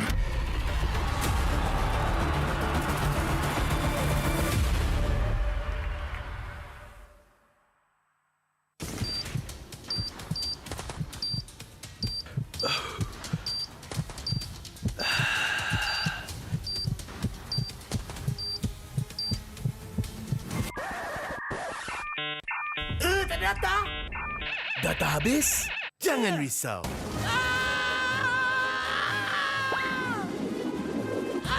Tukar ke Red One Mobile untuk data pantas 5G Extra. Nak peran data telefon? Red One Mobile kan ada.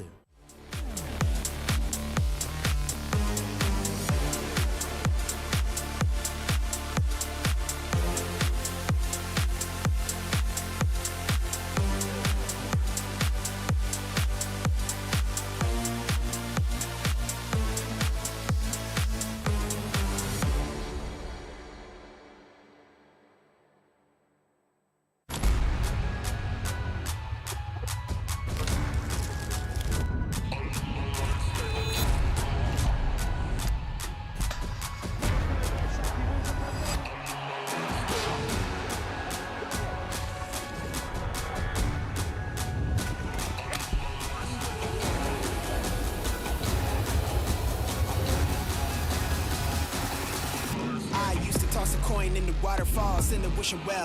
Now I get plenty coin, but I'm self-made. You ain't gotta wish me well. You ain't like me then, but I guess it's past tense, cause you tapped in.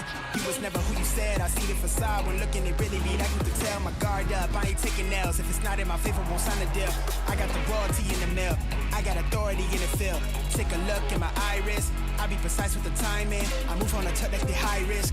I never know where my mind went.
Every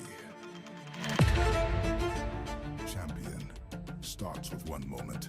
Activate your place in the world of esports.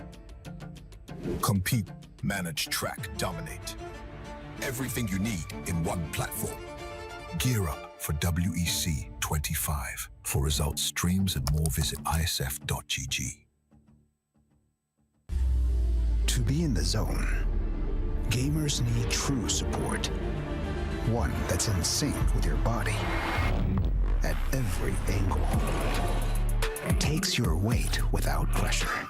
Fully adjustable to cradle your spine and adapts as you shift in your seat. True ergonomic alignment to achieve your perfect gaming form.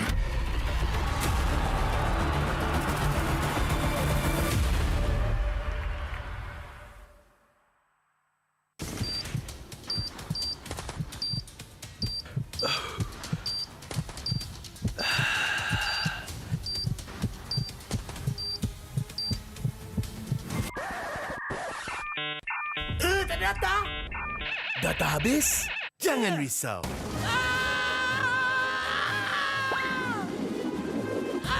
Tukar ke Red One Mobile untuk data pantas 5G Extra. Nak peran data telefon, Red One Mobile kan ada.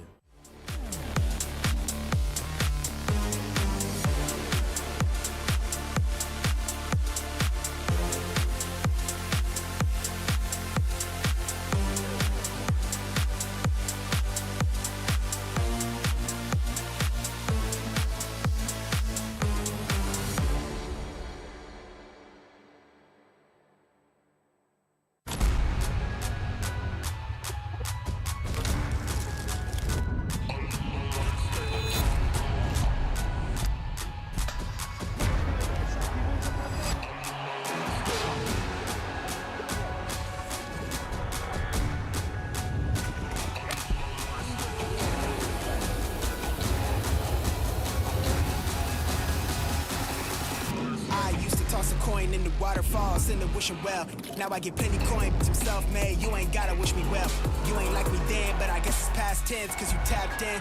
You was never who you said. I see the facade when looking at really me. Like you could tell my guard up. I ain't taking L's. If it's not in my favor, won't sign a deal. I got the royalty in the mill. I got authority in the field. Take a look in my iris. I be precise with the timing. I move on a tuck like the high risk. I never know where my mind went.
Every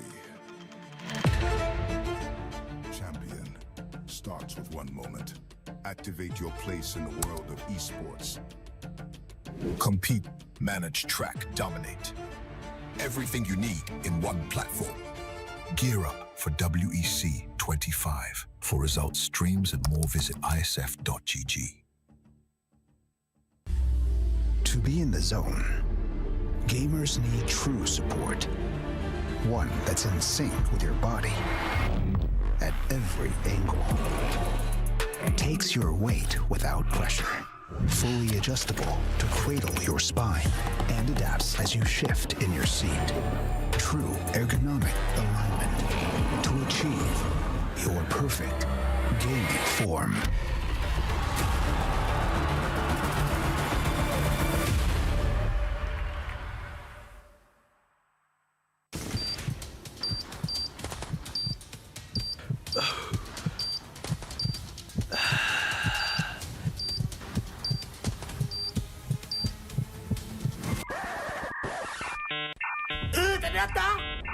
Data habis?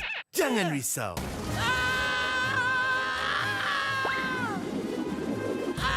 Tukar ke Red One Mobile untuk data pantas 5G Extra. Nak peran data telefon, Red One Mobile kan ada.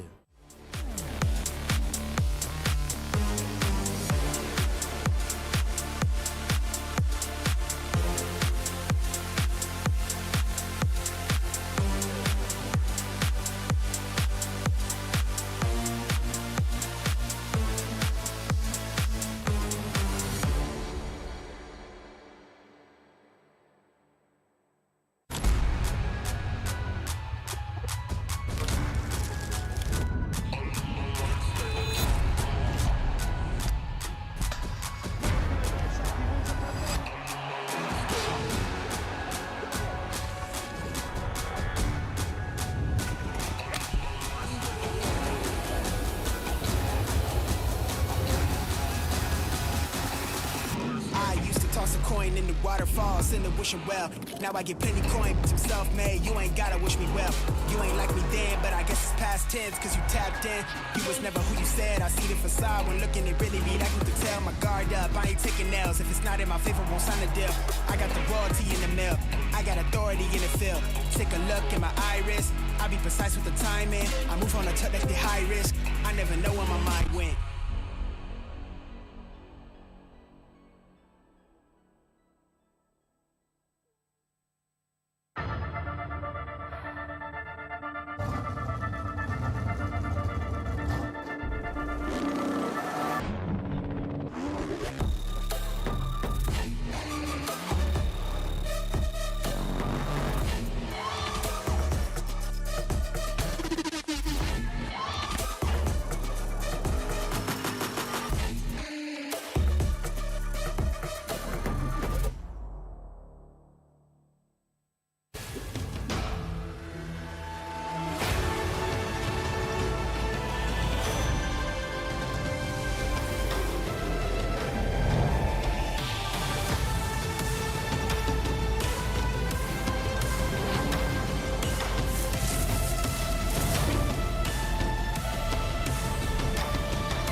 Every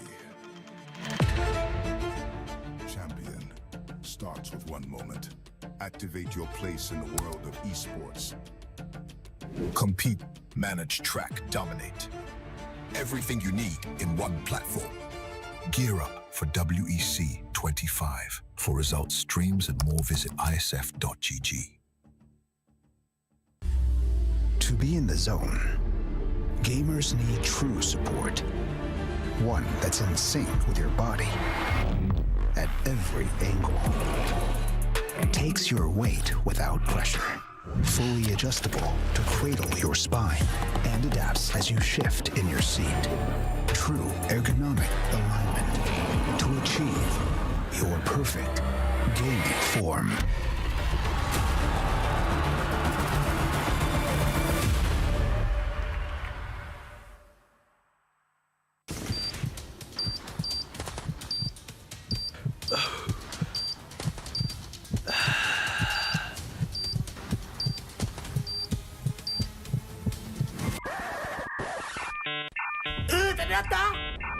Data habis?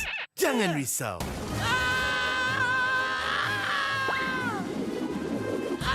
Tukar ke Red One Mobile untuk data pantas 5G Extra. Nak peran data telefon? Red One Mobile kan ada.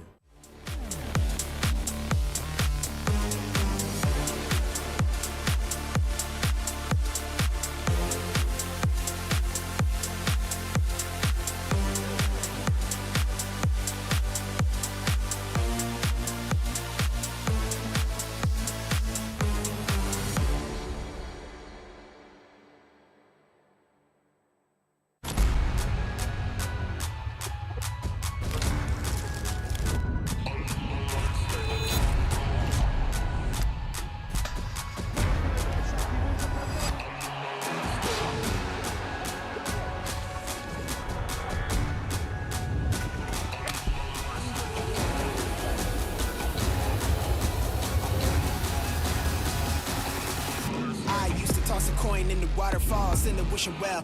Now I get plenty coin, I'm self-made, you ain't gotta wish me well. You ain't like me then. So let's hear it for Team Indonesia. Kazakhstan. I think we're ready because we already played scrims and tested some drops. My team is very ready because we got a lot of scrims and training, so we want to prove ourselves in the stage. We want to prove that our region is developing and we can play with other teams on the same level. and we can compete against them.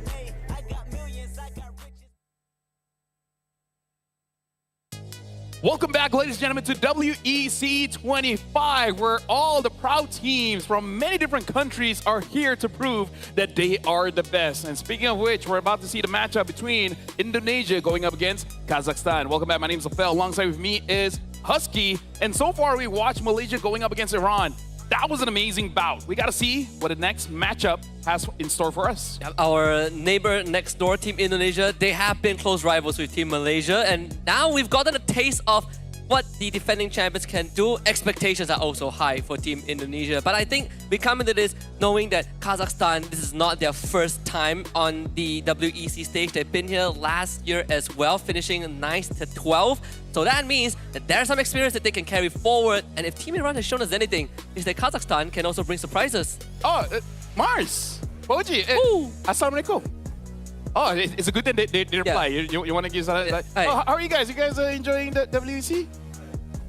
Oh, you don't understand, Don't understand. It's okay, bro. It's okay, bro. It's okay. Enjoy your monster. No, bro. Sit down. Enjoy. Because right now it is gonna be Indonesia going up against Kazakhstan. And like you said, it's not their first hurrah. Why are you guys still here, bro? Duduk sana. These are our friends. We don't get to choose. Just it is what is it, you know? Yeah. It's sometimes it happens, you know. This is why choose your friends carefully. That's my life advice. Choose your friends carefully so that... I mean, if Rose is injured, we can get Poji. So that's okay lah. They're gone. Unless Poji gets injured, and then we just have no one. Yeah, then that's where we run into a problem. Don't run. Gets into problems. Or run away from your problems. So get problems to whatever it is. Whatever it is, the elephant in the room is that we're looking for Team Kazakhstan to... Shout out to all the elephants out there. All the elephants in the room. All of y'all. All of y'all. Right now, we got to talk about the moolah, the reason why they're fighting here. Sure, pride is an amazing thing. That was also an amazing thing there, but hey, prize pool, man. 32,500, 19,500, and 13. I'm sorry, that's shout-outs Indonesia, man. Shout-outs Indonesia. That was worth at least 13.5. that was worth it, at least that. That was worth it. That's the money shot. I love it. These are the moments that make WEC memorable, right? We've had some great moments, great gameplays, interviews, team walk-ins, personalities, and now this is the holy grail that everyone is after, right? Yep. When you are playing for the pride and the glory of your country, prize pool is one thing, but the proudness that you feel, exactly, right? Carrying that flag on your back. That's how you know they're practicing for the walk-in. Oh yes, right? Absolutely. Walk-in everywhere, including in front of the camp. But now we got to talk about the schedule. We had 4 matches. We did just conclude Malaysia going up against Iran, and that was a clean sweep. 13-minute game and 12-minute games won by Malaysia. But this is going to be the closer here, Indonesia going up against Kazakhstan. I'm looking forward. I'm coming into this with the same mindset of the previous series where we clearly have a heavyweight contender, which is Team Indonesia in this case, and we're looking for the challenger to really bring the heat and show us what they have in store, because they have been here before. Let's take a look at Kazakhstan lineup with Baby Agop, Jirub Des, Olivin, Riz40, and Tash Tik. These are your 5-man for the team.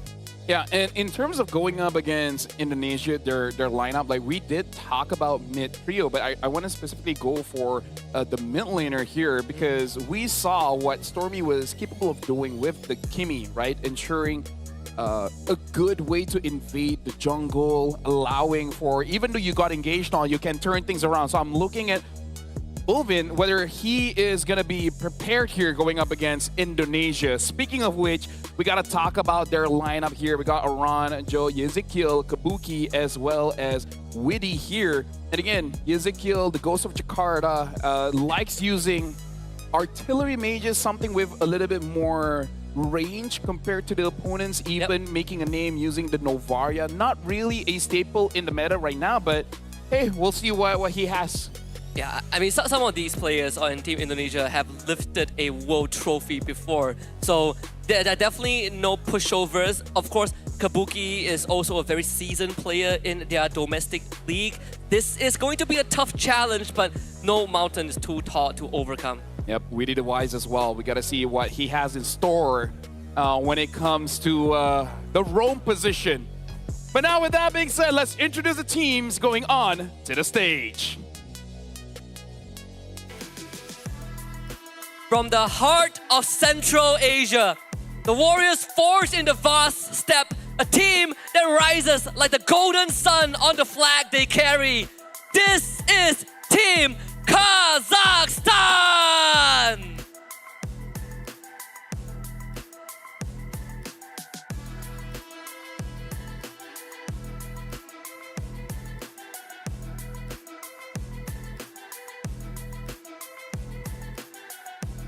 Ladies and gentlemen, entering the stage, a powerhouse of mechanics, discipline, and fearless rotation.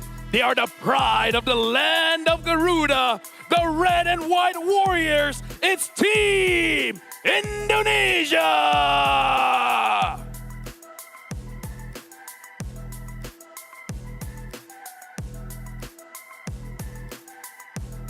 And now with both teams on the stage, we would like to invite for both of them to go for a fist bump, a sign of professionalism between Indonesia and Kazakhstan to start the match here in WEC 2025. The last physical contact on stage before we hop into the land of dawn. Of course, heavyweights on one side and contenders on the other. Team Indonesia will have a lot of expectations to fulfill, and Team Kazakhstan is here to bring the heat. If the previous series has taught us anything, is that you always want to expect the unexpected, and we've seen versatility in the meta. And you know, even when you look back at the qualifiers leading up to the WEC at this point of time, Team Indonesia didn't exactly have the smoothest sailing run, right? They had taken some losses, which I think most of the supporters deem should be unlosable series, but they eventually made it through, but it's definitely not what the doctor ordered. So now the question is, for all the bakso lovers out there, is how much has Team Indonesia adjusted leading up to this? I mean, here's the thing. Time heals all wounds, including wounds that you have suffered in previous months. The meta has changed, a lot more training time for the team because they're not pressured by entering other tournaments. So they can put all their eggs in one basket. It's like, guys, WEC, IESF, this is what we're training for, say, what, 2 months, 3 months? So, hey, maybe they're gunning in for a comeback. Depending on how you look at that statement, it definitely stings for some of the supporters out there. But still, it is their chance. They did get close to a podium, or if you could consider third, fourth in the same stature as a podium, then sure, right? Last year, they did have a decent finisher. Second place is good. Second place is definitely better. Pretty good. They're not, well, the previous second runner-ups are not here. Well, for Indonesia, I want to say thank goodness, but it definitely shows like the landscape has changed, right? Competition definitely has gotten a lot fiercer. Yep, now we're going to see what map they're going to be playing on. We've seen the Dangerous Class as well as the Broken Walls. Looks like we're going for Broken Walls again. We saw Hilda not really causing too much problem into the map, but I really feel like picks like Kimi, as well as Hayabusa and the Grok, I feel like this three is the big one we gotta look out for. Usage is good, sure, but I feel like Hayabusa just provides just a little bit more. I agree. We haven't seen, you know, out of the box picks just yet, except for like a Diggy ban, but I felt like it didn't really matter in that scenario. But if you want to look for more creative approaches to the game, I think Team Indonesia is a team to watch out for, right? Like you did say, Yehescu, he has some pocket picks that you don't really see too often in the mid lane, but it plays to not just his style, but his teammates love to play around it. Like you want to say, Hilda, Aran loves that hero a lot. Yep. I gotta say, like, the way that Ezekiel plays is like a walking turret. He likes to keep his distance, and he makes sure that his teams pushes anyone that wants to come in close. So I want to see how Kazakhstan is gonna deal with them, considering that there's more information on Team Indonesia. There's many clips there's many VODs that you can watch to have a rough understanding on how Team Indonesia wants to play this. Speaking of which, the bans have started. Kazakhstan first pick, Indonesia second pick, banning out the Fanny and the Jushin in Indonesia. They're banning out the CC and the Kimi. All right, CC ban. That hero was untouched in the previous series too. What always, gets me curious is when we have teams that we don't see too often on the international stage, and in this case, Team Kazakhstan, I always wonder when they sort of like arrive for a tournament, right? The limited amount of time they have, when you get the practice in, how much do you actually, get to achieve, right? Which team do you get to play against? Because I think it's very important for, lesser experienced team to get those games in. Whereas for Team Indonesia, they've been doing this for a very, very long time. So it becomes a battle of how much do you know about your opponents, and because Indonesia's info is literally out there in the open, that's sort of the advantage that I think Team Kazakhstan has to use against them.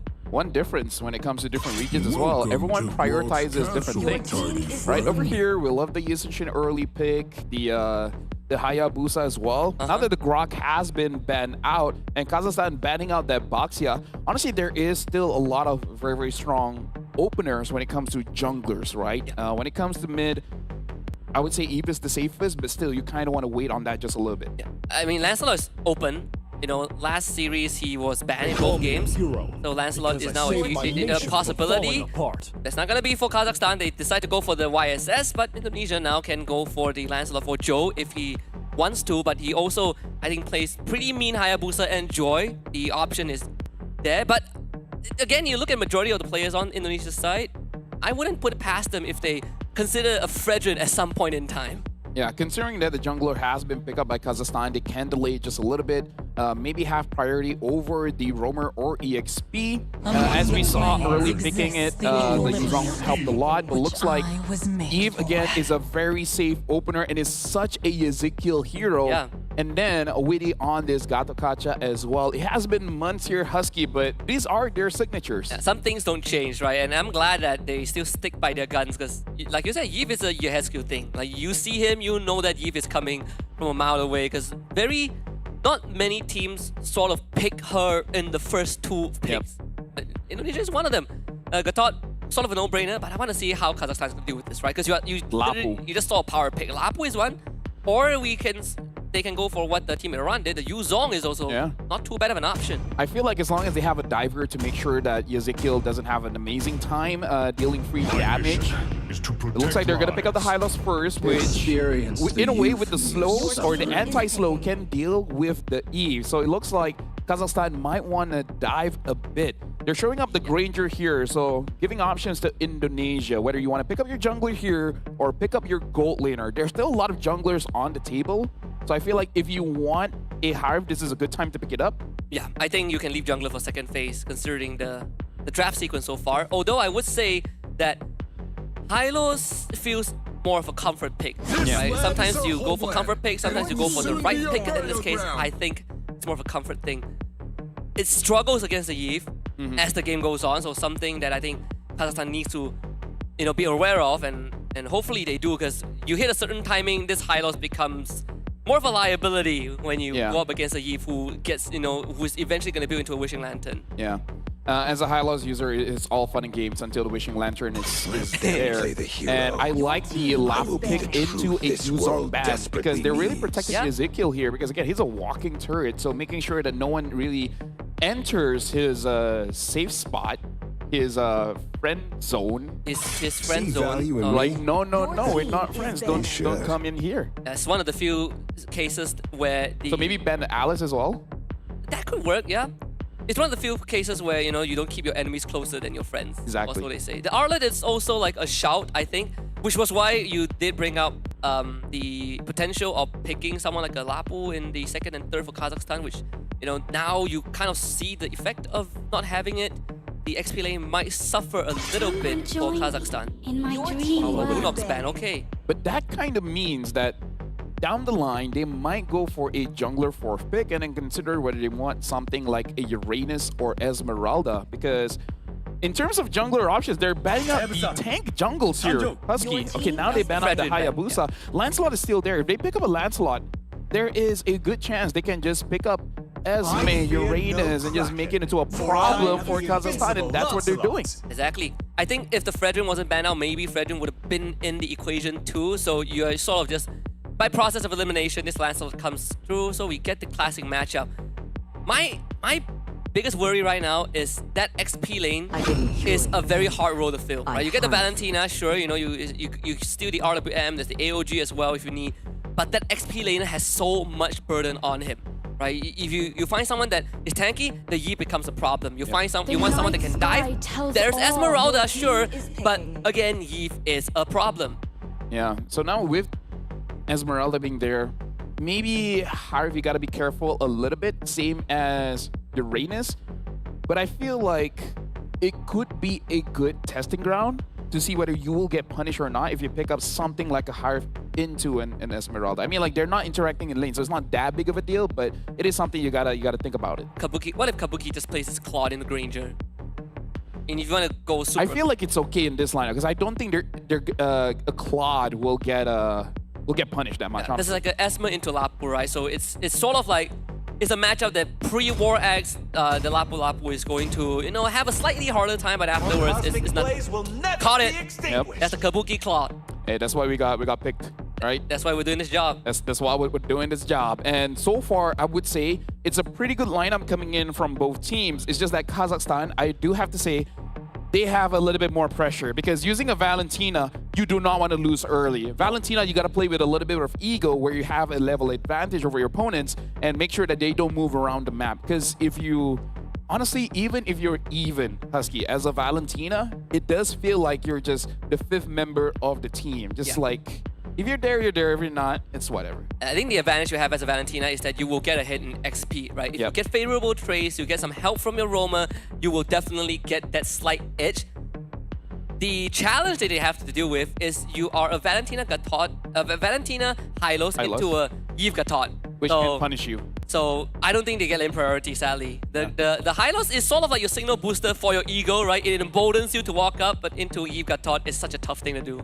Yeah, they might even have to use the Revitalize early just to make sure that they don't get caught there. And now, ladies and gentlemen, we see the lineup here coming in for Kazakhstan going up against Indonesia. So now as we're going in game, everything looks amazing. This is going to be game number 1 of Indonesia going up against Kazakhstan. Which team will have the advantage in the first one? Well, what I can say is that mid priority is definitely given over to Indonesia in this case. Oh, Tastic so deadly close to the turret and Esper's blood. Autona underneath the tier 1 sadly, so took a free turret shot. And that's what we sort of talked about when it comes to Hylos, right? It emboldens you, sometimes too much. Talk about predicting the future, because we know the Valentina, you need to get a hit just a little bit, and sometimes that forces your roamer to be a bit more aggressive than you really want to, but against an Eve, against a Gatot, it's not a favorable matchup. It's an okay matchup, but meaning that you can get punished, and he was. Yeah, Yi has like a 2.5, 3 second like cooldown on her Void Blast. At full item, is every second, man. Yeah. With Vision Lantern, I don't think Tastic can even walk up. Yep. And now look at this, even Witty trying to create some space. Doing a little bit of damage on the Hylos. He's dead. Venom Execution does the job. And that is bad news for Hylos. Oh yeah, at this point, oh, hold on, they want to go forward. Witty, Revitalize, not going to keep him alive long enough. Can go get out of this predicament though. Runs out of puncture targets to jump to. So that's a transfer going over to the Yi Shunshin, which is pretty good. Now Turtle is about to spawn. Aran is 4, but maybe Argo should keep him away. A flicker into the Raging Slash. G-Rope Dash trying to get away. The Landshaker not in range, and now Aran is gonna eat his own Landshaker from the stolen IMU. Ovin with the return. Kazakhstan. Now we have to deal with the RWM. Witty hop onto maybe Argo. He gets out. The RWM doesn't do enough damage, but he should allow Joe to come back and contribution on the Turtle. Ovin flickers away, and the objective for Indonesia. Well, this has been a very action-packed 2.5 minutes here, Husky. I believe we said this in the previous match where you got to keep your cool here on the stage because, you know, a lot of aggression is amazing, is great, but that does give opportunity for your opponents to catch you off guard, where it looks like Indonesia, they had a false sense of security in the early where they got kills onto Tastic, but now he's having those assists. So in a way, he's back in the game. So I feel like Indonesia and Kazakhstan, they're showing their stuff, but you gotta be careful just a little bit. Yeah, I mean, the stolen Bravest Fighter too. The AOG does go wide, but he still gets the taunt, and that will be the YSS going down, sadly, for Kazakhstan. They weren't able to formulate a response to that. Even with the stolen RWM, they were going to keep it for future users. Yeah, so now I feel like they got to play around, personally for me, the Valentina, because you want to keep the Valentina just ahead a little bit. That gives room for you to really abuse any ultimates here. 2-0-1, level 6 here, but now Tastic is caught again. He should be able to get out, revitalized. Yep, good RWM as a response, but Phantom Execution still gets the job done. Yehescu with his second takedown. Tastic needs to really start understanding that you are not immortal. Unfortunately, in this early game, if you're going down so often, it is gonna delay his items, and he's not the best scaling frontline, sadly. Yeah. And the thing is, as roamers, we do have this mindset that we're willing to die for the team, but at the same time, you can't die in the sense that it stops you from scaling, because even as a tank, you need to make sure that you're sturdy enough, right? You're tanky enough to open up the map, to initiate a fight, to actually sacrifice yourself for the better of the team. So I feel like Tastic, he needs to farm just a little bit. Oh, they get the RWM. Mountain Bolt also comes in too. Winnie able to get away. Kabuki with Blazing Duet forces 2 members of Kazakhstan back. Kabuki flickers Ujiro Des and actually finds the kill. That means Team Indonesia will be able to go on to the turtle. A good attempt for Kazakhstan, but they just don't have the numbers. Yeah, from bad to worse. Ezekiel now having the glowing wand. Joe looks like he's able to get the turtle, and honestly, nothing much that the Esmeralda can do now that the glowing wand is there. More damage on more HP, but more importantly, healing is cut in half. And almost everyone from Kazakhstan here does want some healing. And the fact that Kabuki is running a flicker on this Claude and he's able to get the kill, early kills, is always bad news for teams going up against him. No, they also lost their Granger. Risk 4T going down to Aran. Maybe Agop, he cannot fight this. Joe is a bit too strong. Falling Star Moon doesn't gain enough distance, so the puncture will close the gap. Joe finds his own solo kill. Witty, we would stand here, they use the Mountain Shocker, so vision on Indonesia granted.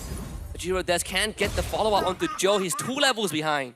Yeah, Joe has to be careful because if he dies here, it's going to give quite a lot of gold. But look at Aran. Aran is here. Now, Phantom Execution in and another puncture to the chest, and it's killing spree for Joe. Yeah, but all the while, Ovelin is able to get kill on Ezekiel. So, don't know what's going on here. But it looks like Kazakhstan going up against Indonesia. Our observer can't catch a break here, Husky. There's always fights all over the map. You know what they say? Sorry, observer. Bringing the brawl to a team that is known for brawling. Although Aran. Aran? Well, Husky, we have a game here. We have a game. We have a game. It is indeed a game. And now Witty taking a bit of damage. Ovelin so far playing a very good Valentina game, 3-0-1. Hopefully I don't jinx it. But now the Enchanted Talisman being built by Baby Agop, and you gotta be careful because if this Esmeralda is having a good time, Ezekiel won't. Yeah. And Joe forced away because of Kabuki. Good stun, fantastic. Might die for the greater good, but with backup, Ujiro Des. Is he really gonna try and look for the Granger? The Claude? Good attempt though, but sadly doesn't close the distance enough. East the AOG, Witty will keep his goal laner safe. Yeah, but still, that's a lot of skills being used by Witty there. And the turtle is coming up. So this will be an opportunity for both teams to have a clean team fight here. Indonesia does have 3,000 gold advantage. Yep. So they should be able to have more damage here. We'll see how Kazakhstan responds to this turtle take. I mean, Ovid has been playing a pretty clean Valentina game so far. Indonesia will get the turtle for free. Unfortunately, Kazakhstan can't really put up much of a contest there. For the bottom tier 1, Ujiro Des really trying to outmaneuver Joe, but Joe is just on the case. Get the solo kill on the Yishun Shin, and tier 1 bot goes down. Yeah, right now, looking at top here, Ezekiel tries to get a kill. Oh, trying to get away, but he's still staying there, getting the sustain. Risk 4T gets the kill over to Aran. Wow. The kill is safe, but Ovelin should have died there. Fancy footwork. The stolen Bravest Fighter again. Does magic. Oh no, Baby Agop can't really fight this Joe. Joe is having a fantastic game. Widi secures the mid tier 1 for Indonesia. Side lane tier 1s have all gone down too. Kazakhstan, you have one job here, and that's to take down Joe. Joe is becoming a problem. You got to make sure this Lancelot doesn't move around freely here. Really taking a bit of damage coming in from Ovlin. Speaking of which, he does have that AOG. Worried maybe because he's thinking that he needs to set up for his team. I'm just worried as a mid laner, you got to be careful whenever you do, extend quite heavily against your opponents because you might instantly get burst down. I mean, if there's someone that can be a hero, it is a Valentina. We've seen Valentina players really throw themselves into the fire to get a lead for the team. In this case, it might have to come down to that. This AOG is not a spell that you commonly take, commonly steal. Usually RWM is actually the best choice in the situation. But desperate time calls for desperate measures, and now Aran will call Joe in, waiting with a good taunt. Purifies out from Baby Agop, so they get the disengage. Aran also has to get out with the Brave Spider as Turtle Boat crashes. And again, it looks like they're able to bait out a lot of abilities coming in from Kazakhstan. Overlin does have that Enchanted Talisman now. Baby Agop tries to go for engage here, but taking a lot of damage. Probably not a good idea. Yeah, Kabuki just shreds him. Like at this point, they need to chastise Pauldron fast, but Kabuki taking a lot of damage and looks like he's able to dish it out as well. Group Death is going to be taken down. Riz having to get out of that with a flicker. Witty tries to chase after him. But so far, able to run away. Chastise Pauldron is something they need right now. And speaking of which, Riz able to get a kill over to Iran. Indonesia showing that they're willing to fight, but maybe they should be a little bit unwilling. Well, I mean, Joe solo the Lord, right? So it's pretty worth it. It's a 6k goal advantage for Indonesia, which is going to keep building up. But to say that Joe is a problem, Yeheskel is now officially a problem on this eve. Not to mention Kabuki is 3-0. They haven't been able to lock him down. And locking down Kabuki is such a tough thing. Because when you look at Kazakhstan, they don't really have the most crowd control in the world.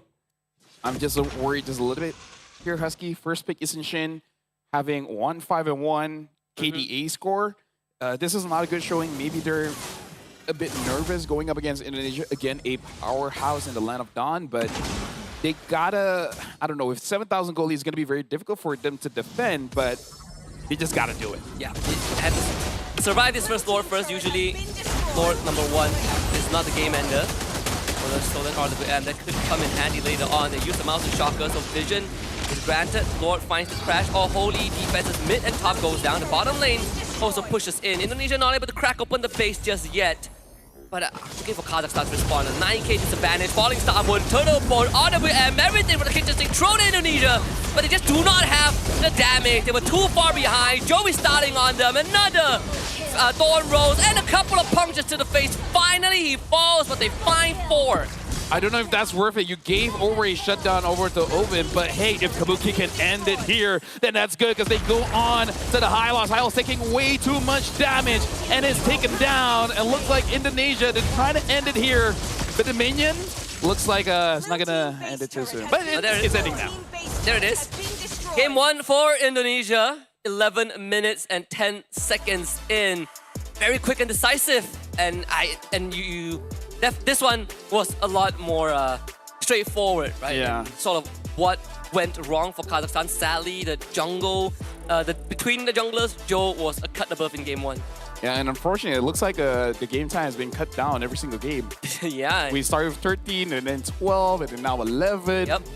If we're able to do it in 10, that's a WEC special, I guess. But still, it has to be addressed. This is an international, a world tournament going up against Indonesia, being a strong region. The roamer, the jungler, whatever is going on behind the scenes, because we can only speculate here, Husky. We don't know if there's an argument backstage and everything like that, but they gotta calm down and they gotta get their head into the game. As a roamer, your job is to die, but there has to be a purpose behind it. Yeah, you can't die aimlessly, right? I think it's also... Witty was getting so much space on this taunt. Like, he was just running into people with a taunt charge up. You see it from a mile away, but you cannot dodge it. Something that I think Kazakhstan also needs to address, because this clearly was sort of what was breaking the game apart for them. Despite For me, the only outlier is Valentina. I think we've been playing a fantastic Valentina, given the circumstances. But the jungler, the roamer, gotta step up. Yeah, for sure. I don't know if they're forced to play meta. You know, like Yusichin is the meta, so okay, play that. But if you have a different comfort, maybe at that point it's better to go for that comfort, because I feel like the biggest thing that we gotta talk about is they're unsure when and how to engage, right? Because many times we see the high loss using the ult to start a fight, but even us as casters were like, that's not a good position to fight, and that's not a good time to fight. Your jungler is like, look at this, 6,000 gold for your deaths, and Joe has 10,000. That's 3,800 worth of difference. 3,800 can buy you a lot of nasi lemak. Yeah, the fact that and etc. The fact that you know, the YSS tried to 1v1 Joe when he was ahead is a tall task as well, right? We saw how that turned out, and then Baby Argov did the same thing and also ended up getting solo kill. There are definitely some holes to plug. The game ended with almost a 10k gold lead too for Indonesia at the end of it. And look at Yescu. Wait a minute. Did he sell his items? There's no way. No, because he had a glowing wand. Yeah. I remember that. So maybe he did. He sold it for Winter Crown, man. Yeah. The cheeky little guy is Yescu. Hey, KDA, man, you gotta take care of the KDA. Speaking of which, around 1-5 and 3. I gotta point it out. I mean, some people did say he takes turret shots like a good boy, you know? Yeah, someone has to take it. Someone has to take the turret shots. So I would say that there are situations where, you know, I think Kazakhstan, I think the Hylos definitely overestimated the amount of punishment he could take. That's why we saw, you know, 3 early deaths. The Hall of Famers, of course, we have Kabuki, the Gold Hunter, the Joe as the GOAT, and Widdy, both the tanker and the best support of Game 1. Yeah. And again, I kind of feel like, compared to what we saw earlier, Malaysia against Iran, I kind of feel like for Kazakhstan, it's very clear where the problem lies. But it's not that easy to fix in one game. It is fixable for sure, but it's going to be taking a lot. And Ezekiel, the Ghost of Jakarta, is the MVP here, selling out the glowing wand for a winter, because that KDA has to give it in check. It's like maximum 1 death per game. Yeah, you know, that's why I only die once. That's what he says in Indo. Probably. Gua hanya mati sekali. Yeah, it's as close as we can get to it. I think the highlights also would give us a very good, you know, recap of sort of what went wrong. This was the beginning of disaster, I'd say. And then we sort of saw a round 2 where the Tashtik comes back in. Well, he already died twice, you know, during this clip. But you sort of get the idea, right? Hylos definitely biting on more than he could chew.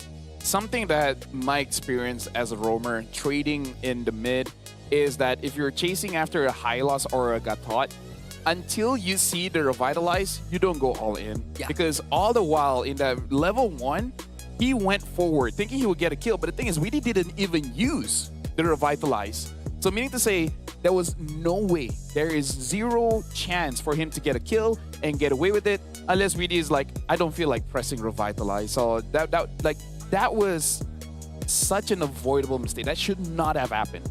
To make it worse, he got taunted under the tower. He got taunted, I think he got taunted or something, right? He got like pulled back. Still, once the snowball got rolling for Team Indonesia, there really wasn't much that they could do. Like this fight, if Indonesia wasn't close to 10k ahead, I think Kazakhstan would have a great chance of making that base defense work. Yeah. I mean, what could be an advantage is that Indonesia seems to be pretty confident. And I read Sun Tzu's book of the Art of War. The Art of War, which is use your opponent's confidence against them. When you're strong, appear weak. When you're weak, appear strong. It's like the strategist, Zhuge Liang. When he has to face off against an army that outnumbered his own, he sat on top of his castle walls and played the flute or something. Yeah, and then it was the flute or something. Yeah, the show of confidence scared people off. Fun fact. That's why I'm always confident. Team Indonesia actually had the fastest game during the qualifiers. I think it was like 6.5 minutes. I could be wrong, but it's that fast. So I wouldn't be surprised if they cut down the game duration again. By 1 minute again. By 1 minute again. 1 Went minute from at a time. 13, 12, 11. It's pretty impressive to end the game by the second turtle, I'll tell you that. Yes. Yes. That's what they did in the qualifiers. So right now, it's really on Kazakhstan because I feel like Indonesia, they made a lot of whoopsies, but it's not punished because one of the main damage dealers, the jungler, was 1-5-1 at one point. So even if they do mess up, they're not going to be punished that hard, and the roamer is punished 2 to 3 times in the early game so that they can't even open a map, right? Like, your job is the front line, but you can't front line when you're down in EXP and gold. And not to mention, like, Widdy's Gatot was just walking into engaged range. Yeah. Every single fight, which, you know, kind of poses a big problem because the Hylos couldn't hold the front, which was also something that we brought up when we watched Malaysia against Iran, where if the Hylos is the sole front line, there's a bigger problem to be solved. But sadly, because of the draft sequence, the XP lane, no matter what, was picked for Kazakhstan. They have too many holes to fill. So game 2 is going to be quite a challenge, right? Forget about game 1. I think focus on what can be done in game 2. Maybe the Hylos has to go, because I don't think that Hylos is the right choice given how they want to approach the game. And if you see Ezekiel picking up that Eve early again, maybe pick up the Lapo early. I mean, honestly, the Esmeralda wasn't that bad. If their mid trio was having a better time, I would actually be confident that the Esmeralda should be able to do quite well later on. We actually did see Esmeralda, like Baby Yaga, show up to the mid lane too to help out. But sadly, that was after they lost the fight, right? Yeah. So there were definitely some moments where there were a lot of what ifs. What if I was there like 2 seconds earlier? But it goes back to what you say. The challenges that they face is definitely more dire than what Team Iran faced earlier on, where you have a lot more holes to plug. But let's look at the map that we're going to be playing. Dangerous Grass for once. So this is going to, I think, favor Indonesia a lot more. They love it. Yeah. This really punishes a team that doesn't have that mental reminder. Every 2 to 3 minutes, you gotta check the bush. So I really feel like the selection of heroes here, especially considering what happened in game number 1, the roam position is gonna be very crucial because you're gonna have to check the bushes all the time. So if you die level 1, that's a big power spike for your opponents because they get to control the bush, and like Tigreal said, whoever controls the bush controls the world, probably. Yeah, not only that, because it's dangerous grass, it means that there are extra bushes on the map, which also covers a big part of your jungle. So losing out map control in the early levels means you're indirectly losing out your jungle control, which in this case, unfortunately, are 2 of the weaker links on Team Kazakhstan, right? The roamer and the jungle. So if there's any time to emphasize on fine-tuning the approach in the first few minutes, it's going to be those 2 players. One hero that we don't always talk about, but I feel like it's amazing in Dangerous Grass is actually Cho, because he can go in and out of bushes relatively safe, and there's a lot more angles for you to get a good kick in. So I want to see if any of the roamers will be using the Cho or maybe even a Cho Gold just to make sure that you give less mercy to your opponents. There's another one, right? Like Guinevere also. Yeah, Gwyn, yeah. Any catch heroes, honestly. Yeah, Guinevere, Kaja Franco is like one of the more classic ones. Let's take a look at the draft coming up, because I want to see if there's an adjustment for Team Kazakhstan, who will be on the red side this time. Kimi banned by Indonesia. Yep. So Kazakhstan, they did ban out more tank jungles. They banned out the Baxia. I wonder, considering what Joe did, do they want to change the script a little bit, right? Ban out the Lancelot, maybe even ban out the Hayabusa, because between the Hayabusa and the Yi Shin, the big difference is it's harder to catch a Hayabusa. At least it's harder to catch an amazing Hayabusa. Yeah, it's like literally boxing with shadows. We saw some guys showcase Hayabusa early on too from Team Malaysia. It proved to be quite a problem. Granger ban, so wow. So Kimi and Granger banned up by Indonesia. We see the Drusin banned by Kazakhstan. Definitely a switch up from both sides. So it looks like Indonesia, they want to force a brawl. They don't want Kazakhstan to have a draft that gives a lot of range. And now even the Eve gets banned, which honestly, respect. But hey, don't let go of the Lancelot. Personally for me, don't let go of the Lancelot. Yeah, but they don't really get to choose unless they ban it. Yeah. They are on red side. Team Indonesia gonna ban. Knowing them, they'll probably open all the junglers. Welcome and be like, yeah, there we go. Open all the junglers, ban the Grok. Yeah. They just don't want to get punished by range. So now Kazakhstan having the final ban here, and unfortunately, quite a lot of strong heroes are still in the pool. Just from the junglers, we talk about all those assassins. When it comes to the mid laner, the thing about Ezekiel is that he has a lot of options. It looks like the Boxia still gets banned here. Indonesia, honestly, they don't have to. They don't have to pick their jungler early, so they go for the Gato Kacha instead. I'm surprised that we haven't seen a Kalea so far today. Or at least not in the series that we have commentated. I thought first pick. What's the response? You could take your jungler and roam. Oh, there's no stronger roamer that gives you priority other than the Gator right now. Yeah. That's the problem. Yeah, because the I guess I don't want to see the high loss. No. The Boxia is one of the best to deal with the Gato Kacha, and honestly the Eve as well. Anything to box him in. In terms of other roamers, it's really just about protecting your team from the taunt coming in from Gato Kacha. So I feel like there's no need to get a roamer this early. Pick up a prio mid. They go for an Arlet and Lunox. So I'm hoping for Kazakhstan to finish off this draft with... Ooh, all right. So the Fanny gets picked up by Indonesia here. I want to see a Fredrin. Or honestly, even an Akai. Fredrin or Akai would be good to pair up with both the Arlet as well as the Lunox. But Indonesia, hey, they come into play, man. Farsa, Fanny early, and as you asked for it, now the Kalia is open and picked up. The gloves are off, for sure. I was like, they are gonna open all the assassins, knowing them, and the Fanny got let through. Okay, all things considered, this is still pretty doable for Kazakhstan, right? Yep. I mean, on paper, I definitely would gravitate toward Team Indonesia's draft, but I think Kazakhstan draft also has some merits to it. I feel like there's a clear what you have to do. Yes. Right? If this Lunox is mid, Kalia catch, Lunox do damage, we're good.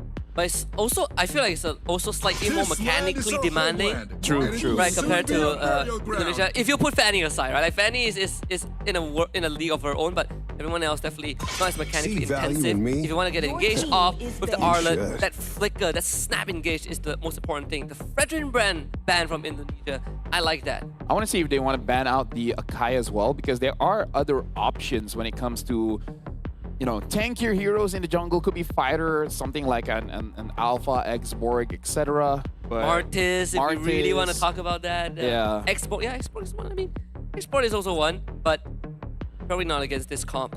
Probably not against a Farsa. Yeah, I saw Farsa earlier zone out an X-Borg. Just keeps poking him out. He's not able to join the fight.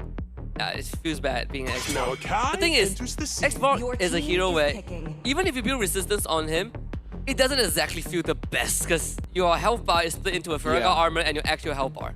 I don't want to see a Baraz because we've seen teams default to that. It's like, okay, we don't have Fredrin, we don't have Akai, let's go for the Baraz. I kind of feel like with a team like Indonesia that's very comfortable in dangerous grass, able to control the river, the Baraz is going to have such a hard time collecting the stacks. Yep. So it's not going to be a big Baraz, it's going to be an itty-bitty Baraz. It's not a dinosaur for sure. It's a Minosaur. Chicho, something like that. I can't remember the song. No, I'm gonna leave that to Mars. He's the which pro. Now I think is a good time to talk about. Maybe we just need more tank junglers options down the road. I actually wouldn't mind seeing Bauman again. Not saying jungle, but meaning like in general, like Bauman. Just boom, get the objective. Like I'm not asking for a long time. Maybe like 6 weeks. I mean, if you want a hero that can do that, may I introduce to you Suyo? Which does the same thing but better. Yeah, but I don't like going up against Suyo. Suyo is hard to catch. Bauman, not that hard. And Bauman is a new player friendly. Speaking of which, Natan gets picked up, and Defovius, a good counter matchup against this Arlet. Wow. Okay, Guinevere jungle. Valor and royalty. No in a way, it's dead Guinevere. body. Leo. Whoa. Hey, talk about flavor. That's why we like different flavor, different approaches. Hey, right into the sunset with that ultimate. Barbiel? Well, Barbiel is the name of the horse. Yeah, the name of the. We gotta respect the horse. But either way, right now, Kazakhstan, they have a mixture of a little bit of everything here. You know, Arlet is more AoE control. Kalia is more catch. Leomord is ult dependent. Lunox self-sustainable and heavy burst. So Kazakhstan, they're not going for a traditional big wombo combo. It's just that we got a lot of things going on. Let's just try our best to hit all our shots. Yeah, I mean, if there's one thing that they have is a lot of damage. They have so much damage. But this Leomord with the Phantom charge, you know, you get Barbell into the fight. If he farms up, he hurts. But that is a big if, and we'll see if Kazakhstan reaches that critical mass point. Game 2 between Kazakhstan and Indonesia kicks off right now. So the big question is, can the Leomord farm? Right? Like that sounds like a weird question, but after game number 1, we gotta be realistic here. Going up against a Fanny, and look at this, Iran is trying to get it, but that still secures it. But still, this is already a bad sign where Indonesia, they're showing their attention, they want to fight. And they didn't get the litho even with the retribution. That is unfortunate. I mean, like, again, a big sword from Leomord does a lot of damage, and this time, it's nice to see that Kazakhstan, they're not pushing their advantage so much. Oh, look at that! That's gonna be first blood. He used his retribution early on, and Indonesia was keeping track of that, so now Joe will easily steal this orange buff away. There's nothing the Tastic could do. He gets vision, he calls Risk 40 in, but this Harif doesn't want to participate, so orange buff is gone, only forced to flicker out.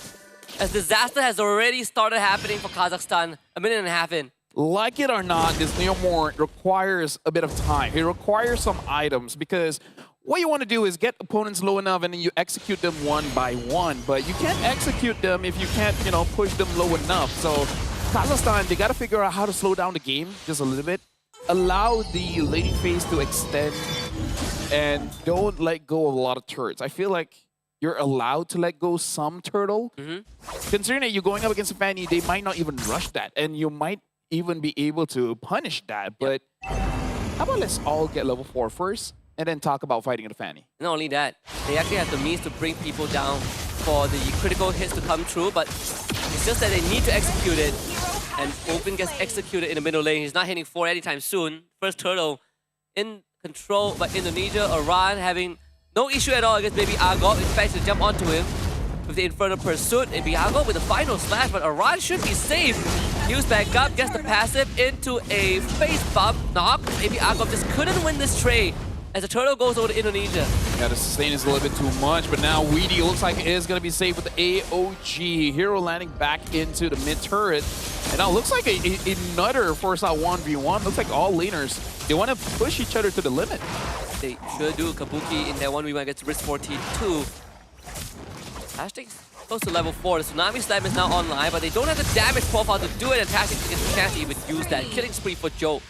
Yeah, right now, again, Indonesia starting off 3 minutes with 1,700 gold lead. For Kazakhstan, they don't have the best wave clear without Leomord. Leomord really helps out a lot. And look at that. Oh my goodness, Joe, calm down. Giving him the touch and go experience. Blink it and you miss it. He is almost 2 levels ahead right now with Europe Des. This is already looking pretty dire. You know what's worse? Indonesia scales well. Yes. Natan, Farsa, like the siege is going to be unfair. So having this early game with a scaling comp, yeah, it's not looking good for Kazakhstan unless a 5-man final slash. Oh, into 5-man getting hit by Barbil, and then Des gets a Savage. Yes. That would be the best case scenario, but we're pretty far away from that. They lose Oven again. Aran wants to get out from this, trying to heal back out. Oh, Aran! He still survives! Witty saves him, but Aran eventually goes down after way longer than he should have. Yeah, that was... He survived much longer than I thought he could, and it's all because Gordes could not get in position. He keeps getting blocked by the wall. Barbil has been hitting a little bit too much, unable to slip through the cracks. And look at eventually they did get him. Jodo having 5-0-0. Tashtik has to catch him, man. Wow. I mean, great purify from Yehescu to not get hit by the final slash. So Joe, he's not making it easy. He gets knocked up though by the title slam. Oh, what a great catch. That's the shutdown that they need. But Kabuki is in the fight, and Indonesia is ready to brawl it out. Aran on the chase. Falls back slightly. They find a taunt. Witty helping them keep Baby Agop in place as Aran continues to go to work mid lane. Hashtag in a 1v1 against Kabuki. Doesn't really win that out, sadly. And also, Tashtik ends up going down. Baby Agop had to flicker to safety. Indonesia still comes out on top. Well, this is good. Look at that. Kabuki did not thought a wild Leomorn will be waiting there. Speaking of which, has to get away here. And he will not. Shut down for Ezekiel. Did he not see Witty walking up? It's a pretty weird interaction, but you know, take the wins that you can get. He did get a decent bounty on Kabuki, so this Leomorn isn't exactly as far behind like he was just a minute ago. We're looking at a 3k goal advantage for Indonesia, or close to a 3k goal advantage for them. And Joe, just like game one, is having a fantastic time. Yep. Shout out to Marco is in chat as well. Hopefully you're enjoying the spectacle here in WEC 25. We're up to 6 minutes here. At least Kazakhstan is able to get a few kills on the board, able to get Joel, able to get Kabuki. And that's the thing about Dangerous Grass, man. Like, you always forget. Yeah. There's someone could be in there. I mean, Kabuki is not going to be happy about getting stabbed by the Leomorn early on. But the later the game goes, the harder it is for Indonesia to do much. They take out Joe. That's great. It's maybe Agop that finds the kill. But it's control over the objective for a little bit, but Turtle doesn't spawn for another minute. Indonesia gladly will take this final slash kill by maybe Agop. The taunt from Witty will connect into a better airstrike AOG. He's just bounce house. And sadly, Tashtik is a bit too late. They get a bottom tier 1, but at the cost of their Arlet. Hey, I feel like they'll take that trade anytime because the Arlet honestly is causing a bit of problem here for Indonesia, so I don't blame them for making sure that the chain CC is enough, the damage is enough, because he's been escaping death a little bit too much here. But now Kazakhstan, you're going up against 4. They don't know it yet, but they can't overextend here. They gotta wait for more members, because at this point, I feel like Kazakhstan, the best way for them to fight is actually with the team. No, and now it's gonna be harder for them to find. They have used that brilliance. Girodes, he's trying to find some farm on the map, but sadly the min waves are not in his favor. His jungle is cleared out, and he's far away from the next viable camp, which is the top side of the map.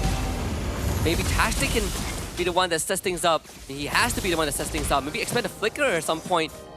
That they solo kill Kabuki. Girodes getting the job done. Yeah, I saw that Witty used the AOG trying to save him, but a little bit too late. Again, going up against Leomorn, he does actually deal quite a lot of damage, and now Ezekiel getting hit by Ovlin. Speaking of which, if we move the camera a bit, yeah, there you go. You see the Fed Airstrike used, and no one gets caught. Joe comes in, gets dragged away, but the Tsunami Stab and still jumps on the Jovin. Sadly, the distance gain wasn't enough. Going to Joe, the stun. Whoa, the final slash, Baby Agop almost making magic happen. If it weren't for the Revitalize, yeah, he would have gotten that kill. Baby Agop, man, he's here to play. It's like, you know what? Give me the Arlet for a spick. I'll deal with Indonesia the best that I can. You know, we have like 16 total kills across both teams, and we are only looking at a 1k net worth differential. Kazakhstan definitely having a way better game. And it is Flicker into a final slash. Kabuki has to use a Purifier. Trying to Baby Agop. He jumps away, gets hit by Aran into a feather airstrike. He is down, and they also lost Girodes as Joe solo kills him bottom. Yeah, I feel like he already got a Purify. He should have just waited for a little bit, but he thought he had enough damage, which maybe eventually, but again, I feel like you got to show a little bit of respect when your opponents does have 1,600 gold lead. So that was on Baby Agop. I feel like he got what he needed. He just overstayed his welcome. You have to always keep in mind that Indonesia has a lot of burst damage, but also has a pretty easy to land crowd control. Kabuki gets a bottom tier 1-2, and with Witty around, it's pretty hard to contest him, and Baby Argo can only hope and try to hold this turret. The taunt from Witty, not doing enough. Baby Argo goes forward, Feather Airstrike is dead on the final slash. Can he gain enough distance? Final pop from the Feather Airstrike takes him out. Hey, at least you can say it took 4 people to take me down, and 4 of them, frankly, have to use everything. Both Kabuki as well as Ezekiel had to use the ult. But now, Kazakhstan, what have they gotten in the meantime? They got some camps in the jungle to give over to Leomord. At this point, it will be a nice time to see the items, to see what does he have at this point. I'm thinking War Axe. I don't know if he goes for the BOD though. Wow, that actually hurts. That's 2 salvos of Feather Airstrike, and Ovim is down to less than 50. Tsunami Slam with the grab back, but that's Witty you're grabbing. No way Witty goes down. They call him Barbell, Jiro Dash ready to fight, final slash, Witty under the tower, but easily gets away. Aran jumps in, he also disengages with the flicker. Witty gets jumped back on again and gets a 2-man pullback from Aran, and Kazakhstan not able to find anyone. Yeah, the only time you would pull over a roam if it's inside the turret, or better yet, inside the base. So I think that was not the intended target, but again, maybe a bit of panic, just smashing the button and then just end up picking up Witty. If it was anyone else, they could have gotten a kill, but with that, Indonesia is standing at 3,400 goal lead here. Kazakhstan should have a bit of difficulty unless Baby Agop gets a clutch final slash. He has some good like flicker final slashes, but it's not enough as Jiro Dash is going to end up going down to Yehescu. Joe is in the fight looking for some individual plays. We can find it so far, but Indonesia, without the Leomord to worry about, should be able to get this Lord no problem, as Joe just purchased the Brute Force Breastplate. Well, the 10-minute prediction is not there. It's already 11 minutes. Kazakhstan is extending as much as they can, and they do have a draft that can potentially punish the opponents.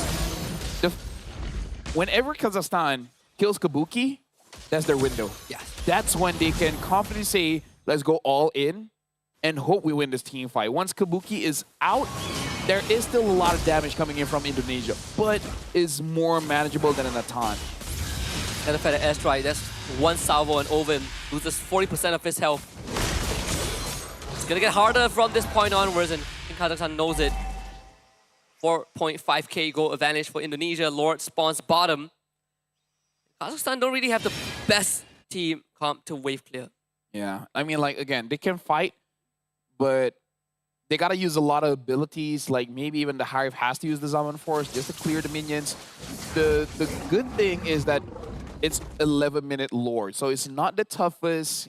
Even with enhanced minions, it's not that tough just yet. If it's 15, 60 minutes, that's when you start to sweat a little bit. But Kazakhstan, I feel like the best approach for this one is you have to win a team fight. There's no buts and ifs and all of that. Yep. Even if you survive, even if you defend well, it's not good enough. You have to win a fight. You have to get someone from Indonesia here. Witty finds a taunt. Good brilliance. Ovin so survives the knockup. They grab Witty back, and that's the Tsunami Slam. Witty goes down. Start charges into the bottom inhibitor turret. Kazakhstan will have to deal with it. They get the stun to Aran, but Aran should be able to get out, not a problem. As Joe tries to go on Tastic. That's going to be a win to crown. Tastic will survive it. Not that Joe fully committed. Lord will be eventually taken care of. And Indonesia will call off the assault. I would say that's better than nothing, considering the fact that Witty was able to take a lot of ults coming in from Kazakhstan. Oh, hold on. Baby Agov is going to go down. They cancel the Feather Airstrike, but Yescu flies away.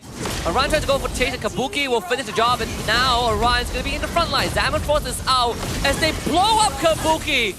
What a flank from Tastic and Girodes, and that's 2 bodies down for Indonesia. Kazakhstan are still in it. Now we're starting to see the damage coming in from Kazakhstan. They have the damage, they just need the setup. But it looks like Kazakhstan, they need someone to bait Indonesia first. It looks like the bait was Baby Agop, and I kind of feel like he's A-okay with that, considering the amount of attention that he's been getting from Indonesia anyways. And then even I didn't see the flank coming in, And neither did Kabuki. Having to purify makes it so that he can't escape once he used the entropy. Yeah. And if the Leomore is on you, you are essentially dead. There's no getting away from Barbell.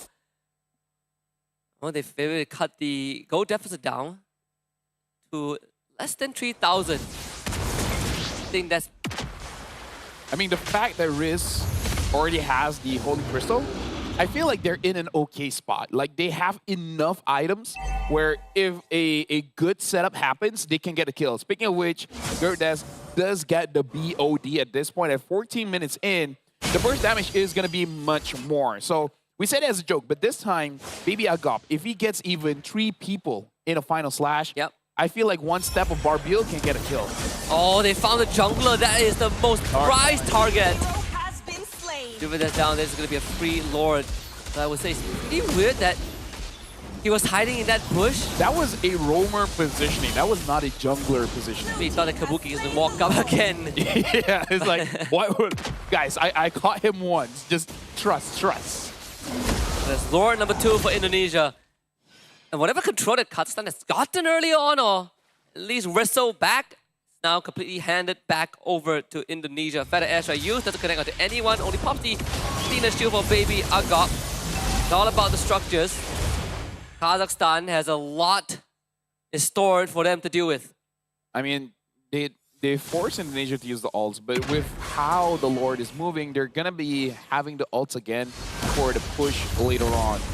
So I want to see a flicker final slash, and this time, oh, he already commits to it. He's taking a lot of damage. Wow, that was just one ability. So there is hope.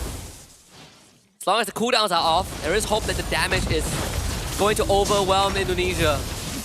Actually, it's actually the most durable without Witty and around. But even then, if you could bring them down to less than 50%, this Leomord will cut through them.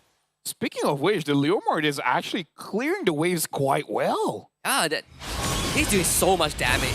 Brilliant's use, another Barbiel. Whoa, Jiragas. Yeah, but he's trying to catch with the taunt.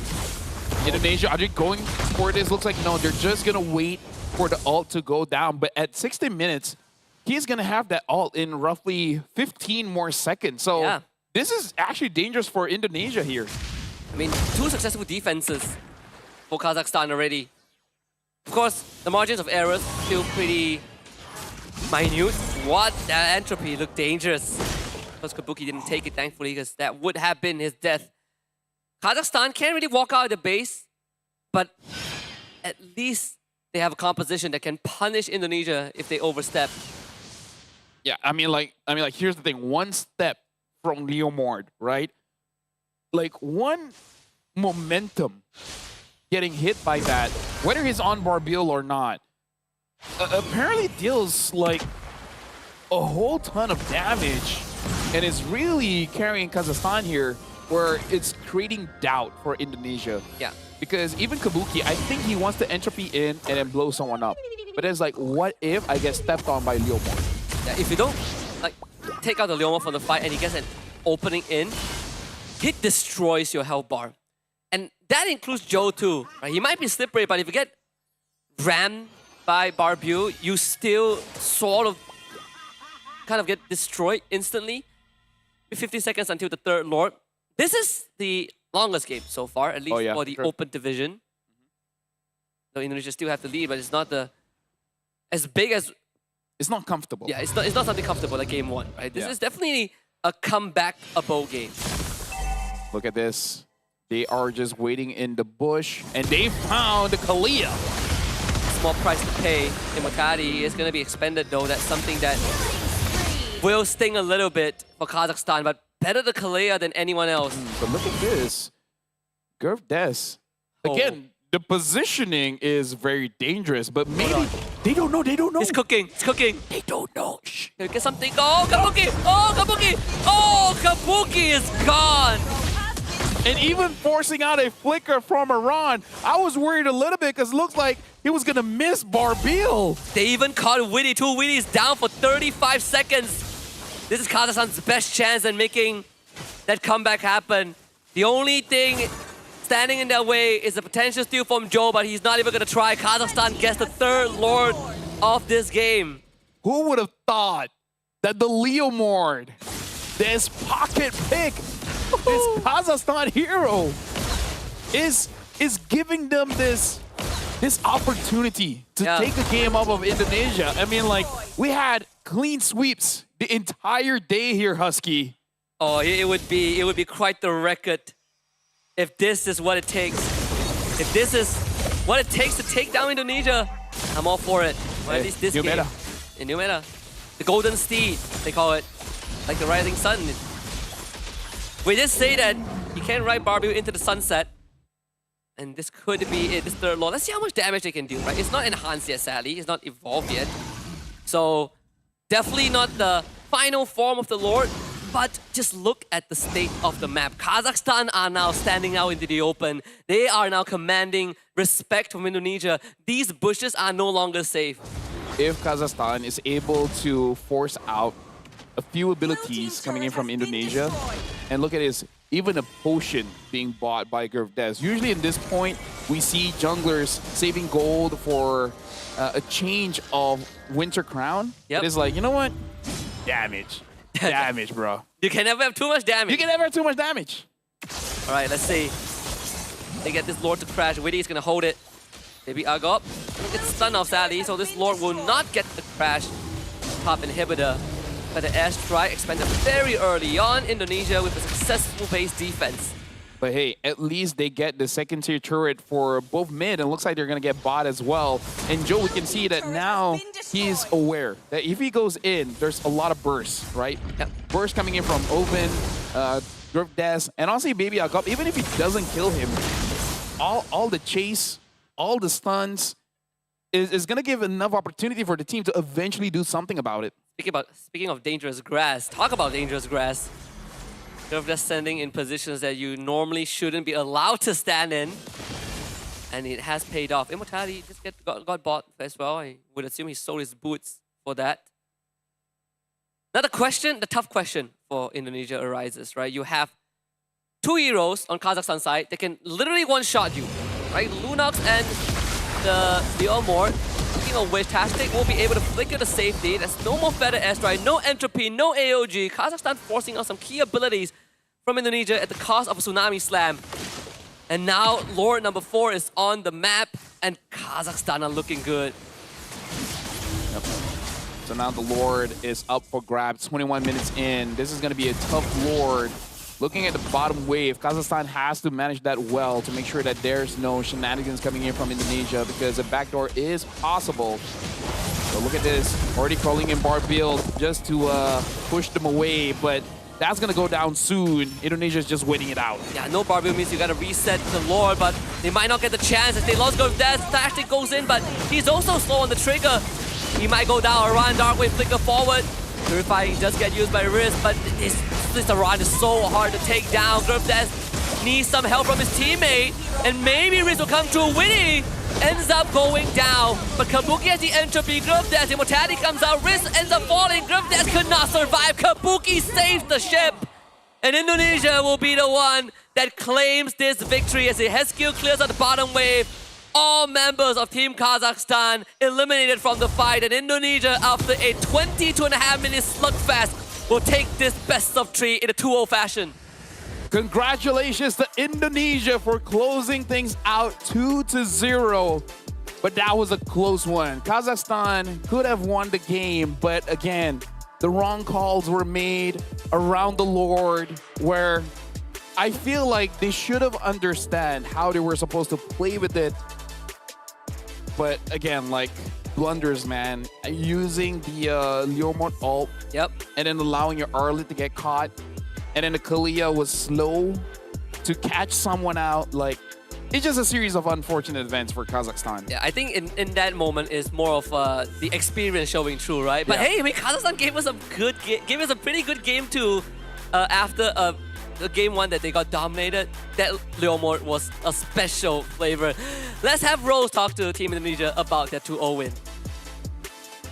Team Indonesia getting another 2-0 clean sweep on the opening day of the WEC 2025. And from Team Indonesia, I am with Witty and Yehiskil. Hello, boys. Welcome back to Malaysia. Hello.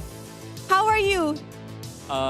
Very fine, ma. Very fine. Did you miss Malaysia? Because if I'm not mistaken, the last time Team Liquid or you boys were in Malaysia was on February, right? Yeah. Did you miss Malaysia? Very miss. What about you, Yehiskil? Did you miss Malaysia? I miss Malaysia. What do you miss about Malaysia? Nasi kandar. Nasi kandar. Yes. For Yehiskil, it's nasi kandar. For Widi, it's nasi lemak. It's really good, right?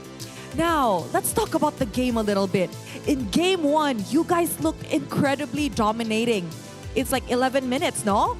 But in game 2, you guys struggled a bit. Did you guys struggle because of the Leo Mord? Did it like surprise you guys? Yes, they surprised us because of Big Leomor.